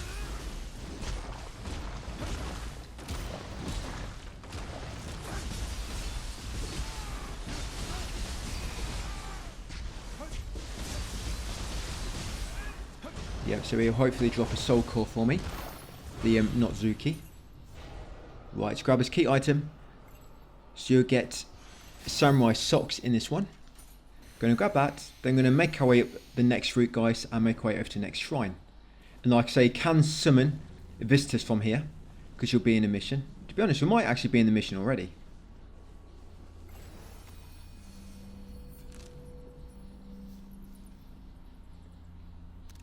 Yeah, that's how we're looking. Okay, so now I'm going to warp to the Eternal Rift. Just going to do a few things here, then warp back, guys, ready for tomorrow. So there's a spirit vein you can now access. It doesn't lead you to like anything mega useful, but you'll be able to go around the routes along the top of the area and grab a few items. So yeah, so the spirit vein here, I'm just going to use it to tick it off on the map. Yeah, because now you've got your wings. Your wings of Trinity. Yeah, a few items down there if you want to collect them. I'm just chatting to him, see if you can do the next training missions. That'll be when we get to 4th area. But I'm just seeing if you can trigger them now. You can't. Right, we're going to head over to the Great Scampus. Going to give him 3 furballs. He'll be mega happy. He won't give you any reward just yet. But I just want to keep him, you know, a friend, an ally. There we go. Keep friends close, keep your enemies closer. But he's definitely a friend. Right, next up, going to come in the tea house. We're going to talk to this dude. Matsunaga. Yes, you're going to show him the gorgeous teapot. That's one he requires. Yeah, the gorgeous one. There's no way you can turn that down. Yeah, so show him the gorgeous Keladon tea bowl. He'll be very happy. You'll complete that myth and you also get loads of items as a reward. You'll get ninja socks. You get smithing text for Fudo, Kuniyuki and his other weapon. You get smithing text for waist guard and you'll also get them as an item as well. Next up, come and talk to the fox masked blacksmith. Yeah, just in case you can't find her, guys, it's a blacksmith with a fox mask on. Thank you for gathering. Yeah, she wears that mask for a reason, trust me. But when you complete that myth, you'll get a trophy. There's Senyutoyo. Recover the blacksmith's memory, and you get loads of goodies as well. You get samurai socks, you get the few smithing texts, and you'll also unlock the reforge feature in the blacksmith. I'm just waiting for them notifications to show on screen, guys. Going to walk back to that recent shrine, Village Foothills. And that'll be us for part 20 tomorrow. Like I say, tomorrow should be a bit longer, guys. I just didn't really have much time to go. My weekends are always pretty hectic. But I'm going to be very, very happy to get Code Vein 2 done. Hopefully in the next few days. Recorded at least. But uploads might take up till the weekend. Yeah, so I'm just going to rest up. Make sure it saves. And as you can see, you can summon visitors for this one. Right, so I'll leave it there. Part 19 done. Yes, thank you for watching, guys. Thanks for your service, and I'll see you on part 20 tomorrow.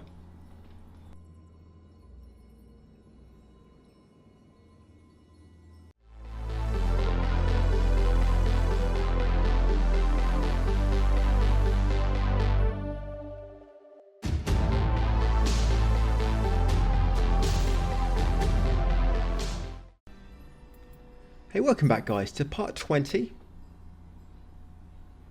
So at the Spirit Tree Village still, we're going to get this area done, we're going to get Dark Roots done, and we're also going to get another quest done. We kind of go back to one of the early areas of the game.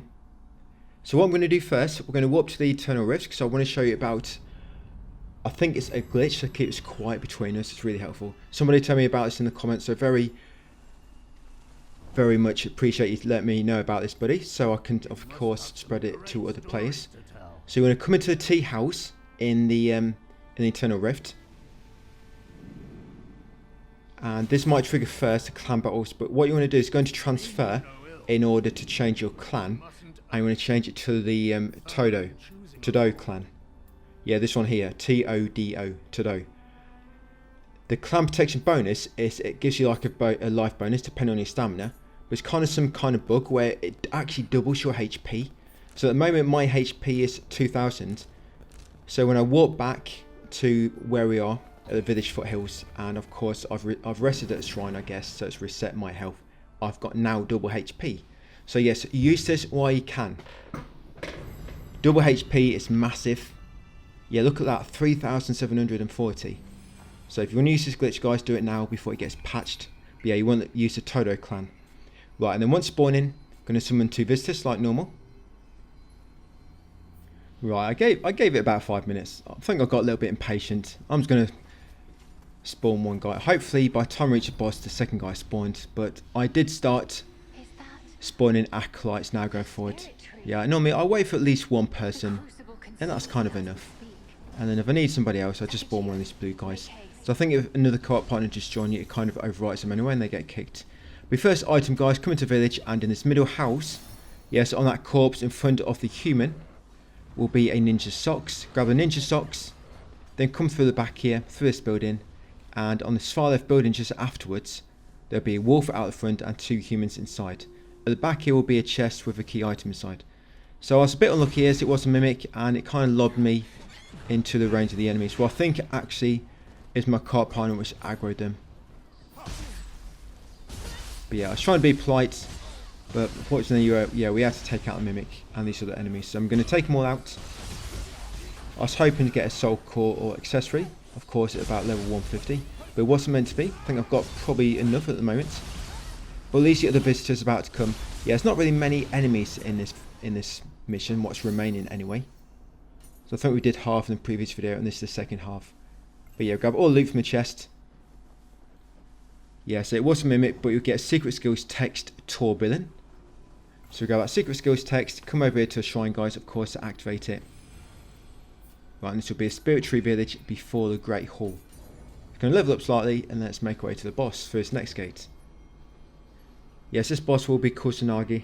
You'll get new Golden Spirits afterwards. You're going to get quite a few new ways to traverse spirit veins after this video. I think we can access all the previous areas which were inaccessible, so we can go and clean up all the collectibles. We're going to go back to the Eternal Rift, do it the next training missions better, and that'll give you a trophy. We're going to do a few other trophies, I think, which kind of missed or still need to go back and do. But yeah, video after this, guys, going to be a bit of clean up, and then we'll crack on the story back on part 22, I think. Right, so yeah, Kusanagi, be quite easy if you've got 2 co-op partners. You can attack the woman if you want to, but I mean really you have to defeat the beast enemy anyway, the yokai, to end the fight. And she eventually does kind of get health back anyway. I think she kind of like buffs the boss.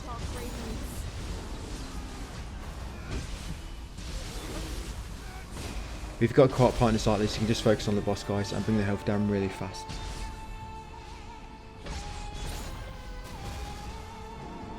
Right, and once you beat him, like I say, you get Guiding Spirit to Kusanagi, you get new mission, the Spirit Tree Village, you get Ninja Socks, and you get a Smith and Text, Himiko Staff, You also get Himiko staff as a weapon drop, and you'll get a Shaman Queen's necklace. I think they're all fixed drops. Yeah, in this next level there is a dung ball inside it.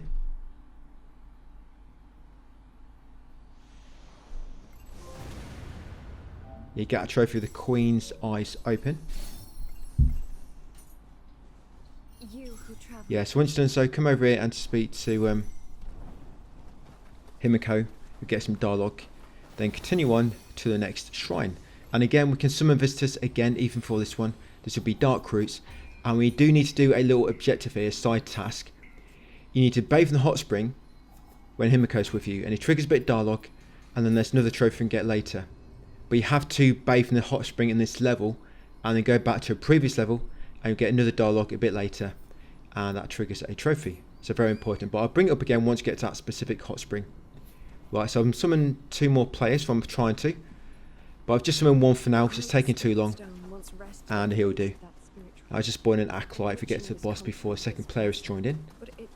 So up here, there's a bit of a gimmick in this one where you have to collect these like little balls and place them on a pedestal to activate doors or shortcut lifts. So you want to come down here first, and you want to unlock this shrine by just going close enough to it or resting. Right, come across here next. There's not really many items on this level, but just be careful you don't fall down. You do eventually have to make your way all the way to the bottom. So you look down, see how far it is, and that's eventually where we're making our way to. So come to this room, this temple, and once you exit the temple, it'll be like a fork. We're going to go left first. It will take us to a chest with a key item inside it. Yes, this fork here, take this left down here, and there's a yokai enemy down there, so if you're invisible you shouldn't trigger him. But yeah, in this chest at the bottom you find a pair of samurai socks. Once you've got them, come back up here, and we're now going to unlock the first shortcut lift. So I'll show you exactly what I mean with these like stone boxes. So yeah, grab that spirit stone box, come back along here, there is exactly enough for what you need, place it on this pedestal, and that's going to unlock a shortcut lift. Sometimes you have to interact with it again to call it over to you. But yeah, that basically takes you back to that first shrine of this area. So now we're going to make our way down here, carry on down the spiral slope.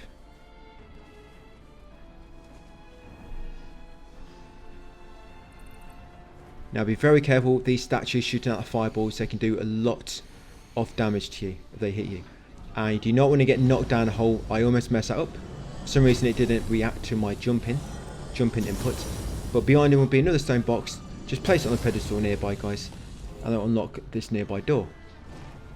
Once done, come inside, go down the slope in the middle, go along this route, and it'll take you to the upper ledge where you find another stone box.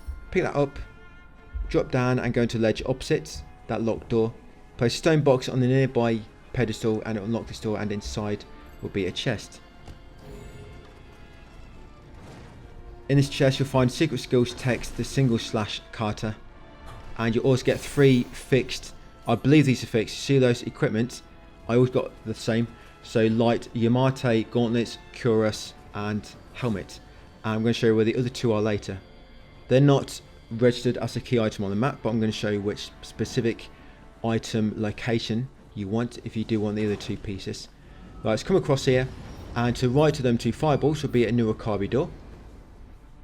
So I'm just going to complete it. There you go. Luckily I was right, it's red, that one. I know, I actually had to fight him. I'm sure I remembered that I got it correct. But anyway, he's going to lead you to the back of them 2 statues, shooting that fireball. So you don't have to go through this way. I just wanted to take out his new Akabi. I always like to take them all out so they get ticked off on the map.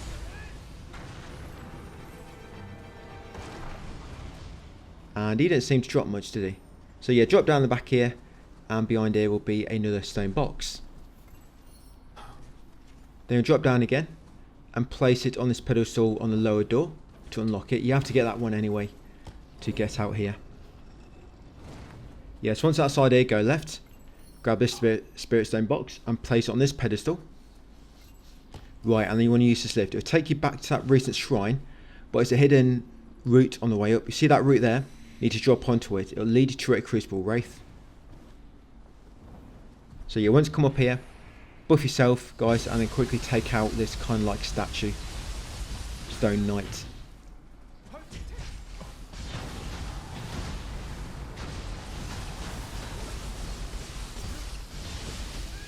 It's quite a short level, really. I mean, it's just like the stone box thing that slows it down. You have to keep using shortcut lifts to reach other collectibles. But once got a Crucible Wraith, drop back down here, guys, in case you don't drop to your death, and go along this long bridge. Now, what I like about this part is you can activate statues at the end and it kills the giants for you. So just run to the end, and see these two statues, pick up the stone box behind him, place them on that pedestal, and look at it take out the giants. Right, while it's killing them for me, we're going to come down here. This isn't a key item, but it's got those other 2 armor pieces. So loot that between these enemies, you'll get light Yamari trousers and the greaves. Once you've got them, come back up here. Just going to wait for the statues, take out these 2 giants, and then grab a loot they drop. You don't have to. I just like it that I've got these doing massive damage to them. I don't even have to fight them. But what might happen is one of them might come really close to you, like he does for me, and get behind the statue. Yeah, this one IQ is higher than 5, so he actually realises if he gets behind the statues, they can't damage him.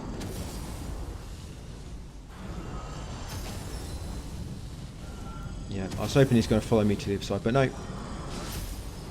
So I'm just going to take him out. It's almost dead anyway. But you don't have to. These are just 2 giants. That's it. The bigger they are, the harder they fall, so they say. Right, careful when you're grabbing this loot as well, that you do not get knocked off yourself. Right, then continue on down here. Now in this room is the dung ball. So go invisible if you need to, and the dung ball is in the far corner, right before a slope leading upwards. There you go, there's the dung ball. I've not tested to see if this one respawns when you restart a mission, but I doubt it. They didn't on the other mission, so I can't see it happening here, unless it's some kind of bug. Right, jump across here and get us next stone box. I think there's 1 more, is it 2 more? There might be 2 more to go. But yeah, drop down, place it on this pedestal, guys, to open the nearby door. Right, come outside here. Yeah, sorry, it's 2 more to go. Come down the steps, and when you reach this next shortcut lift, pick up the stone box and activate it, of course. Then I am going to ride this one to the top. Oh yeah, because at the top, it takes you behind the shortcut door, which you have to unlock. So yeah, just come up here, just in case you do need to rest at the shrine, guys, or you die. Actually, I forgot to do it. But on your way up, you're going to jump off and follow this fruit down. You're actually better doing this on the way back down. Yeah, and get his chest on this bottom ledge in the middle. Yes, this will be a key chest inside there. You're going to find a ninja socks. But yeah, of course, it looks like I've got to do it. But if you ride that lift all the way up to the top, there'll be a shortcut door you can unlock from behind. Then obviously on your way back down, drop onto them roots and get a chest. Now this is a hot spring. It's beneath that ledge that had the chest on it. So make sure you bathe in this hot spring. Let Himiko talk for a moment. Yeah, do not interrupt her, guys, when she's chatting. That's it. And this is related to a trophy later. So you have to trigger that dialogue in order to obtain another trophy later. That's it. Make sure you've done it in the hot spring. Trigger the dialogue. Once you've done so, on this kind of like blood swamp, come around the right side, and the stone box is right in front of this enemy here, right on the edge of this platform. There you go. Grab a stone box, carrying upwards to the door, the steps at the end. Trigger this final lift, which will take you down to the boss door and the final shrine, and then we'll get ready. So I was hoping somebody was going to join me on the way down, but he doesn't, so I just ended up spawning some acolytes. But yeah, that's how my map is looking at the moment. Like I say, not many collectibles in this map. How our mother used to scold us. We'd use the sentries as footholds and climb onto the branches of the spirit tree. Helico will surely be there. Yeah, I wouldn't normally use glitches in that, guys, but I need to get this done for Resident Evil 9. Code Vein 2 is so close to getting finished, and this is not too far away as well. Not many more parts to go.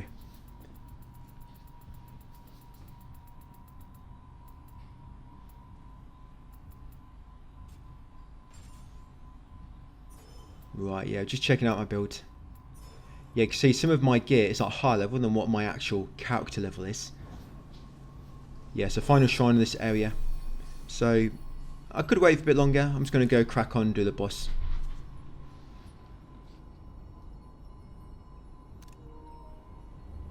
Right, so let's do it. Yeah, so this boss will be Hiroko. Yeah, when you defeat him, you'll get Samurai Socks, Ninja's Text ×2. You'll unlock a new mission, Dark Roots, and 2 new kind of piece of equipment. I think you get Senyuin Taki and the Mishimono Vest. I think you automatically get those when you beat the boss. Okay, so let's do it. Open the door. Yeah, when you beat him, we're going to warp back to Edo and complete that area. Yeah, slightly different, but it's actually a lot easier. Right, so I've only got one co-op partner, but I've got one acolyte. I'm confident we can beat him, especially now I've got dual HP. But I mean, sometimes even when you have 2 co-op partners, one of them can die really quick. So you know it with one anyway. Just make sure you always avoid the grab attack, of course. Let's get behind him. Yeah, one of the boss fights coming up in tomorrow's video is going to be Demon of Pride. Gives you trophy for beating him, but he can be quite hard. I mean, I actually found him quite easy now, but I think if you defeat him once he does unlock in the game, it's a lot harder. But doing it now, just because you're a much higher level, is not too bad. Yeah, he always triggers his animation about halfway through his health. Yeah, there'll be a cutscene, and he'll get all his health back, and he kind of like transforms into his like yokai state.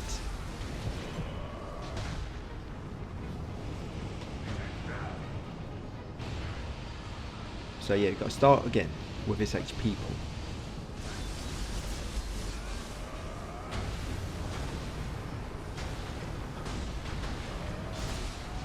Yeah, I'm quite looking forward to doing a bit of cleanup actually. You know, just stopping story for a moment, going back doing all the cleanup. So we know pretty much got everything done in all the previous areas. And we've just got this final area left, of course, final region, and the remaining collectibles should be in there. But we might have to move back and forth a bit later. Yeah, but it'd be nice to get this cleanup out of the way. It also allows us to get a few more levels in.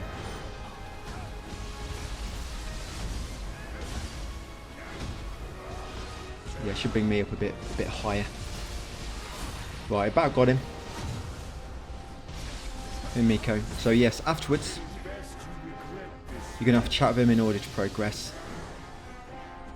Hiroko.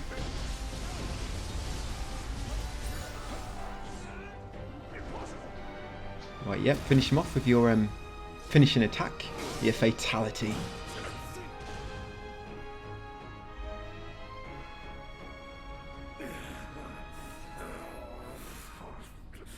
So again, your rewards: Samurai Socks, Ninja's Text ×2, new mission, Dark Roots, Senyuin Taki, and Mishimono Vest. Yeah, so if you didn't rest at the hot spring, you'd have to come back and do this mission again. You know, and rest in that hot spring with Himiko, get the dialogue, and you can proceed to get the other trophy on a later mission. Well, it's an early mission, but we're going to, of course, replay it later. Yeah, talk to Himiko afterwards once you're done, guys, got all the loot. We're going to return to Edo. Just got to go through this area again. A few different fights, but it's actually a lot easier, of course, now because I've got our build going.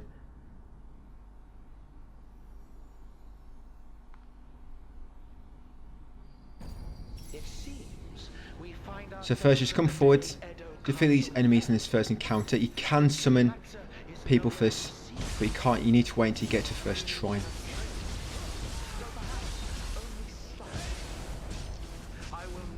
Yeah, very similar to before, guys. Just now you got slightly different bosses on the second encounter, and I think the guy at the end, I think you have to beat him now. If you remember right at the start of the game, he kind of has to beat you, and then it triggers a cutscene. I'm not quite sure what happens if you do beat him at the start, but I'm just assuming now you have to beat him. I'm saying that because I've not actually died to him before, because every time I fight him I make sure I'm in co-op, you know, so it goes a lot quicker. Right, so once the big guy drops in, of course, take him out next. If you can bang him on the head, give him a big bosh on the head, and destroy his weak points, you do a chunk of damage. It's also good now that I can just press my mist when I'm in ninja form and dispel any yokai realms which are about.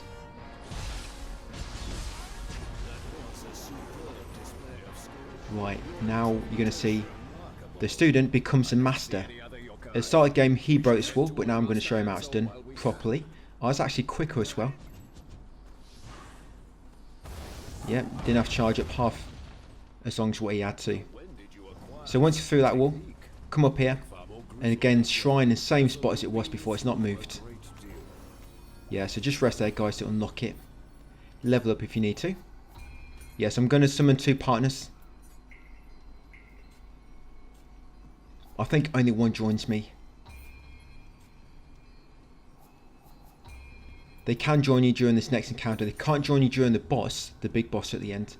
But I believe they can join you during this next encounter. But if they have not joined you before, there'll be a cutscene and it kind of kicks off your summon. So you'd have to summon them again at the next shrine. But you see what I mean in a moment. So yes, up here. And yeah, take out these enemies. So there'll be a boss at the end of this group. The Gozuki. He's a big guy with, I think he's wandering around the first region as a kind of like formidable opponent. But I don't think he got anything from defeating him, so I left him.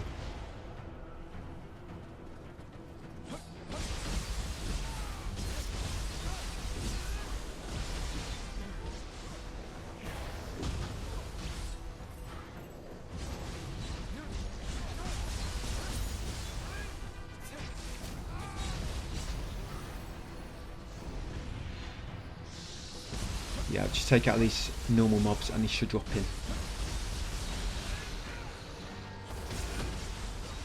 Yeah, another one just spawned afterwards, but I think he just dies automatically due to story events. Right, is that it? Oh, no, there's one more in the corner. My allies do not seem to be doing much damage to him. Even the most basic of enemies. Right, here we go. So Gozuki's going to drop in. Oh, no, not yet. It must be after this guy then. Yeah, getting a bit ahead of myself. Yeah, she drops him right at the end to say hello. Give you a little surprise. Because normally this guy would be it. Back at the start of the game.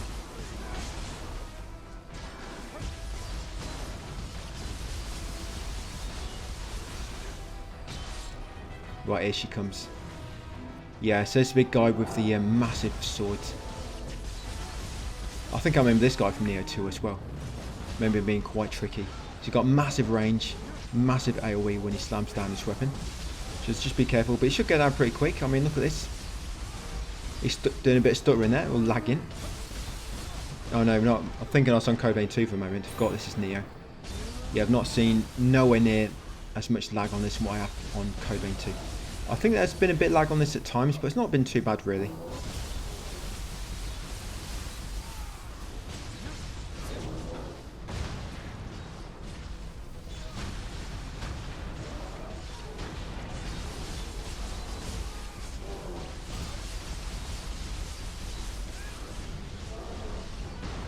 Right, about got him. Yeah, so like I said, there'll be a few cutscenes after this, and then we can move on to the next shrine and to the boss at the end of this mission.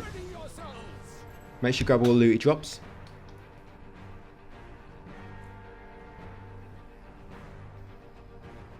So the ladder will be out of use.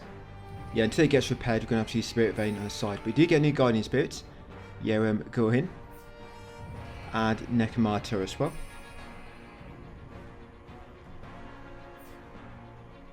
I think you do get them briefly at the start, but now you've got them permanently. Yeah, I'm just going to grab that loot and use Spirit Vein, get this next shrine behind. And I'm going to have to summon visitors again. Like I said, you can, if you've got visitors already and you trigger that fight, they stay with you. But if they've not quite joined yet, it kind of kicks out the pairing process and you have to trigger it again. So I'm just going to come back to the shrine, this next one, co-op, summon, and here we go. So I think I had to give it about maybe 5 or 10 minutes. One person joined me, and then I just ended up spawning in Acolyte for a second partner. And we went and fought the boss. I was hoping somebody, the second person, would join me on the way, but he didn't. Yeah, I was trying to use all my Amrita as well, so I'm going to pop one fragment in order to get 5,000. And those crystals, by the way, give you 50k each. Massive amount. But I don't think the Lumicite give you spirit for your guardian, but the spirit stones do. I mean, it's a shame because can you imagine just popping like one crystal and you get your guardian spirit back straight away, pop another one, get your spirit back, pop another one. So I'm just going to wait, guys, for somebody to join. Here we go. So the new gamer, I mean, hopefully it's better than what it sounds like. But yeah, I've got a new UK gamer, fresh out of school. Yeah, that's kindergarten. So it's going to continue on, drop down into the small cave and engage a boss. And the acolytes join me as well. Right Island Builder Summit and new UK gamer. Yeah, sound like quite a pair. We sound like quite a team, don't we? Got up to new UK gamer and Right Island Build. Right, so yeah, we're going to beat him this time. I think you have to beat him. Like I say, you have to let me know if you died and if it still works. I doubt it.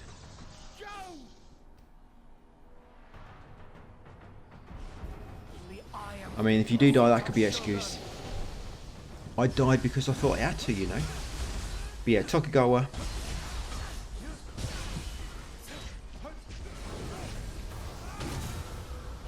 It's not too bad as long as you've got help with you. All bosses I pretty much always, whenever I summon co-op partners, I always beat them first time. Without too much trouble, as long as I don't get greedy.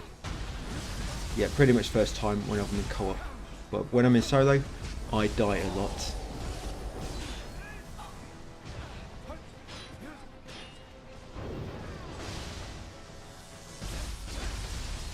And the reason I'm not using my Guiding Spirit is because I want to keep it for a cleanup in part 21. I want to keep it ready, and we will be building it up again. I just want to keep it just in case.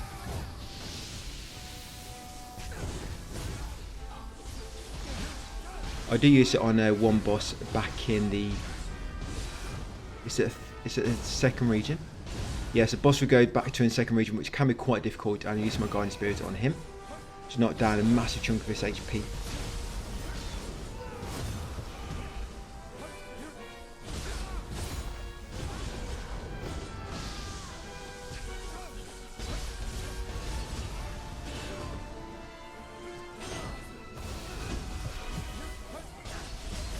I'm hoping the last area don't take too long. I know we've got the battle area afterwards. The final battle won't take long. She'll probably be sprinted past most enemies. And there won't be much to collect. Just this final region. There's about 10 myths left as well. We'll get quite a few cleaned up in the part 21. The clean up tomorrow. Just try and scan ahead of the text, guys. So I didn't have it ready.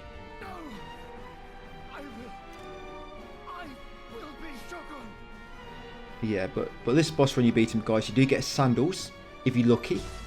Yeah, look at that, I got a pair of sandals. I'm sure they're going to come in helpful in boss fights.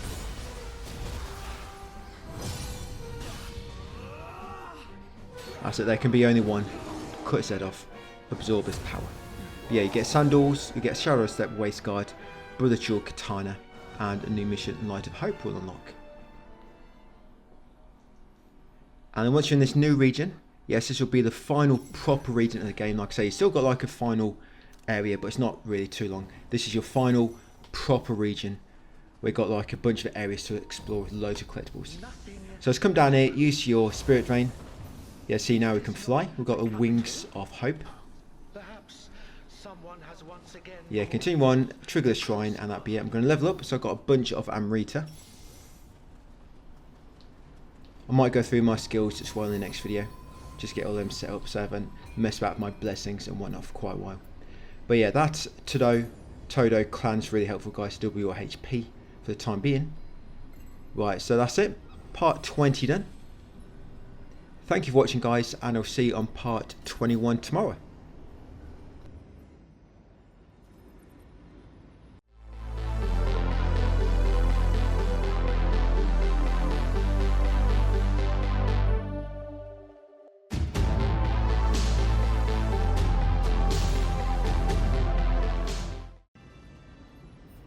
Welcome back to Nioh 3, part 21.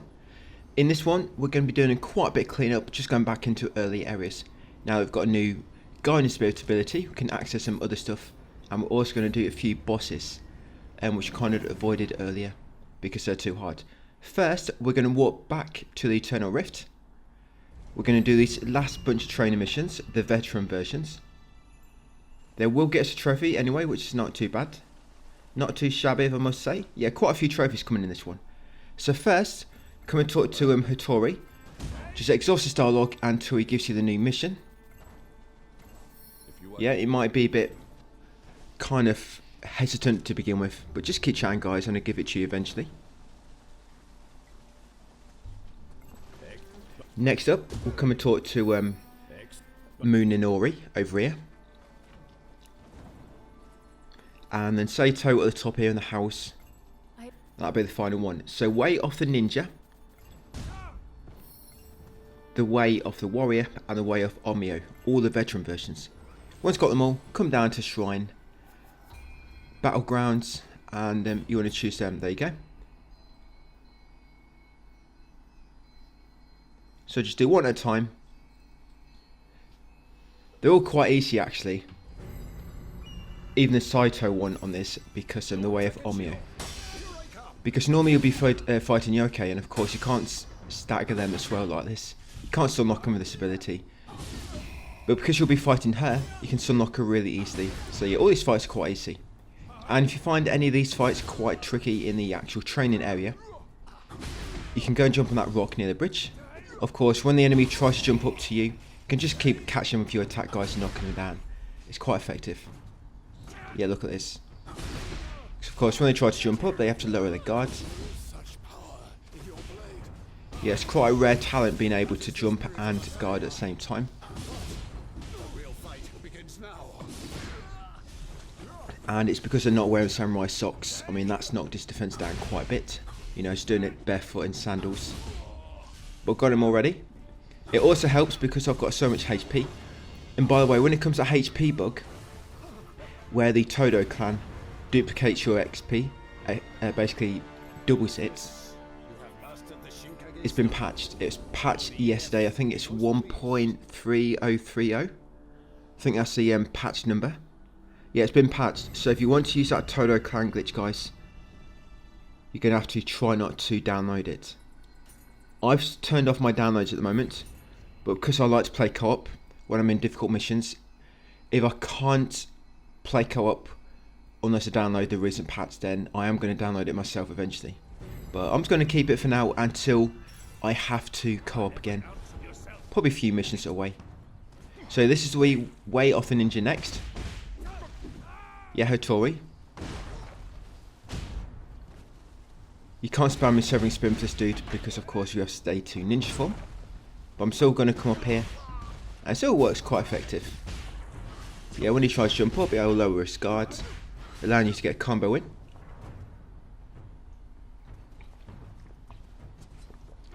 I don't know why it's running away right now. I thought it's going away to heal. But it seems he's trying to bait me back into the dojo. But I wasn't taking the bait.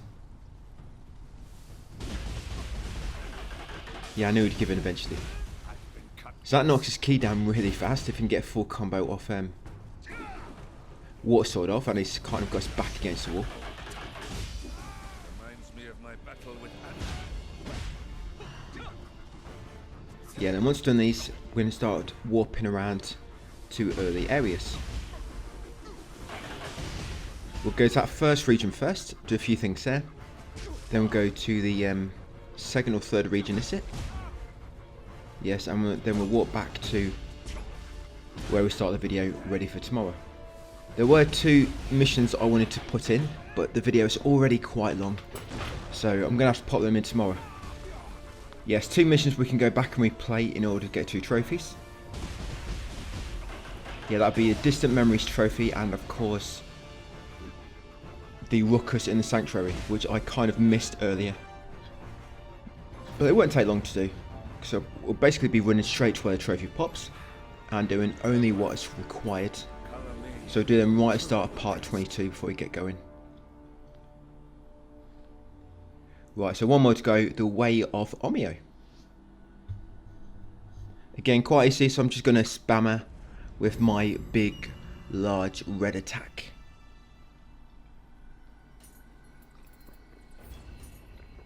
Yeah, so you get a trophy for doing that one.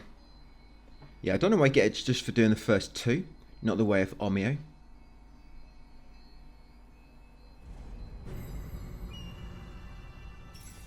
Yeah, Kuni... No, that's not the right one. Oh yeah, Nothing Left to Learn. Completed veteran missions with Yagyu and Hattori. Yes, there it is. You got loads of talismans to use, I'll be honest. I'm not quite sure what everyone does. It's funny, they give you all these talismans on some of these training missions, but they should allow you to pause the game and actually check what they are. I mean, you can, but you'd have to go into your inventory, and of course she's going to attack you when you're doing so. You're not done yet. I expected nothing less from my lord. I think some of them are defense down on her. Of course, you've got a sloth, you've got a magic element there. You got your yoke, your soul core.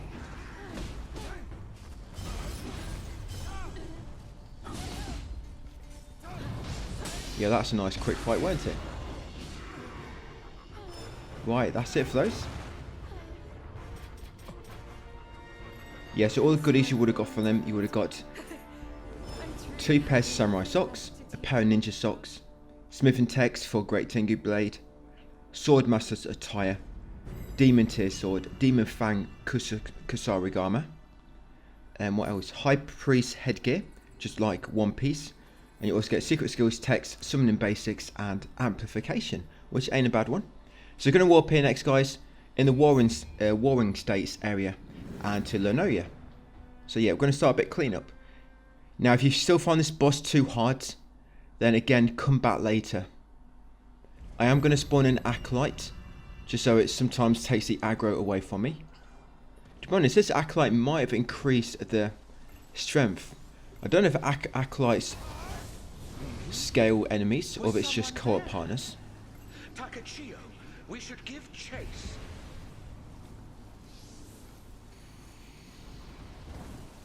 Yeah, so this is the Demon of Pride. All these Demon of X bosses, they did give you trophies when you beat them.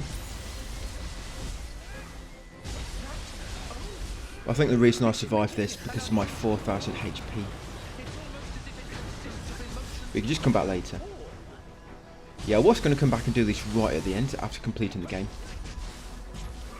But I want to see what I could do with clean up, and I got through this without too much trouble.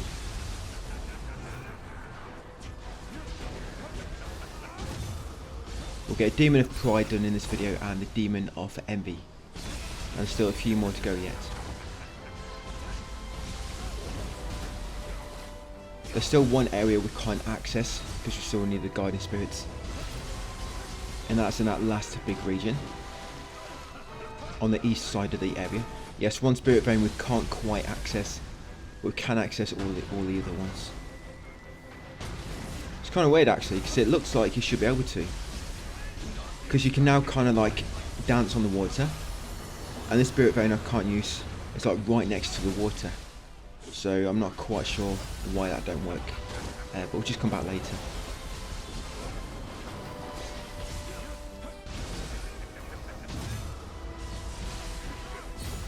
Yeah, we're going to take out two NPC fights as well, which can be quite tricky. Well, one of them can. And then there'll be a myth which can lead to a tricky fight. One which I actually did on co-op, on a mission. You got to do it again. Yeah, so when you beat him, this dude, you're going to get the trophy, Kunimatsu's Pride, defeated the Demon of Pride, and glimpsed Kunimatsu's emotions. Right, then after, we're going to fast travel to Lake Scenario North. Because now I can access a master.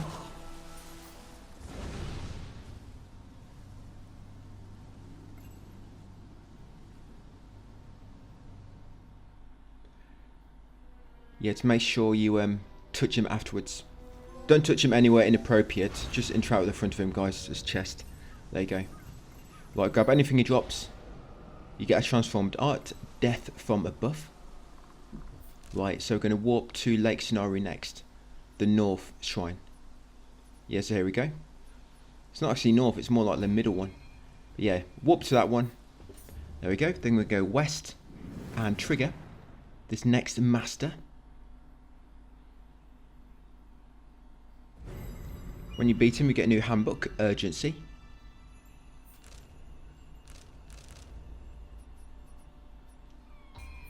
Yeah, sorry, I warped. No, actually, I know what I was doing now. So I had an Acolyte with me, and I still don't quite know how to get rid of an Acolyte. So that's what I normally do. If I want to get rid of an Acolyte, I warp to the Eternal Rift, and then walk back, and that gets rid of them.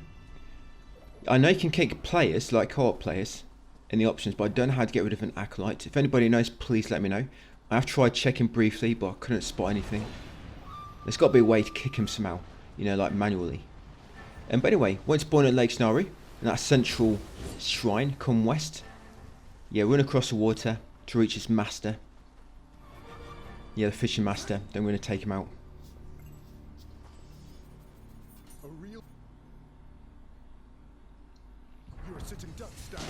So, good thing about this one is it's quite a small island. So you don't really have much space to dodge away. But I still want to get him near an edge, so he's got less chance of back away. And he'll just kind of go left and right and stay within range of my attack.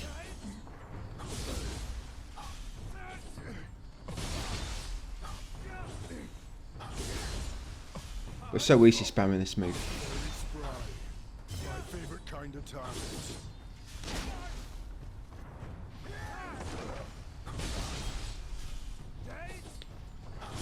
And then once we beat him, like I say, you get handbook, urgency. We're going to warp to Mount Kurama. That's all we're going to do in this area for the time being. I think this actually completes this region. Yeah, I don't think there's anything else to do here. I think this is it. Yeah, that demon of Pride boss and this master. And we might have to return for a little myth later.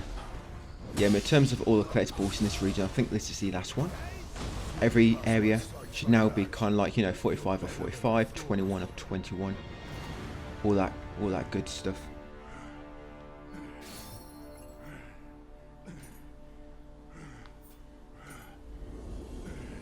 Yeah, conclude the duel.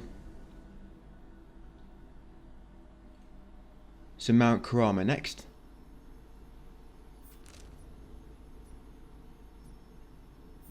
Yeah, so that being the 1190 CE period. Yeah, so all the way here to the north. That's it, fast travel to that shrine. The temple lodgings. Because from here, you can go and talk to two of your friends. One of them you're going to fight, and the other one's going to lead you to another myth. Which does have a difficult boss at the end of it, actually.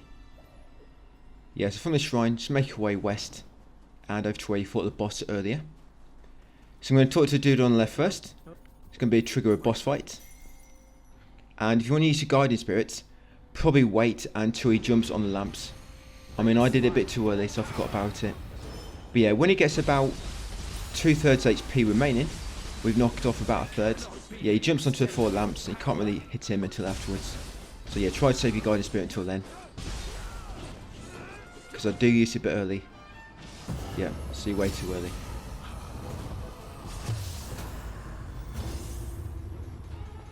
And there's got to be a way to avoid that animation. So I'm trying to change my element to inflict him about. Yeah, that's what I mean. When he first goes into the Yoki realm, he jumps on the lamps and you're just wasting time trying to evade him, so you can't really attack until he comes down. And another thing is any buffs you put on him, sorry, debuffs. Yeah, any debuffs you put on him. Yeah, do not buff the enemy, you want to buff yourself and debuff the enemy.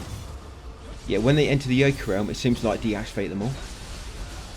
So also, when you use Guiding Spirits, you probably want to wait until after he's entered the Yoki realm, because once he goes inside, anything you've inflicted on him is going to be kind of like reset.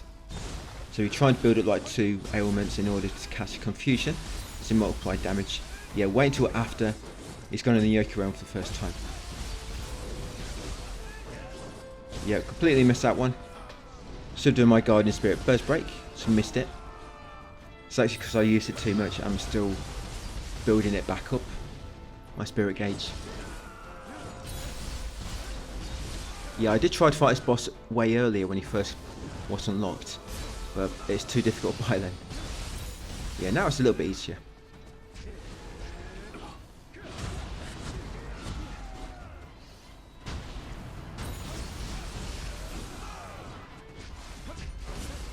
Well, I finally got him.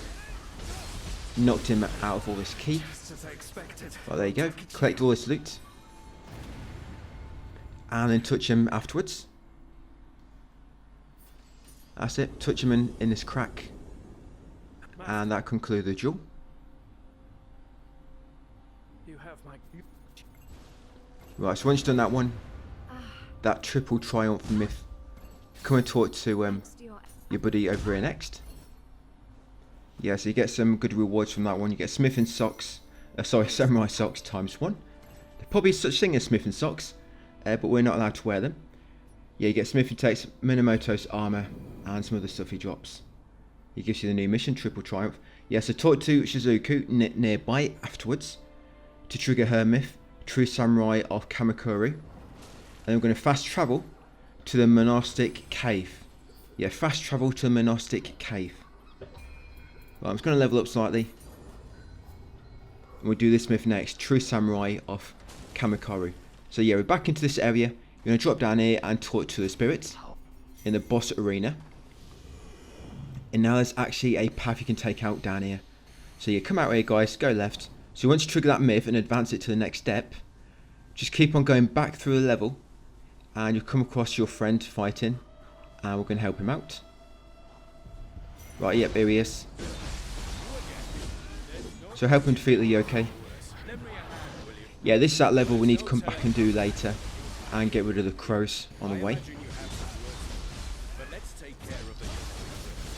Yeah, I mean, we should have done it on our first playthrough level. I kind of just forgot about it, but it's only going to take a few minutes. It's not a massive problem. We'll run straight to the crows, shoot them until they fly away, run to the next one. The first and second appearance of the crow, you normally only have to shoot him a few times, but third appearance, I had to kind of deplete all of his health bar to make him fly away. Then of course you defeat the boss and you get a trophy. Right, so after talking to him, guys, and helping him defeat the enemies, you now want to warp to the ascetic cave. Yeah, warp here next. And then he's going to follow you to the next group of enemies. Yeah, so come down here, go into this fire tunnel, follow it to the bottom, and down here will be a boss. Yeah, this will be Weira.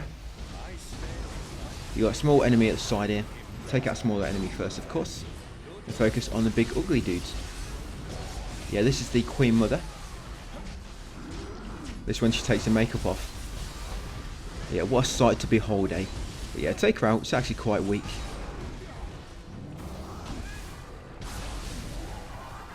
There we go. But this is not the difficult boss on this mission. That one is still yet to come. Yeah, so talk to your friend afterwards. And now we're going to fast travel back to the monastic cave shrine.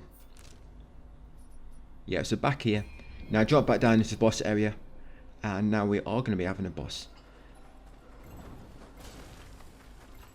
Yeah, and because it's not really a mission, I don't think you can summon help for this. Right, so yeah, drop down here. And you're going to fight your friend. Yeah, he can actually be quite hard because he's like a human enemy, but he can't stagger him like he can most of the others. You know, by spamming Severing Spin. He's got a lot of poise. I think I would have died a few times if I did not have 4,000 HP. I think I've spotted a glitch as well to get like infinite ninja points. You know, like samurai socks. But you don't really need an infinite amount of them because you can just wash them. You know, then you've got another pair. It won't be so bad if you could like a glitch to get like loads of Amrita so you can level up really high. But having loads of ninja socks, all it does is it allows you to buy more skills, unlock more skills. It doesn't necessarily make you stronger. So not really that useful, I don't think. But yeah, if you want to have a look, there's a glitch out there at the moment for getting more and more ninja socks. I think it's quite a long process, but yeah, a way to kind of get them infinitely at the moment.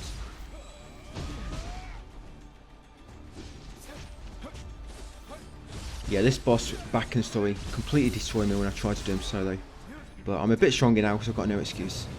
And I've got double HP.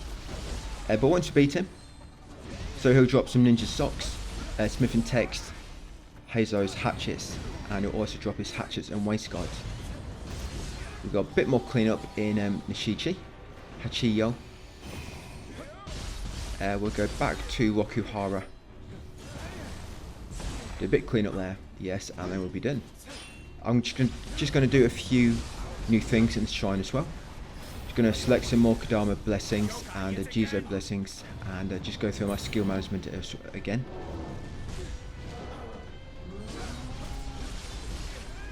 Yeah, Kodama blessings, because you've got to the final region, you can actually increase it a bit more now. Yeah, because before you could only put it up to 6, but now you can go a bit higher.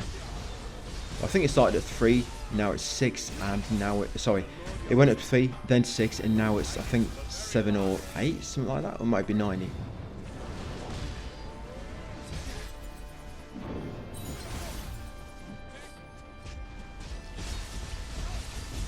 But hopefully this last area doesn't take too long.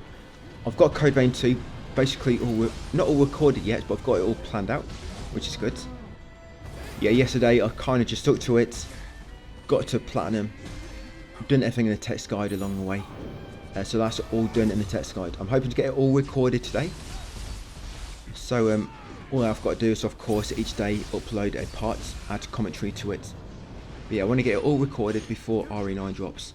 This isn't gonna be Nioh 3. This is going to overlap slightly. But I'm hoping it's not going to take too long. This should probably hopefully finish early next week, I reckon. Right, so yeah, grab all good EC drops. I say Samurai Socks, Smith and Text. Oh no, that's the wrong one. Am I looking at something else?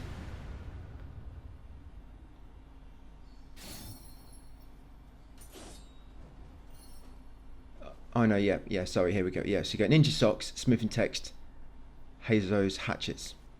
Right, so once you've completed it,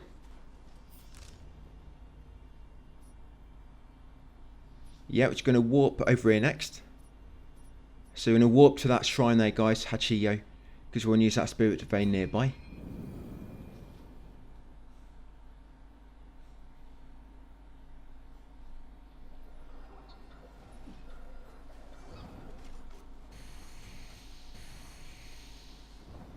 Then we're going to drop down here on the left, just past the bridge, and use this spirit vein. All I'm going to do is use it, then I'm going to go back. It doesn't really lead you to any key items, but I just want to tick it off that vein. Right, then from there, we're going to go west into the next area nearby. And we're going to make our way all the way over to the southwest where the Sadama is. And from Sadama, we can now use that vein nearby and reach another master. This master is a little bit annoying because when you start the fight, you spawn like on the opposite side of the island and it'll start like shooting arrows at you. And yeah, this guy loves to shoot arrows, this master. Yep, no honor. It'll just shoot from a distance. Yeah, here we are. So there's Starman on my right. Just dance across. Going towards him on that top ledge. And it's going to spawn you back at the start of this island. Just make your way back up to him. Yeah, but I mean, if you can hit him with Sloth from a distance, that'll slow him down. Right, once you can lock onto him, you should be able to hit him. Unless you're just a really good shot without locking on. Right, got him. So I'm going to make a way up, guys, and just keep spamming. You know the move. Yeah, that one. It's going to spam his arrows, so I'm going to spam my Severing Spin.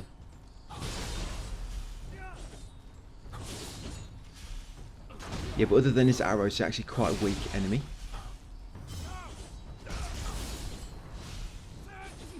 Yeah, I'm trying to push him to like a little corner, so I've got him stuck. There we go, got him right where I want him. Can't do nothing here, can he? Just the same that you move forward slightly when you're doing the Severing Spin. So you like do a step, cast a move. Yeah, so each time you do it, you move forward a step. And it's quite a big step as well. But once you beat Nasu no Yochi, he will drop. It will give you a new mission, Beneath a Pure White Flag, a Fan Piercing Bow, Blessed Sleeve, and the handbook, Falcon Strike. Right, so from there, we're going to fast travel to the Nioh Temple.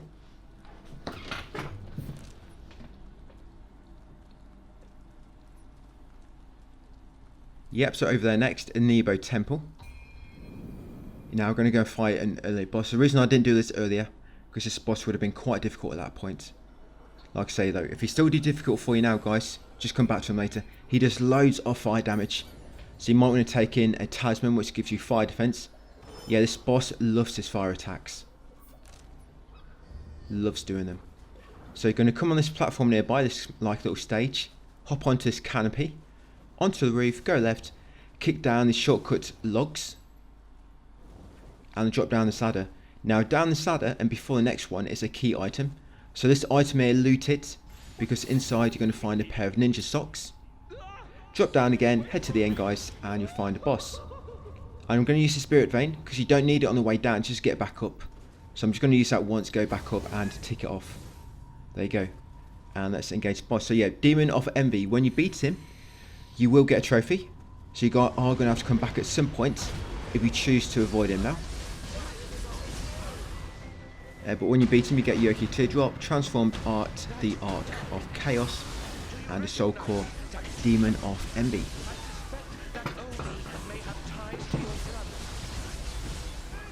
Yeah, them snakes he's got attached to him love to breathe fire. They are fire-breathing snakes. I think they've got heads at each end. Yeah, so here we go. Here comes all the fire. Yeah, so be very careful. I think I used my guidance spirit here and knocked yourself down quite a lot.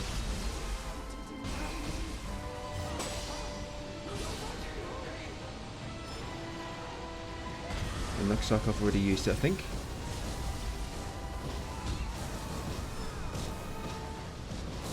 Yeah, so he's just going to keep spamming fire attacks now. He does eventually stop doing it for a brief moment.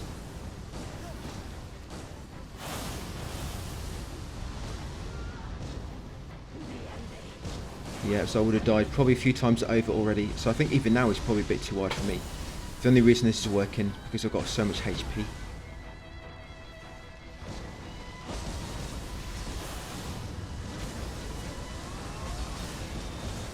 But yeah, if it weren't for this, I would be coming back at the end of the game.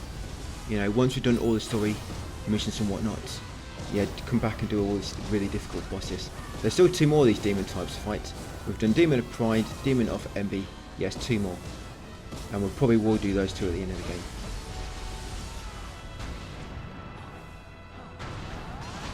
So yeah, I don't think fire's doing much damage, probably resistant to it.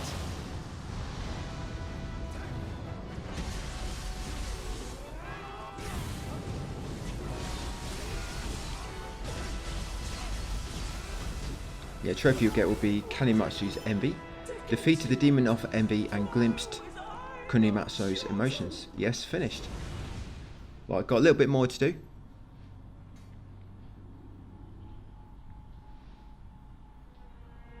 Yeah, reach out to him afterwards, trigger these cutscenes. Every single person in the castle sang my praises, and yet...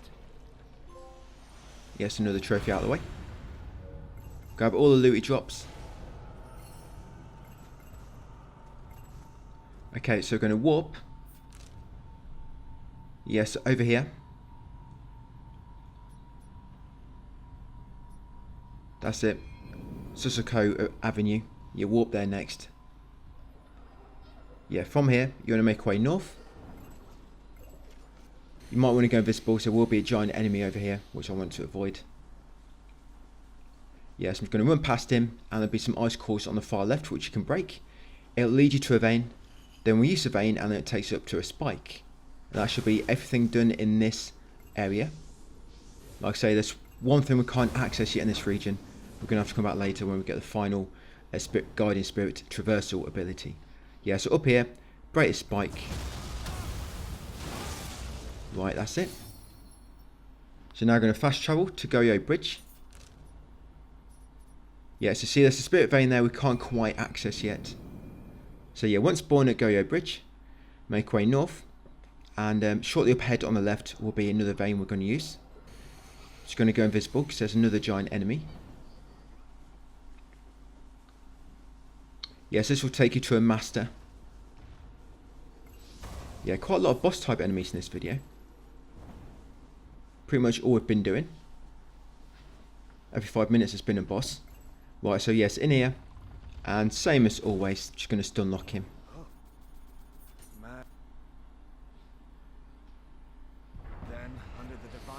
Yeah, so when you meet, when you beat Shimran, He'll drop handbook, changing ways, and this Kakara and a robe. I'm going to also access another building, another item. Get a spirit vein, then we'll walk back to the current mission. You know, that final area we unlocked to start the video. Walk back there ready to start tomorrow's, and then we'll start tomorrow with 2 missions. Just going back into Battle Scroll, guys, like I said, to get 2 trophies out of the way. Distant Memories and Ruckus in the Sanctuary. You'll get them 2 done.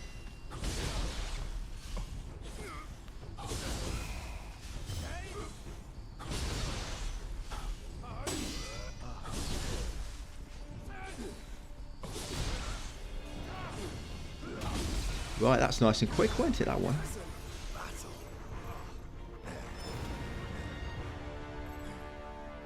I should probably be level 100 by now. Because that final region, I think the first area, the level is like 102 or 104, something like that. I think I'm quite under, I think I'm like 96 or something.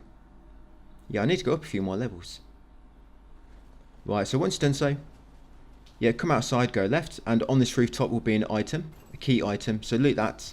Yeah, you find handbook, enhanced shrapnel bomb.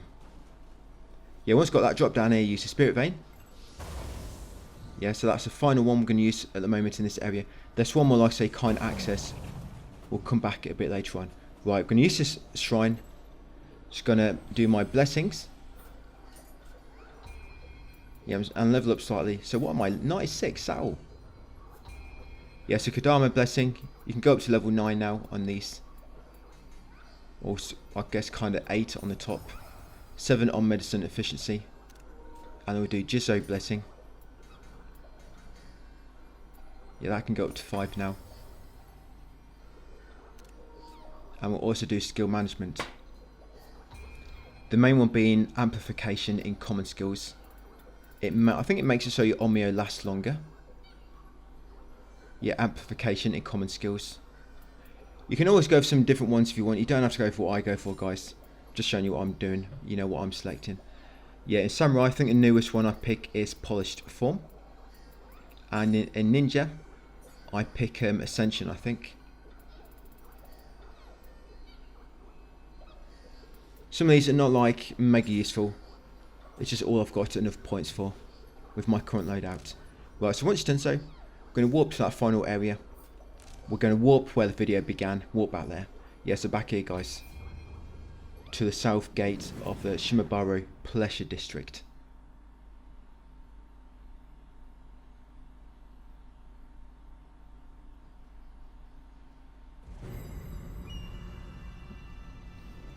Right, so finally ready to get back cracking onto the actual missions.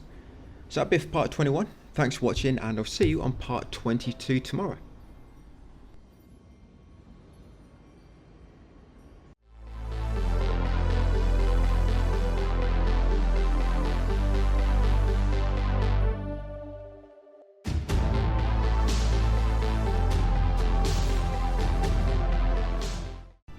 Hey, welcome back to the channel. We are on part 22. Yeah, Nioh 3, my 100% guide. Hopefully not too many to go. I've got Code Vein 2 all complete now. So now I've got to get Nioh 3 done. Then we can crack on with Resident Evil 9. So from this area, in this next region, what we're going to do first is come into Battle Scroll on the Shrine and go back to some previous side missions. The reason being, we just want to pop a few trophies. I've just auto-equipped some better gear there. I'm actually quite under level for this region we're in now. I think the first area need to be 105. But anyway, so come into Battle Scroll and you want to go into 1572 CE and go into the Apparition of Ryoton Temple. Yeah, the Apparition of Ryoton Temple. Load up that mission.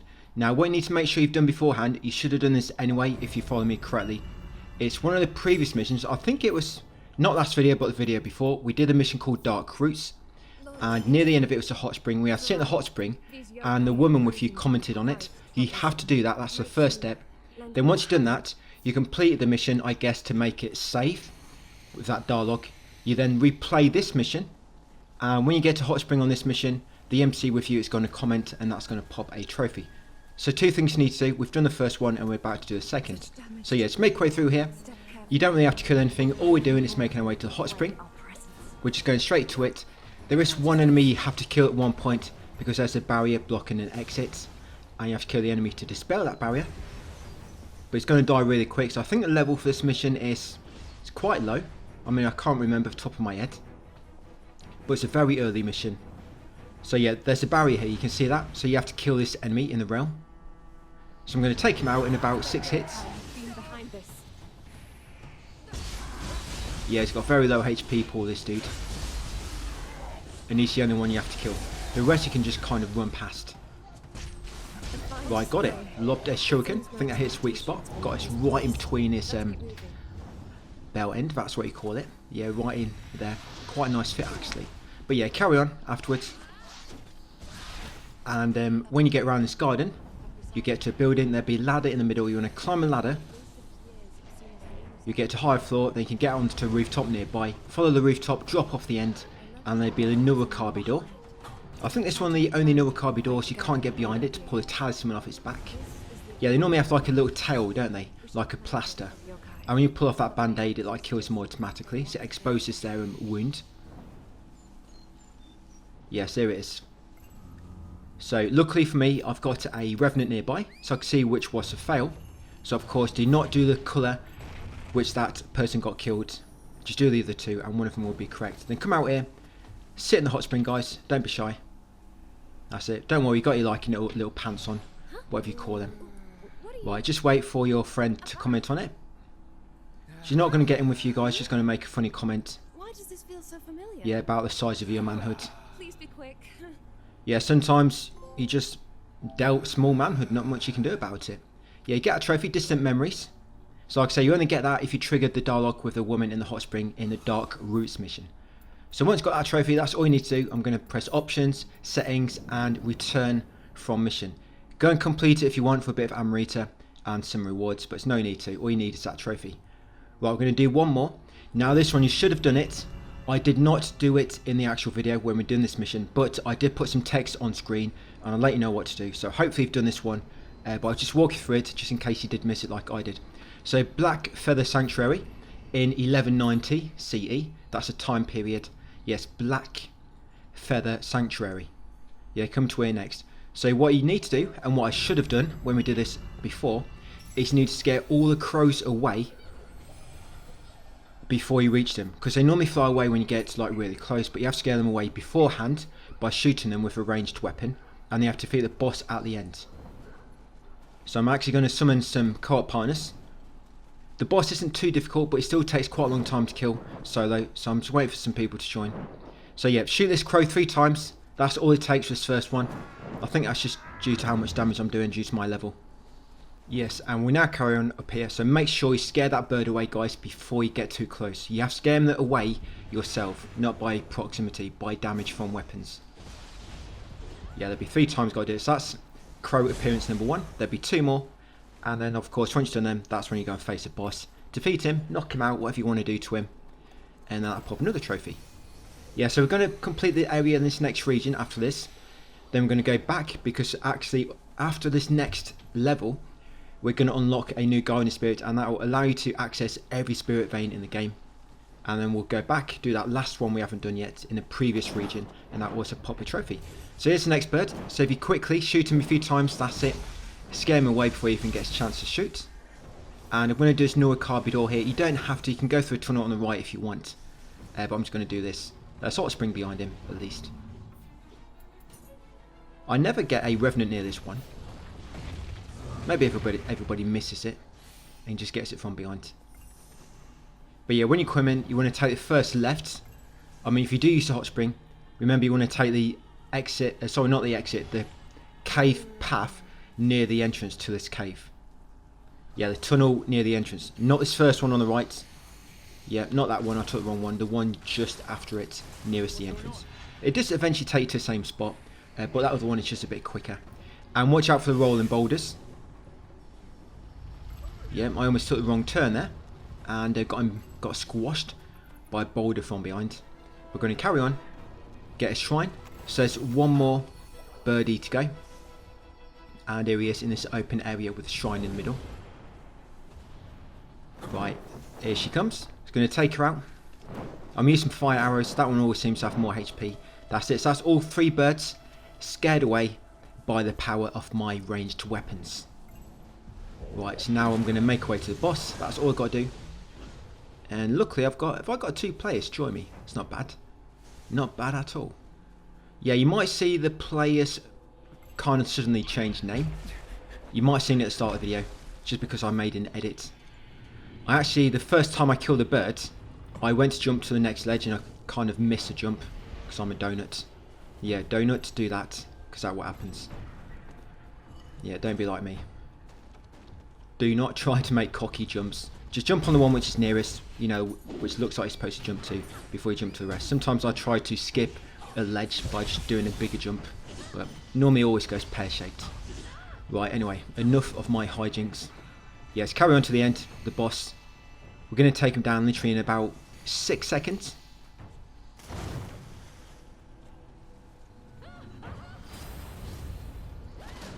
And then of course we'll be back in that final region, guys, and we're going to do it. Yeah, I'm just trying to wonder how I'm going to get my levels up. I'm hoping just from doing all the myths along the way, it's going to knock my levels up quite a bit and getting players to join me and kill all the enemies for me. Because literally all the enemies in this next region are like red, because they're much higher level. Right, so let's do it. So you have to defeat the boss after scaring away the 3 birdies. Yeah, so it's Otoroshi. One good thing about this boss, it's easy to get behind him and attack him. He's got like a massive back. There you go, he's dead. Like I say, 6 seconds, all it takes. Yeah, Ruckus in the Sanctuary. We should have got that when we did this during the story, so apologies for that one, guys. But we've got it now. I've not avoided it or completely cut it out from the guide. So you're wondering at the end, why didn't we get that trophy? Opti doesn't normally miss a trophy. It's not like him. But yeah, I did this miss one, I admit. But I'm hoping I've made up for it. Right, so once you've done it, obviously conclude the mission and you'll finish it. You'll get a reward at the end. Right, so let's go and do the next area. This whole region, by the way, there are some collectibles you can't access yet because there's kind of like a small gimmick, like a new mechanic in this region, where after completing specific myth, you unlock access to these like cannons. You might find some scattered around. You can't interact with them yet, but they've got like a like white towel over them, a white cover. And once you complete the myth and unlock the action to do it, you can interact with the cannons. You'll be able to blast away some like red crystals around the map and access new collectibles. So any I don't collect, don't worry, we will come back to them later, of course, just like we have been doing on all these previous regions. So I did summon help, and he started killing people, so I thought I'd best crack on. It's only one. So the first crucible, just follow the path. When you get down to the ladder and the bridge, the ladder leading down to like a small moat, go left down this alley and kill that crucible ray. That'd be a Karakara umbrella. Yeah, kill the umbrella enemy. If you got killed by an umbrella, please keep it to yourself. It's not something you should be sharing in public. Right, yeah, grab this item. And this will be a ninja's pair of socks. Yep, ninja socks there, that's a stripy kind. So grab them, then jump on this roof and grab a Kodama. We can finally start collecting Kodamas again. Don't think we've caught one for quite a while. Yes, get a Kodama. And then drop down here next. So luckily for me, my buddy has killed all the enemies for me. Yeah, it's just like cleaning out the area. Flushing it out for me. Just going to grab all the items, a few soul cores lying about. He can also kill Crucible Wraiths. There's Crucible Wraith coming up and he was dead. I didn't realise co-op partners can actually fight them until you've engaged them. I thought they had to wait for you to engage them first. But anyway, come this building next. You normally have to open the door to this, but my buddy did. And in this chest on the left will be some key loot. It's a mimic for me. And look at this guy. He's actually going to drop a level 150 soul core and accessory because I'm in co-op. But the thing he mainly drops is a secret skills text and tempestuous deflect. Yeah, once got that one, carry on up and interact with the shrine. Now when it comes to that bug where mimic chests drop level 150 soul cores and accessories, you just have to be, I think you just have to be on summon visitor. They don't even have to be with you. You just have to be summoning visitor. And by the way, in that small house was a Kodama. There you go. Yeah, so drop down, come to that house on the right and get that Kodama.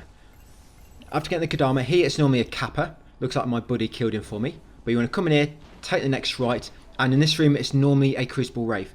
There's usually a Wraith in here. It looks like he killed him. So I'm going to check the map to make sure. Yes, there you go. It's got a tick on it.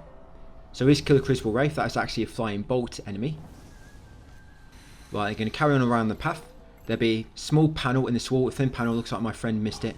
But yeah, drop inside and grab this chest behind it in this hidden room. Yes, in there will be a handbook. Poison Mist.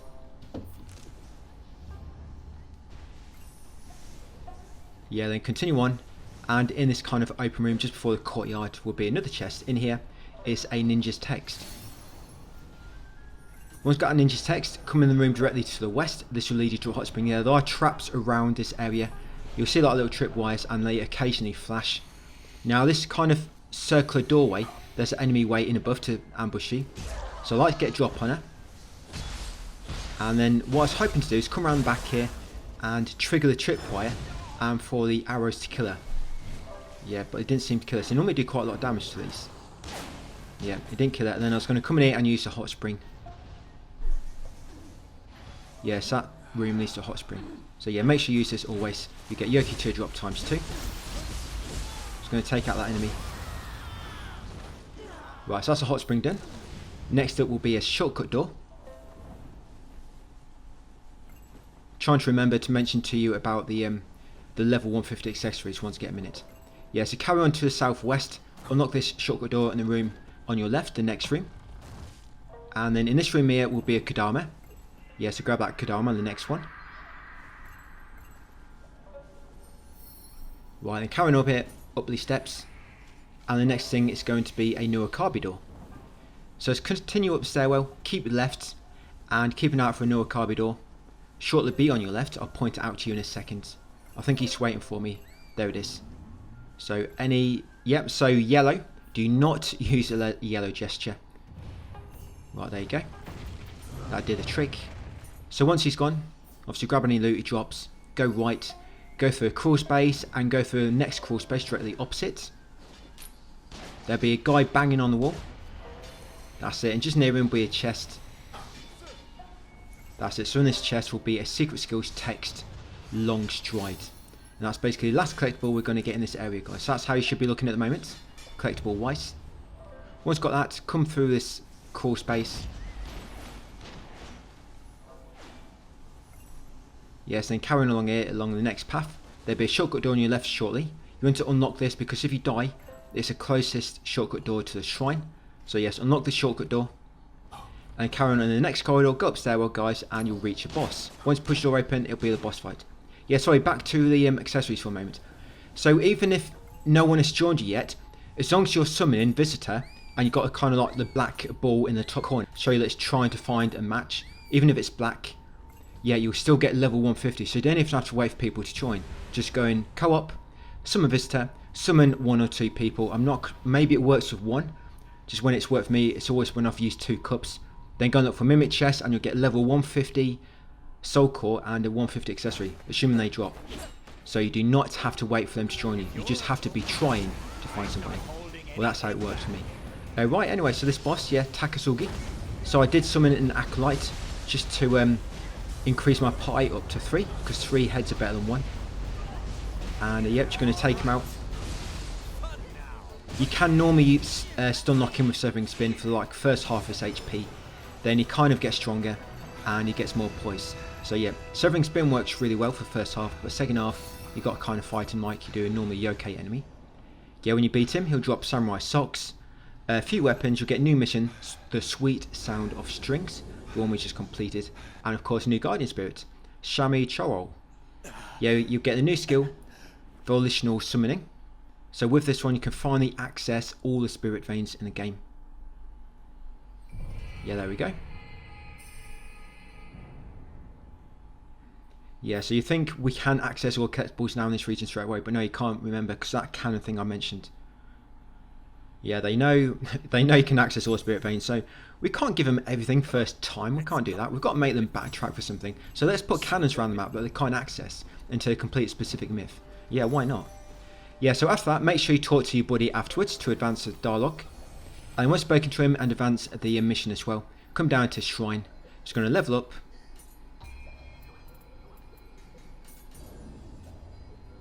Right, and now it's going to do a bit backtracking to go back to a previous region, 1190 CE. I'm going to warp to Rokuhara. The shrine will be Goyo Bridge. Yes, a Goyo Bridge. And the reason we couldn't use this one, so I know I was talking about this being on water, but the game wants you to swing from the branch, and that's why. Because that guiding spirit gives you like a grapple ability. I know we could have used the other one to run across the water, but apparently you can't run on this water. It's really hot. Yeah, so there we go. Last spirit vein. There you go. You get a trophy unimpeded. That's for using all methods of traversing spirit veins. Right, so this is a Yoki realm. I'll show you the enemy you need to kill. So come this first house on the left, loot that chest. In there, you'll find secret skills text, purify Yokai realm man. Right, jump in this building next. There's 3 pink realms and I want to dispel them, unless of course you want to kill those enemies. So first talisman is just over there above that water. You can just see it through that doorway. The second one is in that room up ahead. Can you see it? Now you can just hit it from this rooftop which I'm on. You see that? Wait for your cursor to change colour, then you know you're kind of going to hit it. Just careful that other guy does not walk in your way. And the third and final one is beyond that building over there. There you go. That's all the pink realms done.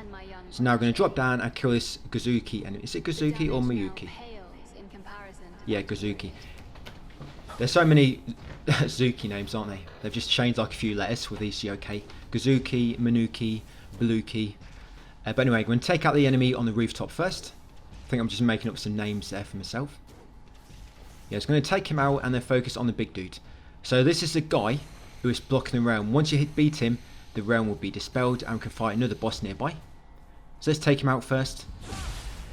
Like I say, it's quite a bit higher level than me. That's why it's taking a bit longer. And to get help on this, I'd have to do expeditions, which of course is going to make all the enemies stronger, because on expeditions all the enemies' health scales. And by the way, if you are using the Todo Clan book, which doubles your HP, you can still go online without downloading the patch, as you see me doing. Yeah, I didn't think it'd let you, but it seems on this game, even if you don't download patches, you can still play it online. Whereas most of the time you can't, you have to like download a patch in order to go online. Yes, that's quite nice. Maybe a lot of games do it like that nowadays. It's just been quite a while since I've played online. I remembered some games wouldn't allow you to do it, but that's a long time ago. Right, almost got him. Right, so once you do beat him, of course, you might be looking to get a soul core. The soul core will be Gazuki, and will trap the transformed art seesaw strike. So yeah, you actually get to play in a seesaw with that one. So once got that and defeat that boss and dispel the realm, come beyond this building to the southeast. Behind here will be another item. Grab this item on the far ledge, and in there you'll find secret skills text, style, shift, gust. You know what I'm going to do once I've done this video, guys? I'm going to play Resident Evil 9. Start working on guides for that. But it's not going to go up straight away. It's going to take me a few days to get stuff ready. Right, so in here is a boss. I was hoping to sneak up on him, but he can't do. He's got like a sixth sense. He can just smell you. Maybe he can just smell you, actually. So I've not washed for quite a while. I did use that hot spring, but I've sweated quite a lot since.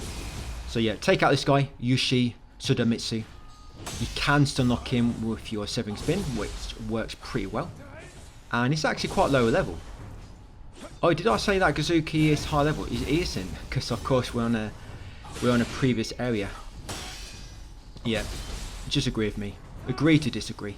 So take out this guy. When you beat him, he's going to drop 3 smithing techs for Stone Splitter, Myoyin Scythe, and the Sincere Buddha's armor. Yeah, you get them 3 smithing techs. And there's one more chest we've got to grab, and that should be all the collectibles in this region, all complete. Yes, grab all the good EC drops. Formidable enemy defeated. Well done, guys. You got the Formidable Enemy Slayer title. Yeah, so it's the final chest in the house slightly to the north. It's more like shed. Right, inside there, you get smithing text, Trident Fire, Sword Helmet, and secret skills text, Pure Heaven, Cursed Earth. Right, once done so, we're going to walk back to where we was, and we'll be ready for part 23 tomorrow. Yeah, so these are all complete now. If you look on your tracker, they should have all the collectibles grabbed. Yeah, in that area at the top, which don't have a tracker, but that's everything. Okay, so yes, walk back here, guys, to main gate in the Shimabaru Pleasure District, ready for the next part. And what I'm just going to do first is I'm just going to level up to level 100. I'm just off it. Yes, that gets another trophy, Grizzled Veteran. Reached level 100. Yeah, I'm going to pop, I think it's a Luminosite Crystal. They give you 50,000 Amrita. Quite a lot, actually. Yeah, so I'm one off. And I need 120,000. I can pop that from some consumables. Yeah. It's a bit of a pain trying to find things sometimes. Right, there we go. That'll give me 50k, so I might use 2 of them. And use 1 Luminosite Shard, I think. Which give me, I think it's at 20k. Yeah. Yes, there we go. So we're going to level up to 100. Pop another trophy, guys. Right, and hopefully there's no more backtracking for quite a while. Can crack on with this region. Grizzled Veteran. So that'll be it for part 22. Yes, thank you for watching, and I'll see you on part 23 tomorrow. Take it easy, guys, and I'll see you on the next one.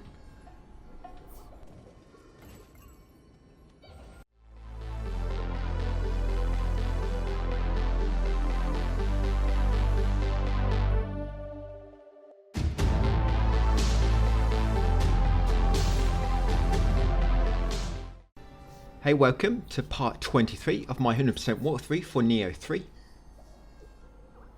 As soon as we leave the shrine, we're going to head to the south and talk to a spirit nearby. That's going to trigger a myth we want to do next. Shingumi Scheme. Yeah, chat to that myth there, guys, to activate the myth. From there, we're going to continue on this path. The next thing we're going to do is use a spirit vein, which will lead us to an item with a samurai's pair of socks in there. So continue down the path, of course, kill the enemies if you want to. I am just a touch under level at the moment, so I'm hoping I'm going to get a few more levels. But I don't actually get caught playing the mission coming up in this video, fortunately. I think it's because I recorded this quite early in the morning, and I guess probably not many players are playing at a time. Because even if it's in the daytime, you know, when the US players are all awake, it still can be quite hard then. But yeah, that spirit vein. Grab a samurai socks on the back of the roof, come down here to this enemy camp, take out all the enemies. There'll be a few humans and a few little wolves we're going to take out. Yeah, no wolves caught in bear traps that are going to help free. These are all hostile wolves, going to take them all out and all the enemies. This video was originally a bit longer. I recorded a section which I thought was about 30 minutes long, and it ended up coming up to about 40, so I've had to trim a bit off the back of this. But it's not too bad, because it means recording tomorrow's video is going to be a bit quicker for me, because part of it's already recorded. Yeah, no video yesterday, fortunately. Apologies for that, because as you can imagine, I've been quite stuck into Resident Evil 9. But when it comes to Resident Evil 9 content, by the way, as you know, with most of my Resident Evil guys, I like to put them out each playthrough. I don't like to do like an episodic series like I do with these, and you know, long walkthroughs. I like to put them out per playthrough. So it'll be like one playthrough, like 3-hour video or so, another one. So it's probably going to be sometime next week, once my RE9 content starts going up, guys. But once I took out the enemy base, come and get a Kodama in that building at the back, and loot the chest. In the chest you'll find Smith & Text braided straw helmet. So you have Kodama, chest with a Smith & Text, and the base. We're going to make our way up to shrine next, but if you're lucky you might catch a Kodama on your way up.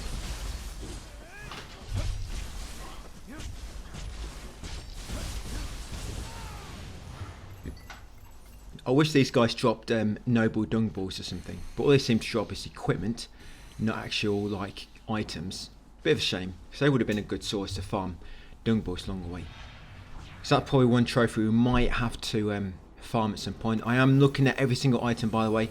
I've not come across any of the dung balls in a fixed location since the last one I showed you, which I think was a few videos ago.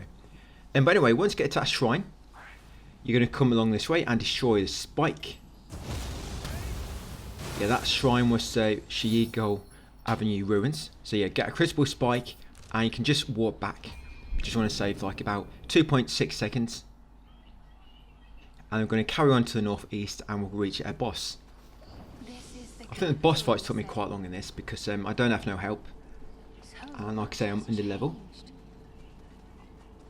The crucible must be dispelled to provide any hope. And we'll also complete the myth in this video, which will unlock all the cannons. So you know there's some certain collectibles you can't access yet. Like the ones in that previous region, there's a Kodama in the chest we couldn't access. We're going to unlock the feature to use the cannons at the end of this video, and then you can use the cannon and you'll destroy the red crystal blocking that collectible, and you can go and get it afterwards. So it'd be nice to have that unlocked. Yeah, so this dude, as you can see, his health is red. He's higher level than me, but luckily just spamming the smooth, quick work of him. Well, not quick, but consistent and a nice controlled method to take him out. So I think some of these dudes are actually quite hard if you don't do something like this. You know, stun lock him with a cheese skill, I guess.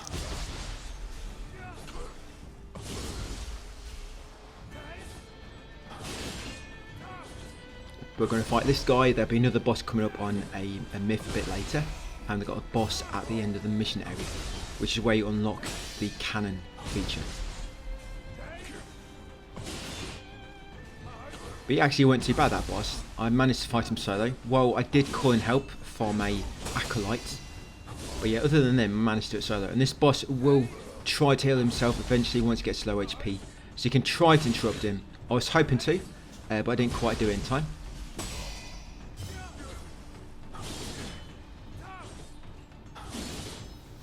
I guess probably a shuriken might have been better to interrupt his healing.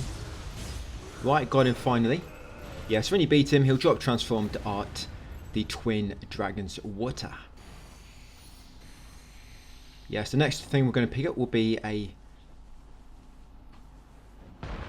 item. I've not actually said what's inside this item, but yeah, this item here, guys.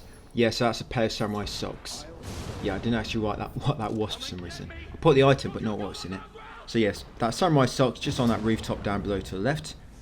Carry on making your way kind of like northwest, and you'll come across a shrine next.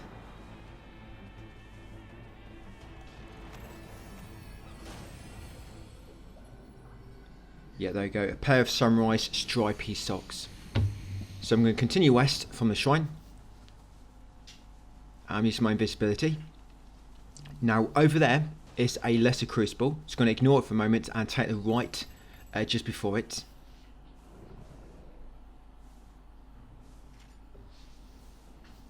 Yeah, so here there's a crucible wraith, but it's actually hiding in a tree. Those enemies in the middle of the area, you don't have to engage them unless of course you want to. But I'm going to take out this guy because he normally gets in the way when you fight the enemy in the tree. But you can normally keep him away from the two enemies in the middle of the area. So I'm going to take him out, then try to get a chop on him. Just get a bit of free damage to begin with. Yeah, there he is. That's a crucible wraith. So yeah, pop him one right in the noggin. There you go. Bit of free damage. Right, take him out. Try not to lure him to the enemies in the middle. So I'm going to try and keep him away. Or if you wanted, I guess try to take out him first. But I mean, if you are really unlucky, you might actually trigger this guy by mistake, cause him to ambush you.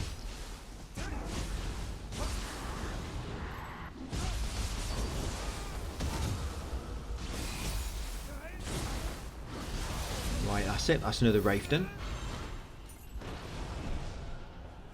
Okay, so let's go and do the lesser crucible now. Yeah, it's just around this corner. We don't actually have to do this bit until a bit later, because we're going to come back here once you unlock the cannon ability. But you can kick down some shortcut logs. So I just want to do it now, kick down shortcut logs. I guess it's getting me some experience and some more exploration experience as well on the map, of course. Get a bit of Amrita along the way. Yeah, be three waves, sorry, on his crucible. Yeah, it's got 2 enemies to begin with, then it's 3 enemies, and I think then it's 2 again. The first 2 waves, there'll be like ranged enemies on the sides, so take them out. Yep, severing spin makes quick work of them. And this big guy, the hammer. It's got a hammer and 1 leg.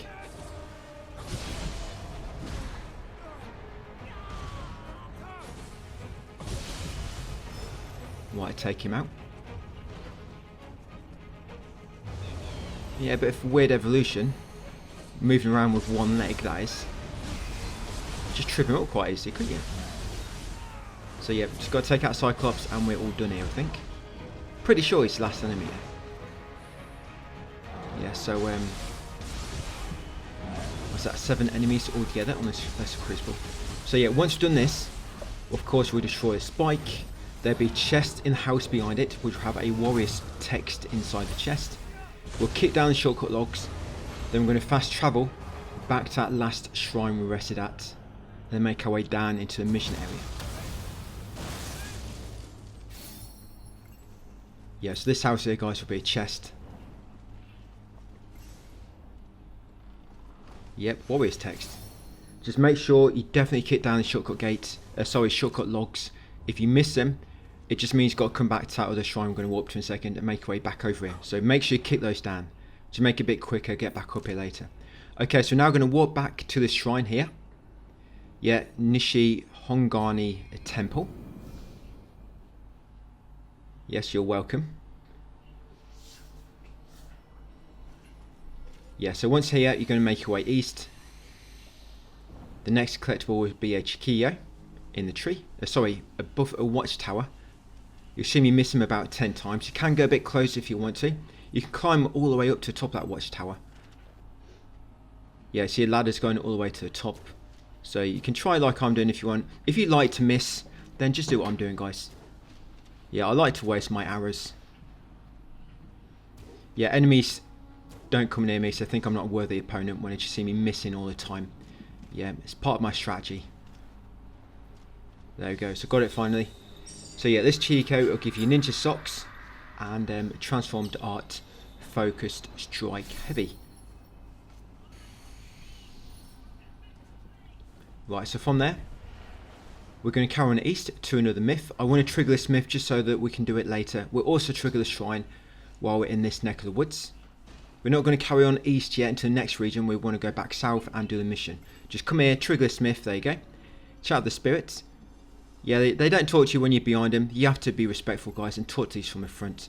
They want to look into your eyes when they see if you really do care about the situation. So yeah, chat with him, unlock that myth, sealed in the stone urn. Then come to shrine.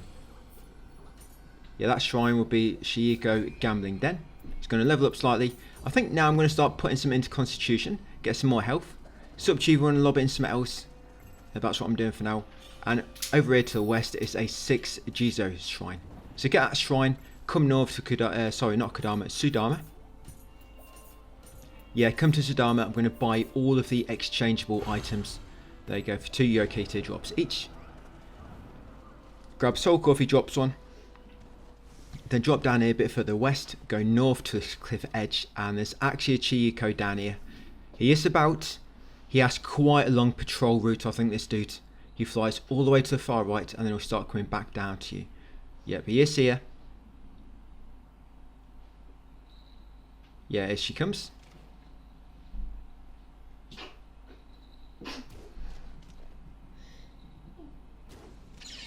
Right, not too bad. 2 shots on that one.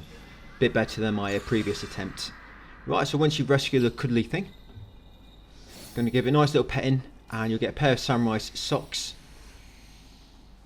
and transformed art Titanic strength water. We're now going to make our way back southwest slightly. Yeah, back southwest, and we're looking for a spirit vein on the edge of the cliff on the left. Here it is, just through this kind of like doorway. Use that spirit vein, it'll take you down to the bottom part of the area. Don't try to jump off yourself, it's a long way down. Even if you're wearing your bouncy sandals, you'll probably break your knees. You end up like that enemy with one leg. Yeah, just use the vein, guys. But you come down here, head forwards, and you reach a shrine.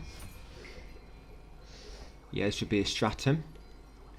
Shichiyo Abyss. You can summon visitors now, by the way.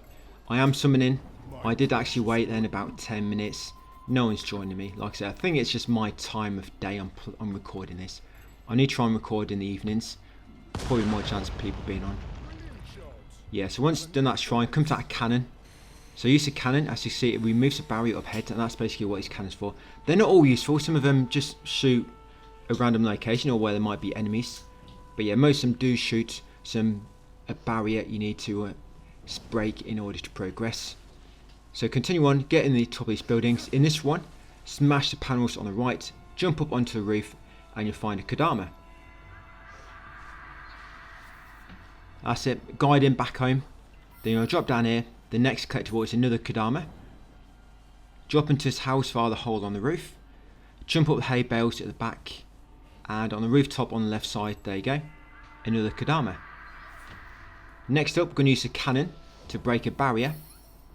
So drop down here, you see this cannon here. That's it, ignite it guys, it's all primed and ready for you.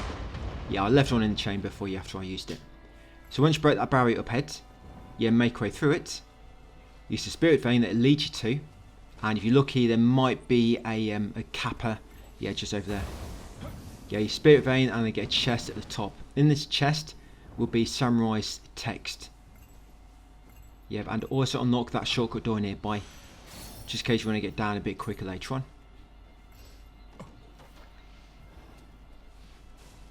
Okay, once done so, going to pop back down, continue following the next path, and the next collectible will be another Kodama, but it's going to be on a lower rooftop to your left. So continue on, but just keep an eye on the cliff edge to the left and look over it. You're looking for a small rooftop below, and it'll allow you to go left along the wall. Yes, here we go. Yeah, so turn left, and there's Kodama right on the corner. There's a guy shooting you with a cannon. Just be careful he does not knock you off. Yeah, now once you've got a Kodama, keep making your way west, and come along here. Yes, and grab these two items at the end. Yeah, this is where the myth objective wants to take you to. So if you open your map, there'll be a myth marker here. Yes, loot these two items, then when you try to exit, this boss will spawn. Again, he can be still unlocked quite easily with a severing spin. No quarter will be given to traitors. You're dead. I do not feel bad at all for doing this for every single human boss, which can be staggered quite easily.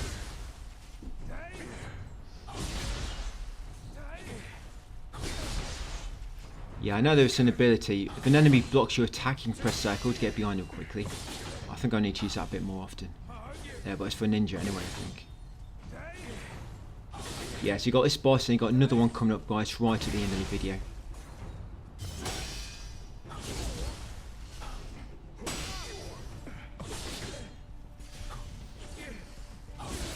Yeah, when you beat this dude, so you complete this myth, our current one, which is the Shinsengumi scheme, yeah.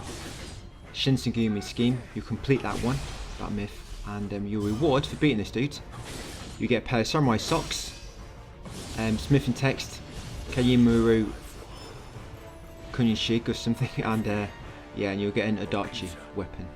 But yeah, beat him. Yes, make sure you speak to the spirit afterwards, of course. Yeah, don't leave him hanging, guys. That's it, chat to him, complete the myth. Right, that's another one down. So next up, we're going to continue up the slope. And there'll be 3 or 4 cannons up here, but you only want to use 2 of them. There is one you can use, which I don't. It hits some of the enemies down below and it will alert them, so I just leave it. So I'm going to do that one, because it destroyed that barrier up ahead. See that red barrier in the distance? There you go. Shoot that one. You see that one on the rock, so that will trigger some enemies, so it's up to you. I want to shoot this one because it unlocks a shortcut. Yeah, it unlocks that shortcut just there. Right, so once you do those, I'm going to go back to where I shot that first cannon. I'm going to go through that barrier. It's going to lead us to a shortcut back to a recent shrine, and I'm going to level up. But this first building on the left will be a chest. Open this chest because inside is another pair of socks. Yeah, for your samurai form. Yes, whenever you go in water, guys, you've got plenty of them to change into some dry ones. Yeah, continue up the spirit vein next. That's it. Shortcut. Unlock this door. It'll take you back to the is it the most recent shrine? Yeah, the most recent one. Just trying to think there. Yeah, so unlock that. Shortcut gate. Level up if you can. And if you did that myth boss without anybody joining you, it kind of kicks them out. So you've got to summon them again. So that's what I just did then. Some of them, nobody joined me. I did the myth. It kicked them out because nobody joined me at that time. And then I've just summoned them again. So you want to glide back down, make way right, and carefully make way down these buildings. Yeah, there'll be 2 spirit veins on your way down. Yes, that's one of them. And there'll be another one just inside this house after jumping past the ladder. And then once you get to the base, if you go around the left side of the same building, there'll be 2 more spirit veins. These don't really lead you to anything, they just lead you to some rooftops, and you can use them to go along some of the buildings and get an item at the end. But it's not like a key item or anything. Yes, I'm just using these to tick them off on my map. Because we can't leave spirit veins unticked, can we? We have to tick them off as well. Yeah, there you go. So just tick off those 4 spirit veins, go back down to the bottom, and the next chest is the one in front of this yokai enemy. A lot of times this one has been a mimic chest for me, but not today. So yeah, take out a yokai. And by the way, that bug connected to mimic chests and level 150 loot when you're online.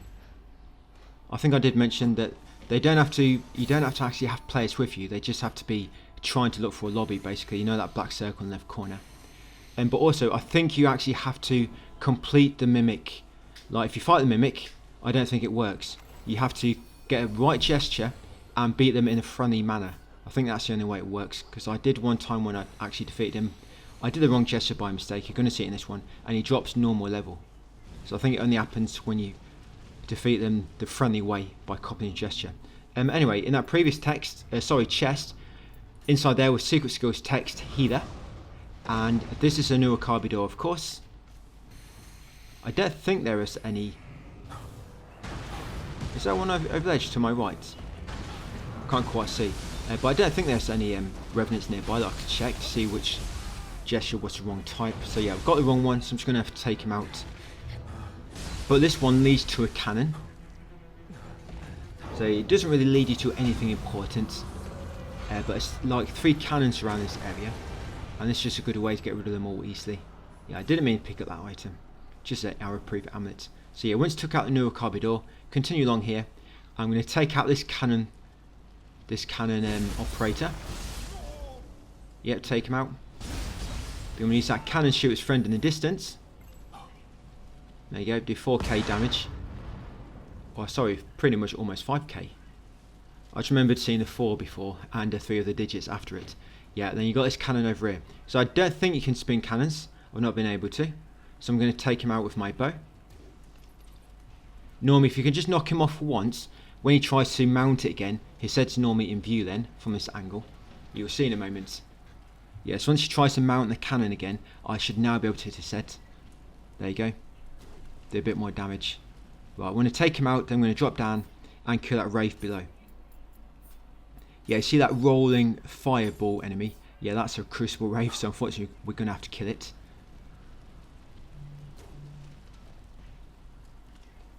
Yeah, I thought it was pretty quick when I was doing this. I don't know how it took so long. Maybe because I've just been playing Resident Evil 9 a bit, and I'm just used to different timing, different pacing, I don't quite know. So yeah, we're going to take this out, like I say, it's a crucible wraith.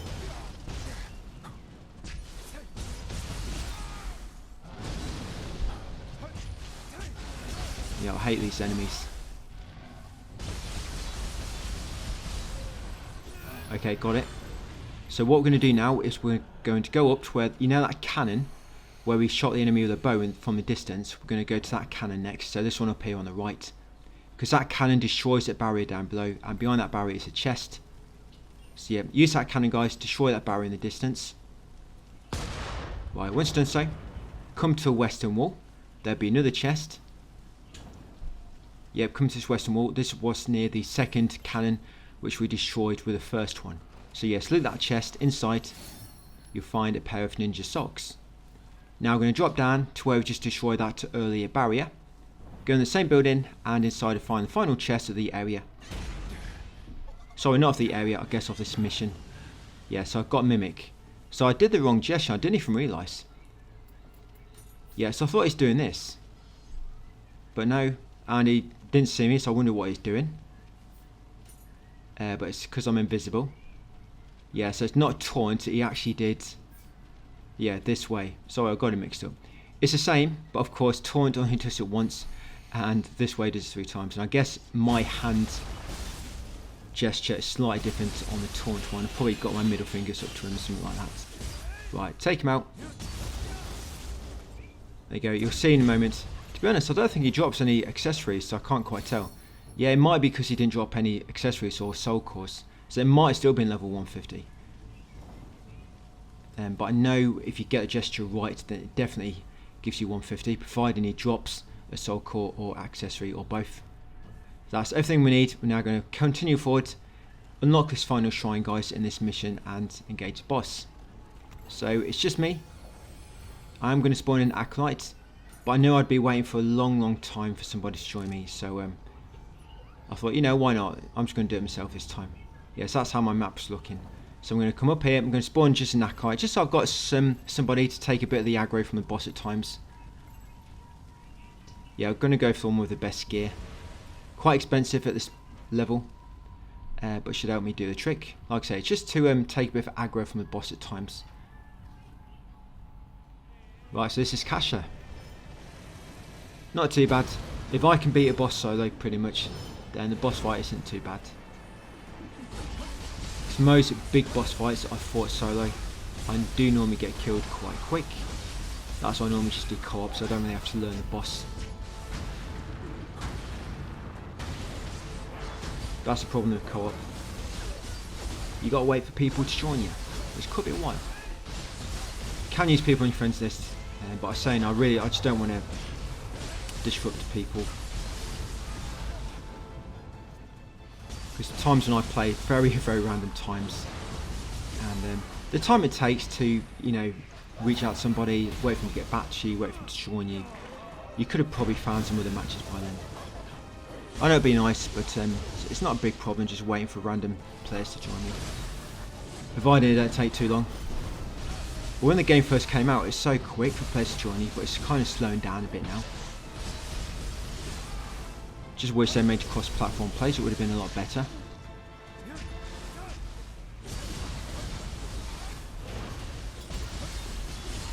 Yeah, the boss ain't too bad. He will start doing flame attacks at one point, so of course you've got to watch out for the fire attacks. They can do a lot of damage. But he would have been dead probably 5 times over by now if I had co-op partners with me. Yeah, I need to make sure I don't record too early in the morning. Because all the US players are in bed, and that's probably where most of the audience is coming from.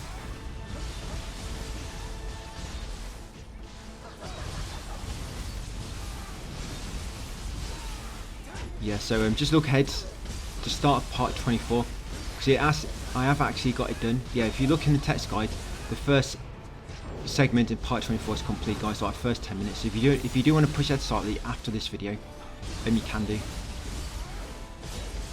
Yeah, so we're going to go back to an earlier shrine. We're going to use the cannon, because after this, defeating this boss and talking to Thomas Glover, you're going to unlock all the cannons around the map. Yeah, you can use the shoot barrier. Behind that barrier is a good armor in the chest. We're going to go to a myth sealed in the stone urn. We're going to go to that myth location, defeat a boss there, which is actually harder than this boss. Yeah, that boss is actually really hard. He does a lot of lightning damage, but he does like massive combos. And I think in the end I found it better staying close to him. Yeah, he's got a few more things to pick up. Yeah, just in the northeast part of this area, there's this Scampus, another item. They'll make our way to the enemy base in the next area, Shio. But anyway, once you beat the boss guys, so it drops lots of goodies. Yeah, you get ninja socks, you get smith and text, Abaraki Doji's Adachi.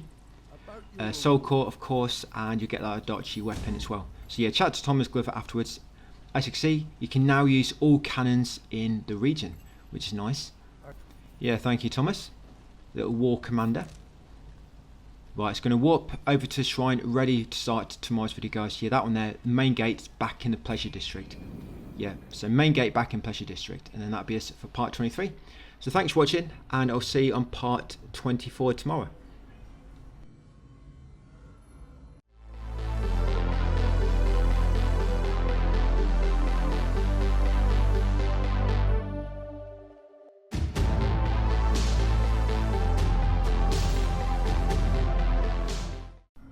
Hey up everybody, welcome back to part 24. of my Nioh 3 Platinum walkthrough. So yeah, I'm starting off slow motion just because I did start off a tad too quick. But from that shrine, you're going to come north slightly and jump up onto this building. We're going to go on the shortcut logs we kicked down earlier. And now we can access all the cannons. We can use this one to the south slightly and remove the barrier down below. And then a bit later we'll walk back here and get the Kodama and chest down there. So yeah, use that cannon. Once you've done so, we're going to follow this path, otherwise you're going to have to go down and come back up again. We'll do this myth first. This myth is actually a little bit hard for me at the moment. I do manage it. I think I did die the first time, or I did on my other account. One of them I died once.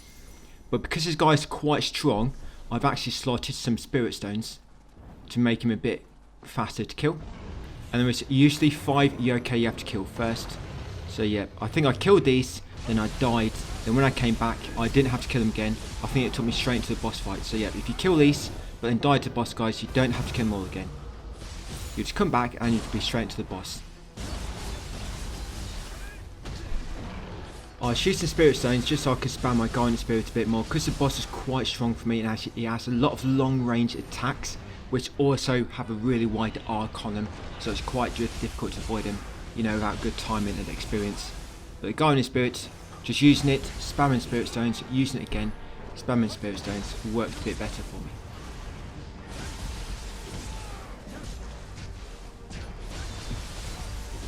And I think it's because we're on exploration, you can't really summon anyone as a visitor. You can summon somebody during expeditions, but of course that scales up all the enemies, so it's completely up to you.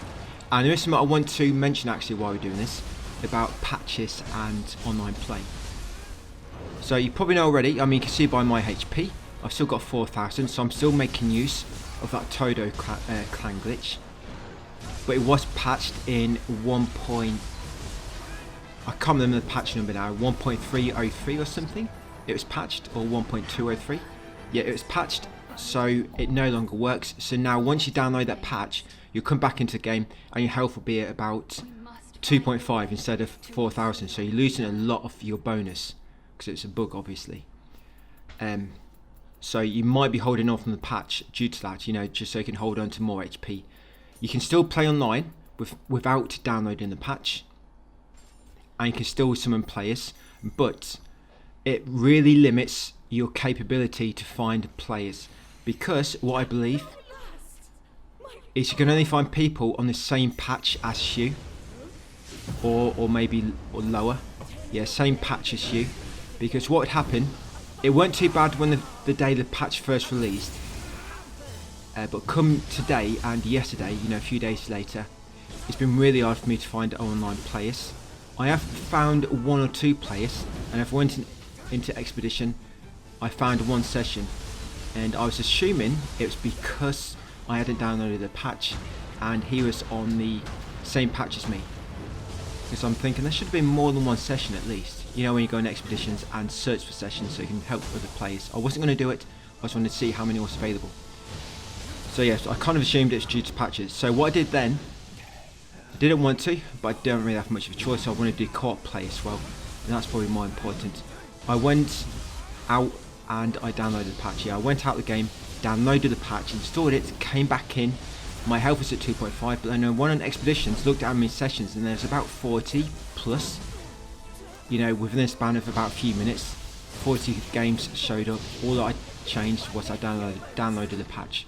So it's my belief that you can still play online without downloading patches, but you can only play online with those players which have downloaded the same patch as you, or on the same patch version. So just keep it in mind, guys. Yes, you might be holding off downloading the patch so you can use a glitch, but if you find it hard to find players because you want to play co-op as well, you might have to eventually download it just so you can play online. So yeah, you know all that now. I've explained it to you. I'm not going to bring it up again. Okay, so yeah, this boss, Ibaraki Doji, yeah, very, very difficult. I mean, even with my 4,000 HP, I'm finding him quite difficult. I probably should come back to him later. I mean, you can give him a bit of a go, give him a few tries. If he's too difficult, just come back to him later. I mean, I probably would have. The problem is I beat him on my other account, and I'm trying to keep them both kind of like mirrored. Because obviously one, I'm practicing things, routing it, then of course this one, I'm recording. But I just need to make sure they're both the same, so it's easier to just plan ahead and go forward. You know, everything's going to be the same pretty much then. Right, pretty much got in now. Yeah, I'd use some spirit stones. 2 large and 1 normal, by the way, will completely fill your gauge. I think a large spirit stone gives you 40, and a normal one gives you 30, and I think the smaller ones give you 20. I think that's how it works.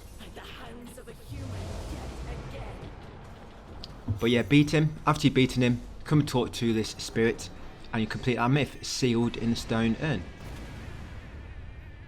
Once that one's complete, yeah, a boss fight took me a good few minutes. Yeah, and I'm just going to use all these crystals. Got quite a few there. Yeah, they give you 50,000 each. Now I can use these to level up, so I'm still quite under leveled. I might actually start doing expeditions for a bit, just so while I'm doing all collecting, other players can be killing the enemies, because I'm really under leveled, unless I start farming somewhere. But I just need to get this guy done now, guys, so I can focus on to R89. And because I haven't really got a build, that's why I've been using co-op play. Co-op play is the easiest way to do this game, if you want to keep it easy, but of course you've got to wait to find players. You can make your own build if you want to, or of course look at guides out there. But it's going to take quite a bit of time to get your build going. But anyway, once back at the shrine, so we fast travelled back here to the main gate in the Pleasure District. Come over here to this house, grab a Kodama at the back, and the chest will be on the right. So the Kodama, and in the chest will be a smithing text, Love Crested Helmet. Yeah, give that to your loved one when you find them, whoever that may be, the lucky person. Yeah, so we're going to walk back. So that's how that area is looking at the moment. We're going to walk back to the gambling den. Yeah, that Kodama and chest we just looted. You know, when we used that cannon, it gave access to that house, because it's blocked by a barrier. So once we're at gambling den, we're going to come right and come around this wall on the outer perimeter of the small village. We'll be back later, talk to NPCs, guys, to get a few myths. Yeah, come around here, grab this item. In there you'll find a pair of ninja socks. And a scamper. It's been a while since we rescued one of these little furry things. So we're going to follow him. He's going to jump onto a roof in a minute, and he can't actually get up from here. You can actually just make it if you jump on that shelter nearby. I've done it before, but I'm trying to show you the proper way, which you're probably supposed to. So just scare him away until he goes into the roof. Come around here. As you go past the shrine, make sure you go close enough to unlock it. There you go. We'll walk back to it later. Yes, go close enough to that shrine to unlock it. That would be in the Karasuma Shigeyo shrine. Then keep following the scampers. You have to come to the back of this roof. There she is. So come around back here, and eventually she'll stop. And when you pet her, you'll get Samurai's locks, Yokai teardrop, sorry, and a Scamper's furball.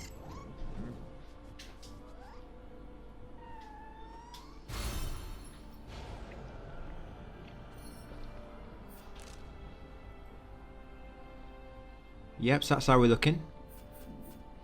Yeah, one more thing to do, and it's actually that crucible spike to the far right. We can't actually break that yet due to the crucible. Yeah, just walk to the shrine. Yeah, that crucible spike, we'll come back to it later, guys. Okay, so from here,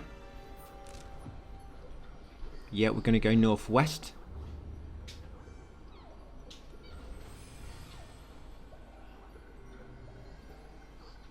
Yeah, we're going to do an enemy base. There's just a few items to collect now. This crucible is not far away at all. The crucible is actually quite quick. But I am going to be summoning for a crucible. So yes, make our way along here. Just going to avoid those enemies. And it's the base, so 8 enemies. There's 3 yokai enemies and the other 5 are human. You can use this cannon to deal massive damage to them 2 down there. There's also another yokai down there as well, but he's kind of like laying down, playing dead. And the cannon doesn't quite hit him. Yeah, and there's the archer on that cannon. What cannon user, I guess, operator. But can't quite get the right angle from here. Yes, that enemy down there playing dead. Gets attention. Now I was hoping to catch him with a cannon, but it's a bit too slow. He managed to run past it.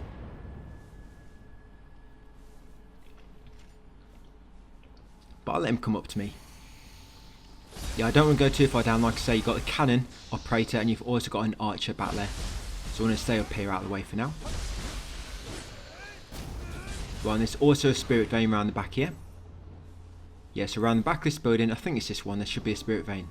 Yes, there it is. I'm just going to use that to tick it off the map. It doesn't lead you to anything valuable, just some like junk loot, but like I say, I'll give it a tick. So this is the first human, just around the back here. I say I'm going to juggle him in the air. Of course, if in doubt and it's a human enemy, spam Severing Spin. There's the archer.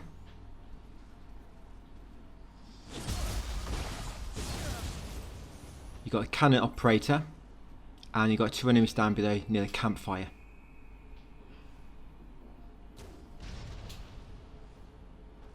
Right, 2 more to go. Yeah, so these 2, and when you kill these, you'll unlock the shrine nearby. Yeah, because they got helmets on, you can't really get a headshot in, because one shot will knock the helmet off, and then you'll get their attention, obviously, and you have to take them out normally. Yeah, you've lost the element of surprise by that point. Only the most skilled of warriors can knock off a helmet and still remain in stealth. I'm not quite there yet.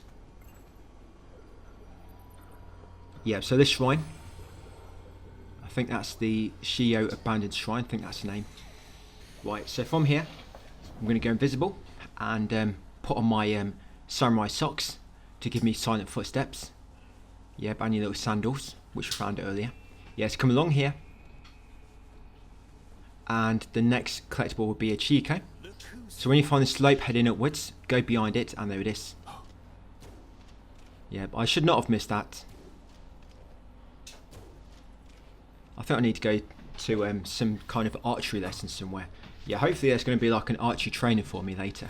But I need to start off right at like the baby version, for like 5-year-olds. Start off right with the basics. Right, got it. So this one will give you samurai socks and transformed art fracture for lightning.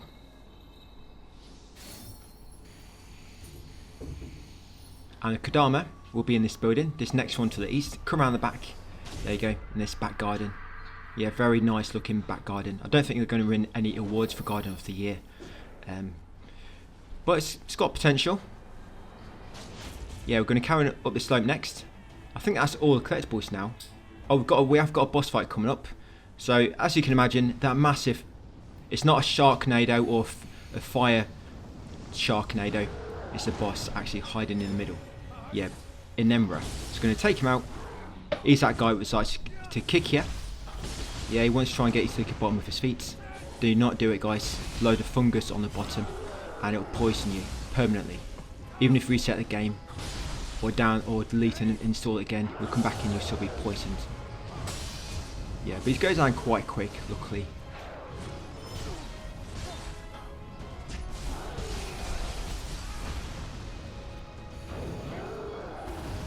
And yeah, I'll probably be dead already.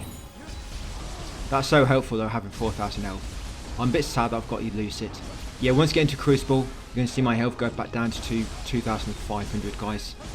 Because of course I had to download the patch to play online. Not to play online, but to find more players, to have more chance of finding players. Yeah, I'm a bit annoyed about it, but not much I can do. It was out of my hands, that was. I'm surprised even that you play online at all, because normally if you don't update, online's normally disabled. But because it wasn't disabled, it kind of makes you think it's still okay. And of course you're not going to know that it limits how many players you can find. I mean, it might say somewhere in the terms and conditions, but who reads them when it comes to games? Right, so I've got rid of that formidable enemy. When you beat him, he'll drop that transformed art beyond Affinity Fire. Get his final shrine, guys, before the Crucible. Yeah, that'll be the main gate. Right, so once you're ready, yep, hop in.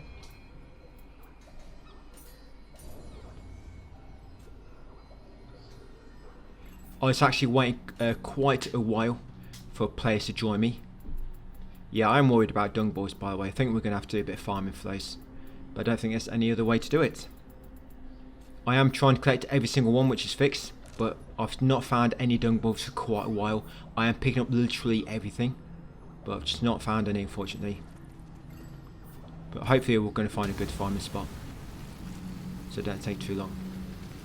Yeah, so I just I invited some players on my friend list. So yeah, those that help me, I really appreciate that. Thank you. Yeah, I might have to call on you again some time. Yeah, I think when you do summon players, they do get scaled down to your level slightly, but they keep their equipment and of course all their skills and whatnot. So still technically really strong. They're just not a massive level, which they may have been where they are normally. They get scaled down slightly to yours. But yeah, so I think it's going to defeat most of the enemies for me. I'm going to come through showing you where all the collectibles are. So this will be the first chest. Yes, inside here you're going to find a pair of samurai socks.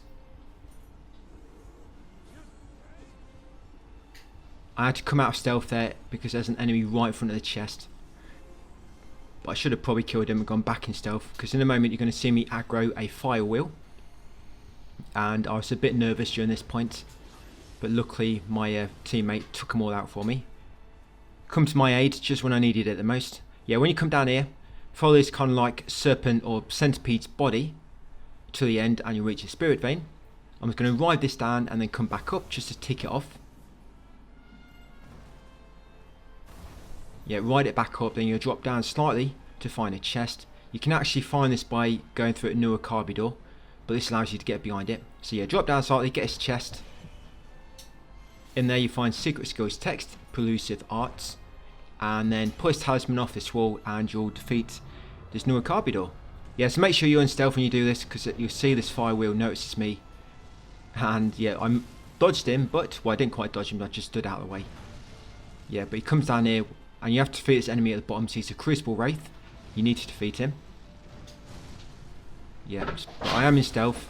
Not from the firewall enemy, but I am from the Wraith, so I can get a drop on him, get a bit of free damage in, then try to take them all out. Yeah, I got very, very worried here, but my teammate come out of nowhere in Crutch and helped me take them all out, pretty much. So that firewall would have probably killed me. The yokais by themselves not too bad. It's them firewheels. I hate those enemies. And I think I'm quite under level for this Crucible as well. So yeah, there's Crucible Wraith. I think it's a jailer on a needle type. Grab all the goodies they drop. And they'll continue on to the next collectibles. Yeah, I think the next one is going to be a chest.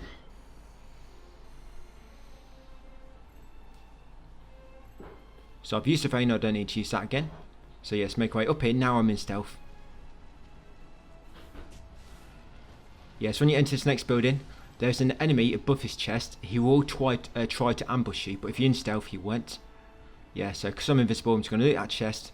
Yeah, inside you'll find secret skills text, Savage Blade Carter. Then carrying along the linear path. This is where that fire wheel was, so the Nioh card will normally just be on the right there. Yeah, it's a spirit vein at the end. And there'll be two items on the right here, close together, and they both give you a pair of socks. I think one has got one sock and the other's got the other sock. So you get a matching pair if you loot these two. So yeah, ninja socks in that one. And this one will give you ninja socks as well. So loot them, continue upwards until you get back outside. And then the next thing we want to do is unlock the shortcut gate and just go back to the shrine just to rest up and get all our talisman uses back. So yeah, open that gate on your left. Yeah, it takes you back to the very first shrine. There's 3 shrines in this area, by the way.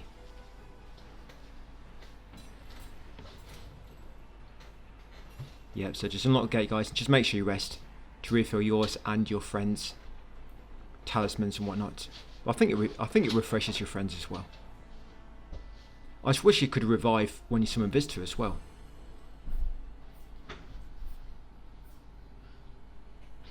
Because the amount of times I summon people and they fall to their death, you'll see it actually a bit later going forward.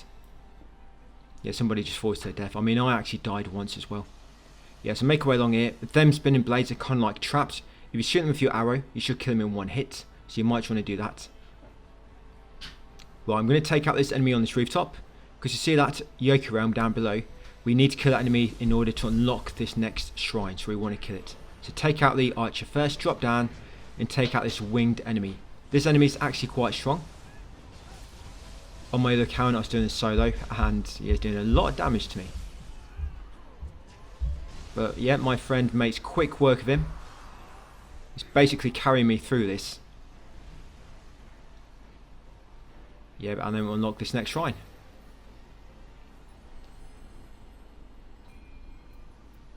Yeah, I'm just going to raise my constitution. I think I'm going to get my constitution to 20 and then focus on something else, I reckon.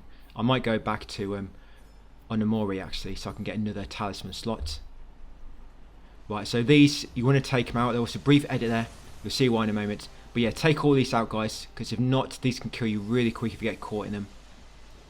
Yeah. Just wait until they get close before they shoot. Or kind of stand in the middle of their path, so you can just shoot straight at them and they come towards you. If you try and shoot them at an angle like I'm doing, it's a bit easier to miss. But if they're coming straight for you, then you're not really going to miss, are you? Yeah, but try to take all this out if you can before you go into that path. That's it. Yeah, so brief edit there. So this is the item you want to get. It's on the right of where the spinning traps are. Yeah, let's grab the item. You get Samurai's text. I almost fell off there. But yeah, and this is where I died. Another edit there. Yes, that's where I died, guys. So I just had to edit back in that collectible because I grabbed a collectible, died. I just had to put a collectible back in. But yeah, just take out all the traps before you do so. I tried to avoid killing them all my first time and one of them killed me. So best to just take them all out. But yeah, beyond that watchtower, it's another key item. A pair of samurai socks. Once got samurai socks, continue up slope. Come right to kick down this shortcut ladder just in case. And finally, a random player has joined me. Took a while.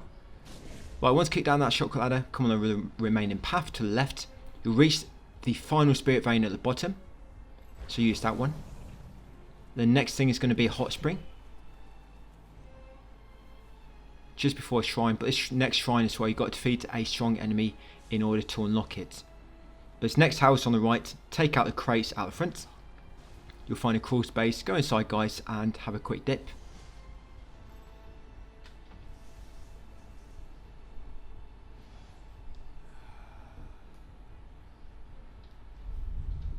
Yeah, don't be shy, share the bath guys if you need to. Yeah, don't hog it. Yeah, we're all big boys around here. Yeah, it's just a bath at the end of the day. So once got your 2 Yoki teardrops. Yes, that's a strong enemy. This one you have to take out in order to access the shrine. So make sure you kill him. Try not to get knocked off the ledge. Right, that's the final shrine in this crucible. Just gonna grab this. I think this is a fly, a wasp. So I was thinking maybe it dropped a dung ball. So I'm gonna go back and check. Right, so that's how your collectibles should look, guys. You should have all those collectibles in this crucible. If not, you're going to have to do this mission again to access most of them. Probably the statues as well.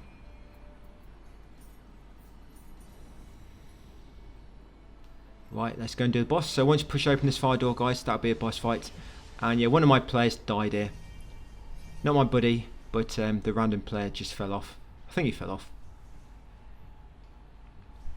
There you go. I think it's my fault. After coming out that shrine, the hot spring, I had a banana and I left the skin on the floor, so I think it slipped on a banana skin. I have to make sure I pick up my litter next time. Right, or dispose of it probably in the shrine. So I'm just going to summon an acolyte. I don't know why it's got blue text, I think it's because it's quite strong. But yeah, I'm going to summon the acolyte, there you go. Just because I'm not waiting for somebody else to join again. Right, let's do this boss.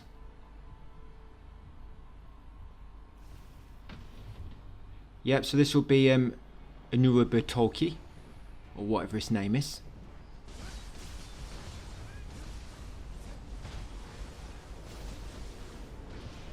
Yeah, I'm not really doing much damage, but I'm sure my co-op player will probably demolish him. Yeah, you don't stand a chance.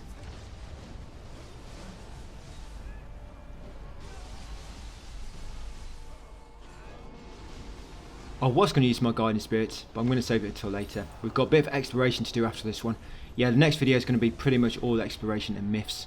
So you might not be able to summon anybody for that unless you want to do expeditions. So you might want to hold off to some of your guiding spirits and stuff. Yeah, so when you beat that boss, you'll get Samurai Socks, Kintaro's Cuirass, Yamabushi Robes. You get a new mission, of course, a Cursed Temple, and then afterwards, yeah, break this spike. Yeah, break a spike afterwards. And then talk to Himiko, exhaust the dialogue, and then just carry on down the path after and get Shine at the bottom, and that'll be us for this video. Yeah, thank you again to my friend that joined me and helped me for this. Really appreciate that. I threw out a few texts, but but not many got back, and some which did were not able to join me because of course you always have to, you can only do missions which have actually completed them yourself. And I guess a lot of people on my friend list probably following this guide, so not quite as high. So yeah, come down here guys, get a shrine, and that'll be it. Like I say, we're probably going to warp to the early region first. Now we can do that spike, work, you know, through the regions as per level, you know, the lowest level it starts, and go up from there. So yeah, part 24 done. Thank you for watching, and I'll see you on part 25 tomorrow.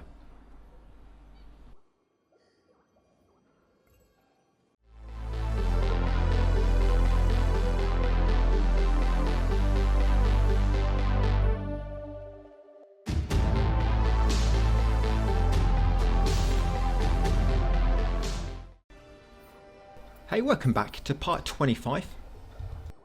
So from here we're going to warp to the gambling den and go and talk to 3 NPCs which give us some new myths. Yeah, Thomas Glover, Takasugi and Himiko. So yeah, warp back here to gambling den.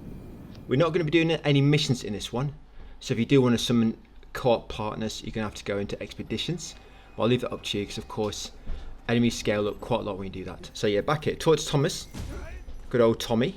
Then come and talk to Takasugi over there.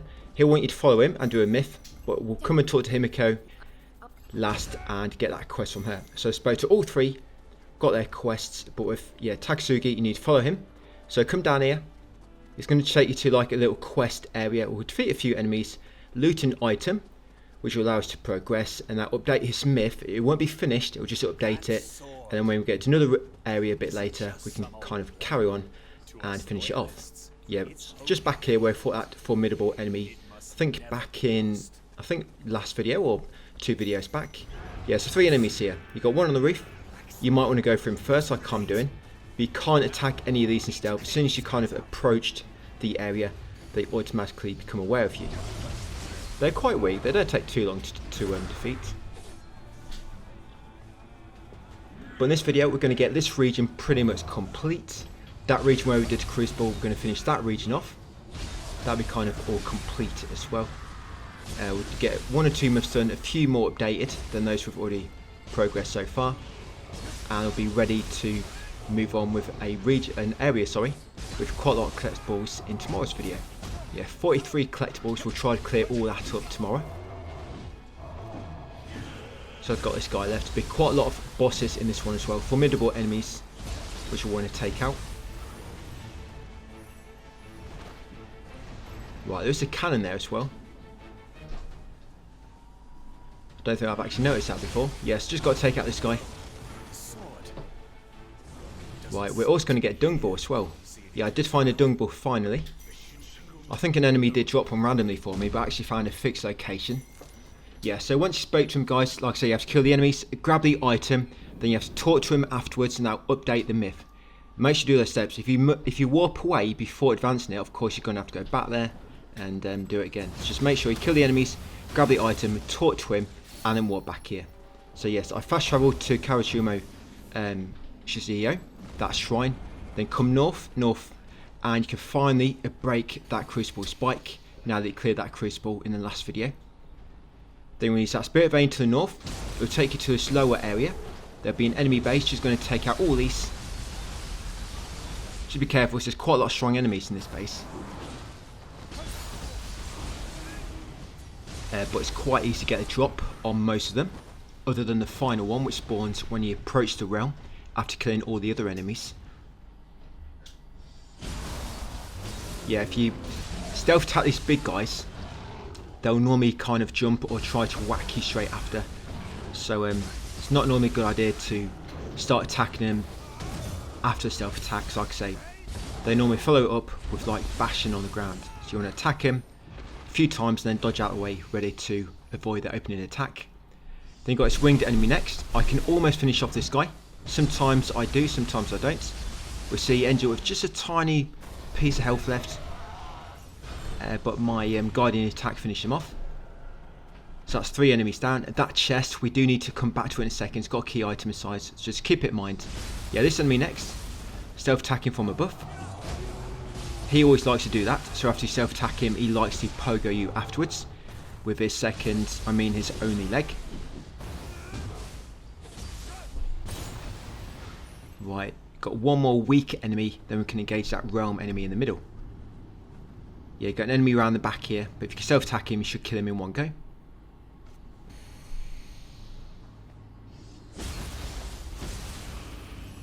Right, and we have got a master coming up as well, by the way. Yeah, there'll be one master, but again, it's really easy if we just spam Severing Spin. So yeah, this is a stronger one. This guy has high defense, and yeah, you can see, I think he's got like an armoured back, because if you hit him from the back, you don't seem to do much damage, but it seems to be okay from the front.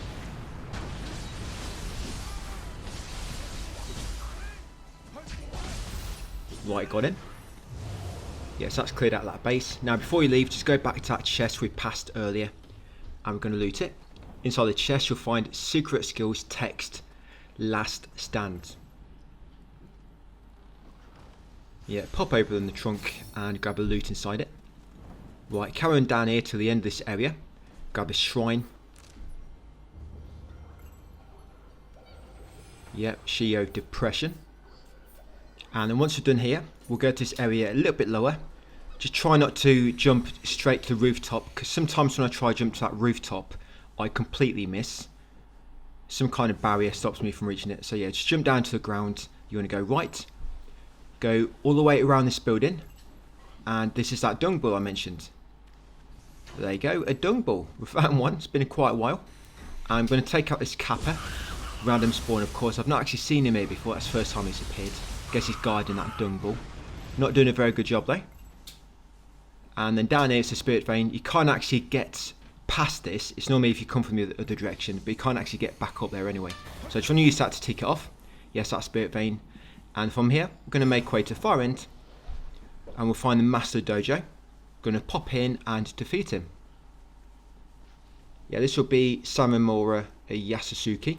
Going to take him out next. He'll drop you the handbook, Fleetfoot, the last ninja's tonfa, and the last ninja's kuras. Yeah, this is the last ninja. No shinobi still has his tricks. So I'm just going to spam Severing Spin like always. Not really much going on here. Right, so once I'm doing this, so where are we going to... Yeah, we're going to go into Sanjo next, or Sanyo. Yeah, we'll clear that place out next. There'll be a Sadama there. Going to buy a bunch of goodies from, or exchange some stuff. Yeah, here we have the secret skills tech shadow clad ninjutsu link, and we'll get a crafting guide for poisonous blade and yokai incense. The boss is coming up.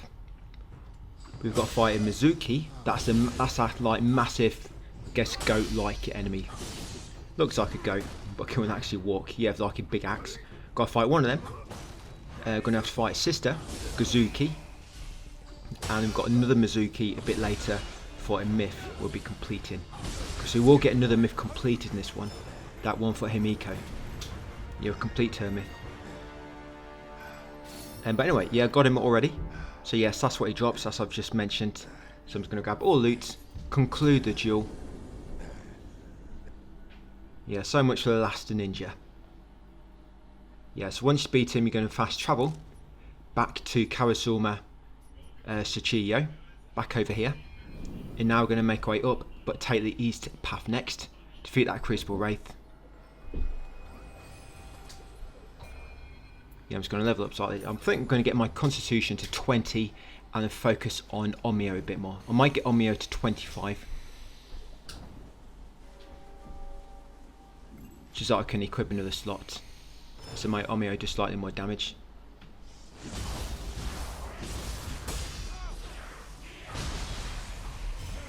So this is a Crucible Wraith, that's why I'm defeating him.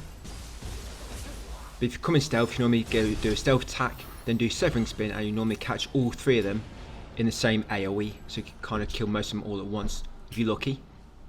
So you kill him, grab a soul core if he drops one. Come to this 6 Jizo shrine over here. Gonna make an offering. Still one. Yeah, I'm still on a budget. I'm on minimum wage over here. There you go. And then make sure you remember to pray. Jizo merit times 450. I think I need to have a good check in my shrine, do all my blessings and look at my new skills. I'll probably do that in the next video. Right, continue north, go east along this next bridge you find, this broken one. We're just going to unlock this shrine ready for later, because we're actually going to end the video at this shrine. Yeah, because out of the 2 regions we're doing now, this will be the next one in level order. I think this is level 119. I know I'm still way off, but yeah, just activate that shrine. Then once it's unlocked, make way back along the same bridge, and then we're going to go north.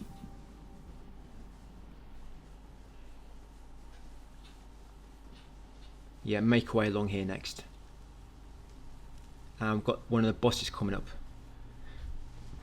So this will be Mizuki. When you beat him, he'll drop Transformed Art, Heavenly Strike combo, a Teardrop, and you might get a Soul Core if you're lucky.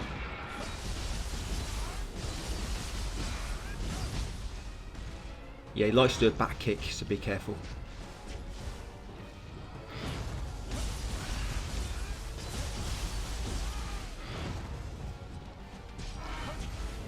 I think I did die to one of these, not this one.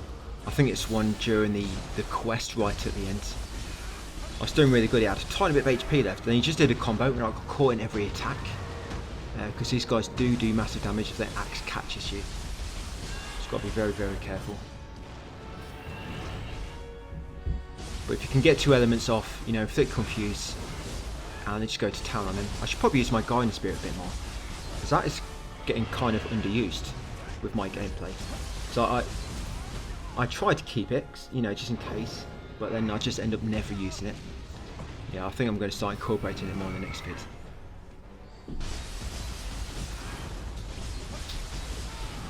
Though I think I have said that quite a few times.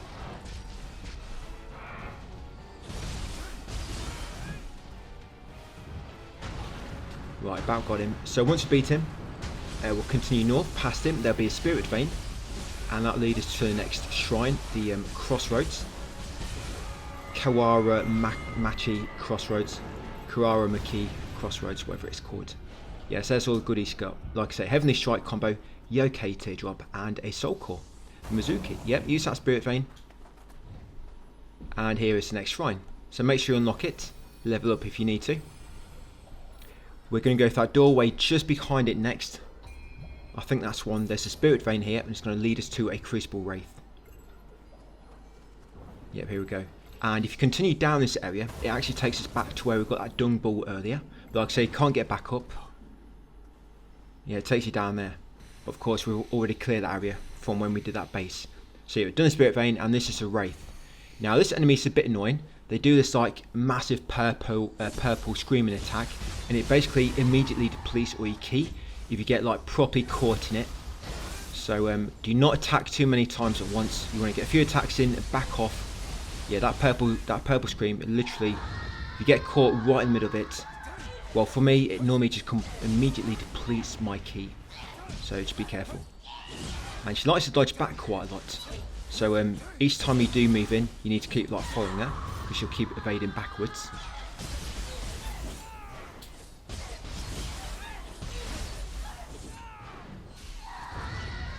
And once you beat her, hopefully you'll get a Soul Core.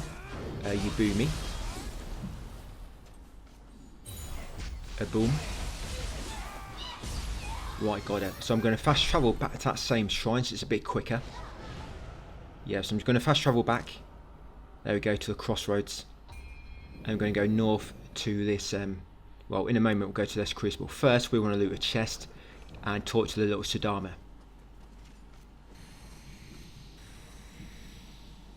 So go down the side of that Yokai, the chest at the back here. Just be careful, if this is a mimic, it's probably going to knock you back into that enemy and you probably aggro him. So if that looks like it's going to be a mimic, you know, if it's got more of them little stripes inside of it, then take out that enemy near it first, probably. Yes, once you loot that chest, in that chest, I didn't mention it, but inside you would have found Handbook, Blinding Shell, and Smith and Text, Demon God Mask. Talk to Sudama next, buy all the exchangeable things from him. If you want to buy any of the items, you can do, but all I always try to buy is the exchangeable stuff. Right, so buy those, and come to Zessa Crucible. So you've got quite a lot of strong enemies in this one. Basically, like every enemy, it's like a strong enemy, so just be careful. Yeah, so I've got a big orc first. And this is actually one of the easier waves in this one. But if you can try to get rid of one of the enemies as soon as possible, then of course it's going to make life easier. Right, that's him out of the fight. So you're going to have like a medium-sized Yokai now and like a larger one. Yeah, it's got this little dude here. And his kind of big brother is going to come around the back. Yep, so be careful. These guys like to roll into you as well when you're attacking them. So just be careful. But if you're doing a combo and you break their weak point, you can get behind them if you're quick like this and quickly finish them off like water swords. But you've got to be quick. And of course you've got to be aware so you see when you've done it, you know when you've broken his weak point. So you only get to do it once. And you've got this guy with his 1 foot and then his buddy. Yeah, so these are the final two. Again, be very, very careful. I think I almost died here quite a few times. So keep knocking out all my ki. Look at that. I've got 88 health left. Damn. 88 health. Well, 88.7 to be exact. I think that 0.7 really helped. But yeah, if I had that 4000 HP still from that glitch, this would be like... that made things quite easy, that did. But I need to summon people online. Because although it was good, it didn't really change my damage. I still wasn't doing much damage to bosses. And being co-op just allowed me to do like 3 times as much. Get rid of them really quick. So yeah, just this guy left. The old man. Got him. Right, and once you complete this Lesser Crucible, you get a new type of like Spirit Stone. This one is called Embersight Fragment. And this gives you a whopping 200,000. So yeah, make sure you grab the item which dropped out. Embersight Fragment gives 200,000, quite a lot.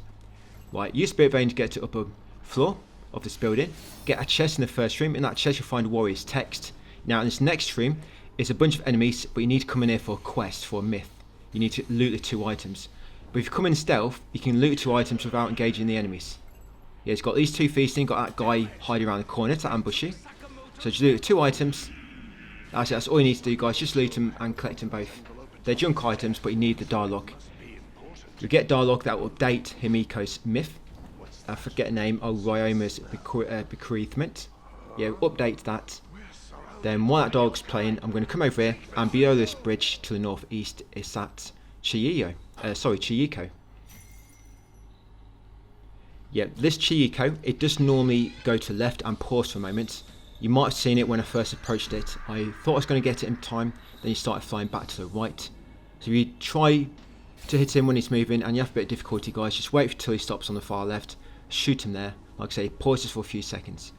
And did you see that notification I got about Himiko's myth when it got updated? So just make sure you saw that yourself as well, because if not, you might not have looted one of the items. You might have just like done it incorrectly. You might have thought you did, but you didn't. So you might just have to go back there, guys. You have to collect them 2 items to update her myth. Right, unlock this shrine next. We're not going to do this area now. Just want to unlock it when we're close by. Ready for later. Yeah, so just use that Embersight Fragment, just so I can get another level in. Make these enemies a bit easier coming up. Yeah, so I'm going to raise my magic now a bit. Right, so go back along the bridge.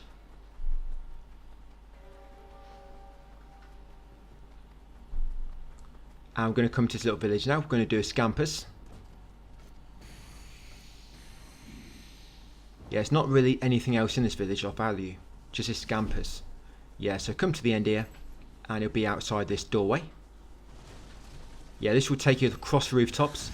I'm not quite sure if this is a timid Scampers or not. But I'm in stealth all the time anyway, so it don't really matter. So he can't see me. Yeah, follow him around the rooftops. He likes to go in an anti-clockwise direction. And he'll stop right at the edge near a near an item. I can't remember what this item is. So it might be a fixed item. You know, like a purple piece, but it's not like a key item or anything like that. So yeah, pet the Scampers when he stops. You'll of course get a Yoki to drop like always. You'll get a Scampers furball and a pair of ninja socks.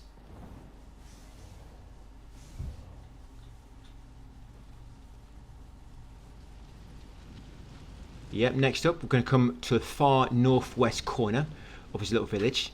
And beyond this building, the far northwest corner will be a Spirit Vein. Use Spirit Vein, then once you're at the top, spin around and talk to the spirits. Yeah, talk to that spirit, he'll give you the Rebels Whereabouts quest, which we'll do a bit later. And this shrine, we've already unlocked it. This shrine is where we started this video. And no, we're not ending where we started. Just want to come there to rest. Just to restock with my talismans and health. Right, we're going to carry on west from there. And there'll be a spirit along here. We're going to talk to the spirit, and he's going to unlock the well crest myth. Yeah, that's the actual name of it. Yeah, well. There you go. Just chat to him, guys, to unlock that ready for later. And make our way across the centipede bodies. Use the vein to get up here. And over here is another boss fight. So this would be a Gazuki. When you beat him, he's going to drop Transformed Art, Storm of Strikes, Shadow, a Teardrop, and of course a Soul Core if you're lucky.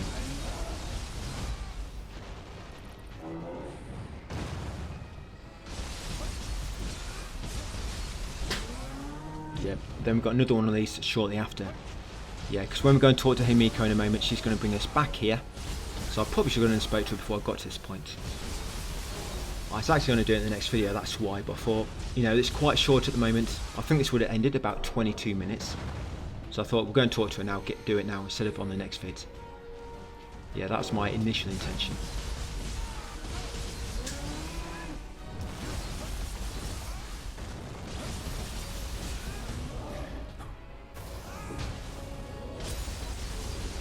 Right, let's finish him off. Yeah, so we're going to fight another one, but not him, it's going to be his brother. The one we fought earlier. We're going to fight him again. There'll be quite a few enemies beforehand. But when you do Himiko Smith, you'll get ninja locks, you'll get smithing text, attire of the Exalted, and you also get a pair of trousers and a hand mirror, which is nice.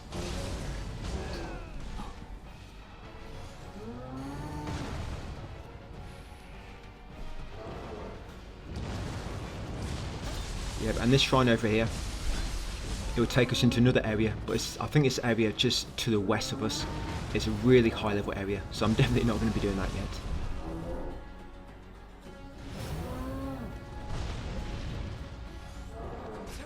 Right, come on, let's finish him off.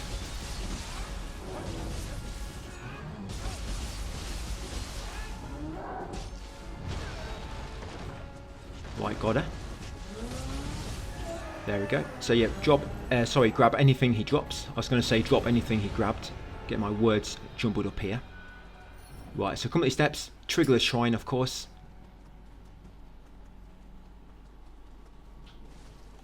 Yeah, Marita Ruins. We'll complete this area a bit later. Yeah, you can see that. So that's level 120. So we're going to walk back here, guys, to the gambling den. We're going to report back to Himiko. Yeah, because when you go into that room and grab them 2 items, you have to report back to her. I don't know why you can't just go straight to the next objective area. You always have to come back and report back. Let's have a quick chat.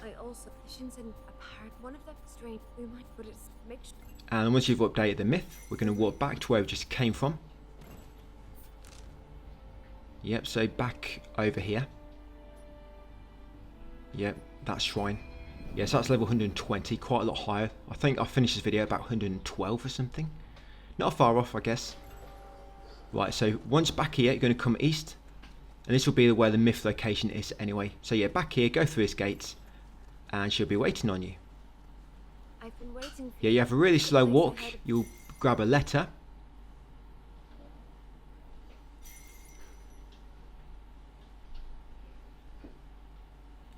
Yeah, I don't know why that Seeking Spirit Stones myth just popped up there.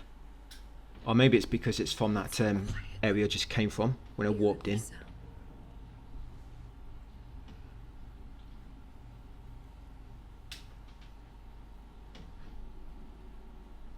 Yeah, so you loot this, you find Ryoma's letter. And it's going to trigger some enemies, and then after the enemies there'll be a boss fight. It'll be Mizuki. And this is a boss fight which I kind of died to. I died to the actual boss. Bit annoying, because if you do die to this, when you come back you have to do all the enemies again. What could this letter be? Right, here we go. So you got the one-legged guy first, and his buddy with 2 legs, which is really small.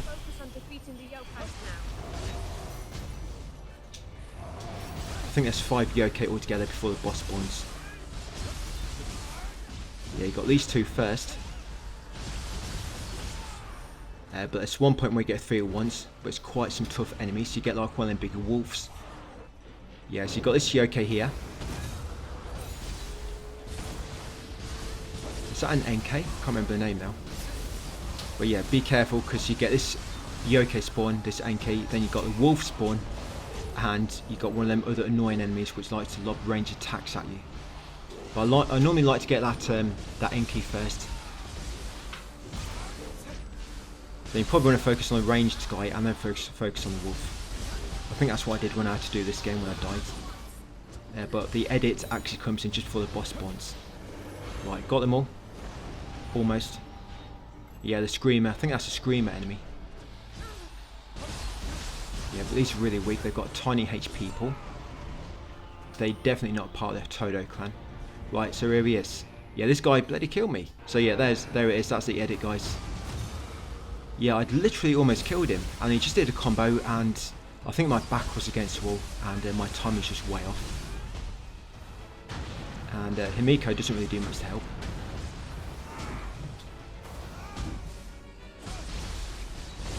So the reason I did my burst attack twice there was to inflict water. Normally if I can spam that twice and then do 4 off my fire bombs, I can normally inflict 2 elements, you know, fire and water.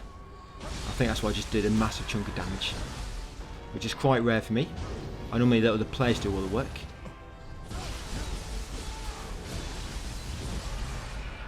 Right, it's going down pretty quick. It's nice.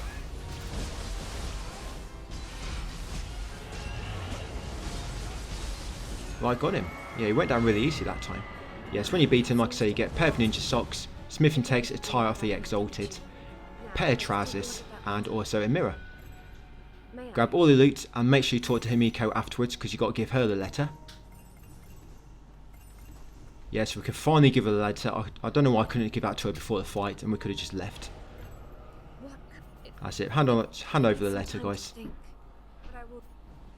And that'll complete her myth. Yeah, so are the rewards you get. That's another myth done. I think that's 31 or 39 myths. We've only got 8 more to do the myth trophy, which will be nice. Get that one out of the way. But yeah, just leave it to it, guys. Don't worry, I don't think she's going to jump. Yeah, it's going to walk back here, guys, to Goyo Bridge, and I'll be ready for part 26 tomorrow to clear out this region. A lot of collectibles, 43, but I should hopefully get it all done in one vid. So what I'm going to do first, I've got a lot of experience, so I'm just going to level up. What's that, 1.5 mil almost? Yeah, it's level 113, not too bad, not too shabby. Well, I'll leave it there, guys. Part 25 done.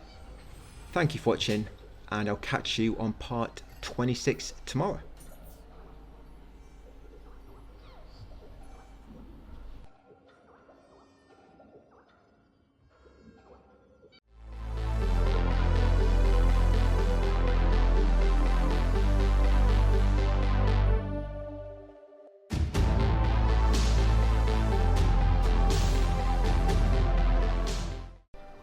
Hey, welcome to part 26 of my Nioh 3 100% walkthrough. Yeah, so we're at Gojo Bridge, and from here, I'm going to make our way south slightly to a spirit vein, grab an item, and then grab a few more collectibles. The way this video is going to work is going to pretty much complete almost one region, but we're also going to grab a few collectibles in a few other regions along the way. So yes, from here, go southeast. The reason I want to do a bit of this region is because I want to trigger a side quest, which is going to be in the other region, area, we're going to be pretty much clearing up. So yes, come south down here, climb this rocky mound, then you want to go back along this wooden bridge slightly, onto this kind of like upper ledge. Use the spirit vein to take you up to the ledge, same level as rooftops nearby. From here, you can reach the rooftops of the houses, go to the far one, near where we just started, and there you go, that item there. So that item will give you secret skills, text, nightshade mask, and also ninja's equilibrium. Right, from there, we're going to go back to the south.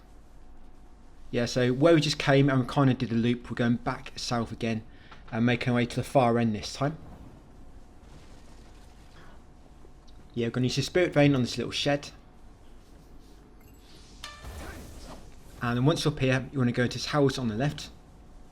You open this chest, and in this chest you'll find secret skills, text, flexibility. From there, continue south and you'll find a hot spring right at the end. Yeah, we're getting close, aren't we, guys, to the end? We're very, very close. I just need to push on now and get this finished, you know, get it out of the way, so I can focus on Resident Evil 9 and the other game which is coming out soon. Hopefully I can mention it all in the update once I get time to do one, the channel update. So yeah, once you're bathed in that hot spring, come over here and kick down this shortcut tree. Once kicked it down, come over here and unlock this shrine. Yeah, that's the reason I like to come this way. Like I say, kick down that shortcut tree, and you also, there's going to be a myth in this area, Spirit. We'll talk to him and it'll give us the other objective to complete it in another area. We'll be going through it a bit later. So from the shrine, come down here to southwest and be a Kadama on this upper ledge. Remember, the recent enemies do not see me. You know this, but just as a friendly reminder, it's because I'm invisible. I'm concealing my actual person, and I've got silent footsteps. I'm really quiet, so I run around on the tiptoes. Yeah, that's why no enemies can basically see me at all, unless I think you have to get within about pretty much a step. The stealth skills in this game work really well. Yeah, you can get within like a step of them, like point blank range almost, and they don't see you. So yeah, this Lesser Crucible, you mainly got them wasp enemies in this, and I was thinking this could be a good spot to farm what's it? Oh yeah, dung balls. Yeah, to farm dung balls, but I'm not quite sure if they drop in here. Oh yeah, I'm talking about dung balls. We do find another one in this video. Yeah, another dung ball coming up. Yep, never say no to a dung ball. We still need like 30 of them. I think I've probably got about 15 or 20 altogether so far. Something like that. Yeah, one dung ball. It's not a noble, unfortunately, just a normal one. But yeah, this wasp, apparently they have a high chance to drop dung balls. I'm not entirely sure how high that chance is, because I've seen a lot of posts where players have said they farm these guys for literally like hours and have not dropped any. So we'll see. But when we get to the end, guys, I'll give you a good place where you can farm dung balls if you still need some, because I'm gonna have to do a bit of experimenting, you know, see where it drops the most, you know, which is the most time efficient and the easiest to do so as well. Hopefully it's not going to take too long to do that, if we don't find enough along the way. I can't see us finding like another like 15 or 10 or 15 within the last kind of like videos which are remaining, you know, for the rest of the story. Can't see it really. But yeah, because in this crucible you've got them eggs which spawn the wasps, you might think it'd be a good spot to farm them, but I've not had any dung balls drop from these when I've been doing this crucible the few times I've done it. But anyway, once done it, Brett Spike, and at the top here, guys, will be a key item, and that will be the Smith and Text Golden Sun Helmet. What I normally do, you can run back to the shrine if you want. It's not too far away if you want to stretch your legs, but I'm just going to walk back, sorry. Now once back here, I'm going to make our way kind of east. You can see that myth marker. We should be able to, hopefully. Yeah, make our way over to him, guys, and that's going to trigger the search. I think the search for rare yokai myth, and when you complete this one, it actually gets you trophy as well. Now if you can't do this, it's because you haven't completed the myth which we've done already, because he likes to see some like portraits, but we've already done those quests related to the portraits a bit earlier. Yeah, I did them a while back. So yeah, once you got that myth from him, drop down here to this ledge, slightly to the west. Down there you'll find a spirit vein. Just use that to tick it off on the map. Continue west around this tall rocky mount, and there'll be a spirit vein on the other side of it. Use it to fly to the top, and you've got a crucible wraith here. It's actually a wasp. I can never seem to get a drop on this guy, I don't know why. I get behind him and he just, I don't know. You can just tell that I'm there, guys. Don't know how. But yeah, my presence, you can just feel it or smell it, something like that. But yeah, take out crucible wraith, kill out the other wasps as well. So yeah, kill him and his buddies. Then drop down here, pick up his head. Make sure you go invisible, of course. Then drop down again to this shrine and place it on the broken statue. There you go, complete that Jizzo shrine. Once you've jizzed 6 times over here, yeah, you can jizz on each statue if you want. Yeah, grab the Lumicite shards. Is it Lumicite shards or Lumicite crystals? But yeah, grab the shards, they drop. And then once you're done so, you're going to walk back to Goyo Bridge. Yeah, so you should have done pretty much everything in the western part of that map for the time being. But we'll go back there a bit later. Right, so now we're going to go southeast along this path.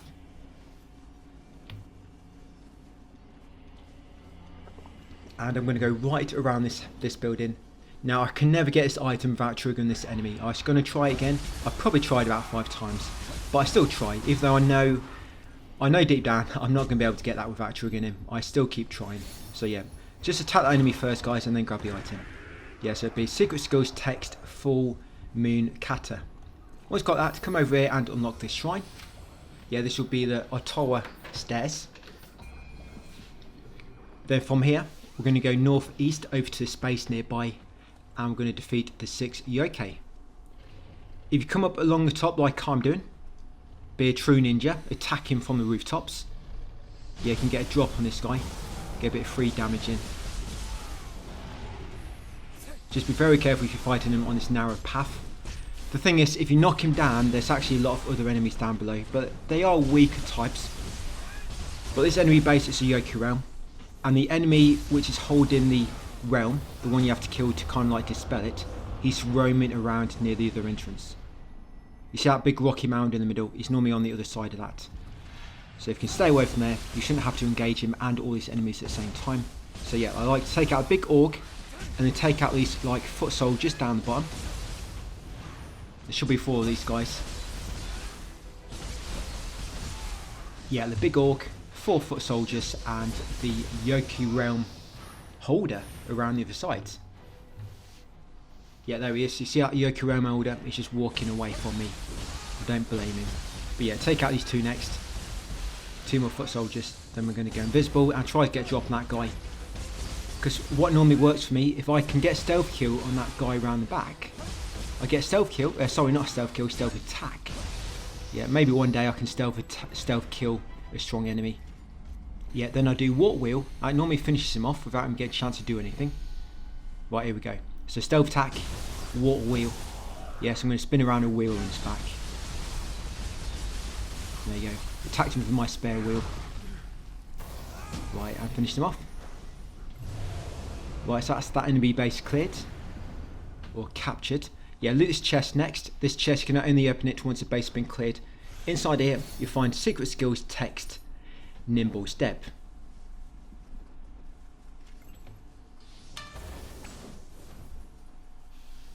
Use that spirit vein at the top where the org was, so it's ticked off. And we're going to go for the dung ball now. Yeah, going to kick that guy in his dung balls. So come down here, and you want to make your way kind of like north past the base, and once you get past that base, which is inside, once you're on the outskirts of it, make your way west. Now I was hoping I could go between these 2 buildings. I mean, physically I should be able to squeeze through there. I'm a slim guy, should be able to fit, but it won't let me. So what I'm going to do, we're just going to come around back this side. Right, there it is, a dung ball. Right on the rear of that enemy. There you go. Stick around between his cheeks and pull out the dung ball. There you go. So you get dung ball along with some other loot. And that's, as far as I know, fixed. It's been there 3 times for me. Then come to this kind of like fenced off settlement. Use a spirit vein near the tall building. Looks like it's got a mast on the top, some kind of antenna. And this item on top of the roof, you find that secret skills text evasion expert. So grab a secret skills text item on the roof, then drop down, guys, and this is a master. So make sure you're ready. Right, let's do it. Yeah, this guy, you can stun knock him with Severing Spin, but you've got to be careful because sometimes he gets like super armor and he can attack you through it, and he will not take any stun damage. But if you keep moving towards him and doing the attack, it kind of works better because your initial spin, before you actually do the AoE, it stuns him slightly, and it will normally stop him from doing this like hyper attack where he gets like hyper armor, super armor, and he'll just attack you through your own attack, and it does a lot of damage as well. So make sure with this guy you always keep your health full, especially if you're the same level as me, and his name is Red. Yes, because he's too high level. I mean, it's my own fault really, but I make it work. Yeah, see, like that, you see it? So he'll kind of like, he'll deflect all of the hits from your AoE attack, and at the same time he'll be attacking you. So you get like, most of the key will be taken down, but it'll do massive damage, so you've got to be very careful. But the build still works pretty well. Well, I won't say the build, the skill, Severing Spin. I can see them nerfing that at some point, so don't stagger enemies so well. Yeah, they've got to patch it surely. I mean, hopefully they don't, but you never know. I mean, most things get patched, which are a bit too broken. Don't want to make the game too easy. But yeah, when you beat them, guys, you get loads of goodies. You'll mainly get Handbook, Beyond Infinity, and just a Beyond Infinity part. You get Thieves' Talons, Gallant Thieves, Cestus, and the Faceplate. Then from there, you're going to go west outside that small settlement, outside the fence. And I just missed him. But that Chieko, yeah, he flies around the side of that cliff wall. So I'm just going to wait for him to come back, guys. There you go, and take him out. Yeah, so Chieko icon, the icon's further to the north. But if you go right where the icon is, you just can't aim down low enough, so you have to come a bit further down the path. That's it, got that one. Of course, from there we've got Samurai Socks and Transformed Art Lumber Chop Swift. Now going to come back east slightly and then go north of this path. Gets Crucible Spike. Of course I'm invisible, so the big wolf guy can't see me. Or is it a birdie? Or is it a wolf bird? Like a mix between them both. But yes, come to Swell next. And Big Kadama sitting inside the bucket. That's it, help him out of the bucket, guys. Guide him home. And once you rescued him, continue north. But do not go straight north because you'll fall to your death. Make sure you come along this little slope first to get to the other platform. Use the Spirit Vein to reach a small island. I think they were going to make a maze here, but then they gave up. Thought, nah, we don't have time to do that. Right, let's get a Kadama out the back. Well, it's got a Kadama. Well, it's a maze, but it's in progress. It still needs a lot of work doing. Well, it's getting renovated at the moment. But yeah, once got a Kadama, come back down and make our way over here to the north to this shrine. We're not going to do this area yet. As you can see, it's higher level than what I am. Well, I think most areas are at this point, but this one is a lot higher level. It's other ones which are lower, which I'm going to do first. So yeah, just unlock that shrine so we can walk back to it later. Going to level up, and we are now going to walk back to, back over here to Ottawa Stairs.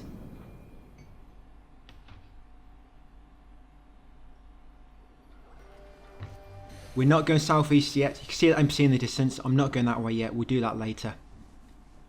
Right, we're going to come back along here, past the base, but now we're going to take this path which we avoided earlier on. We're going to do this path now. So yeah, come along here. Keep to the left if you can, if you want to avoid the enemies, like I'm doing. Because sometimes when you go around the corner, it's like an enemy sitting there, and if you're too close to the right, you'll run straight into them. So best to stay left.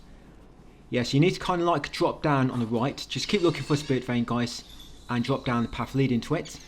And then below the Spirit Vein, you get Chieko. Shoot him and then pet him to apologise for shooting him. That's it, and I'll give you Samurai Socks and Transformed Art Water Wheel Water. Use the Spirit Vein to reach the shrine, then make sure you unlock it. Once you've unlocked that shrine, rest if you need to because we've got a lesser crucible coming up. Then continue along this like a bony path and you'll reach the crucible. The final enemy in this crucible is... do you remember the very first region of the game? The very first region. There's a few enemies you couldn't quite access to begin with. But one of the enemies you could when the game first released. There's like a glitch to get up to that house. Well, this enemy at the end of this crucible is the same. It's that same enemy type. The lightning enemy. But he can go down really quick if you hit him with Sloth and then cast Fire, which will be 2 elements. I think that counts as 2 elements, 2 debuffs, and then you of course cast Confuse and you'll make yourself to go down really quick. But yeah, it begins with the 2 ranged enemies on the side. You've got the like Sloth enemy in the middle. So I like to take out ranged enemies first, then focus on the other guy. Here I'm taking out this big ranged enemy.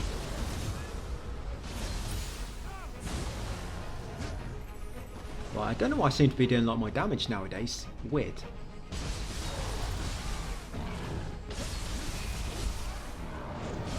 Yeah, because you've got to remember as well, I'm a few levels lower than this area. So I really don't know why I'm killing the enemies so quick. I know they're still doing a lot of damage to me, but I seem to be doing a lot more damage to them than normal. Maybe I've just got a really good weapon. Thing is, I've not been checking any of my weapons, so I'm just like auto-equipping stuff. I've no idea what build I'm winning at the moment. Yeah, this is what players been saying about Nioh being one of the easiest. I haven't even checked my builds at all really. And yeah, I've just been going through the game with no build whatsoever. Yes, look how quick he died, I'm quite surprised. I think it's just luck really. But anyway, once you killed them all, yeah, break the spike. Right at the top here, there'll be an item. There's a shrine, but let's just get the loot first. So yeah, get that item there, guys. So that'd be a secret skills text, Samurai's Equilibrium, and talk to little Sadama over here. We're going to exchange all the 3 items with him, which he's got for exchange. Yeah, just grab them, grab the core if he drops one. There's a shrine, and just to the right of the shrine, guys, on this upper ledge is a key item. But this is actually a black fox mask. Yes, that actually counts as an item on the map. But I think it's the first one we found, which counts as an item on the actual map, which is not a secret skills text or handbook or pair of socks. You know, that one's just a mask, so kind of weird. But yeah, I've unlocked shrine, I've got some key items nearby. Right, and let's make our way along here next. So we're going to follow the scampers. I think this is the timid type. So if you have got invisibility, guys, make sure you're using it, because it makes it a lot easier to chase this down. Otherwise, you've got to use the grass to your advantage, guys, and move through them slowly. For example, that grass aid, I have to use it to get really close, but I don't need to, so I'm invisible.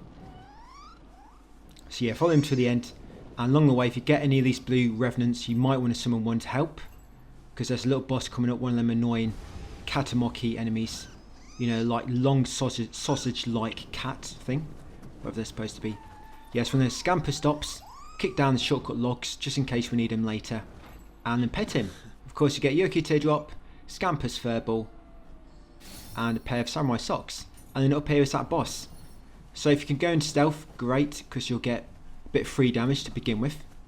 Yeah, there he is. Yeah, and this enemy, he almost actually killed me a few times. And I actually did quite good when I fought him last time on my other account. Yeah, this time I just went really bad. Yeah, Kamataki.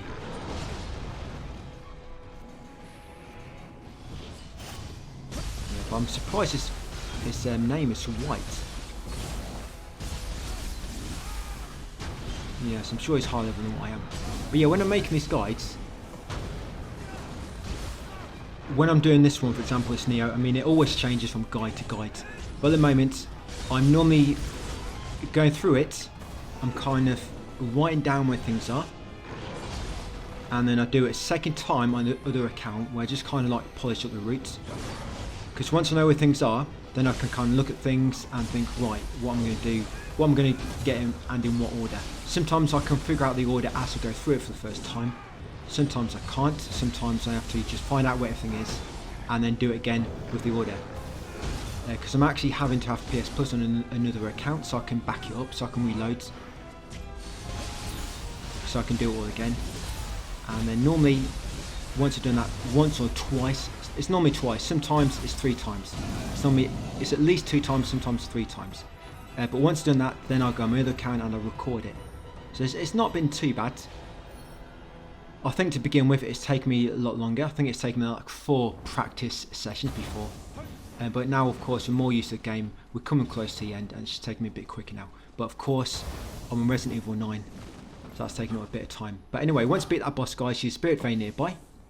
And then once you reach the ledge above, use the Spirit Vein behind this tall building to reach the rooftop. And look on the cliff to the northeast and shoot that Chieko flying above it. Pet the Chieko afterwards.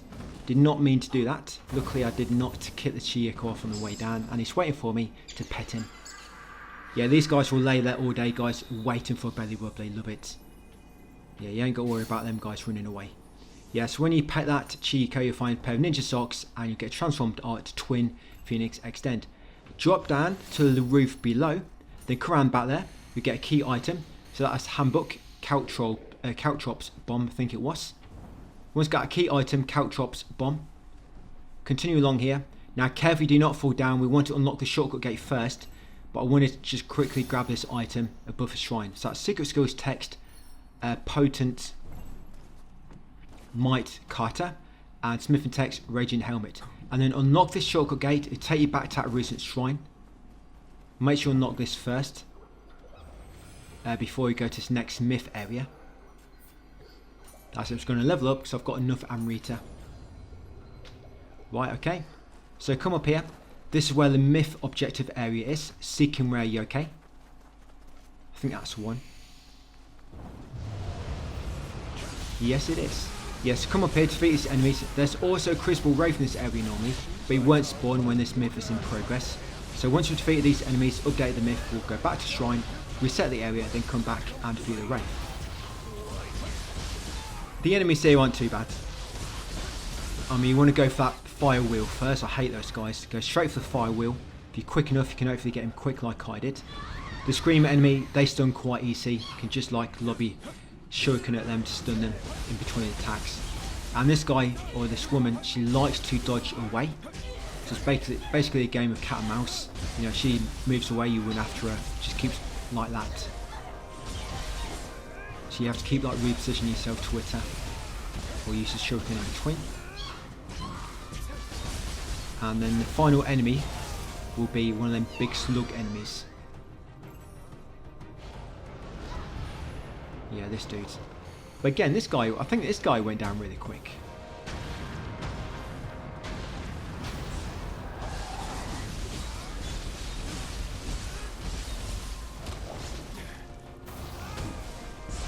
Yeah, I'm surprised.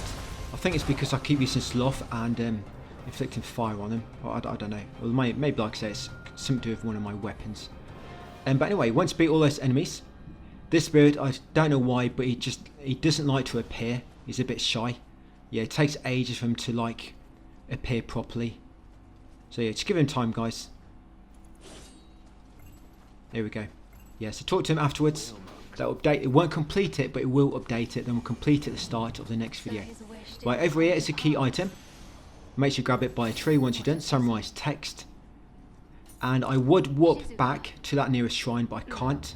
So I'm just going to run back there. By the time this dialogue's finished and I'm allowed to warp again, I could have probably just ran back there. Because we run pretty fast. Right, so it's updated now. Yeah, Seeking Rare, you okay? We'll go and do it like I say, start the next video. Okay, so you just want to make sure you rest at the shrine to reset the area. And now it should spawn the Crucible Wraith. And I think this is the final thing to do in this area. I think that'd be all collectibles. And of course we've done half collectibles in that other area, which is nice. Yeah, so just take this guy out. Yeah, he will summon like 3 of them skulls. I think that's wind elements. Yeah, 3 of those following in. Sometimes I do take them out first, but looks like I'm focusing on the actual puppet master this time and not the puppets until afterwards. So yeah, grab anything they drop, and I'm going to warp to the gambling den, ready to talk to Himiko, start the next video, guys, and go back and complete that Seeking. Sorry, we're not going to do Seeking Rare Yokai yet. We're going to do the area on the top left because it's the lowest level after that one we just done. Yeah, it's the next level up. So yeah, Himiko in Gambling Den, so that'll be it for part 26, guys. Yeah, once you warp to Gambling Den. So thank you for watching, and I'll see you on part 27 tomorrow.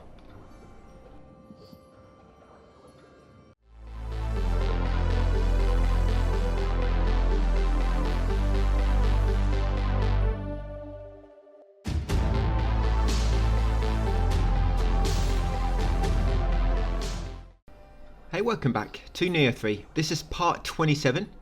Yeah, Resident Evil 9 videos are coming very soon, guys. Just hold on. I think I'm going to get a first up tomorrow. But yeah, for now, just Nioh 3. So come into here and talk to Himiko. You want to exhaust her dialogue in order to advance the current myth. That would be Seeking Rare Yokai. So chat with her, and the next marker which will appear, we're going to walk back so it's near to a previous area we've already been inside. We're going to fight a boss coming up. So this boss can be quite difficult. Yeah, she gives that painting of Kusanagi when you chat with her. Yeah, this boss can be quite tricky. It might be just more tricky for me because I'm under level. You know, it might be easier for you. But if you do find him too hard, just come back later. But just keep in mind, certain myths might not unlock until you've completed a myth before it. So if you get to myth later and it's not there for you, it might be because you've not beat a boss earlier from another myth, for example. So the way I'm going to beat him is I'm going to slot in loads of spirit stones. I'm not confident I can beat him just, you know, with plain combat. I'm going to have to cheese using my Guardian Spirit a little bit. So I'm going to just slot these so I can use some Guardian Spirit. When it runs out, use more Spirit Stones, use it again, and just keep doing that to slowly bring the boss's health down. I didn't want to use them all here, but you know, it is what it is. I don't have to do it too often. There's quite a lot of difficult boss fights coming up in these next few videos. Again, probably because I'm under level. There's a Master coming up, which is level 148. Yeah, level 148. But if you can beat him this early, get some good gear from him. And he actually has really low HP. But the problem is he does massive damage to you. I mean, one of his attacks can just do like 2k damage. Just like that. Just by getting hit once. But he can still work by spamming him with Soaking Spin. It still works really well in him. Like I said, because he's got low health, despite him being really low level, really high level, he still dies quite quick once you get the spam going. Just got to be careful with the strong attacks. Anyway, the boss we're doing now, of course, is the important one, because it is the boss fighting at the present. So yeah, it has a lot of long range attacks, so be very careful. Like I say, it's quite a tricky boss for me. I think it's due to my level difference with this area. So that's why I'm going to keep doing this. Yeah, it does massive damage. And when he does that slashing combo, of course, a bit of a pause in between every 2 slashes, so be careful with that. But that's all I'm going to do. I'm just going to use my Spirit Stones, move and do Guardian Spirit, move back away, use Spirit Stones again, move back in, and repeat.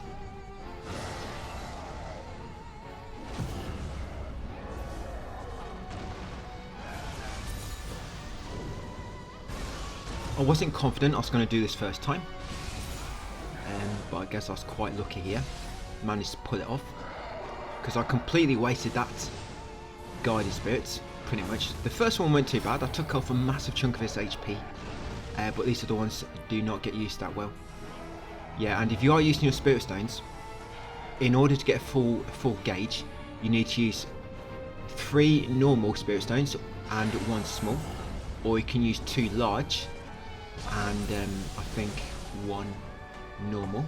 So I think the large give you 40, I think the normal give you 30, I think the small ones give you 10, and I can't really remember about the Lumicite. I think some of the Lumicites don't quite give you as much as you might think, you know, to match up with the amount of Amrita you get. For example, you might think the Embersite, which gives you 200,000, pretty much gives you like 5 gauges. It doesn't. I think it gives you like 20. Yeah, Spirit Stones you need to use mainly. But I've almost got him. But I'm a bit worried now because I've got no Spirit Stones left. Yeah, and I know just from experience, if I get caught in his combo, even with full HP, he can kill me if I don't play it safe. Yeah, I'm keeping him distance. I'm trying to take my time, look for my opportunities to attack, looking for an easy window for me to pop in, get a few hits in. Yeah, watch out for that grab attack. It's got a massive long range on him. One of them's like a hook shot, isn't it? It's got such long range. Oh, got him. Wow. Yes, I was very, very nervous. I had to pause the video after this when I was recording it, go and change my underwear, because I was all wet. Right, yeah, talk to spirits afterwards to finally complete that quest. And this quest actually gives you a trophy as well. Like-minded friends. In Seeking Rare Yokai, satisfied Toriyama Sekian with a painting of Kusanagi. Of course, we got that painting from Himiko a moment ago.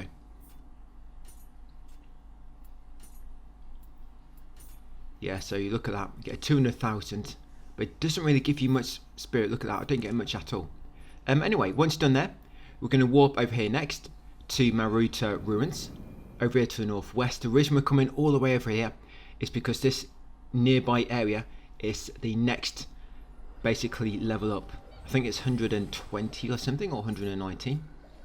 So yes, Maruta Ruins is going to level up if I can. Right, so first of all, I like to take out the master here first. This master isn't too hard, but yeah, the reason I like to take out this master first is because if you want to summon help, you get the master out of the way, because of course you can't do the masters when you've got online help with you. So get this guy out of the way first, then you're free to come back and summon help for everything else. But we will be moving region a bit later, just to like, we've got to go to another region for a myth and then come back. But I can't remember if that's at the end of this video or the start of the next one. We'll see a bit later. But yes, come up here. The reason I climb that ladder is to avoid some of them cannon enemies. I mean, you have to run past those ones. You've got them steps there, and then enter this master building. I think we've only got 2 or 3 of these guys left. Not many. I believe I've met them. I appreciate. So yeah, talk to Takahashi and agree to fight him in a duel. Duel, not to the death, just into whoever bows first to their champion, which will probably be me. So yeah, I'm just going to spam the same attack. That's normal. Yeah, so I've got, if you look in the text guide, I've got part 27 of course, I've got part 28, and I've got a start of 29 all pretty much done. I've actually got them recorded, so I've got ahead quite a bit, which is nice. It gives me a chance to get that Resident Evil 9 video up for tomorrow. Yeah, so if you do want to push that slightly, guys, like I said, I've got up to about 5 minutes into part 29. Yeah, I mean, apologies for my maps. I know to begin with, I was doing, you know, some quite detailed maps. I've put numbers on them. But as the guide has gone along further, I've just not had time to do it. And that's why I've resorted to actually taking screenshots on my phone. Not screenshots, but actually photos of my screen. Yep, I know it's not mega clear, it's not the best resolution, but you can still see what's going on. It's all there in the guides. And like I say, it's just a lot easier and quicker for me to do. This problem with working on too many guides at once, it kind of, too many of them take my time. I mean, it'd be better if I just had one guide going so I can just focus on that, do of course better text guides, better images if I need to, all this stuff. But we're almost there. This is almost done, then it'll be Resident Evil 9 and then possibly Fatal Frame 2. I don't know what I'm going to do after that. I might get to Gods of War, Sons of Sparta. We'll see about that at a later date. But anyway, once we beat the Master, warp east back to Maruta Ruins. Yeah, warp back to Maruta Ruins. So yes, now if you want to summon anybody in an expedition, guys, any of you buddies, you can do. The Master is done for now. Okay, so we're going to come back up this ladder. Like I say, the reason we come up here is to avoid them cannon enemies, because even if you're invisible, they'll still see you. There's like a proximity thing, no matter, even if you're in the ground or flying, whatever, they'll still see you. So best to just avoid the stairs. Yeah, then we want to come southwest along this village, the market area, and look out for a chest on the right in a small stall. There you go, in the small shack. So look at the small chest. Yeah, so on the side there you'll find a pair of ninja socks. From there, carrying along the path, and in this last enclosure on the right, there's a Kodama. But you've got to drop him from the hole on the top. That's it, in this small enclosure. There's your Kodama. Once you've got him, we're going to carry on southwest to this shrine. We're not going to go past here yet, because part of this area you can't actually explore. You've got to come in around the back, which means you've got to go through another highly level region, and it's also one of the massive demon enemies as well, which is really strong. So we're going to go back there later. You need a key anyway to access the temple. So from the shrine we're going to kind of go like clockwise, but make our way north, but go in a clockwise route. It'll bring you to this upper path. Then once up here, come over here to these buildings, and you can drop down to this chest at the side of this one. Inside that chest you'll find a pair of samurai socks. Climb back up. Yes, that's what I've just discovered so far. Yeah, climb back up, now make way north over here to the objective marker. Yeah, so this is the Peerless Katana objective. Now, if you can summon at least an acolyte, that'd be helpful with this fight. But yeah, talk to him once you're ready, and then open this door, guys, and get ready for a little boss fight. So kill the 2 smaller soldiers first. Yeah, the guy with the big sword is a boss, obviously. Now this guy, he can do massive damage like really quick, and it's not really much of a indication that he's going to do it as well. He does like a grab attack, but I don't think it's got the usual, like, you know, like black haze around him when he's going to do it. He'll just kind of charge his sword for like a moment. You'll just see him holding it in place, like it's about ready to attack for like a moment or a second or two, and he'll do a massive like slamming attack, and it can do massive damage. So just be very, very careful. No, it's not that. It's not a jumping attack. I think he does do it to me, but he does it a lot later on. But this move will still kind of like stun him, but some of his attacks, he does get hyper armor, and he will be able to attack you through it as you're damaging him. And that's what you got to be careful of, because while you're doing that, he might do his attack where he's going to kind of like slam down on you, which is kind of like a grab, but without the grab in haze. Yeah, they can do massive damage. So always keep your health topped up with this guy. Yeah, I mean, look at that. I mean, at least you can see that one coming. But yeah, it did massive damage still. I think 1.5k. But yeah, just keep your health topped up just in case he does that, like grab and summon attack, which I mentioned. You've got somebody else helping you. It makes him a lot easier, because I mean, even if he's blocking, it's still kind of, you know, knocking him back slightly and eating his stamina. Because when I've done this with two of us, it's been a lot easier. But with just me and the other guy, which ain't really helpful, yeah, it doesn't make a massive difference. But when there's two of you, like one of them will be attacking, then when he moves back, the other guy will be attacking, and then of course it's your turn. But at the moment, my guy, Takashi, he just attacks for a few moments, runs away for about a minute, comes back in for about 2 seconds, runs away for a minute, and keeps doing that. Yeah, he's got a he's got a slowest stamina regeneration ever seen. I think its equipment weight is like 500% or something. But yeah, almost got him. Nagakara Shimpaki.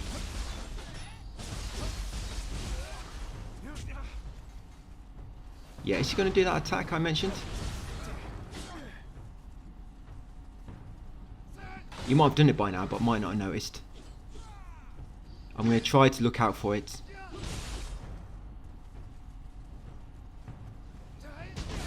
No, it's not that one. There's no lightning in it, you see, when he does this the summon attack, which can do massive damage. But yeah, I ended up just finishing him off with my what do you call it, the mimic. Yeah, I didn't realise, but the mimic, so the mimic only has a very specific time it can damage the enemy, and that's when it's popping out of chest, like that, you see? So you kind of have to throw it down when the enemy's running to you, so they like run into chest and it pops out and hits them right underneath the legs area. But yeah, once you beat him, yeah, we get handbook. Sorry, that's the master. We just beat that boss, didn't we? Yeah, so sorry, once you beat him, yeah, you get a second Captain's Adachi and transformed art Grand Quake Lightning. And when you talk to Takasugi after, yeah, make sure you talk to Takasugi after, guys, to complete the myth. Yeah, we'll give you the temple key, which you need for later. Yeah, the Mibble temple key, samurai socks, Smith and Tech's second Captain's Adachi, and another weapon. And right, for the next one, we're doing well. Yeah, that's the myth name. Come around here, round the back of that myth, that building where the master was earlier. And this is a Crucible Wraith. But just be careful, because if you go too close to that fence behind me, not this one, the like scaffolding one, you see over there, the cannon enemies might see you, might start shooting you, so just be careful. I mean, you might want to bait him further away. I know they can't get me in this corner, because the angle is too tight. Yeah, it's when you kind of like more over here. But they don't actually see you unless you go really close. So yeah, kill that Crucible Wraith. Right, next up, we're going to continue north. There is actually a dung ball in this area as well. I'll show you where it is in a moment. But first, let's do this enemy base. This enemy base, the Kodama and the chest with key item inside are inside the building. But you can't access them until you've taken out all the enemies. And 2 enemies are on the roof. So you've got these 2 enemies around the back. Yeah, I did die to that Crucible Wraith, by the way, originally. So that's why I've suddenly got all my consumables back. Yeah, I kind of died. I think he grabbed me. I think he did a few attacks, and before I had a chance to heal, he grabbed me, and I just couldn't really do anything. But yeah, I'm not shy to admit that. I do die a few times, especially against some of these stronger enemies and bosses. But anyway, on this roof, so there's 2 enemies on the top here as well. Yeah, so you've got these 2 of these enemy types down the bottom, 2 on the roof. I like to get rid of these 2 on the roof, just because they can shoot from above. But yeah, use the Spirit Vein to reach the top of here. Then we're going to drop down on this enemy down below. Get a stealth attack from above. And there's 1 more enemy inside the building, so try not to lure him inside too much like I almost do. Otherwise you might have to fight 2 of these at once. So that's 5 enemies down, 1 more to go. Yep, so here she is. And he's right in front of a small chest. So yeah, final yokai for this enemy base. Yeah, I do normally let you know when I die. You know, I'll just say like I died here, I made a brief edit. So you kind of know anyway when I've died and when it happens. But yeah, once you take him out, that should be final enemy. Yeah, loot small chest in sight. In there, you should find, I think that one's secret skills text, artifact defense. Yeah, so once got that, go back to vein, use it to reach a roof. And now we're going to drop down to the next roof just below. It's on the same side as the vein. Yeah, so drop down here. To be honest, there's a window on both sides. But yeah, come on to the middle floor. And there's a Kodama guarding the chest for you. Pet him to send him on his way. And then loot the chest behind him. Yes, to find a ninja's text. And next up, we're going to get the dung ball. So come out here to the west side of the enemy base. And here it is. Right on the edge of this cliff. Yep, it's a ball of dung. I think so far, I think I've got about 20 altogether. Yeah, I think it's about 20. So next, come north a bit more, then go left. Onto this kind of like broken bridge. Or is this supposed to be some kind of pier? But yeah, get a crucible spike. Of course, if you're invisible, that enemy in the realm will not spot you. Yeah, get crucible spike, come in here next. Kill a small enemy. Yeah, I actually died to this giant enemy around the corner as well. In a moment, I died to him once. Again, I was getting a bit too cocky and he did a massive attack when I had low HP, when I should have healed. So yeah, this guy here, he's a crucible wraith, so we want to make sure we kill him. Yeah, do you see that brief edit there? There's a bit of a fade in and a fade out. Yeah, so these giants, when you deplete a key, they go back to normal size. Yeah, they lose some mushroom, they lose the power of the Mario mushroom and shrink. But they will grow back in a moment. Yeah, they will get an erection, so to quickly take them out, guys, before they grow again. Yeah, they definitely grow us, not a shower. So take them out. There we go. Right, that's that crucible wraith. And next up, we're going to come to this well to the north. And you want to loot these 2 items nearby. That will update this well quest. Yes, loot them 2 items. Wait for the enemy to spawn and then take him out, or her. Not quite sure with this one, or they. Yeah, take out the enemy over there.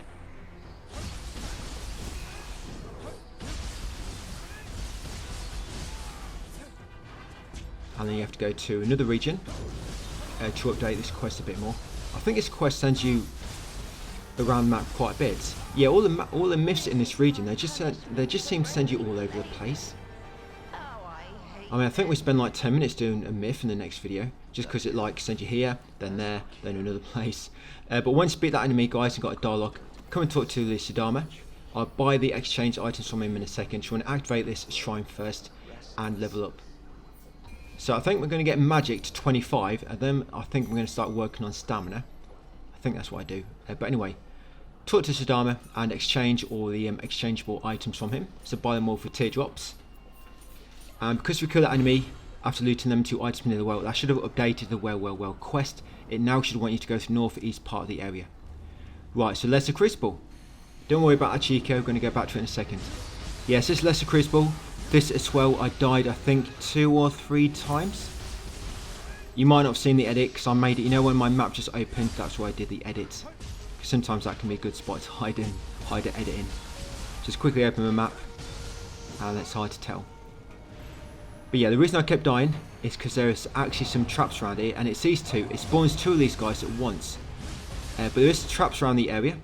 You can actually use them to your advantage. They'll do about 1,000 damage to the enemies if you get caught in it. But you gotta be careful you don't get caught yourself.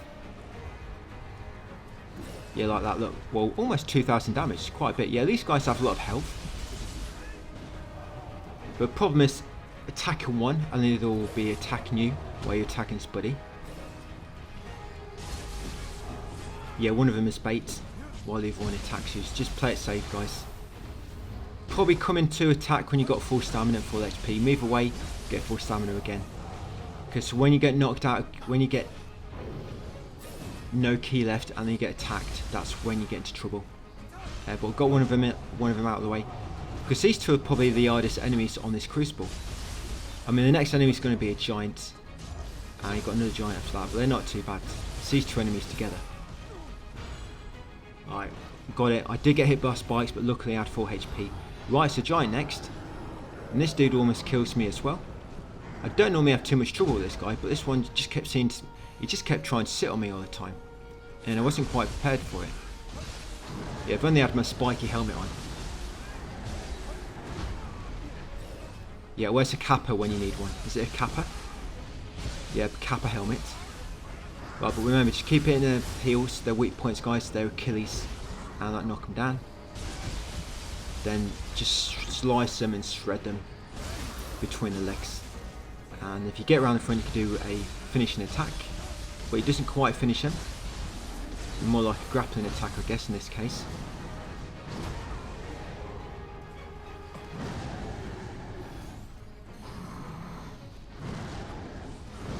Right, come on, let's finish off this guy. Yeah, there's one more enemy after this yet. Yeah, there we go again. Keeps trying to sit on me.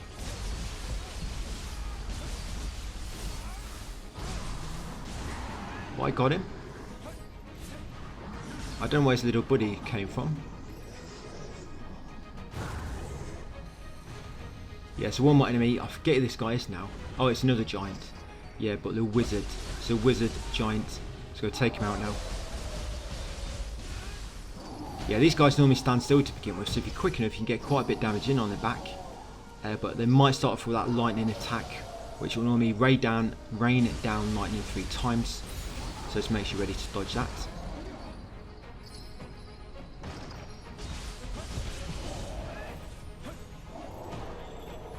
Right, yep. And I think the next mission is coming up in part 20. What are we on now? Part 27. Part 29 is going to be the next mission, where you can finally summon help for change. Been quite a while. I'm not getting any Amrita at all. But once on that lesser crucible, you activate this vein nearby. So we're going to come back slightly to that shrine and use this vein, which is now active. Use it to reach the top of this watchtower, and then from here you can see your Chieko to the north. There it is. You can actually hit this from other spots. But you need to come up here anyway to use that vein, so why not just do this Chieko here. And he normally stops on the right side of his path. Yeah, so he normally stops on the right about there. There you go. So this Chieko, he'll give you a pair of samurai socks and transformed art whirling blade swift. Yeah, pet him. Stick your finger in his belly button, he'll love that one. And we're going to go back down, make our way to the next shrine, ready for later. We're not going to do his next area yet. I think it's the final area of this region.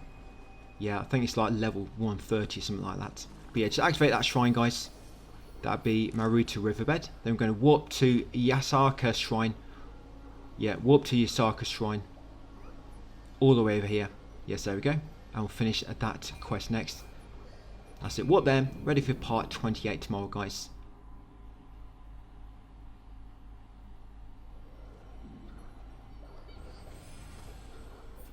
Yep, that's it, pretty much done. Yeah, so I'm just going to say bow, give my respects, guys, so thank you, and I'll see you on part 28 tomorrow.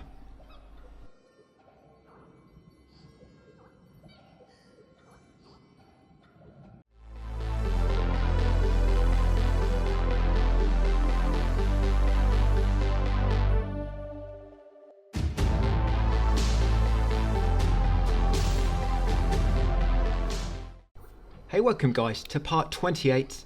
So we are in Shirokara. We're going to do that myth seeking spirit stones. It's just nearby. We're just going to head into this base, take out all the enemies. I think this base only opens up when this myth is active. Yeah, just about to begin with, guys. Always pay my respect to you guys for watching, of course.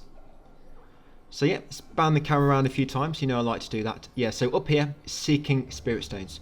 So there's 4 enemies in the bottom part of this area, and 2 enemies in the top. You got a big worm enemy, you got a kind of like small strong enemy near him. You got 1 enemy on the side of the, on the top of the building, on the side of it. Yeah, it's not Spider-Man, it's just on the top, on the rooftop. Yeah, this enemy here, whenever you attack one of these enemies, all the others normally seem to aggro. So I'm going to begin with hitting that guy, so I can normally get water sword off afterwards and kill him all in one. That's one of the tricky enemies, already dead. Then I'll come over to this one on the rooftop. He likes to snipe you. Yes, climb ladder. The worms can't climb ladders. Yeah, you might find that hard to believe, but it can't. So if you climb up here, the worm can't attack you. Yeah, just take this dude out. That's it, right. I guess he could probably suck you down, but I've not seen that attack yet. He normally just slithers around the area below waiting for you. Yeah, 2 enemies down. Take out the worm next. And I'll show you the enemy in the corner. Yeah, this enemy in the corner, he should remain unaggroed. So you can go invisible again and get a stealth attack on him and finish him with a water sword quickly. Right, yeah, so that's 3 down. So stealth, silent footprints, footsteps. Right, so let's do a stealth attack and a water sword to finish him off. Of course, depending on your build, you might want to do a few different attacks. But I've been pretty much rocking the same moveset for the whole of the series so far. Yet nothing has changed much. Right, so that's 4 enemies down. Like I said, the last 2 are in the upper part of the area. Now there's a cannon you can use to inflict a bit of damage to the giant enemy. And you can hit him directly, but it's actually quite tricky. I actually was surprised I managed to hit him here. And don't spawn in acolytes. We're going to be warping to a different region after this. And it's just going to despawn, so it's going to be a waste of cups. Yeah. The reason I did this, I wanted to find out, I know they can't go into the Eternal Rift, but I wanted to find out if they could go to another region with you. Of course, they can't, which I found out when doing this. So yes, if you shoot this before he gets in line with the cannon, you'll destroy that explosive barrel behind him, and it seems to do more damage. So try to hit that and not him. I mean, it did 5k, but yeah, the red barrel will do more if you can hit that as he gets close. And it's actually quite tricky to hit him. I was surprised I managed to catch him then. But yeah, it's going to take out a giant. Remember, once you've knocked him down and the Mario mushroom effects have worn off, they'll shrink down. And if you're quick enough, you can defeat them before they eat another mushroom. There you go. Got him. And then 1 more enemy left right in the corner. Yep, he was useless. I don't think he even got a chance to take his weapon out of the, unsheath it. Yeah, this guy, last one, right in the corner. I think he's supposed to be there to ambush you when you come in that entrance, but of course we took the lower route. We come in from the back garden. Right, once you killed them all, let's go and purify the barrier. And you'll find out it's kind of like a fake, or nothing happens. Has the talisman grown weak with Yeah, it's a time? decoy to throw you off the scent.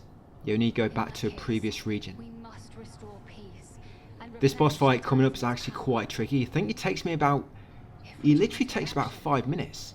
Yokai shall swarm again. Yeah, a lot of bosses taking me a long time now. Yeah. 30 minutes per video and 25 minutes that's boss fights, which is like 5 bosses. Don't really make much ground in terms of moving around the areas.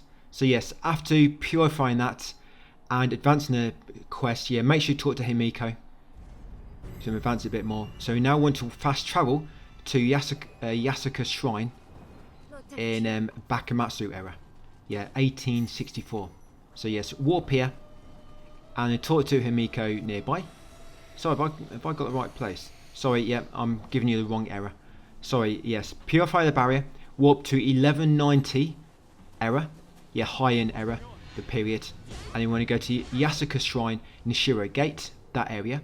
You would have seen where I went on the map anyway.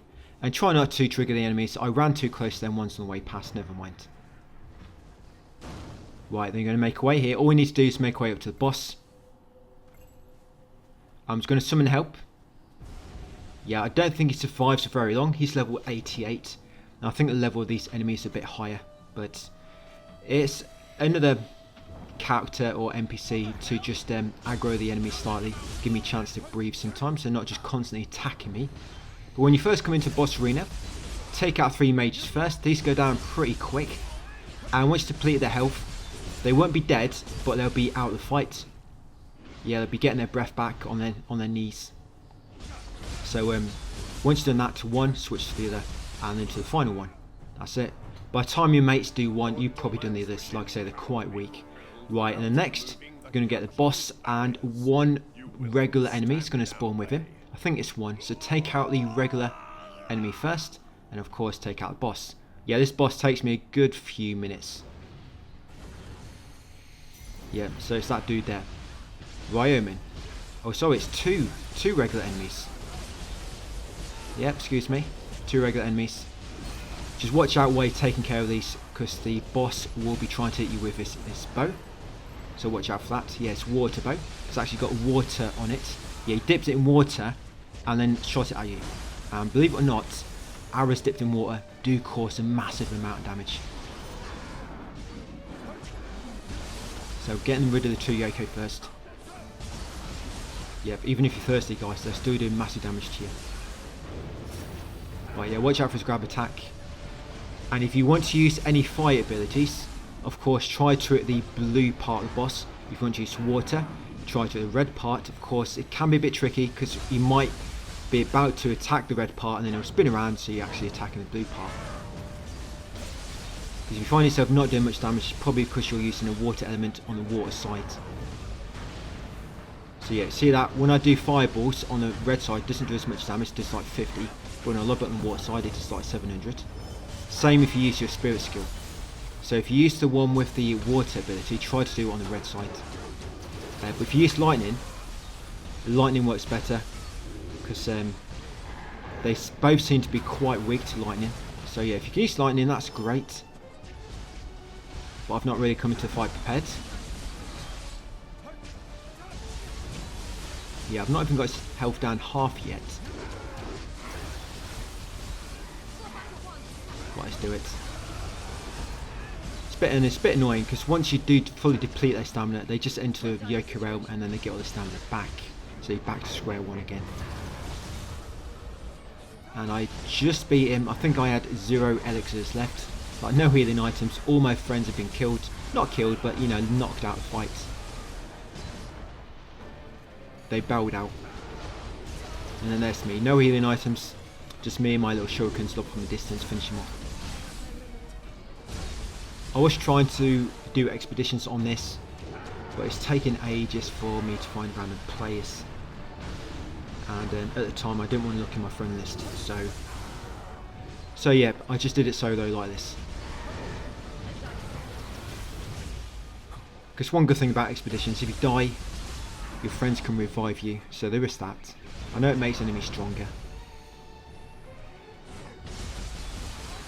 But if you've got good people to join you, which are really high level guys, they've got, I know they do scale down to you, but they still keep the same equipment, so it does make them a lot stronger.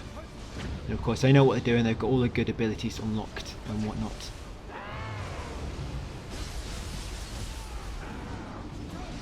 Right, about got him. Yeah, so my acolyte's still going. I'm sure he just suddenly dies. Oh, he's gone. Oh, because the gauge has been depleted. His HP was still purple. I think the gauge has been completed, so the fight went on so long. And I have no idea where the NPC's gone. I think he's gone for a little toilet break somewhere. I have no idea. Right, it's got him finally. 5 minutes later. Much appreciated. Yeah, I would have said deaths, but I did not die on him that time. Makes a change. Right, so once you beat him, purify the barrier, and then talk to Himiko. She'll give you the white, the green gemstone. Yeah, it's not white, it's not green, it's a mixture of both. So get that from her. And once you've got that, we're going to warp to Yasuka's shrine, back in the 1864 era. Bakamatsu. Yeah, warp back to that period. Yeah, so all this time traveling, I can see it now. Nioh 4 is going to take place in the present.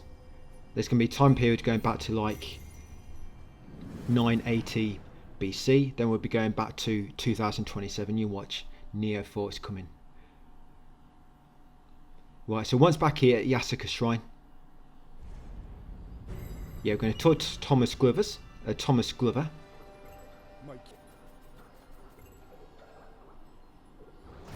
That's it. We'll complete that one finally. Seeking Spirit Stones. He'll give you Ninja Socks, Smithing Text, Vengeful Spirit Mask, and it'll also give you a Vengeful Spirit Mask as well to wear should you want to. After that, we're going to warp to here. Yes, there you go. Nishi Hongani Temple. So now we're doing a quest revolving around Thomas Glover, and he's going to send us all over the place. Yeah, all over the shop. Going to be here, going to be there, going to be back over there, then over that way, then back there. Yeah, send you everywhere. So come and talk to him down here to the southwest. No enemies here now, because he occupies this area and he scared them all away. Yeah, he's not very nice to look at. Even Yokai don't like to look at him. So once you chat to him, guys, advance the dialogue and the myth, you now want to warp to the Pleasure District, Geisha House. Once at Geisha House, I was going to try and level up twice. I don't think I can quite make it, but I can at least level up once. I don't know what happened there. I think I was using the wrong item. Yeah, I'm going to level up once. I was hoping to do it twice, but it wasn't meant to be. So for this part of the myth, you have to go back through this area, but you kind of have to go back in reverse. And they've kind of closed the entrance at the bottom. They've put like boxes in the way, so you have to go in reverse in order to get back down to that point. And the room right below that exit, which is blocked, that's where the items are you need to loot to advance this myth. There'll be a lot of treasure in that room, and you just advance the 2 items in there, and that triggers the dialogue, and then you can move on with the next step. So yeah, from that shrine, the guys, like I say, Geisha House, use invisibility, just come back through the area in reverse. Just take my lead. Yeah, turn left there, out here, drop down below. Do not drop down directly in the middle because there's a Yokai Realm enemy. You do not want to aggro him as you drop onto his head. Then back through here. Remember, watch out for the traps. Yeah, some trip wires, but you can use them to damage some of the enemies like them, guys. Right, in here next. So loot these 2 items and that'll advance the quest. That's all you need to do. So this room with all the treasure. Yeah, let's grab the 2 items, guys, and we're gonna have to take out this guy. Normally that trap kills him both. But this guy managed to avoid it. He must have seen it coming. Right, so once you've advanced the quest, there you go. You have to report back to Glover. So walk back here. Nishihagani Temple. Then I'm going to go back to him. A present from whom? Yeah, to report back, and he's now going to want for you to go and investigate a convoy. So now, once you've updated it, it's going to walk back there to save about 3.5 seconds. Hardly necessary, but why not? Right, over here, I'm going to go invisible, because all you need to do is loot these items. You don't need to kill the enemy. So loot the item here. I don't know if you have to loot that one, but I just looted them both. I think this one you need to loot, the one leaning against the actual carriage. But yeah, loot these 2 items, that's it. You get some dialogue, that will update the myth. Continue east, and the next enemies which spawn for this myth are down here. Yeah, pursue whoever attacked the enemy. Yes, these 3 punks, the thieves, going to take them both out, or sorry, all 3 of them out. Yeah, but I've managed to do that before, where I just killed them all with 1 Severing Spin. So once you kill those 3, Yokai will spawn next, and the boss, which is surprisingly really weak. Yeah, this NK, I don't know why it's so weak. It's as if you're supposed to do this myth much earlier in this area. But of course we had to complete that other myth in order to trigger this. So I don't know why it's so weak. Yeah, look how quick he dies. I don't believe that I've got good gear, because I haven't. Yeah, maybe it's some kind of balancing issue with this. They kind of leveled it too low because of the area it's in. So that you might play a later patch, guys, and that boss might be a bit more difficult. But yes, once you beat the enemies, loot the item in the middle. There'll be some dialogue. Thomas Glover will come running down the steps. And there'll be some dialogue, and then you'll complete that myth. I think there's 4 myths left to do after this. Yeah, 4 left, guys. That's all 39 done. Not bad. Yeah, he'll give you some rewards. You can also grab that Bandit Leader's Adachi as well afterwards. And the rewards he'll give you is Ninja Socks and Smith and Text Bandit Leader's Adachi. Right, from there we're going to walk back to Yasuka Shrine, and now we're going to more or less finish this area, Shirakara. Right, so once that myth is done, over here, guys, let's get this area done. So walk there, Yasuka Shrine.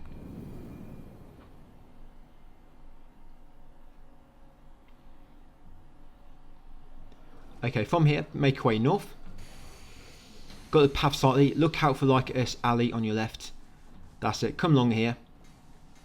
Then go right. Here's a Crucible Wraith. Yeah, this big like slug enemy. It's like a massive slime with a BBW. It's got a big butt he has. Don't quite know why. But yeah, take him out. He's got no legs. Yeah, he's just got feet, butt, his body and hands, I guess. Oh, and he fell off. I think his butt's weighing him down there. Pulled him off a cliff. But yeah, once beat him, of course, that's another Wraith done. So now to get back quicker, just warp here guys to Sanjo Bridge. We unlocked that earlier in the game. If you have not unlocked that shrine, just go east back to the main path and then continue north to reach it. But yeah, warp to Sanjo Bridge shrine nearby. Get my buffs ready to go invisible. Come up here slightly to the east and then go north down this kind of like little spider track. Go past the first pool of water. First pool of water and then go left. Yeah, climb up here.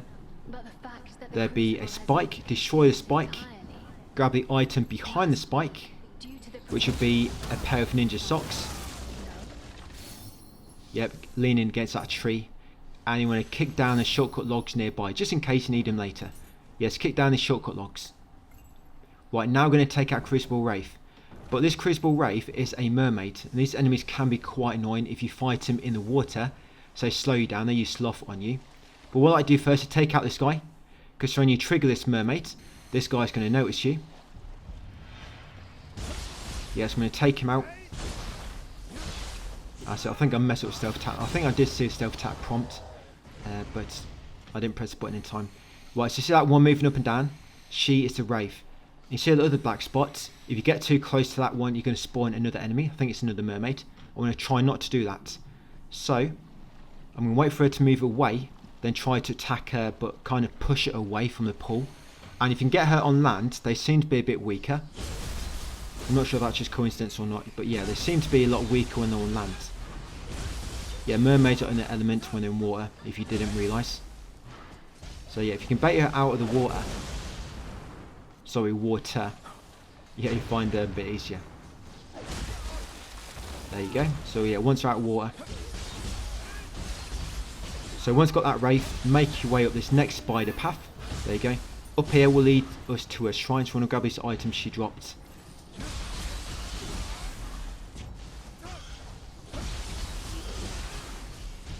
Yeah, I'm trying to grab her soul core, it's not letting me. Right, yep, so up here, let's get a shrine. Yeah, it's this shrine, there'll be a Siddharma just before it, and this shrine will be Gion Alley. Yeah, so get a shrine. And if you see a floating Acolyte or Revenant sign here, floating just in the sky just above you guys near that leaning building, it's because that's a shortcut we're going to kick down later, as you can probably imagine. So yes, exchange all the items for the Siddharma, why not? So get all them exchangeable items, grab a soul core if he drops one, and then make your way northeast. Come to 6 Jis Shrine, there you go, make an offering. Every time I've done this, I've always got Mimic, so maybe it's guaranteed to drop on this one, I don't quite know. But now I'm dead. I'm free from such obligations. So just be ready, just in case it's one. Right, yeah. Copy his gesture, give him a nice little wave, and then make sure you remember to pray at the shrine. There you go, complete that one. From there, carry on to the east, and to the side of this next building is a well. Knock down the stone, you'll get some dialogue, and that will update this myth. Yeah, so knock down that stone in the well, guys, to update the well myth. Then while you wait for dialogue to finish, look up to the southeast, between east and southeast, and you'll see this Chieko flying up in the distance near the top of them spikes. And there you go, shoot that one down. Yeah, I was confident that one was going to hit, that's why I kind of put my bow away. This Chieko will drop Ninja Socks and Transformed Art Tangle Strike Lightning. Yep, and you should see that myth update as well. There you go, well. Head to the well in Harashima. We'll do that one in the next video. Right, come at Spider Nest. Then we're going to take a path on the right. There'll be a Kodama coming up. So if enemies are too close, the Kodama are going to hide and you have to defeat them. But if you're quick enough, you can get a Kodama before the enemies catch up. There you go, quickly get a Kodama. And you can't really go through them spider tracks, invisible guys, because there's too many triggers to trigger them. So it's hard to go in there and stay invisible. So once you've got a Kodama, go back to Recent Fork, take the remaining path, carry on up the hill, and you'll find this shrine near the top.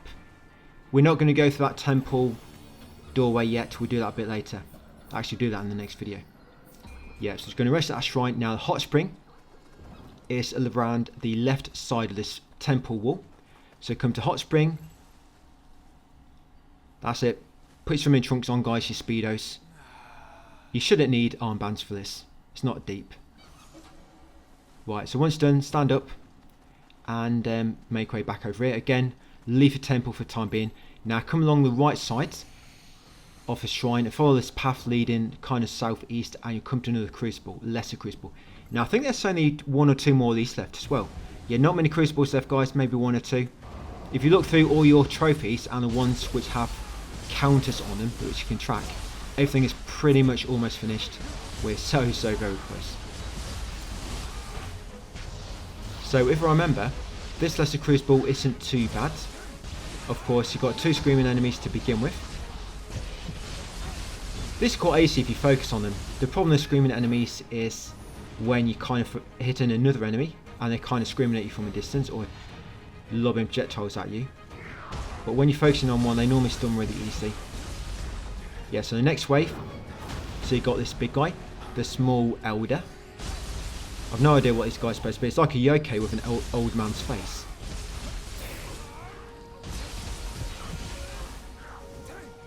Yeah, so take out these DK mode yokais. I forget what's after this dude. Did I write down? No, I didn't. But I know the final one is that like giant slime enemy with the big butt. Yeah, the guy with the big butt. I think he's the final enemy of the lesser crucible. But he doesn't spawn by himself. Got some little minions with him. Yes, he's got his yokai with him. And like I say, watch out for the guy with the... There he is. Try and take out this one first. And then focus on him.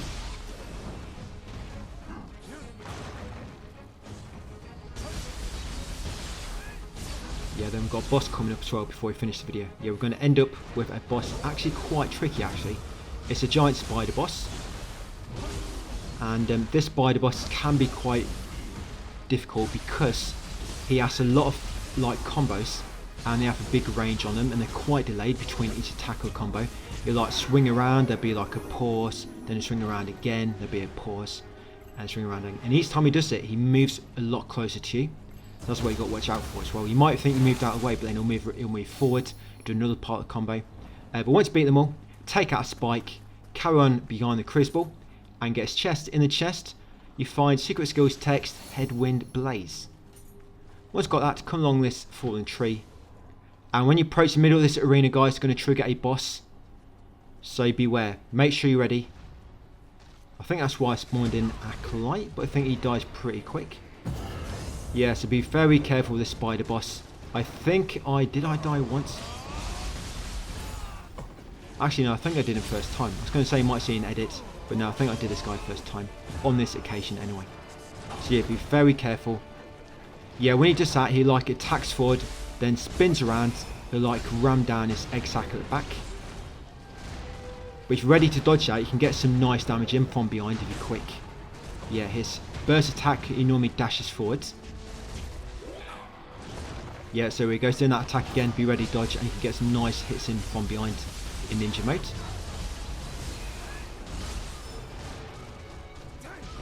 Yeah, again, dash. Now hopefully I can show the his swinging move in a minute, where he keeps moving closer, he swings his body, pauses, swings it again, but each time he moves closer to you. So that's the annoying one you've got to be careful with.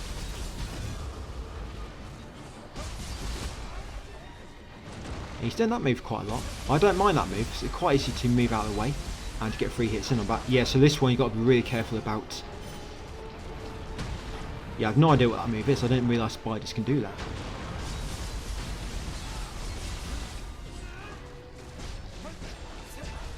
But I've about got him.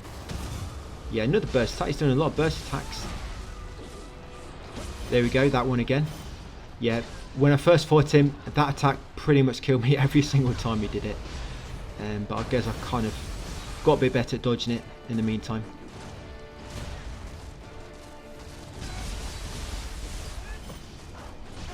And with the web as well, try to avoid walking on the web so it will slow you down.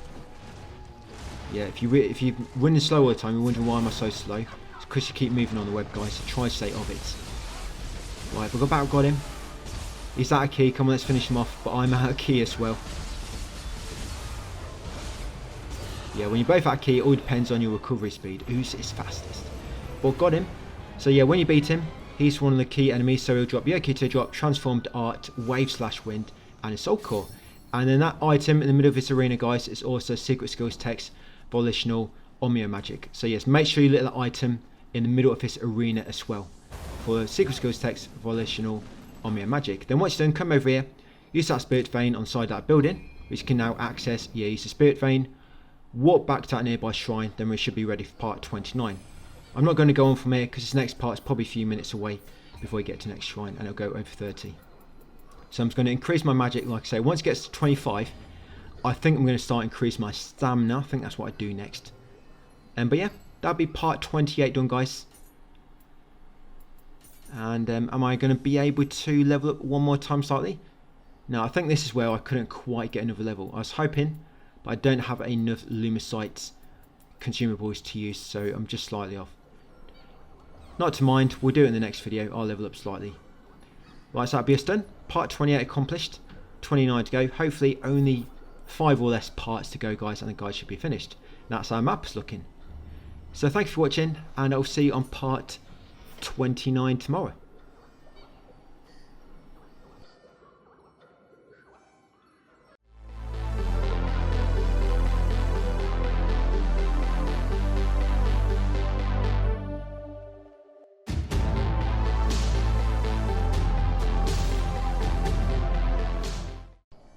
Hey, welcome back to part 29 of my Nioh 3 100% Platinum walkthrough.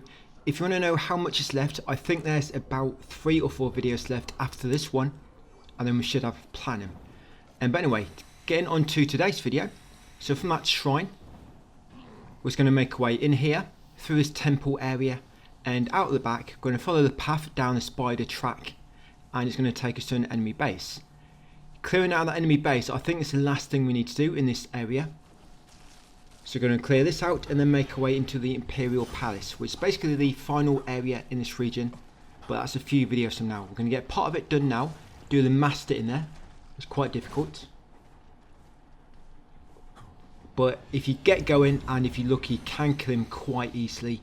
It's just that if he does hit you, he can do massive damage. So this enemy base, you take out a one-legged guy first, the Yoko, which is hopping around. Yeah, this enemy base ain't too bad, and I don't think there's any key items in it either. You've just got the enemy base to clear out, that's it. There's no like ninja socks or anything like that lying around. So take him out, take out the Screamer.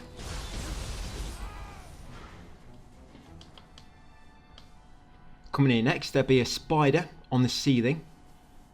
I can't quite see where he is. I know he's here somewhere. You'll see him drop down in a second. There she is. So take out spider, take out Yoko, and of course, that one in the middle with the flowers will spawn as the last enemy when all the rest have been eliminated. There's another one of those demons coming up in the next video. You know, them really tough demons. This will be the demon of obsession, and I ended up just fighting him with some co-op help. You could learn him if you want, practice him, learn his moves, come back when you're stronger with a better build. But if you want to just defeat him with least amount of work necessary, of course you might have to wait a few minutes for other players to join you unless you've got some friends. But if you defeat him with co-op help, it'll go down a lot quicker. You'll see when I fight him in the next video, I don't really do too much. I let my other helpers do all the work for me, basically carry me all the way. Yeah, being a co-op partner to me is very hard work, so you pretty much have to carry me around. Okay, so that enemy base is captured. Once you're done it, you're going to come outside and make your way west across this bridge. You will normally get spotted when you come across here, guys, even if you're in stealth, because there's like a cannon enemy on the top there. When you come across a bridge, go to this cannon just up ahead, slightly on the left. Use it to break that barrier. Then once broken, we're going to go in. We're going to take out the archer inside, the ranged enemy. It's going to shoot him from here. I was hoping that's going to kill him, but not quite enough damage. Yeah, take out these two. Then I'm going to use these cannons. One of the cannons creates a shortcut back to an earlier shrine. Yeah, so this cannon here, there you go, shoot that and it'll knock down that building. And yeah, it actually makes a bridge somehow. So that's a shortcut. Make sure you do actually do that, so we're going to use that shortcut later. Right, next up, come along here, and here is a master. So this is that one which is really high level. He's level 148. I think that's fixed. Yeah, so it's probably going to be the same for you. Yeah, 148. So you might want to come back later. But he has low health, so if you can get going with your 7 spin, you can see it does just a nice amount of damage to him. You know, thinking about his level, we think he'd be doing literally nothing, but no, because he's got such low health pool, you do quite a lot of damage. But when he hits you, he's going to hit very, very hard. So make sure your health is always topped up. What I like to do with him is kind of move towards him each time, and it kind of works well. Like I say, sometimes it don't always work. He might catch me, but this is more consistent than any other way to do it. Because I'm moving towards him, and that when I spin my knife round to begin with, that's more like deflect, knocking him back will normally stop him from doing an attack. But as you can see, if he gets an attack going, it's going to do massive damage. And that cannon shot he does, or that rifle shot, it does about 2,000 damage to me. This way you want to make sure you got your health always full, because he can literally kill you for one attack. But yeah, when you beat him, as you can see, he drops some nice equipment, level 140 items, and I think I'll get his weapon there as well, level 150. But when you beat him, yes, you'll get handbook, tri-spark, and of course his hammer and his hakama. Yeah, his hammer's a high level, but of course I'm not really doing a hammer build, so I can't equip it. And that's all we're going to do in this area for now. Yeah, that's all I wanted to do, guys. Come in here to do this part of the area. We've unlocked the shortcut, so we can get back to this bit quite easily later on, and quick. So we're going to walk to the dilapidated temple, back in Kiyomizu. Yeah, I might warp to the wrong place then. But yeah, swap to dilapidated temple over here, guys. That's it. Right, and once you're here, you're going to come southwest, go along that tree we knocked down earlier, and you find there's a dark chrome here now, because that myth is going to take place in a moment. You want to knock down the stone, and you need to grab the item at the back. Yeah, so the item behind the well. I didn't realise you had to pick up at first. I thought you just had to knock down the stone, but after waiting a few seconds I realised nothing's happening. So yes, you need to collect the item around the back of the well as well. Yes, as well, for the well myth. And doing this will spawn a boss enemy. It's not too difficult. I couldn't really quit the first time. I think this time he just like he keeps moving out of the above the ground, like moving out of bounds slightly, so I can't reach him because he's kind of away from a ledge. So I had to wait for him to come back. But yeah, when I fought him before, he stayed near me, and I just managed to kind of like stun lock him and he was dead. Right, so I got the item, and right now the boss is going to spawn. There we go. Yeah, so it's one of these like rave type enemies. Yeah, he keeps moving away from the ledge, so I can't quite attack him, and I'm worried about falling off myself. And I don't want to go down there, it's going to aggro more enemies. But you can see he's got quite low health, so he goes down really quick. Right, yeah, it's obviously balanced incorrectly for this area. Yeah, this area is obviously a low level area, but that myth you can't actually access it till later, but because it's back here, it kind of like descales him, something like that. That's why he dies so quick. Right, so done that dark realm, it's been extinguished. Talk to Spirit afterwards, guys, to exhaust his dialogue and finish that myth. Well. 2 more myths to go. And these last 2 are kind of both tied together. You complete one, and then straight after you can unlock the other one. Right, so once done, you're going to warp to where next? Ottawa Stairs, slightly to the northeast.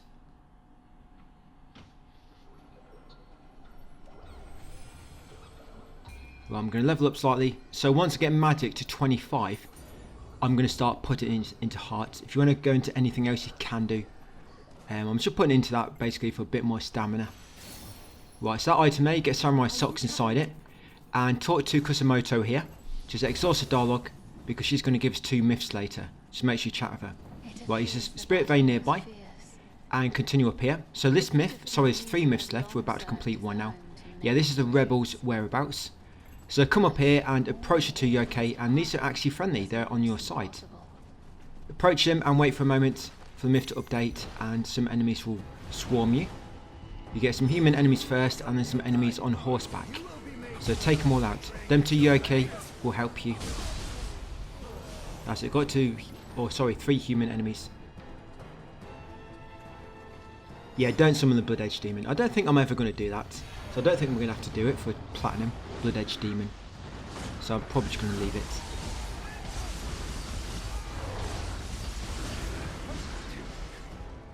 I don't know, I might give one a go somewhere. The thing is, they're kind of random. You know, where it appears for me, it's not necessarily going to appear there for you. That's why I didn't really want to do them. Right, so 3 enemies on horseback. That's, I think, is that 2 dead? 1 more to go. Yeah, once killed all these, oh sorry, 2 more to go. Yeah, once killed all these, go and approach the yokai brothers afterwards, and then be a bit dialogue, and I'll update the quest, and then just talk to the myth, the spirit, to complete it. This next mission's quite short as well, not too long.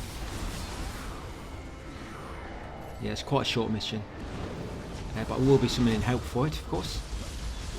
Because it's a mission this way, you can summon visitors, so the enemy health does not scale, which is be like it is for 1 player.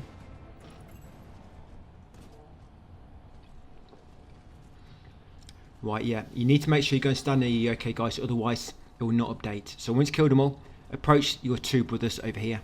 Here we go. Yeah, they'll chat with you, and that should update the myth. The spirit will spawn, like I say, talk with him and complete it.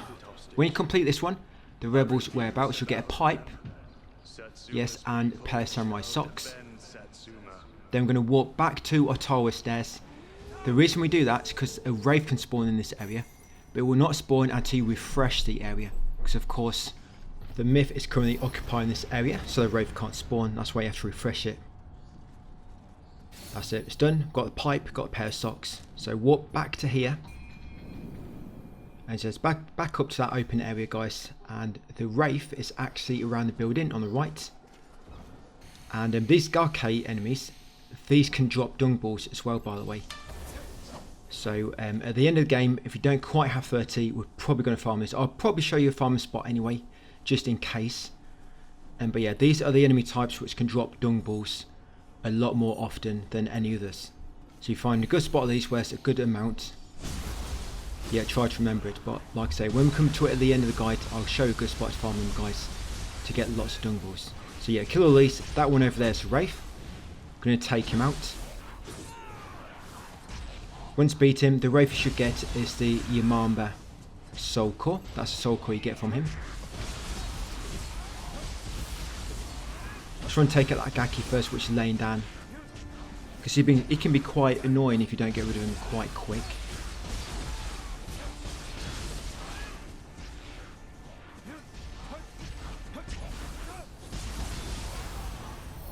Right, that's it. Right, let's go and do the mission. I'm going to summon some help finally. So hopefully they dropped dung ball. They didn't. Yeah, just my luck. I think I've got 18 at the moment, by the way. I've got 4 nobles, and then I think I've got 10 normal dung balls. Yeah, 18. We're going to get 1 on this mission as well. I think this is what makes it 18 for me. So when you first come through a gate, the item on your left will be a ninja's text. Make sure you grab that. Continue up here. Use the spirit vein, swing across, and then activate the shrine on the left. Right, I'm going to summon visitors, guys. You're going to see a brief edit as I wait for help. Remember, if you need any more Ochiko cups, so I was getting quite low on this point, just use your Sadama soul core. While you're waiting, just keep using it to get more Ochiko cups. Rest, use it again. Right, so they're both here now. Pretty much anyway. I think one does die along the way.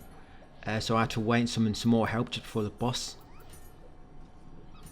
Right, here we go. Tomaluna Hill and the Enclave 9. The Enclave Master. On Cloud 9. Okay, so let's carry on along the level. So first thing we're going to collect after the shrine will be a Kodama. So it's carry on along it, and when you reach the bridge, it'll be below the bridge. So here we are. This kind of like a bridge with a roof. Yeah, so drop below it, guys. Obviously, just look out below. Make sure you're going to fall into a ledge. And there it is, that Kodama. So that's the first one in this mission. Continue upwards. The next item is going to be a dung ball. And it's around the left side of the next building. And these are Gaki enemies, so yes, I did want to kill them just in case they drop a dung ball. If you're lucky. Of course, I probably should be using that item talisman to increase the drop rate. But we'll save that for when we're doing the farming. But yeah, those enemies can drop a dung ball. So if you ever come across any of them, you want to take them out of submission. Just on the off chance they drop a dung ball for you. Okay, so like I said, carry on to the next building. And on the far left side of it will be a dung ball. This is a fixed location. It's always been here for me. And I think I've checked this location 3 times. It's always been a dung ball. Another Gaki enemy, so I'm going to take him out. So yeah, come out the other side. After taking out this guy. Yeah, a lot of Gakis around this mission. Yeah, so around the far left side, there it is. So that item is a dung ball. That's it, nice work. Carry on following the path and eventually you'll reach your next shrine. Yeah, this will be a cemetery.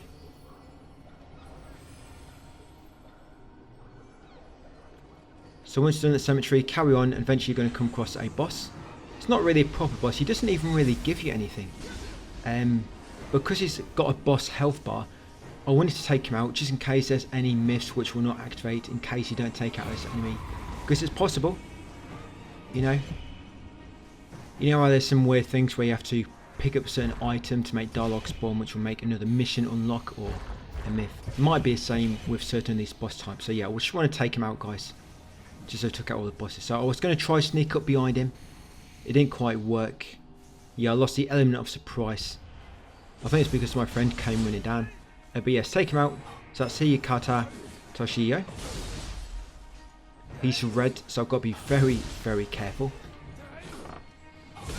There'll be 2 of these in this mission. You've got this guy, you've got a guy near the end, and then it's a boss shortly after.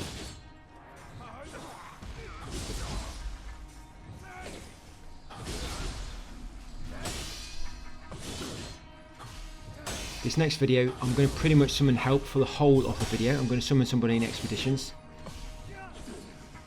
Which didn't go too bad actually. I did keep on expeditions for a mission as well at the end of it.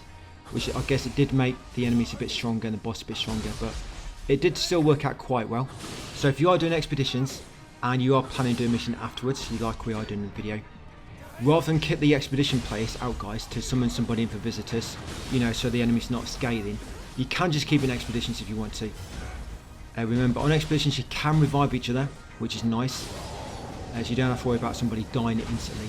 And if you get somebody to join you as a friend, they can actually move across regions with you. I didn't realise at first, but normally if you move regions, any just random players online, they get kicked.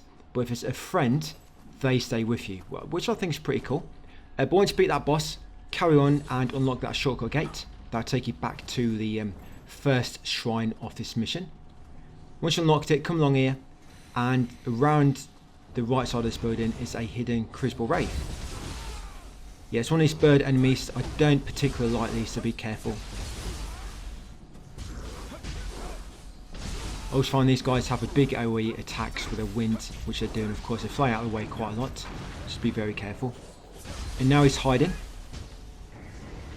I mean, sometimes I do this. I hide, you know, to heal up, and then come back out when I'm ready. But yeah, I don't want to attack him, so I'm scared of falling off. And I was hoping to collect his soul core when I beat him.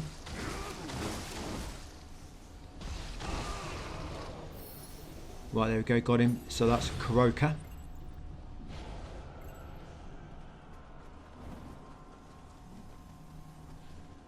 So once he's dead, use this next spirit vein.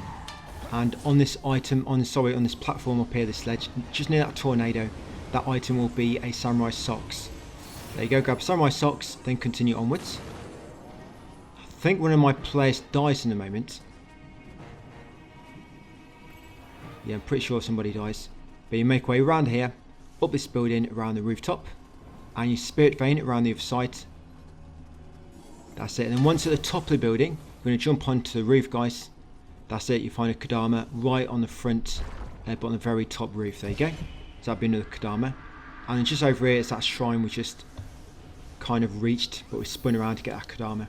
So jump back across, get a shrine, and this will be the inner, is it inner shrine or inner temple? Yeah, this is the inner shrine it's called. So from there, jump on these platforms, be very careful, it's quite easy to fall to your death. But this chest down here has a key item inside it. Just make sure there's no enemies attacking you. Just in case it's a mimic for you, just like it is for me. I think one of my friends died here, because you'll randomly just see one of the players despawn and might say he died when he had full health. So I'm just assuming he fell down here. So yes, in this chest you find a pair of ninja socks. There you go, amongst other loot. I think it's ninja socks. Right, yeah, carefully and very, very carefully jump across. There we go. Right, continue on upwards. And in a moment you'll see a lower ledge on the right which you can drop down to. Yes, so see it's got full health. You see the green player, Tom Hunnenhill. Yeah, so he just died. I reckon he dropped down on them like thin platforms. But yeah, drop down here on the right and see his pot. Yeah, right near hot spring. I have no idea what it's been up to. Hiding in a pot when people are taking off their clothes getting a hot spring. Yeah, very, very strange behaviour. But we're going to take him out so he won't be doing it anymore. Yeah, we're going to get a vengeance back. So take out that Crucible Wraith. Yeah, you want to beat him and grab his soul core. Hopefully he drops one. Yeah, Sunakaki Baba. I'm going to bathe in the hot spring. Once you've had a little dip, you get 2 Yoki teardrops. Use the spirit vein over here to get back to the normal path and then carry on along it, guys. And there'll be a spirit vein at the end as well. But the spirit vein at the end, just before it, there will be another one of them bosses, which doesn't really drop anything off use, but it's got a boss health bar, so he seems kinda important, I guess. So going to take him out anyway. And I'll be honest, I didn't realise he spawned here when I was recording, because I assume when I was on my other accounts and I came here, the other players had already killed him by the time I reached him, so I didn't even know he was here until I was recording. And that's why I've kind of brought this bird up into the same fight, which I shouldn't have done. So I'm going to try to take out the bird first. So yeah, be careful you don't do this, guys. If any enemies are chasing you before you come to this hill, just take him out first. So you're fighting this boss by himself and not with other yokai around.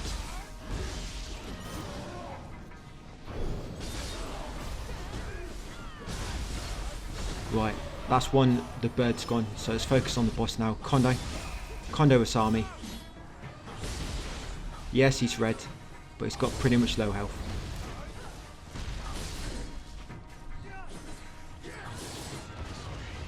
Yeah, got him. So like I say, he doesn't really, I guess he drops a lot of loot, but he doesn't really drop like a key item. So use his vein afterwards, and Kodama, which is apparently beside it, you have to drop down onto a spike, but onto that little like flat piece. That's it, get that Kodama. I know, very, very weird spot. It almost looks like it shouldn't be there. Yeah, get a Kodama, that should be the last Kodama in this level. Right, we're basically at the boss, just going to get a shrine, go and get a chest at the end here. But before you use the next shrine, the next vein, make sure you're ready, because that vein takes you straight into the boss arena. Right, I'm just going to put Sadama Talisman on as well, because I am running out of cups, and I need to get a few more. And if you've got your next Omeo slots, you probably want to put on Steel Talisman as well. I think I forgot to do so. I think I'll do that in the next video. So yes, I'm going to use Sadama, and I'm going to just keep trying to get some Ochiko cups back so I can keep someone in. If you do this for like 5-10 minutes, you'll probably get about 20 or 30 cups. You know, which is enough to keep you going probably for the rest of the game, if you're just following me.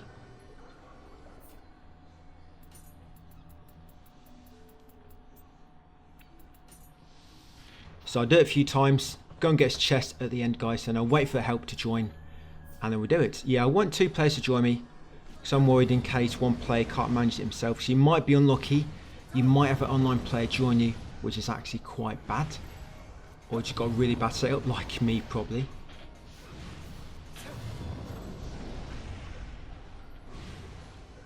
So yeah, just keep doing that, guys, get more Ochiko cups. Right, so let's summon the other visitor now, got a few more cups. Okay, let's go and get his chest while we're waiting. So just at the end here, there is an item still, by the way, but this is the final chest. So yes, unlock it. Yes, and in there you get samurai socks.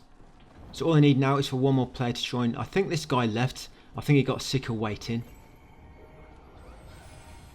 So I just have to wait a bit longer for 2 more to join. Yeah, so now I'm on magic 25. I'm going to start putting points into heart. Yeah, increase my stamina a bit more. Right, so I'm just going to wait for these both to join. Like I said, I think that first guy left. And so you're going to see 2 new players in a moment. And a brief edit. Right, here we go. So second player's about to join.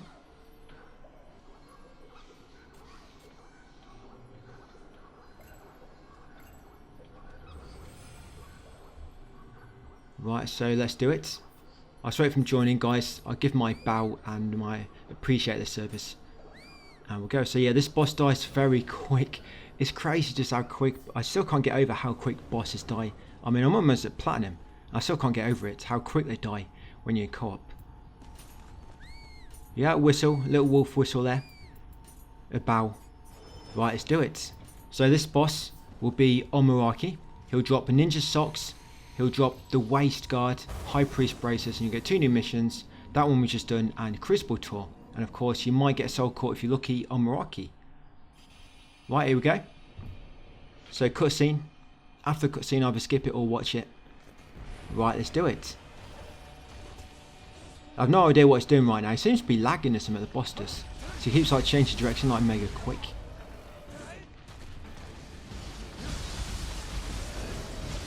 So remember, the boss starts attacking you, just move away and work on evading until he starts attacking one of your teammates. There he goes, dead. That quick. It's what, about 8 seconds? Not long. But yeah, grab all loot he drops. Like I say, you'll get ninja's socks and a few key pieces of equipment. You know, like they're fixed. He always gives them to you, like that Yamatai waist guard, high priest braces, and 2 new missions. Anyway, once done. Come outside here. This item on your left outside boss arena will have a pair of ninja socks inside it. So loot the item for some ninja socks. Uses 2 new spirit veins and they'll take you back to the entrance of the area. We're going to talk to Kusumoto at the start. She's going to give you her new myth. And warp to Gambling Den, ready to get it going at the start of the next video. So yeah, come and talk to her, guys. Kusumoto. That's it. Doctor's Pride. But you actually have to speak with her near the Gambling Den. So once you talk to her there and get a quest going, you want to walk back here to Gambling Den, ready to advance it on the next video. So once you spawn in, that should be us, guys, for part 29. It's going to level up. Like I say, there's probably only maybe 3 videos left, 3 or 4. I'd say probably 4 maximum. I can't quite say at the moment, but it's not many left at all. Right, so thank you for your time, guys. And I'll see you on part 30 tomorrow.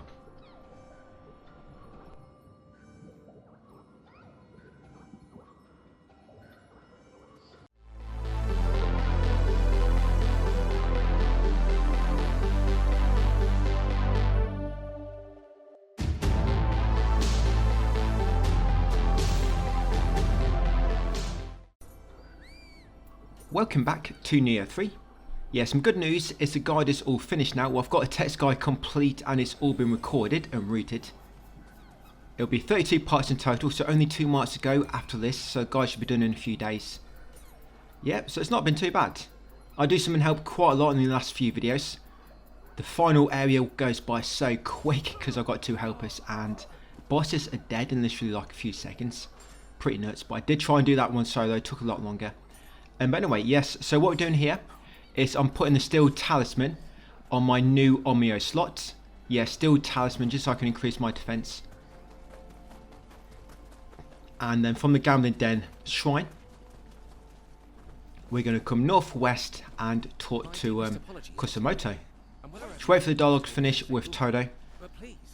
And we'll talk to her next. Advance the dialogue. And we're going to make our way towards that myth. It's going to take us a bit later. First, we're going to go into, is it Mibu? That's the one. Yeah, we're going to go Mibu to the west. Yeah, so just make sure the Doctor's Pride myth has advanced. Yeah, then we'll finish that off later. So yeah, you want to come over here next, guys, into Nioh Castle. Yes, come to Nioh Castle to the northwest. Just walk to that shrine. And from that shrine, we're going to go west to this nearby Lesser Crucible. This is the final Lesser Crucible in the game. Well, technically it's not, but it's the final one needed for trophies. So once you complete this one, you should pop the trophy Lesser Crucible Eradicator. If not, then you've probably missed one somewhere. Or God forbid it's glitched, but I doubt it. I don't think there's too many glitches in this game revolving around trophies. So yeah, take out all these enemies. Like I say, it should be kind of easy for me as I've got help. I am on expedition, so the enemies are going to scale up slowly. But I've got some quite strong teammates here to help me out.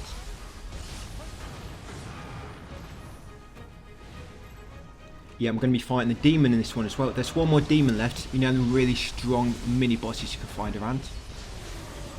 This will be a demon of obsession. I'm going to fight him. There's another enemy related to a myth, which can be quite tricky. I think that might be at the start of the next one though, in Nemra. Yeah, I'm pretty sure we fight him at the start of the next video. Well, shortly after the start anyway. Yes, these bird enemies, I do not like these at all.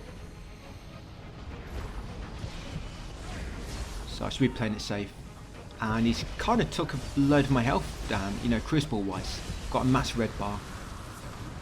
Right, got him. Right, so once cleaning out this crucible, like I say, should get a trophy. Lesser Crucible Eradicator. Yeah, in the final area, I don't even have time to pick everything up. When I'm grabbing all loot, more appears from another boss. Then they kill another enemy, it's even more loot. And by the time all the enemies are dead, I've only just finished picking up all my loot. That's how quick all the enemies get eradicated. Right, so after that Lesser Crucible, you've got a trophy, carrying outside. Obviously, make sure you grab any fragments to drop. Yeah, so come up here, get a Scampus.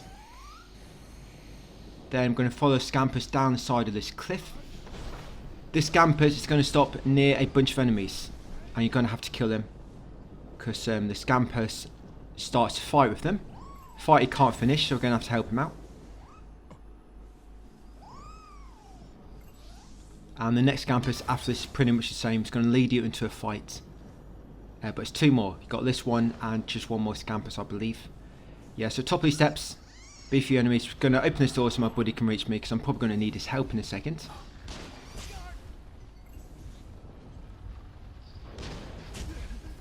There you go. Yes, little shotgun door. Give him a bit of a whistle. Let him know I'm in need. I'm in danger here.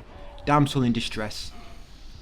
Right, so it's going to take out these enemies. I'm going to help the Scampus, and he's going to help me. Yes, it's that winged enemy. So I'm going to leave him down there for a moment. Come and take out these gunners. These are a lot weaker. Yeah, we're going to get this area done. We're going to get part of the palace done. And we're going to get the other part of the Nioh Castle area. We're going to get that part finished as well. Because part of it you can only access by coming through here first. So yes, rescue the Scampus. I think that Smith in text was a random drop. So don't worry about that. There we go. That Scampus give you ninjas, pair of socks. Scampus verbal, of course. And you get a drop. And if you're lucky, you might get a Scampus core. Right, next up, carry on along here. Now, in a moment, there will be a spirit vein, but it's kind of hidden down below.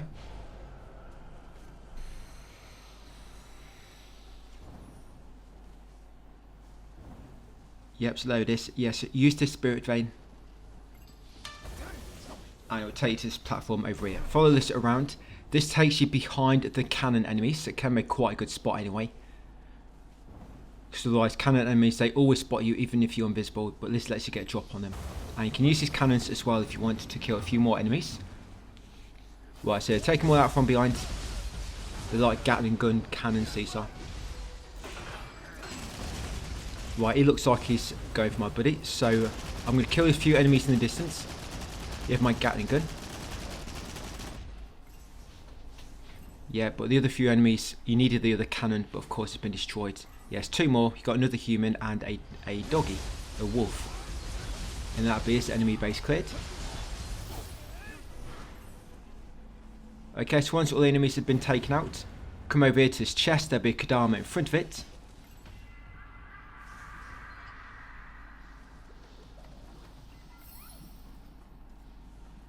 Yep, so once got a Kodama, Yeah, it's going to loot a chest. So in that chest, you'll find the smithing text, black bear helmet,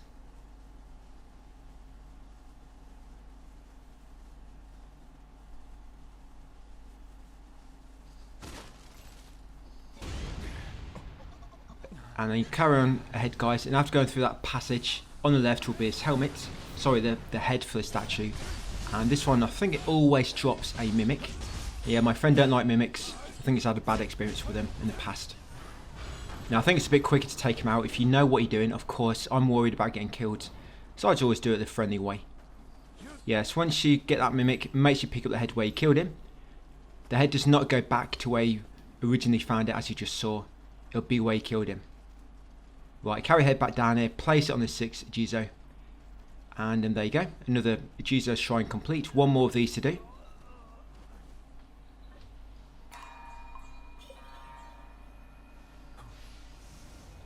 Yeah, make sure you grab the shards to drop. Then from here, we're going to go around the corner, and there's going to be another shrine. This will be Mibu Temple main gate. We're not going to head into the temple just yet, because this is a mission when you go inside, so I can summon somebody else, so I just want to do some expedition stuff first. So I'm going to use this vein nearby, near the shrine. It'll take you to this kind of like upper ledge, but it's kind of a bit lower than you, and there's a Crucible Wraith on it. But it's one of them winged enemies, so yeah, take it very, very careful. You got very, very big AoE attacks. Yeah, this should be it. It's Samada. Yeah, so because the guide is all done, I've done all the farming, everything. Farming for dung balls wasn't too bad.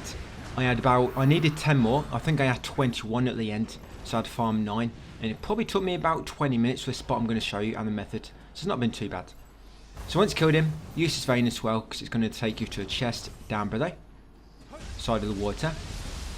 And this chest had a bit of a bug, it wouldn't let me open it. You see when I do the prompt, it just keeps stopping like that. I don't know what's going on there. Just kept stopping, so luckily my friend could open it. I don't think other players could open the chest for you. I think they could for yourself, but it didn't count. But yeah, he managed to open it. Maybe it's someone on expeditions. But yeah, in that chest you'll get secret skills text, Rigor of the Gods. Then from there, we're going to warp back to that recent shrine, Mibu Temple, the main gate. Now we're going to make our way down to Demon of Obsession.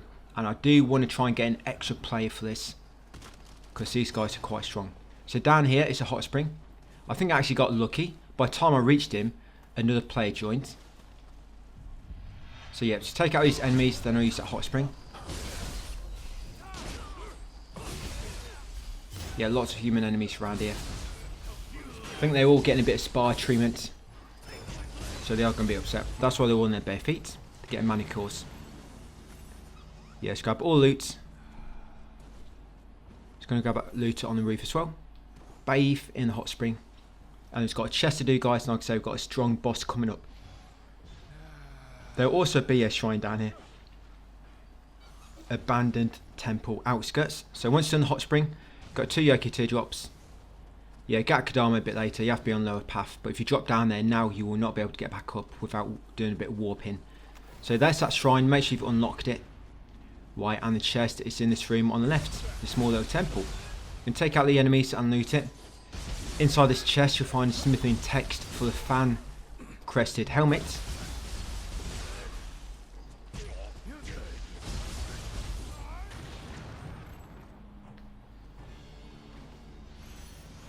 There we go. Right, and luckily, yeah, I just got somebody else joining just in the nick of time. Yeah, so that's quite lucky. Otherwise, it would have just been me and the other guy. I know players are really good on this, other players, but just a bit more reassuring when you've got 2 players with you. Remember, if you're doing expeditions, you can be revived as long as that blue bar is not empty. I think that if that blue bar gets completely empty, you just suddenly die. You know, if somebody's used it all up, you'll just die and you respawn at recent save, because it happens in a later video, you will see it. Right, let's get ready. So yeah, when we cross this bridge, there'll be a shadow in the middle and he'll turn into the boss. Demon of Obsession. Like I say, these are those harder ones and he will give you a trophy when you beat him. But good thing about this guy, he's actually quite slow, so it's easy to get away from him. And when you just attack one of your teammates, he's normally doing it for quite a while.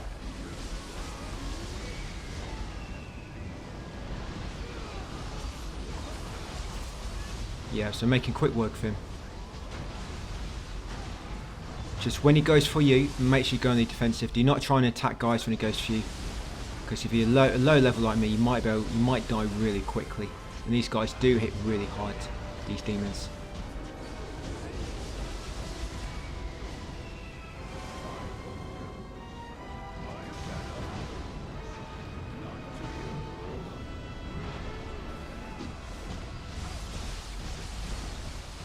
Right, nice, got him.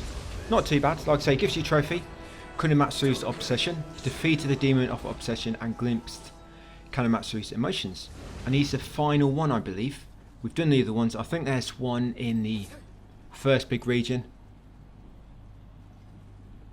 There's one in the second big region. I think there's 3 altogether. Right, so there we go. Of course, skip cutscenes, grab all the goodies he drops. Yeah, you get transformed art, Kurama, sword, dance, wind, and his soul core, demon of obsession. So a few more collectibles to get. So come over here, climb up onto this kind of like scaffolding, and look north, guys, and you see that Chiiko. There you go, shoot that one. And then it's just 2 more items we want to collect and a Kodama. Then we're going to do our next mission in Mibu Temple. Yeah, we'll normally stop on the left, this Chiiko will. There we go. So this Chiiko will give you ninja socks and transformed art, serpent sweep water. So 2 items with some key loot inside it, pair of socks in each. So this item over here will have a pair of ninja socks inside it. There you go. And the item on this ledge nearby, this upper ledge, the item on here will have a secret skills text, arts proficiency live siphon. There you go, that one. And then for the Kodama, drop down here and it's on this lower ledge. Because you know that scaffolding would come over, you can't jump back from this way. Yeah, you can't jump back from this direction, that's why I did it in this way. There you go. So it's got all that loot, all them collectibles. So let them take out this slug. Otherwise somebody might get upset if I kind of walk away mid-kill. I don't think I'll be able to anyway, because I'm kind of engaged in combat. Okay, so quick detour, guys, before we go back to Mibu Temple. So we're going to warp over here. Yes, to Shirakawa in Kyoto Imperial Palace. Or sorry, just to the side of it. Yeah, so once you spawn into that safe, you're going to come northwest into Kyoto. It's going to do the side quest here now, get a chest and also unlock the shrine, ready to walk back to later. So yes, you want to come north, then come along here. I think this is a way you have to come in anyway. And beyond them cannon enemies, they're always going to spot you no matter what. Yeah, come up your steps, and this door will only open when the Doctor's Pride quest is in effect. I think it's a Doctor's Pride. Yeah, only opens during this. So push door open, guys, come around the back. And the item we want is kind of in a room near the front door. But the front door is closed from the other side, so you have to come around the back. So yes, go, enter around here. Open the front door, just so my friends can come in if they want to, via the front.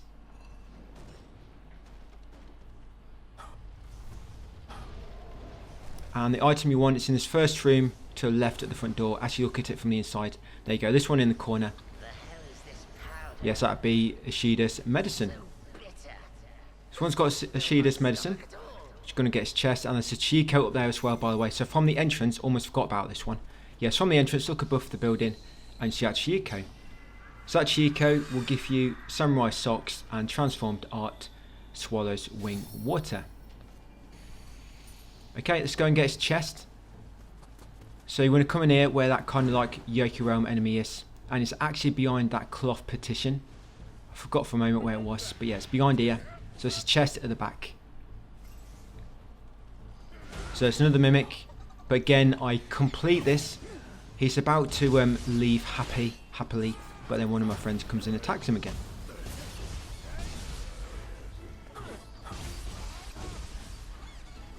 Yep, so he got attacked when he's waving. Yeah, that's not honourable at all. But yeah, we're going to take him out. And so in his chest, you find a pair of ninja socks. That's it. Yeah, if you want to be really nasty, complete the gesture to a mimic, make him think all is good. When he's waving to you, attack him. Yeah, lob a bomb in his face. Right, we're going to climb up here. then go north and activate the shrine, ready for later. We're not going to complete this area yet. It is higher level than what we are now. I just wanted to come in and do that side quest and just unlock the shrine, guys. So we're going back to Mibu Temple and complete that area next because it's slightly lower level. But I'm not going to kick anybody. So when we get into the temple, you can summon via summon visitors, which of course make enemies weaker, but I don't want to kick my players out, you know, so we're just going to stay on expedition. So yeah, warp here, guys, to Mibu Temple, the main gate. Let's go and complete this area. Yeah, 2 videos to go, guys, and we'll have platinum. Yep, so close. It's nice to get it all done, if I'm honest. Finally. Oh, sorry, and I actually forgot to do something. So, yeah, sorry, we need to warp here to Gambling Den. Yeah, my bad. Yeah, apologies there, guys. Yeah, warp to Gambling Den. Yeah, I remember now. I made that mistake. I warped to wrong place, and I was like, what am I doing? Yeah, so warp to Gambling Den, come back down here, and talk to Kasumoto. That should complete a myth or update it. Yeah, she'll be getting attacked by 2 bosses. I wanted help for these as well, because these 2 can be quite difficult. By itself, anyway. So take out these 2, and by looks of it, yeah, then we go back to Mibu Temple. Yeah, that's it. Yeah, go back to Mibu Temple after this. But when you complete this, you get loads of loot. So you get a pair of samurai socks, you get 2 smithing text. One will be for the white fox mask, and one will be for the Tengu mask. You'll get Yamebushi headgear and a high priest headgear. And when it comes to equipping a full armor set with a set bonus for a trophy later, we're going to do the Iga Yonin apparel, because I believe we should all have that. So it came from a quest at some point in the game. I have got in my text guide, if you search for Iga Yonin apparel, it'll be in there somewhere. It's basically like the whole kit, I think. So we'll be crafting that. Yeah, so once that's done, guys, Dr. Pride, walk back to the same shrine. You have to do this. Yeah, because if you don't, you can't get a quest from her yet. You kind of have to like refresh the area. Go back down, you'll find she's moved. So yeah, complete the quest, walk back to shrine, come back, she'd have moved, talk to her again, and this will be the final myth. So once you complete this one, you should get a trophy for completing all myths, and you should only have 1 remaining. Right, there we go. Old medicine, new problems. So now we're going to warp back here. So finally, yeah, warp back to Mibu Temple main gate. Yeah, warping back here for real this time. Okay, so open the door. So if you can't summon visitor yet, I think you might have to open this door first. But when you open the temple door, shoot that Chieko. And for the key for that, by the way, was from a quest we did earlier. I think it's the Peerless Guardian. Something, I can't remember the name. Peerless something. We had to help somebody take out some enemies in like a courtyard behind the house. Yeah, so get out Chieko, guys. Yeah, that'll give you the ninja socks and transformed art shadow cyclone combo. This area is really small, by the way. Yeah, it's a very small area. So once you kill that Chieko, come around here. It's going to use the spirit vein to mark it off on the map. Yes, that one just there. Use that spirit vein. There's not really anything good up there, guys. Just wanted to get it ticked off. There you go. Then from there, we're going to go south and unlock this gate at the back. I bet you take out these enemies, otherwise they're going to keep slashing me from behind.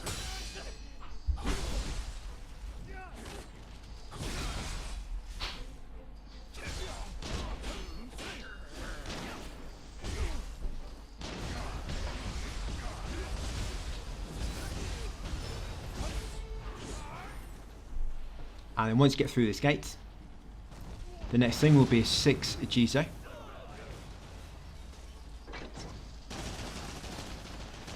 Yeah, did I say there's only 1 more of these left? No, sorry, there's 1 more in Kyoto.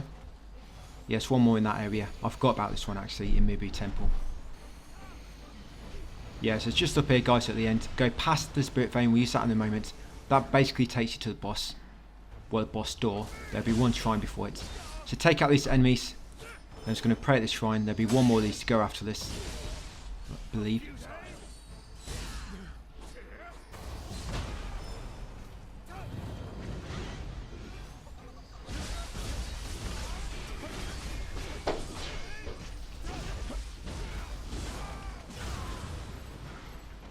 Right.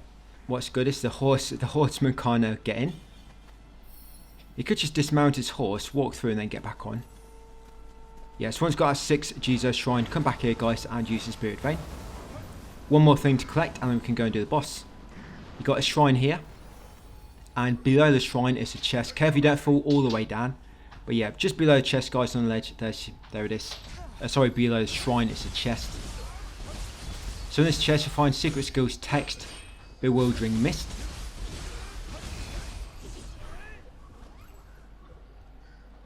And then to get back up to shrine, there'll be another Spirit Vein. We'll use it. That'll be basically everything ticked off in this area, except for the boss. Well, I don't know if I do it now or in the next video, but I just go through all my blessings and that again. It's been quite a while. It looks like I'm doing it now. So yeah, I'm going into my Kodama and what's it? Kodama and Sudama. I know, Kodama and Jizo blessings. Going to do all those. Going to go into my common skills. Just add like 1 extra to each because I've got a few more space now. Yeah, I think all I add. I think for common skills. Oh yeah, I'm leveling up my heart as well. Okay, looks like I'll do that one a bit later.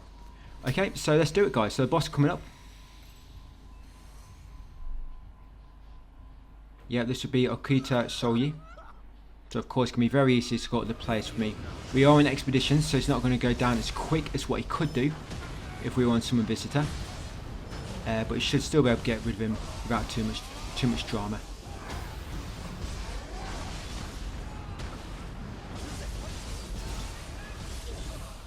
Yeah, and when we're doing this next Crucible, I was doing that on expeditions as well, and the boss is actually quite hard for it. It wasn't hard. I mean, we knocked itself down quite quick, but everybody was dying, and we used our revive meter, and then I ended up being the last one standing, and I had no idea what to do.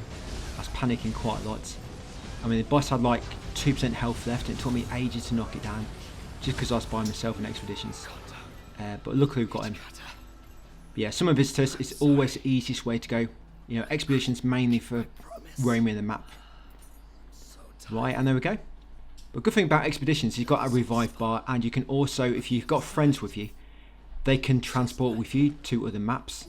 Whereas normally random player will get kicked, they can come with you. So you can basically just take them everywhere with you, you know, do missions, warp around to other regions, and they stay with you. Yeah, so once you beat him, you get Samurai Socks, you get a new mission, Solitary Blade. And what we're going to do now, guys, after that, we're going to fast travel to 1572, the Warring States in Sangan Waterfall. Because that's where our current myth wants us to go to. You know, old medicine, new problems. And we'll start and finish that in the next video. Yeah, so back here, guys, 1572, the first region, the first big region. Just walk there ready for later. As you can see, the random play got kicked, but it keeps your friends with you. I think it's pretty cool, actually. But I'm surprised you don't keep randoms with you. So it takes long enough to find them in the first place. You know, shouldn't kick them so easy. Right, so we are just leveled up once, guys, and that'll be us done for part 30. So 2 more parts to go. Thank you for watching, and I'll see you in part 31 tomorrow.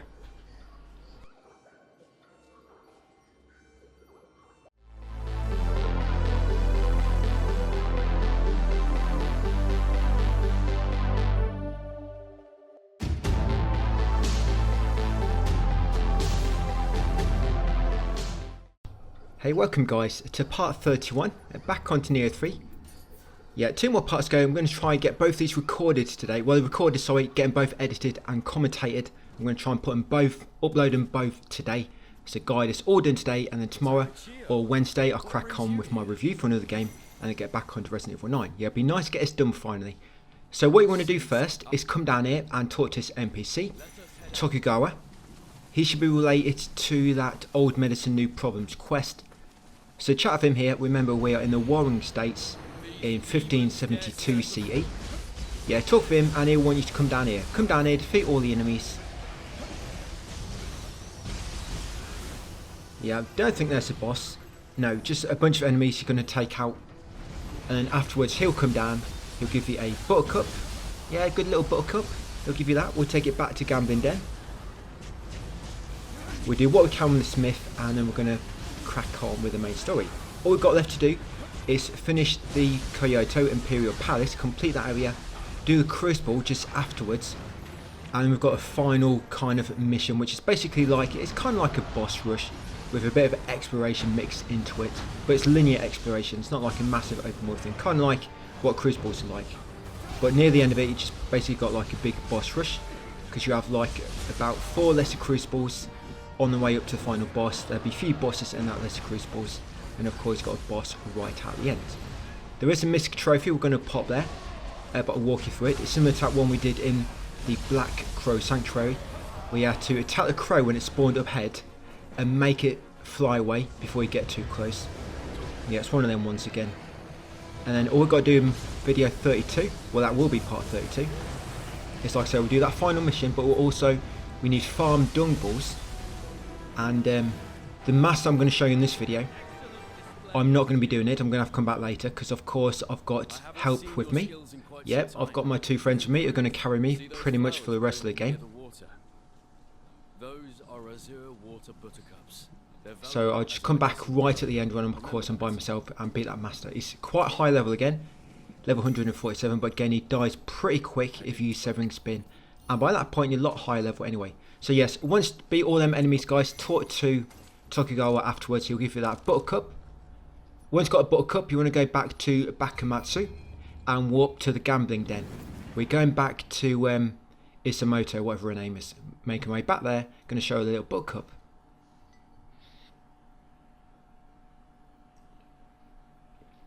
And then we'll have to go back there eventually, where we've just come from.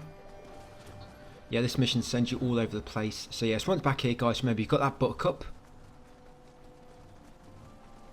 Come down here, back to Isamoto.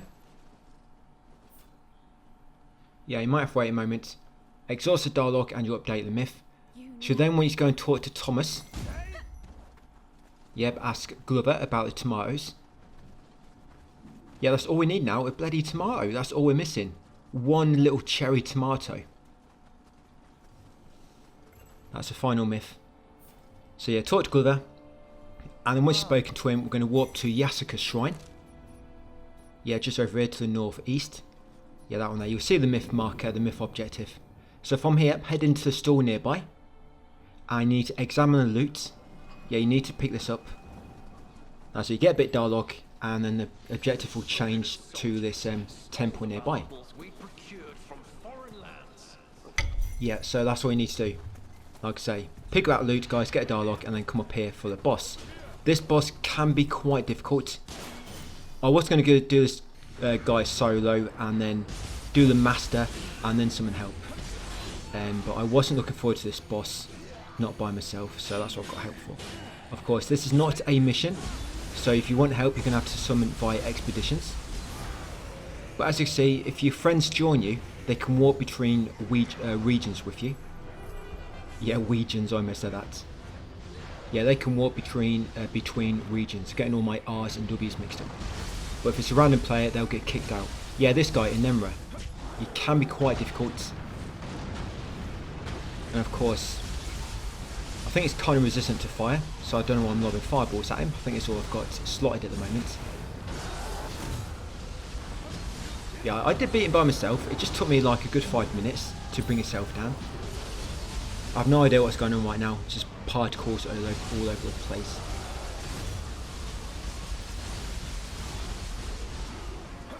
So once I beat him, we're going to walk back to Warren States, and then we go to Sengen Waterfall again, and go back and talk to Tokugawa where he gave that Buttercup. We're going to give him a little cherry tomato, and he's going to be very, very happy, and that's going to complete that final myth. Yes, answering to the people, completed all myths. Yeah, that'll be all of those. Then 39 we've done all together. Doesn't seem like I've done that many, does it? Because we've kind of done them as we're going through the walkthrough. And it's nice how they've kind of all come together. You know, you're not like farming loads of myths right at the end. Yeah, there it is, a cherry tomato. Yeah, watch yourself on that. They're very rare in these parts, and even your friends might try and mug you from behind, so be careful.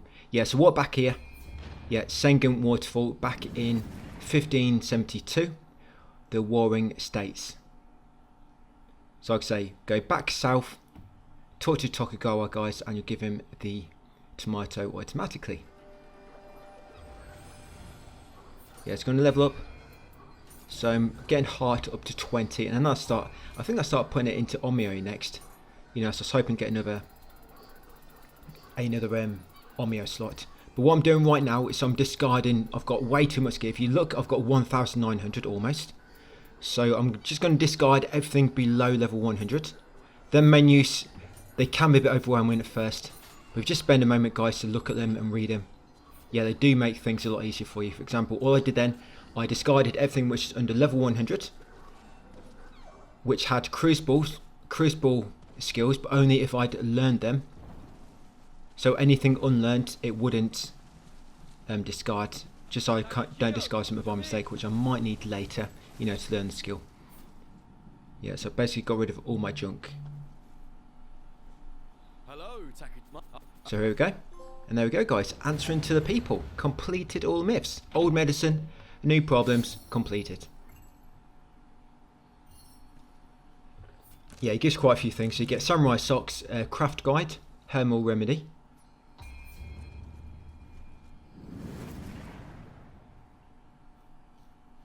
So we're now going to walk back to the Imperial Palace in 1864. Yeah, it's going to complete this area now, guys, Kyoto, and do a crucible. So I just want to show you, there's an item on this roof, and I think it's glitched. I don't think it's supposed to be up there, or if not, put a way to get up. But if you jump on this small haystack, you can jump on this tree branch, then you jump on the next part of the tree branch where it goes a bit more flat, and you can just do like a double jump and then dash and just reach the roof. I was going to show my friends here, but they weren't interested. Yeah, so that item on the roof, this is how you reach it. Like I say, this is not intended. I think they've messed up. But you can just get on that. It's quite awkward to do. But yeah, give up. They were not interested. So, yeah. But if you're worried about the item, if you try and grab everything, guys. Yes, you currently can't get up to it. But I'm sure they're going to fix that at some point. Not quite sure when. But I'm sure they will. Right, so here is going to be Crucible Wraith. You're going to take out this guy, of course. But also the enemies near him. Because there's a Kodama near here in the well. And Kodamas can bug out in the well sometimes if you don't take out all the enemies nearby, you know, and you've been spotted. Of course, I've been spotted because I've taken out this Wraith. Yes, big slug enemy with 2 claws.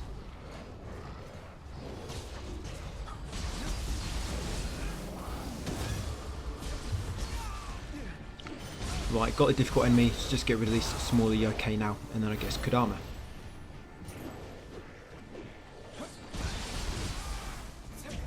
We're popping quite a lot of trophies here. So we've got 1 trophy already. We've got about 6 more to come. No more than that. Yeah, in this video, we're popping a lot of trophies now, fast. Yeah, I think there's like 7 more to come actually, if you count the master. I don't do the master like I said, because I've got help with me. But if you do the master now, yes, you'll get another trophy for him. So yeah, so there's a Kodama. Of course, make sure you beat the Wraith first. And grab a soul core if he drops one. Get Kodama there. Then from here, we're going to go north to the edge of this village. Yeah, go right to the north to the edge. Not directly north from where we are. We're going to kind of go west slightly. You'll see where I'm going. Yeah, so come along here. Past this house. And basically north between these two. Here we go. And you see a Chiyuko down up ahead near that waterfall. So this is the final Chiyuko. You'll get Smith and Tech's Chiyuko helmet. I think you get that automatically when you found them all. You'll get a Chiyuko helmet. You'll get Samurai Socks and Transformed Art Flying Fist Fire. Yes, there we go. Eagle-eyed. Okay, so next up, going to grab a chest. This chest is in this house here. Yes, the one on your right, actually looking back south. Or if you're looking north, it's on your left. Right, open this chest just near the front door. And in there you find a pair of samurai socks. Open this door opposite, which is like a little shortcut door. Then turn right, be careful, there are some cannon enemies behind me. That's it, and I just want to use this cannon here to destroy that barrier. You can get past this barrier another way, but of course we're here, we're nearby, so why not just take this route. Yeah, so destroy the barrier guys, go through. Oh, my friend died. Oh, of course we're on an expedition, so it's going to get revived anyway, it's not a big problem. Yeah, I was just about to make my way back to revive him, but he got himself back up. Yeah, so come through here where you knock down that barrier, and there'll be scampers. This scampers is the final one, but right at the top, there's going to be a bunch of enemies. So yeah, I'm just whistling to get some friends nearby ready. So I'm worried about dying myself. Of course, because I know what's coming up. So yeah, follow the scampers, it'll eventually take you up to steps. Yeah, sends you on a bit of a wild goose chase around all these buildings. Yeah, around the rocks near the edge, up on the balcony, and then finally on the steps. Yeah, scampers helps, but don't really do much. Right, so let's defeat all these enemies, pet the scampers, and that'll be another trophy. And we're also going to get another one here, because that's the last 6 Jizo shrine. Yeah, final one.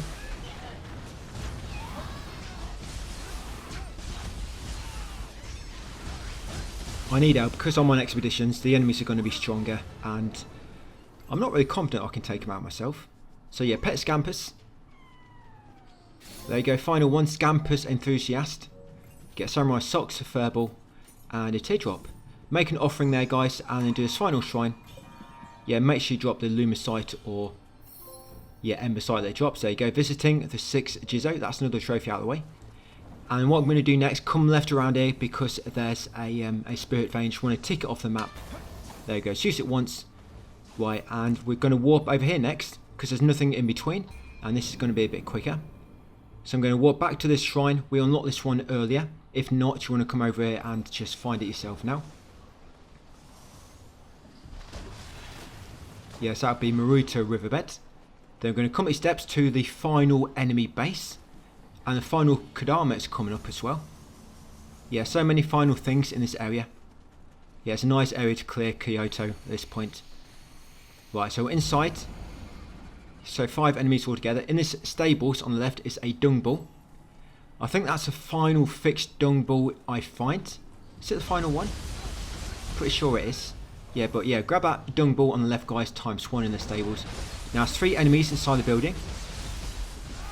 I kind of thought there's 2, so I killed 2, then I ran outside looking for the other 3. But yeah, there's 1 inside I forgot about. Yeah, I think there's 3 inside and 2 outside. Either that or there's 1 enemy which kind of patrols, and his patrol can take him inside the house and outside. It could be that. Yeah, of course, that chest, can't loot it yet, because you need to wait until we defeated all the enemies. But you can see that enemy there in the realm. You need to get rid of the other 4 enemies first. And I'm going to take that one out. Right, by the time I get back here, he's probably going to have taken him out. So yes, going to beat this one. So like I say, I'm going to show you where the master is, but I'm not going to do it myself. Yeah, because I can't. I'd have to kick my friends. There you go, total control. Captured all enemy bases. Yeah, trophies have come very slow, haven't they? But now they're going to be coming thick and fast across these final 2 videos. So yeah, loot that chest. Inside, you find Smith and Text, Fujian Helmet, and Secret Skills Text, Shared Blessing. Open the store to the far right next, and turn right outside, and there's your final Kodama. Again, going to get another trophy. Kodama Leader, guided all Kodama home. And now we're going to make our way back down to the master. The reason I did it this way, not the master first, is because you can't get back up. You'd have to kind of go back to shrine or go across a shortcut tree or kick down. So that's why I come to the master last. Yeah, so you can't get back up them rocks, so I couldn't get back up. So drop down and kick down the shortcut tree. I'm going to use that in not in a minute, but on the next video. Yeah, so see where I'm shooting? That's the final master in that house. So like I say, I'm not going to do it now, but if you want to, you can do. And then we're going to warp to Imperial Palace. So defeat the master, get a trophy, and then warp to Imperial Palace. Or if you're going to do what I do, guys, you know where he is. You kick down the shortcut tree. We'll come back to him on part 32, and you'll see me defeat him then. Right, from the Imperial Palace Shrine, head north into the final Crucible. Right, let's do it. Yeah, this one ain't too bad. It's not too bad. I think a lot of the enemies just took a bit longer because I'm on expeditions. That's what it seems to be, about 15 minutes from now when we get this done. But we did suddenly all die at one point. I think it's because we ran out of that team gauge. Yeah, because my friends keep, well, I think Lux keeps dying, bless him. Yeah, but he's probably doing all the work, that's why. Probably getting a bit annoyed as well, because he's doing all the work and I'm like running away all the time. But yeah, I am a bit of a man on a mission. Okay, so I'll leave them to it, and I'm going to carry on down here. And I think the first thing we do is a spirit vein. So it's carry on along the path, guys, and you'll enter a cave at the end. No, I do really appreciate these guys giving me a hand. Definitely needed it here. So I do appreciate it. Thanks. Thank you guys for the help, for the assistance. So watch out for them traps. Remember, they can kill you really quick if you get caught in them. But that one you can kind of jump down and get out of the way quite quick. So here's that spirit vein inside the cave. Use this and it'll take you to the next statue. So make sure you got that statue at the start of the area. And of course here is statue number 2. There's 7 shrines, by the way, in the final area. Yeah, so again I'm going to increase my heart.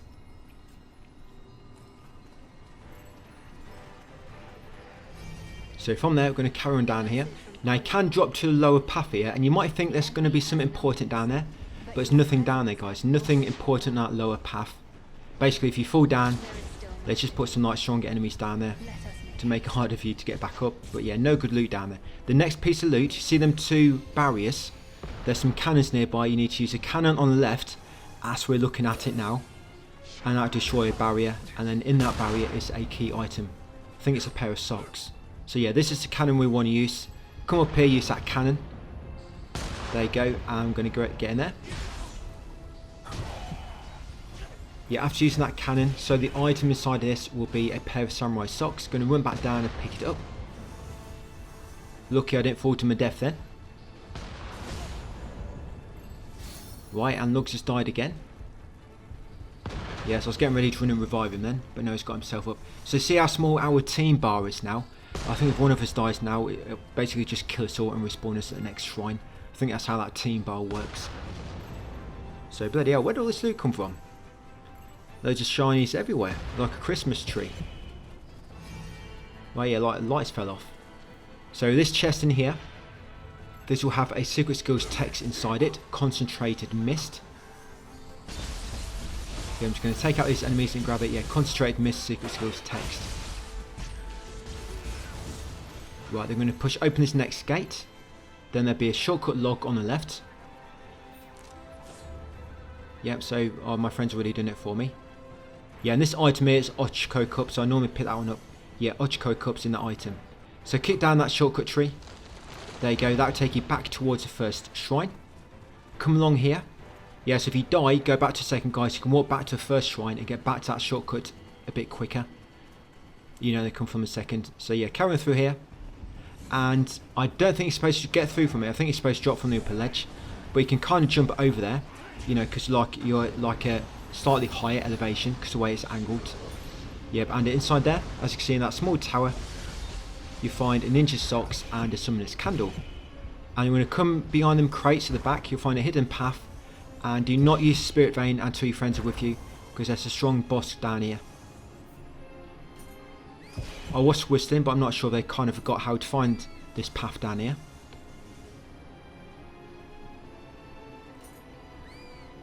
Yeah, might think they have to go on buff. Yeah, it's one of the things, you might forget this path if you've not played for a while. I mean, a lot of these paths, I mean, I probably can't remember a lot of the earlier missions I've played, where all the hidden paths are. Well, I'm going to grab all these sparkles, all these shinies. Right, let's go and do this boss. Yes, follow me. Yes, you've got a spirit vein, it'll take you right down below. Yeah, right in the depths. And down there will be a boss you might remember from, I think it's Nioh 2, the very first boss with his ball and chains. Yeah, so there she is. He's imprisoned on Ryoki. So when you beat him, he'll drop transformed art, coiled spring pierce. Yeah, I remember this guy distinctly on Nioh 2, because I had a lot of trouble with him when I first played it. No, sorry, was it Nioh 2 or Nioh 1? Oh, it might have been Nioh 1 actually, when this guy's the first boss. Yeah, it might be Nioh 1. But I remember when I first played it after all the updates, and people were saying you can't choose a boss anymore, you can't choose a game anymore with the living weapon build, but you could. You just had to tweak it a little bit. And once I got a living weapon build going, after many hours messing about, I literally just stood still in his face and just tanked him and killed him really quick. And that's me going from like hitting a wall with him, because I hadn't really took time to learn how to play a game properly. Yeah, hitting a wall, and then coming back after messing about, getting a build going, and just standing in his face, attacking him without any skill whatsoever. Yeah, living weapon builds are still valid in Nioh 1, just take a bit more work to get them working basically, and you need a good spirit stone farm. What I don't like about this one is when you living weapon, you can't use spirit stones to get all your spirit back, because you could do that in Nioh 1 to keep living weapon going for longer, but you can't do it in this. But anyway, there was a brief edit there, because at that point I just suddenly died. I think our team barge completely went down and it just respawned me. So I'll come back here, brief edit guys, and I took out them traps, because if you get caught in them you can die really quick. And in that chest there guys, it's a warrior's text. So where them spinning traps are, enter the room in the middle, and behind the red enemies, the red ghosts, you'll find a small chest, and like I say, inside there will be warrior's text. Yeah, looks died again, it keeps dying. But push open the shortcut gate and that'll take you back to second shrine. So because our team bar is almost depleted, I'm resting now, just fill it back up. Yeah, hopefully Lugs will stop dying. Right, it'd be me, trust me, if I was fighting enemies I would have died much more times than my allies, way more. So when you first use that spirit vein, you're going to drop off onto the rooftop on the right, and on the other side is a Crucible Wraith. Yeah, remember these enemies are a lot stronger because I'm actually on expeditions, I'm not on Summon Visitor. The thing on expeditions is you can revive, you can't on Summon Visitor. Once you're dead, that's it. And once you die, you'd have to wait for people to join you again. Okay, so done that Crucible Wraith, got his soul core, going to jump back up here. There you go, and yeah, loads of shinies. So on the left will be a chest in here behind this dude. Yeah, and this will be Samurai Socks. Yeah, so grab Samurai Socks, and on the other side is a Nioh door. Yeah, I'm just checking that Revenant. So blue, he killed my buddy, sorry, killed that red guy because he had blue behaviour. So I'm going to use yellow or red, and got it. So after that Nioh door, follow the path behind him, and it's going to lead you to a hot spring. There should be 2 hot springs left. We're going to get a final hot spring, by the way, in the final video. So yes, after this you should have 1 remaining, guys. If not, you've missed one somewhere. That's it. Clean your friends' feet. You can all clean each other's. You know, that's what you're there for. Right, once you come down, spin around, and there's an item behind you. Yep, Samurai Socks. Get them, kick down the shortcut branch, my friend's already done it. And there's 1 more item we're going to collect, and then we've got a shrine and then the boss. So drop down here to the pond, and this chest at the back here. So in here you're going to find Secret Skills text, Patience of the Gods. Yes, and I think my friends have the Patience of the Gods for sticking up with me for so long. Right, so this is the final shrine of this area. Like I say, after this shrine or statue you should have 7 left remaining to find.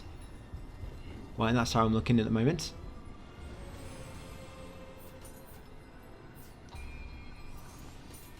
Right, I'm just going to level up to heart again. Right, let's go and do this boss. Yeah, this boss pretty much almost killed us all. Yeah, I think it's quite a strong boss, and because the boss is scaled on expeditions, and because I'm not really doing much work, it's more like they're fighting a boss meant for 3 people, but there's only 2 doing actual work, because I don't really count. I'm kind of like a third wheel, just making things harder for them. But I guess I can aggro the boss sometimes. Yeah, so this boss, Tokugawa Yoshinobu, and when you beat him you're going to get another trophy. Yeah, it's quite an annoying boss because he goes airborne quite a lot and you can't really reach him without ranged attacks.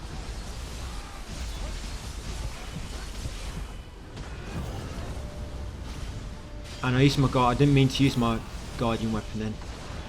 Yeah, I used it way too early. You know what I should do now? I should have spirit skill slotted. You know, just in case.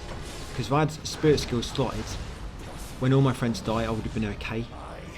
But you see what happens when that blue bar goes all the way down on expeditions and your friends die, you can't get them back up. Because I was trying to get them back up but I couldn't. And I was so nervous here that the boss was going to kill me and we'd have to start again. But I was thinking if we were going to die, I was going to just invite them on Summon Visitor and would have killed this boss in seconds. Yeah, once the boss gets to like about 10% health, it just starts going crazy and killing everybody. I'm not sure what's going on. Probably all just got caught by a massive attack we didn't expect. I mean, I managed out of the way just because I'm like a little coward. But yeah, see in a minute. Everyone just dies. Yeah, he's almost dead. And we're doing so well, no one's died yet.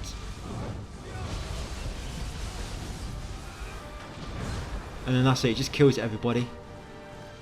And then someone manages to get back up, and then he kills us all again. And then before we know it, we've got no team bar left, and I'm stuck by myself.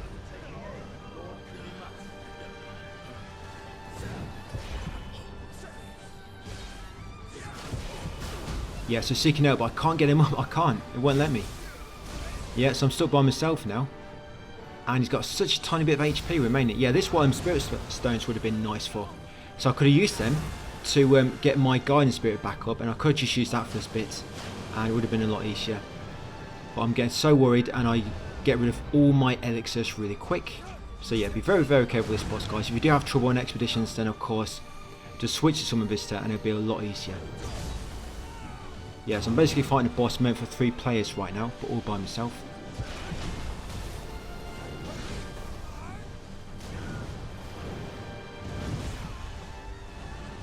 Yeah, he flies around the map as well, and you just keep running after him. And of course, when he's in the air, you can't really attack him, unless you've got a good ranged option.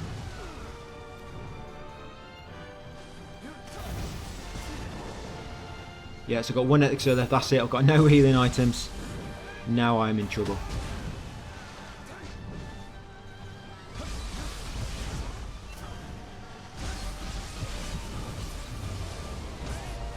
Finally, that was close, wasn't it? Yeah, very, very lucky. Right, I'm going to stick my sword right in the middle there. Yeah, right in the crevice in between the heads. Right, that's it. So we'll get another trophy. What must be done? And that's going to put us in the final battle, guys. Final battle of Edo. 1622. Like I say, this is kind of, you make your way upwards. There'll be a little bit of like linear exploration on the way up. And then right at the end, you've got about 4 crucibles, all one after another. And you've got like a boss right out the end of it. There you go. You get that Guiding Spirit, Golden Shaki. Right, grab all the loot. Yeah, still with me, of course, because we're on expeditions.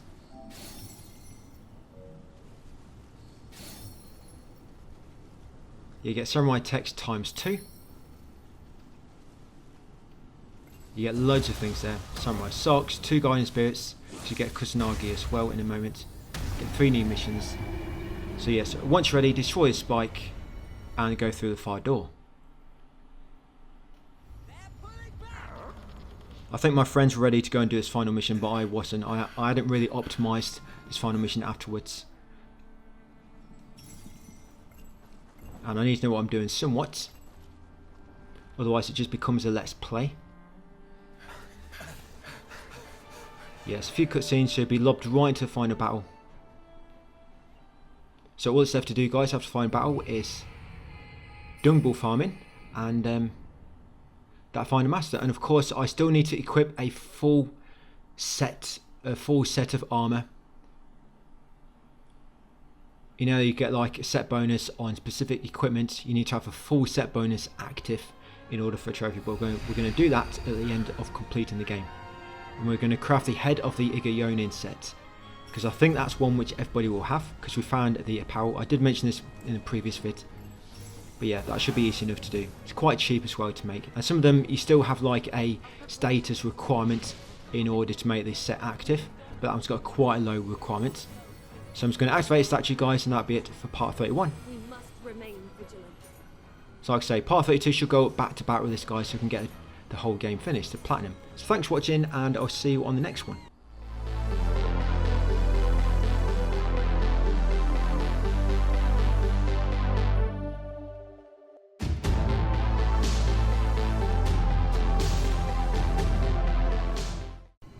Hey, welcome to the final video, guys, of my Nioh 3 complete platinum walkthrough. Yeah, finally at the end. Been doing this for the better part of a month. But yeah, finally there, and I've got just 2 randoms for this. Good thing about his final mission is people seem to join you really quick. So I guess players are probably using this to farm up. So I know a lot of players, they're already at max level 250, ready for the DLC when it drops. I mean, I'm not prepared to farm that much. Because I mean, right now at about level 130, I need like almost 2 million, just go up one level. You can imagine how much Amrit you need to get to level 250. But yeah, some players have been doing so. I mean, it's completely up to you. But I think that's what a lot of players are doing. They're either farming this or something else in order to get that Amrit quickly. Of course, because you're on the final mission, of course, you can be getting loads of Amrit. But when you do finish the game, you do unlock a new difficulty, by the way. I wonder if that's going to be related to DLC trophies later.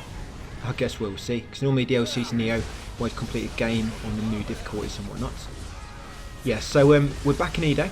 So you'll probably recognise this place, quite familiar. We've been here 2 times already. So back for a 3rd time. I think it's been 2 times. But you're going to take out all these enemies. You'll see how quick I'm killing them. Because I'm on Summon Visitor. You can summon for this area. You don't need to use expeditions. If you summon them, of course, the enemies will be the same HP as they are normally in one player. So they'll be really weak, go down really fast. Yeah, look how quick I'm killing them. I did do this solo on my other account. Well, not all the way. I got to final boss and I kind of got help for him. But I did every other one solo. And it does take quite a long time. So although this takes almost 30 minutes, well it's about 20-25 minutes altogether, just do this final mission. It took me a lot longer to try and do it all solo. So you can see how quick I'm killing the enemies with 2 other co-op players with me who have been summoned.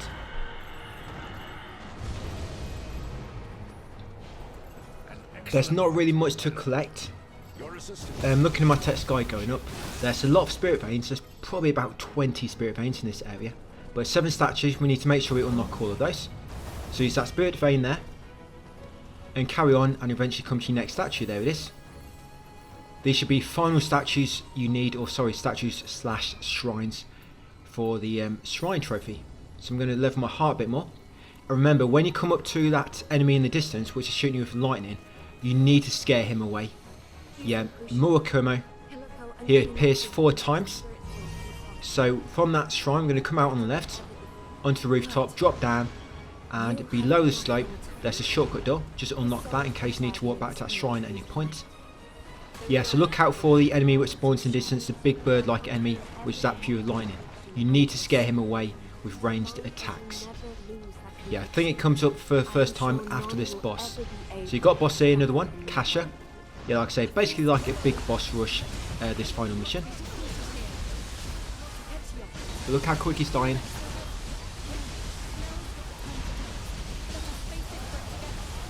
Yeah, co-op is the, well not, I wouldn't say co-op completely. I mean, expeditions still die quite quick.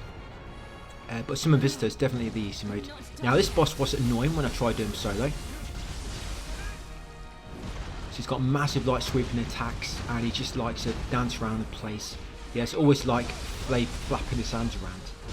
Yeah, it's quite easy to get caught in him when you're trying to get behind. You're playing as a ninja like me most of the time. And another good thing about this final mission is sometimes your own guiding spirits or your NPCs will give you a hand. They do like a massive attack sometimes. The NPCs, which will of course do massive damage to the boss or enemy you're facing.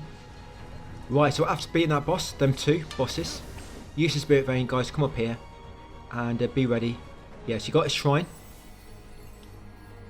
Unlock that one. That would be Edo Castle, a black drawing room. So we've got our first appearance of Murakumo coming up, and like I say, he appears 4 times and should be appearance number 1. So you kind of get that pan where the camera kind of zooms out and shows the whole of the area. So yeah, come along here and drop down on this lower ledge, and he's going to spawn between those buildings up ahead. There he is. So scare him away, guys, with ranged attacks. Very important. You'll get a trophy at the end. Once more, you say? You don't have to defeat the boss, which is nice, like the other one. Once you scared him away the 4th time, the trophy should pop. Right, so once he's flown away, and if you mess this up, you're just going to have to restart a mission, guys, after doing it. But like I say, good thing is you don't have to do all the bosses again. I'm going to drop down here because it leads to a spirit vein. That's the only reason I'm coming down. That's it, to tick it off the map. It's ticked. Right, bring you up here. I don't think it's nothing really to collect. There's one item a bit later. Oh, and there's a noble dung ball. Oh, almost forgot about that. Yeah, there's a noble dung ball in this area. Yeah, noble dung ball and 1 item to loot, and everything else just spirit veins and shrines. Nothing else at all. So I'm going to use these 2 spirit veins near this next door, once you go along the rooftops at the end. So 2 spirit veins, going to use them both and then go back up and unlock that door. And that takes us to another statue.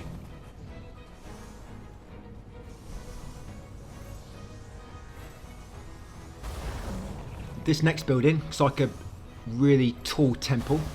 It's a completely square. I mean, most of the temples are square, so I don't know how that helps. Let you know about that. But this one can be a little bit of a labyrinth because you climb up it and there's so many places you can kind of fall down to, like a hidden reef below, and you can kind of access another part of the roof. Then you drop down to a hidden corridor you can't access before. They can open a shortcut and you to get back up. Yeah, but I'll show you everything you need there, which is of importance. So unlock that statue. Right, so I almost run straight into him here. I think he appears at the top of these steps. Yeah, it's this next one. So when you reach this giant enemy, take the door on the right, go straight out the right side of this building, guys, out the back, and you'll find a crucible wraith. Yeah, so that yellow one, well, I guess they're all yellow, the one in the middle. But yeah, one of these is a crucible wraith, so take them all out, guys. That's it, he summons his own buddies at the same time. Yeah, I think he summoned his friends for expeditions. So we're going to grab a soul core, then go back to that giant enemy and go up steps behind him. Now the second Mulkomo appearance is going to be after this giant enemy. Yeah, top of his steps. So try not to run too far like I did. I almost ran past him. I was lucky he didn't despawn. Yeah, see, he's just coming. Yeah, do not run too far, guys. There you go. Now take him out. Yeah, I forgot he spawned there. It's my bad. I mean, I shouldn't do. But I only actually practiced this once. Normally I practice like a few times, but I just did it once, so I just want to get this done. And it's not too bad, like I say, it's not really much to collect, it's mainly just spirit veins, and the route is kind of linear, other than that. So once you're scared away the second Mulkomo, continue following the path, and when you reach that yellow lightning enemy, I say yellow lightning because sometimes it's blue, or red, or different colours. Yeah, so kick down that shortcut ladder, and then just after that shortcut ladder, yes, continue on a bit more and there'll be a spirit vein. Yeah, so hop along here, and just after the spirit vein, guys, is going to be another item. So this will be the noble dung ball. Just carry on until you reach this kind of like open courtyard. Take a path on the left, drop down the steps, and there it is. So that item there is a noble dung ball, and that's a fixed location for one. That's the last, yeah, that's definitely the last one. Yeah, so that's the last dung ball you're going to find in the game.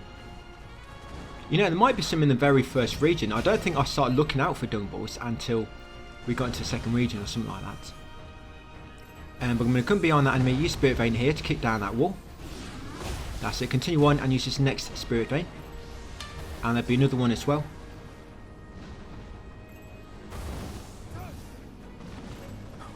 So this is that building I spoke about, which is like, it's a very tall building. And it's a bit of a maze in a way, but just follow my lead. So push door open, get a shrine in front. Okay, so pay attention to where I'm going, guys. Like I said, it's very easy to get lost in this building. You'll be dropping down floors quite a lot, and then you just lose track of what floor you're actually on or what side of the building you're at. So go right around it, go all the way to the end, following the outer wall almost, and you see the Spirit Vein like in the middle of the room. Use this to get upwards. From that Spirit Vein, head in the same direction you should already be facing pretty much. Continue round to the end, and there'll be a small cutout. You can get up to the roof. Well, part of the roof anyway. Yeah, go around here. You see that yokai enemy, and just around this next corner, the Mulkomo is going to appear again. This will be a third appearance. Yeah, near that Spirit Vein there. Yeah, there is on that roof. The camera pans out slightly, so scare him away again by shooting him with a ranged weapon. Make sure he goes away. Each time you find him, you sometimes have to hit him a bit more, like he's got a bit more health each new time you encounter him. So yeah, just good few arrows, make sure he flies away, guys.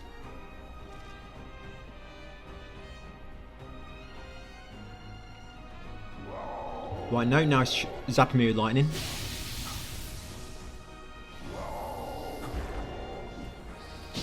Remember, you got fire arrows as well, and you can always switch to a rifle if you need to. Right, so once he flies away, use the Spirit Vein nearby. Do not jump over that railing, so you won't be able to get back.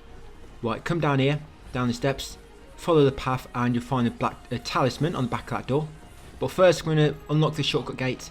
This takes you back to that recent statue, by the way. So I'm going to unlock that first, come back, pull the talisman off to do the Nioh door. There we go. I was going to hide because there's enemies in there, just so I can quickly grab the loot without them chasing after me. So I'm going to alert them at the last moment. Right, once done Nioh door, unlock the shortcut, go back up the same spirit vein. Yes, the same one. And I'm going to take you to a Crucible Wraith. This one can be quite tricky to find. So if you drop off the corner near that vein, look down below. There's a Wraith down there, but if you drop onto this narrow part of the roof, do not drop all the way down so you'll die. Drop on that small part of the roof, then drop down to this bigger part where the Wraith is. That's it. And when you approach this green one, the wind one, it's going to spawn all its buddies. And that's it. So I got him already, the Wraith enemy. I'm going to get rid of the rest. Then I'm going to walk. But I don't think I need to walk back. I think if you drop down here, it takes you back to that where that Nioh door was. Yeah, so drop down this corner near where that Wraith was, and it'll take you back near that Nioh door. Then you should follow the path again, get to the same spirit vein, guys, take it back up to the top, and continue on to the next part.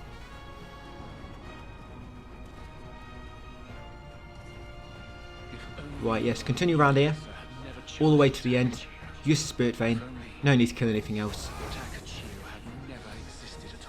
And we're pretty much at the end. So like I said, we've still got 4 crucibles to get through yet, and the final boss.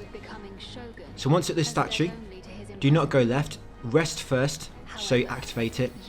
Right, then you want to break through this petition over here, jump across the gap, and then drop down these ledges below, and they'll take you to a hot spring. This is the final hot spring, and it should pop for you the bathed in every hot spring trophy. It's Spa Lover, basically.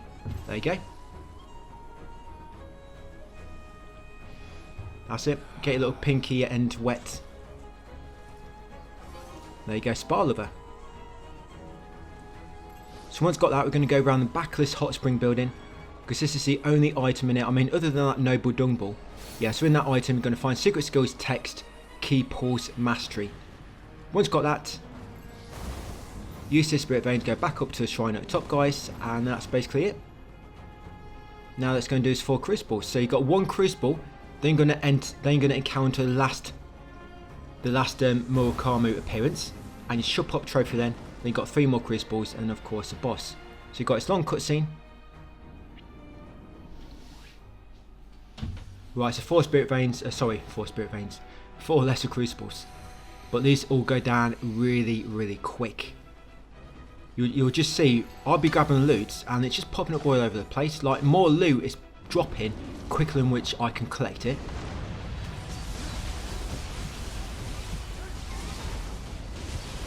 Yeah, and I took ages doing this solo, because I had to play really defensive, getting away. Yeah, getting a few hits in, moving away from them, lobbing range attacks, healing up where necessary.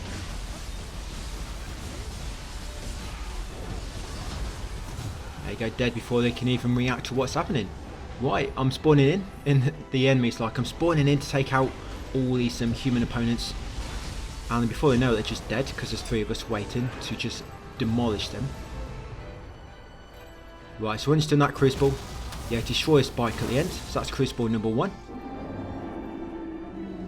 And there will be little shortcuts to get back down here, so if you get near the end of crucible and you die, there'll be shortcuts to go back up. You might notice a small stone we just passed.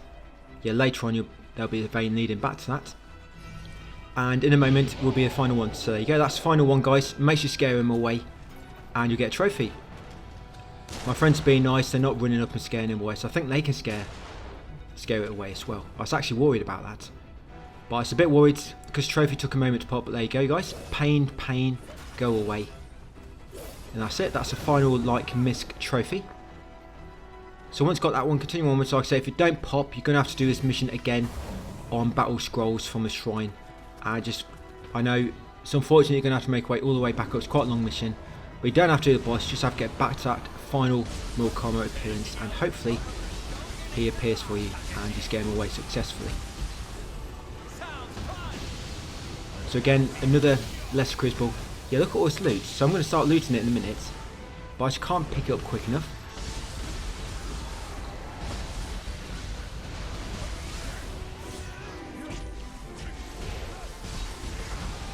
I mean, I don't want to let them do all the work, I want to help them out. But it's just too much loot to pick up. Too many shiny objects catching my eye.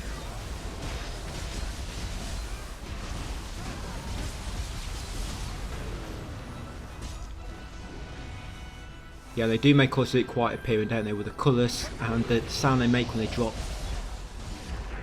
It's high time we ended this. Let's run wild. Yeah, that boss bar, each time you do this crucible, it's going to knock a quarter of it down. So once done all 4 crucibles, that bar will be done. And you've got a boss right at the end of it. Right, that's 2 down, 2 to go. I'm betting it all on you. Keep livening up Japan, will you?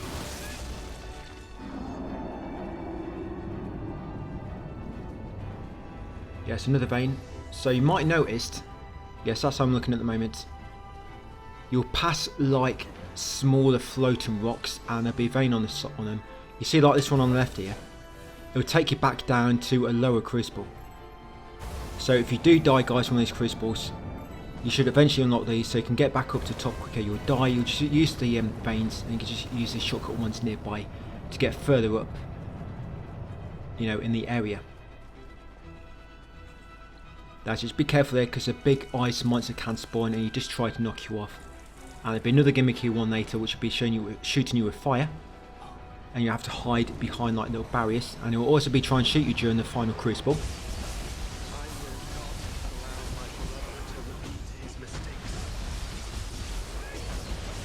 Save the innocent. I join hands with you, Lord Takachio.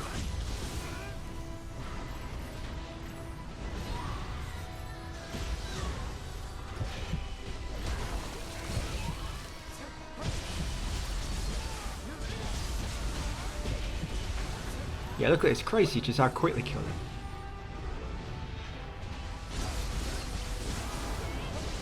I hope you can do this on the DLC. Because I know on DLC, if I've got to do every difficulty, for trophies, yeah, I'm going to be in a bit of trouble. I mean, I'll probably have to go back and sort my build out properly. So I've still never really looked at my builds. I've just been auto-equipping everything and letting my friends carry me along the way. But it's definitely the easy mode. You know, if you want the game to be easy, you need to summon help. You know, if you want to try and do things yourself, be prepared, but a bit of timing, guys, and work on your own builds. You might have to find equipment, you might have to forge stuff, you know, to get what actual attributes you want on that equipment. You know, but I know a lot of players do enjoy that. I would normally do it, I've just really not got time for this. I've been doing this alongside with Code Vein 2, and of course Resident Evil 9 has dropped, and I've got a few other games I need to get on with. So that's the third one, I've got one more to go. Like I say, now you're going to have fire shooting down at you. So use the barriers to take cover when you need to. And I almost died, I didn't even realise, but look at watch my health in a minute. So I'm running a car, I don't know why. And yeah, that's the shortcut, so yeah, so if you do need to come back up, guys, that's another shortcut. Yeah, so my health is slowly depleting now, I didn't even realise. Yeah, that's it, just run on the fire, why not? Yeah, look at my health, I'm almost dead. I've got 3720, 3, wow. I just watched that, I went down to 3 HP before I healed. Stupid, really. Yeah, watch out for this lava, guys, it really hurts when you walk on it. Remember, I'm only wearing sandals, they're not fireproof sandals, so I just put one foot on it and the fire goes straight through my body and start taking damage immediately. I need to look for a pair of fireproof sandals so I can walk on in the future. So I think my guidance bit, I think that was from, look at all these goodies. I think that's from one of the NPCs helping me. But yeah, you see that boss shooting down the red ray of fire, so watch out for that. But normally that will hit most of the bigger enemies because it's normally too high to hit you because you're like a little tiny human. But it normally hit most of you okay. Right, and you will get a boss at the end of this one. And it's that annoying boss we did on a side quest. So I knew I definitely needed help for this. Yeah, it's that like big snake one with a massive like long reach on him. Did the wolf die? Did that wolf even have a chance to spawn? So yeah, here we go, this guy, this annoying enemy with massive range on his attacks. But we should make quick work of him. Just remember, if a boss is attacking you guys, back off and play on the defensive. Unless of course you know what you're doing. Look at that, what happened then? I just remember looking at its health bar and it it still had like 80% remaining. Then I went to grab a bit of loot and suddenly it was dead. I was like, what? But yeah, that's it. That's summon visitors for you. So final Lesser Crucible. Let's go and do this final boss, guys, and get final trophies out of the way. We'll be doing a few things in the Eternal Rift. They'll pop away, do a dung ball, do the final master, and there you go. So that devotee, that will unlock once you've activated your final shrine / statue. If that's not unlocked for you guys, then unfortunately you've missed one somewhere. Now most of them are kind of tracked. If you look on your maps, you can go in the overview and it will tell you how many you find like in each area. But there are some spots where it's not tracked. For example, see at the second region right at the top, there's shrines there, but it doesn't actually show you a tracker for it. And sometimes crucibles, there'll be statues inside crucibles, and of course to encounter them again, you're going to have to do the mission. But hopefully the only ones you're missing are those on the outside. But this is the final boss, yeah, Haruko. It's going to be very, very easy. I did have to go on him solo on my other account, but I kind of gave up after a few attempts. And gave in. Yes, I went over to the dark side, I summoned help. And I was not ashamed at all.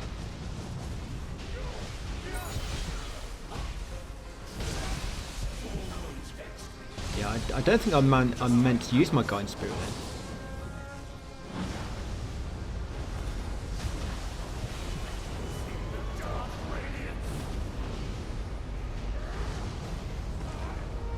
But yes, got him. I think if I was going to go for a build, I think I'd like lifesteal on it. I always like lifesteal on builds because I just love that you can just attack an enemy and you don't have to worry about healing. And of course, if you focus on lifesteal bits, I mean, I still go for damage, but if you're going all in on damage, of course you do a lot of damage. But yeah, I just always like to have a lifesteal, so I just love to attack enemies and get health back when you're doing so.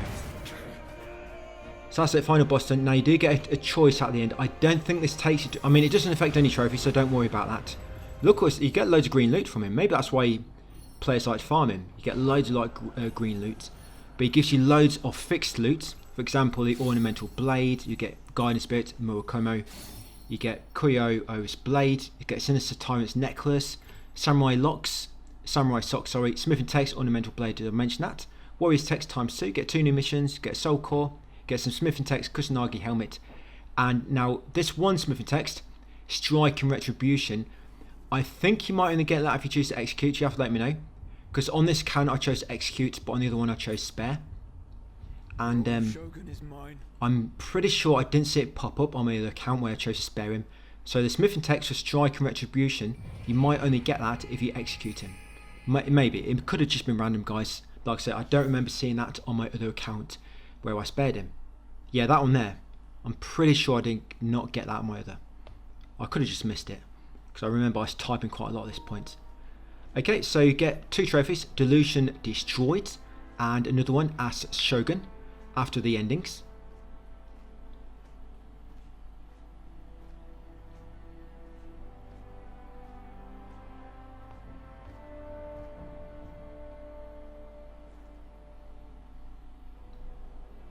Yeah, you unlock a new difficulty, Shogun's Journey.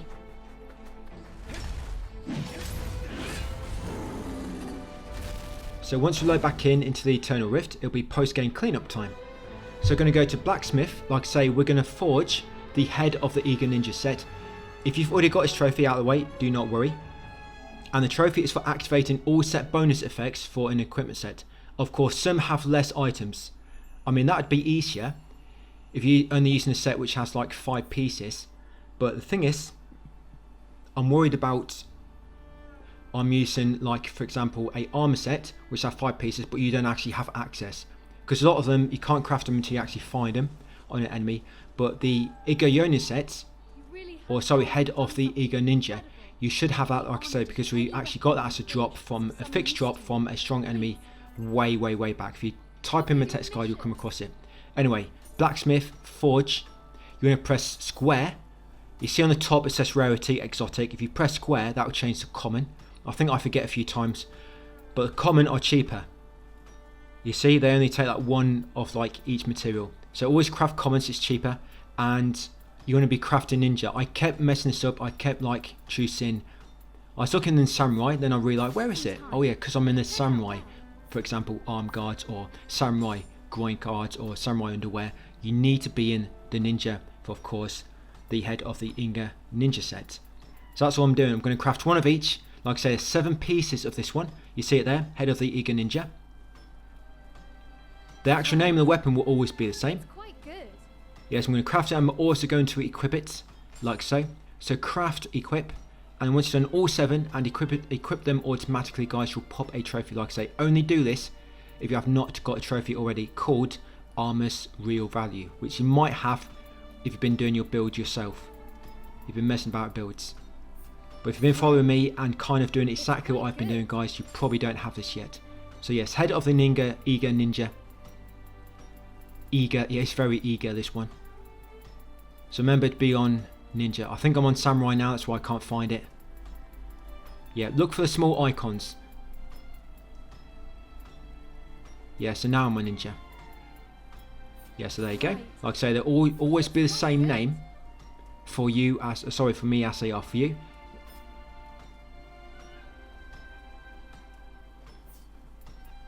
I think I did get a bit mixed up here. I was thinking I'd bought 4 sets of 4 pieces, but it only showed me as equipping 3. So I was like, why not? You know, did I not equip one? So you see me crafting it again and choosing equip just because I don't want to go into my menus and having to look for it. So I'm just like crafting and equipping it again. But yeah, just make sure when you craft it, you do choose equip, guys, because it'll be a lot quicker than going through all your menus and looking for it. Right, so arm guards next. There we go. So that's 4 of 7. Oh no, 5 of 7 now. Right, so what's next? 2 more to go. And you also need to make sure you get the 2 weapons. So there'll be 2 weapons for this.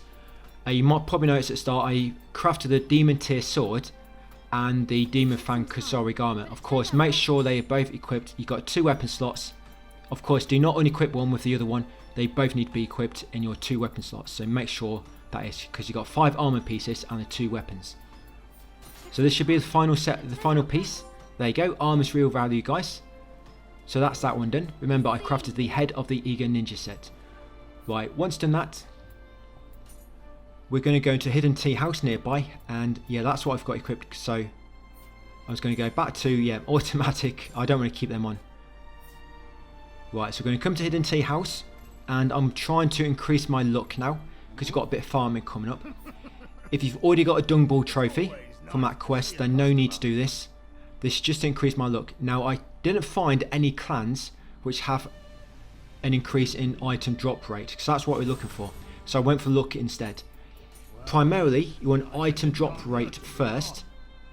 That's most important, and then go for luck afterwards. I mean, I can't say exactly if one is better than the other. I mean, it's just no way to really tell, so it's all RNG at the end of the day. But you'd imagine item drop rate's going to be better, right? So that's what I'm going with primarily, and look second. Yeah, so that one I went for the Gamo clan. Yeah, Gamo, Gamo. And once you've done so, going to come and give the Scampers the final 4 furballs. He'll be mega happy. He'll give you a pair of ninja socks and a handbook, great Scampers form, and maybe a soul core again. Right, now let me show you this farming. So when I'm getting my build ready for this farming, I did edit some of it out because I literally spent about 10 seconds, I wish. It's about 10 minutes. So I'm just checking how many dung balls. So I've got 5 noble and I think I've got 11 normal dung balls. So that means I've got 21 altogether because a noble counts as 2. So 5 noble and 11 normal. So I need 9 more, I believe. So come to the very first region, 1572, and warp to there, guys. Ikeda Ferry in Tokaido. Yeah, Ikeda Ferry. I'm going to show you this farming spot. So Gaki can drop him. Now this took me about 20 minutes to farm 10. I believe it was about 20. By getting my item drop rate up to about 75%, which ain't too bad. It's not too shabby. Right, so I'm going to let you know how you want to equip stuff. So you want to look through all your gear. You want primarily item drop rate and then look second. If you've got nothing which is item drop rate, then go for look second. Right, so I'm going to come into, I'm just checking that, I didn't notice this before, but yes, you now when you complete a game you unlock Sudama Blessing. Of course, none of them really going to affect item drop rate. We want item, not equipment. So, first, you want to come into Manage Soul Course, so you want to put in your Yang, you want to put Kappa because Kappas have item drop rate increase. And if you come into your filtering, special effects, you're going to go for item drop rate for special effect 1. And for special effect 2, you want to go for look, which will be right at the bottom of the menu of the list. Yep, and then for special effects, you want to do item satisfying any of the conditions. Yes, item satisfying any of the conditions. If you got it on all, it will not work. So you want items satisfying any of the conditions below, and you want special effect 1, item drop rate, and special effect 2, look. And like I say, try to go for item drop rate first.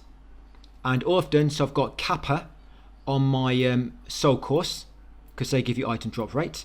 On my guidance spirit, you want to use the O, guidance spirit for the samurai, because that gives you like 17%. Yeah, O as in OH. Yeah, that's the actual name of the guidance spirit for samurai. Then stick to samurai, guys. And then for the builds, we're using Hellfire, the Hellfire Soul Core. Yeah, and that's how much item drop rate I've got. Yeah, on the Hellfire Soul Core, this is all in my text guide, by the way. If you think I've skipped something there, which I shouldn't have, like I said, it took me 10 minutes. But yes, all in my text guide, the actual builds. So yeah, Soul Core again, you want to be using as a talisman. It's a Demon of Envy, and that's for the Hellfire Talisman. And you want Kappa for Lookbringer. So each time you do this, use Lookbringer, then run to this spot here, guys, and do your Hellfire. That kill all those 3 at once most of the time. If not, just do it again. Loot them and then run back. There is a 4th one, but it takes too long to kill that guy. So come back, rest, run back to that same spot. The reason I like to come to this spot, because that big one on the left normally misses you when he jumps like this or something else. Well, he caught me then, so I was too far to the left. But yeah, Hellfire, do it again if you need to. Grab anything they drop, guys. Rest and do it again. Remember, use Lookbringer first, and then run over there, do Hellfire. So I just go for that build one more time, guys. Remember, you want item drop rate primarily and look second. Yes, and in the Yang positions, we've got Kappa or Red Kappa, because they really increase your drop rate, item drop rate. That's in the Yang slot. And in the Yin slot, you want Demon of Envy, so we can use a Hellfire Talisman. And you want Kappa for a Lookbringer Talisman. But you should have plenty of Soul Course at this point. If not, just go for what you've got. And like I say, Guidance Spirit for Samurai, you want O, as in OH, Oscar Hotel, because that increases item drop rate by about 17%, which is a big amount. And of course, I'm staying in Samurai, so I keep them bonuses that I've assigned to him, and just keep doing this. So yeah, it took me about 20 minutes, guys, just by doing that. I think I just got my final dung ball, which I needed. So yeah, just keep doing that, guys. I'm just going to check my numbers. So there you go, got 20 of those, and I've got 5 noble, so in total, that's 30. And I've just got to defeat that master one more time. Well, not one more time, so I ain't beat him yet. So I'm just going to go back to my normal auto equipment build now, but I just want to make sure I've got a sword equipped so I can use everything spin. Because normally when you pick a weapon and you auto equip, it will just find any weapon of that weapon type which you equip yourself. Right, and I've just got my normal build going. So I've got a steel talisman, steel, is it steel? Yes, a power one, sloth, and of course some strong soul course in my Yang slot. And that's a mass that I need to beat. So I'm going back to the final region, guys.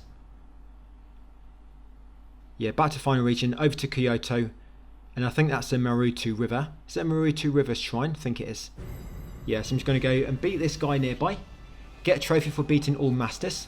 Then we'll go back to Internal Rift, guys, and give all the dung balls to the dung ball lover. And we'll get a final trophy. It could be worse, you know. Yes, that's that shortcut trio knocked down. It could be worse. You know, you think about Souls games, and you normally have to farm so many items, you know, to give to NPCs. But here, it's only one. And it's not even that bad, like 30, like you can find most of them in fixed locations. I mean, there must be like 20 plus, about 20 you can find in fixed locations. Like I say, I didn't really look around the first region until I started thinking about it. I should have, but I do apologise for that. But yeah, it's not been too bad, I don't think. But yeah, this guy goes down pretty quick. And what I like to do with this, so I've got a bit of a knack for this now. So when you do that first spin, when you do a 7 spin, if they're too close and you actually deflect their attack, it knocks loads of your stamina down. But if they're slightly out of the range, there'll be like a small bit of wind and it kind of knocks them off foot slightly, and that doesn't really cost any stamina. but it does stop their attacks. That's what you want to try and do. So don't be too close that you're going to deflect an attack, but make sure it's not too far away that it does not have no effect. You want to just kind of find that sweet spot with the range where spinning it around, the wind kind of makes him stumble slightly. Yeah, like I see that one, just makes him stumble on his feet. That works really well. But yeah, it's got him. So that's the final master. And there you go, a god among men. Yeah, those players that are helping me probably not. It's not talking about me, definitely. I'm more like the man among the gods. So yes, I'm now going to warp to the Eternal Rift. Right, let's go and give the Dung Ball Lover his goodies. He gives you a blackened key, by the way. I'm not going to use it, but it unlocks the door at the top of the blacksmith building. And there's a few treasure chests in there. Yes, if you do want to use a blackened key that Dung Ball Lover gives you, yes, it unlocks the door at the top of the blacksmith building. Right, so yes, come to this hole at the back, climb down this ladder or drop down, then drop down this small hole in the corner. The Dung Ball Lover will be right at the bottom. You can only normally give him 10 at a time because there's some fixed rewards. I think that's why I don't let you give him them all at once. Yeah, just 10 at a time. You get a reward for 10, a reward for 20, and a reward for 30. Let's go to it 3 times. Yeah, he's got jitters as well. That's why he's always bopping up and down on his feet. So 10 more. And now he's happy. Yeah, cool snake helmet, and there we go. So for the final bunch, you don't get a trophy straight away. You have to actually talk to him again. So you might think the trophy's glitched. But no way.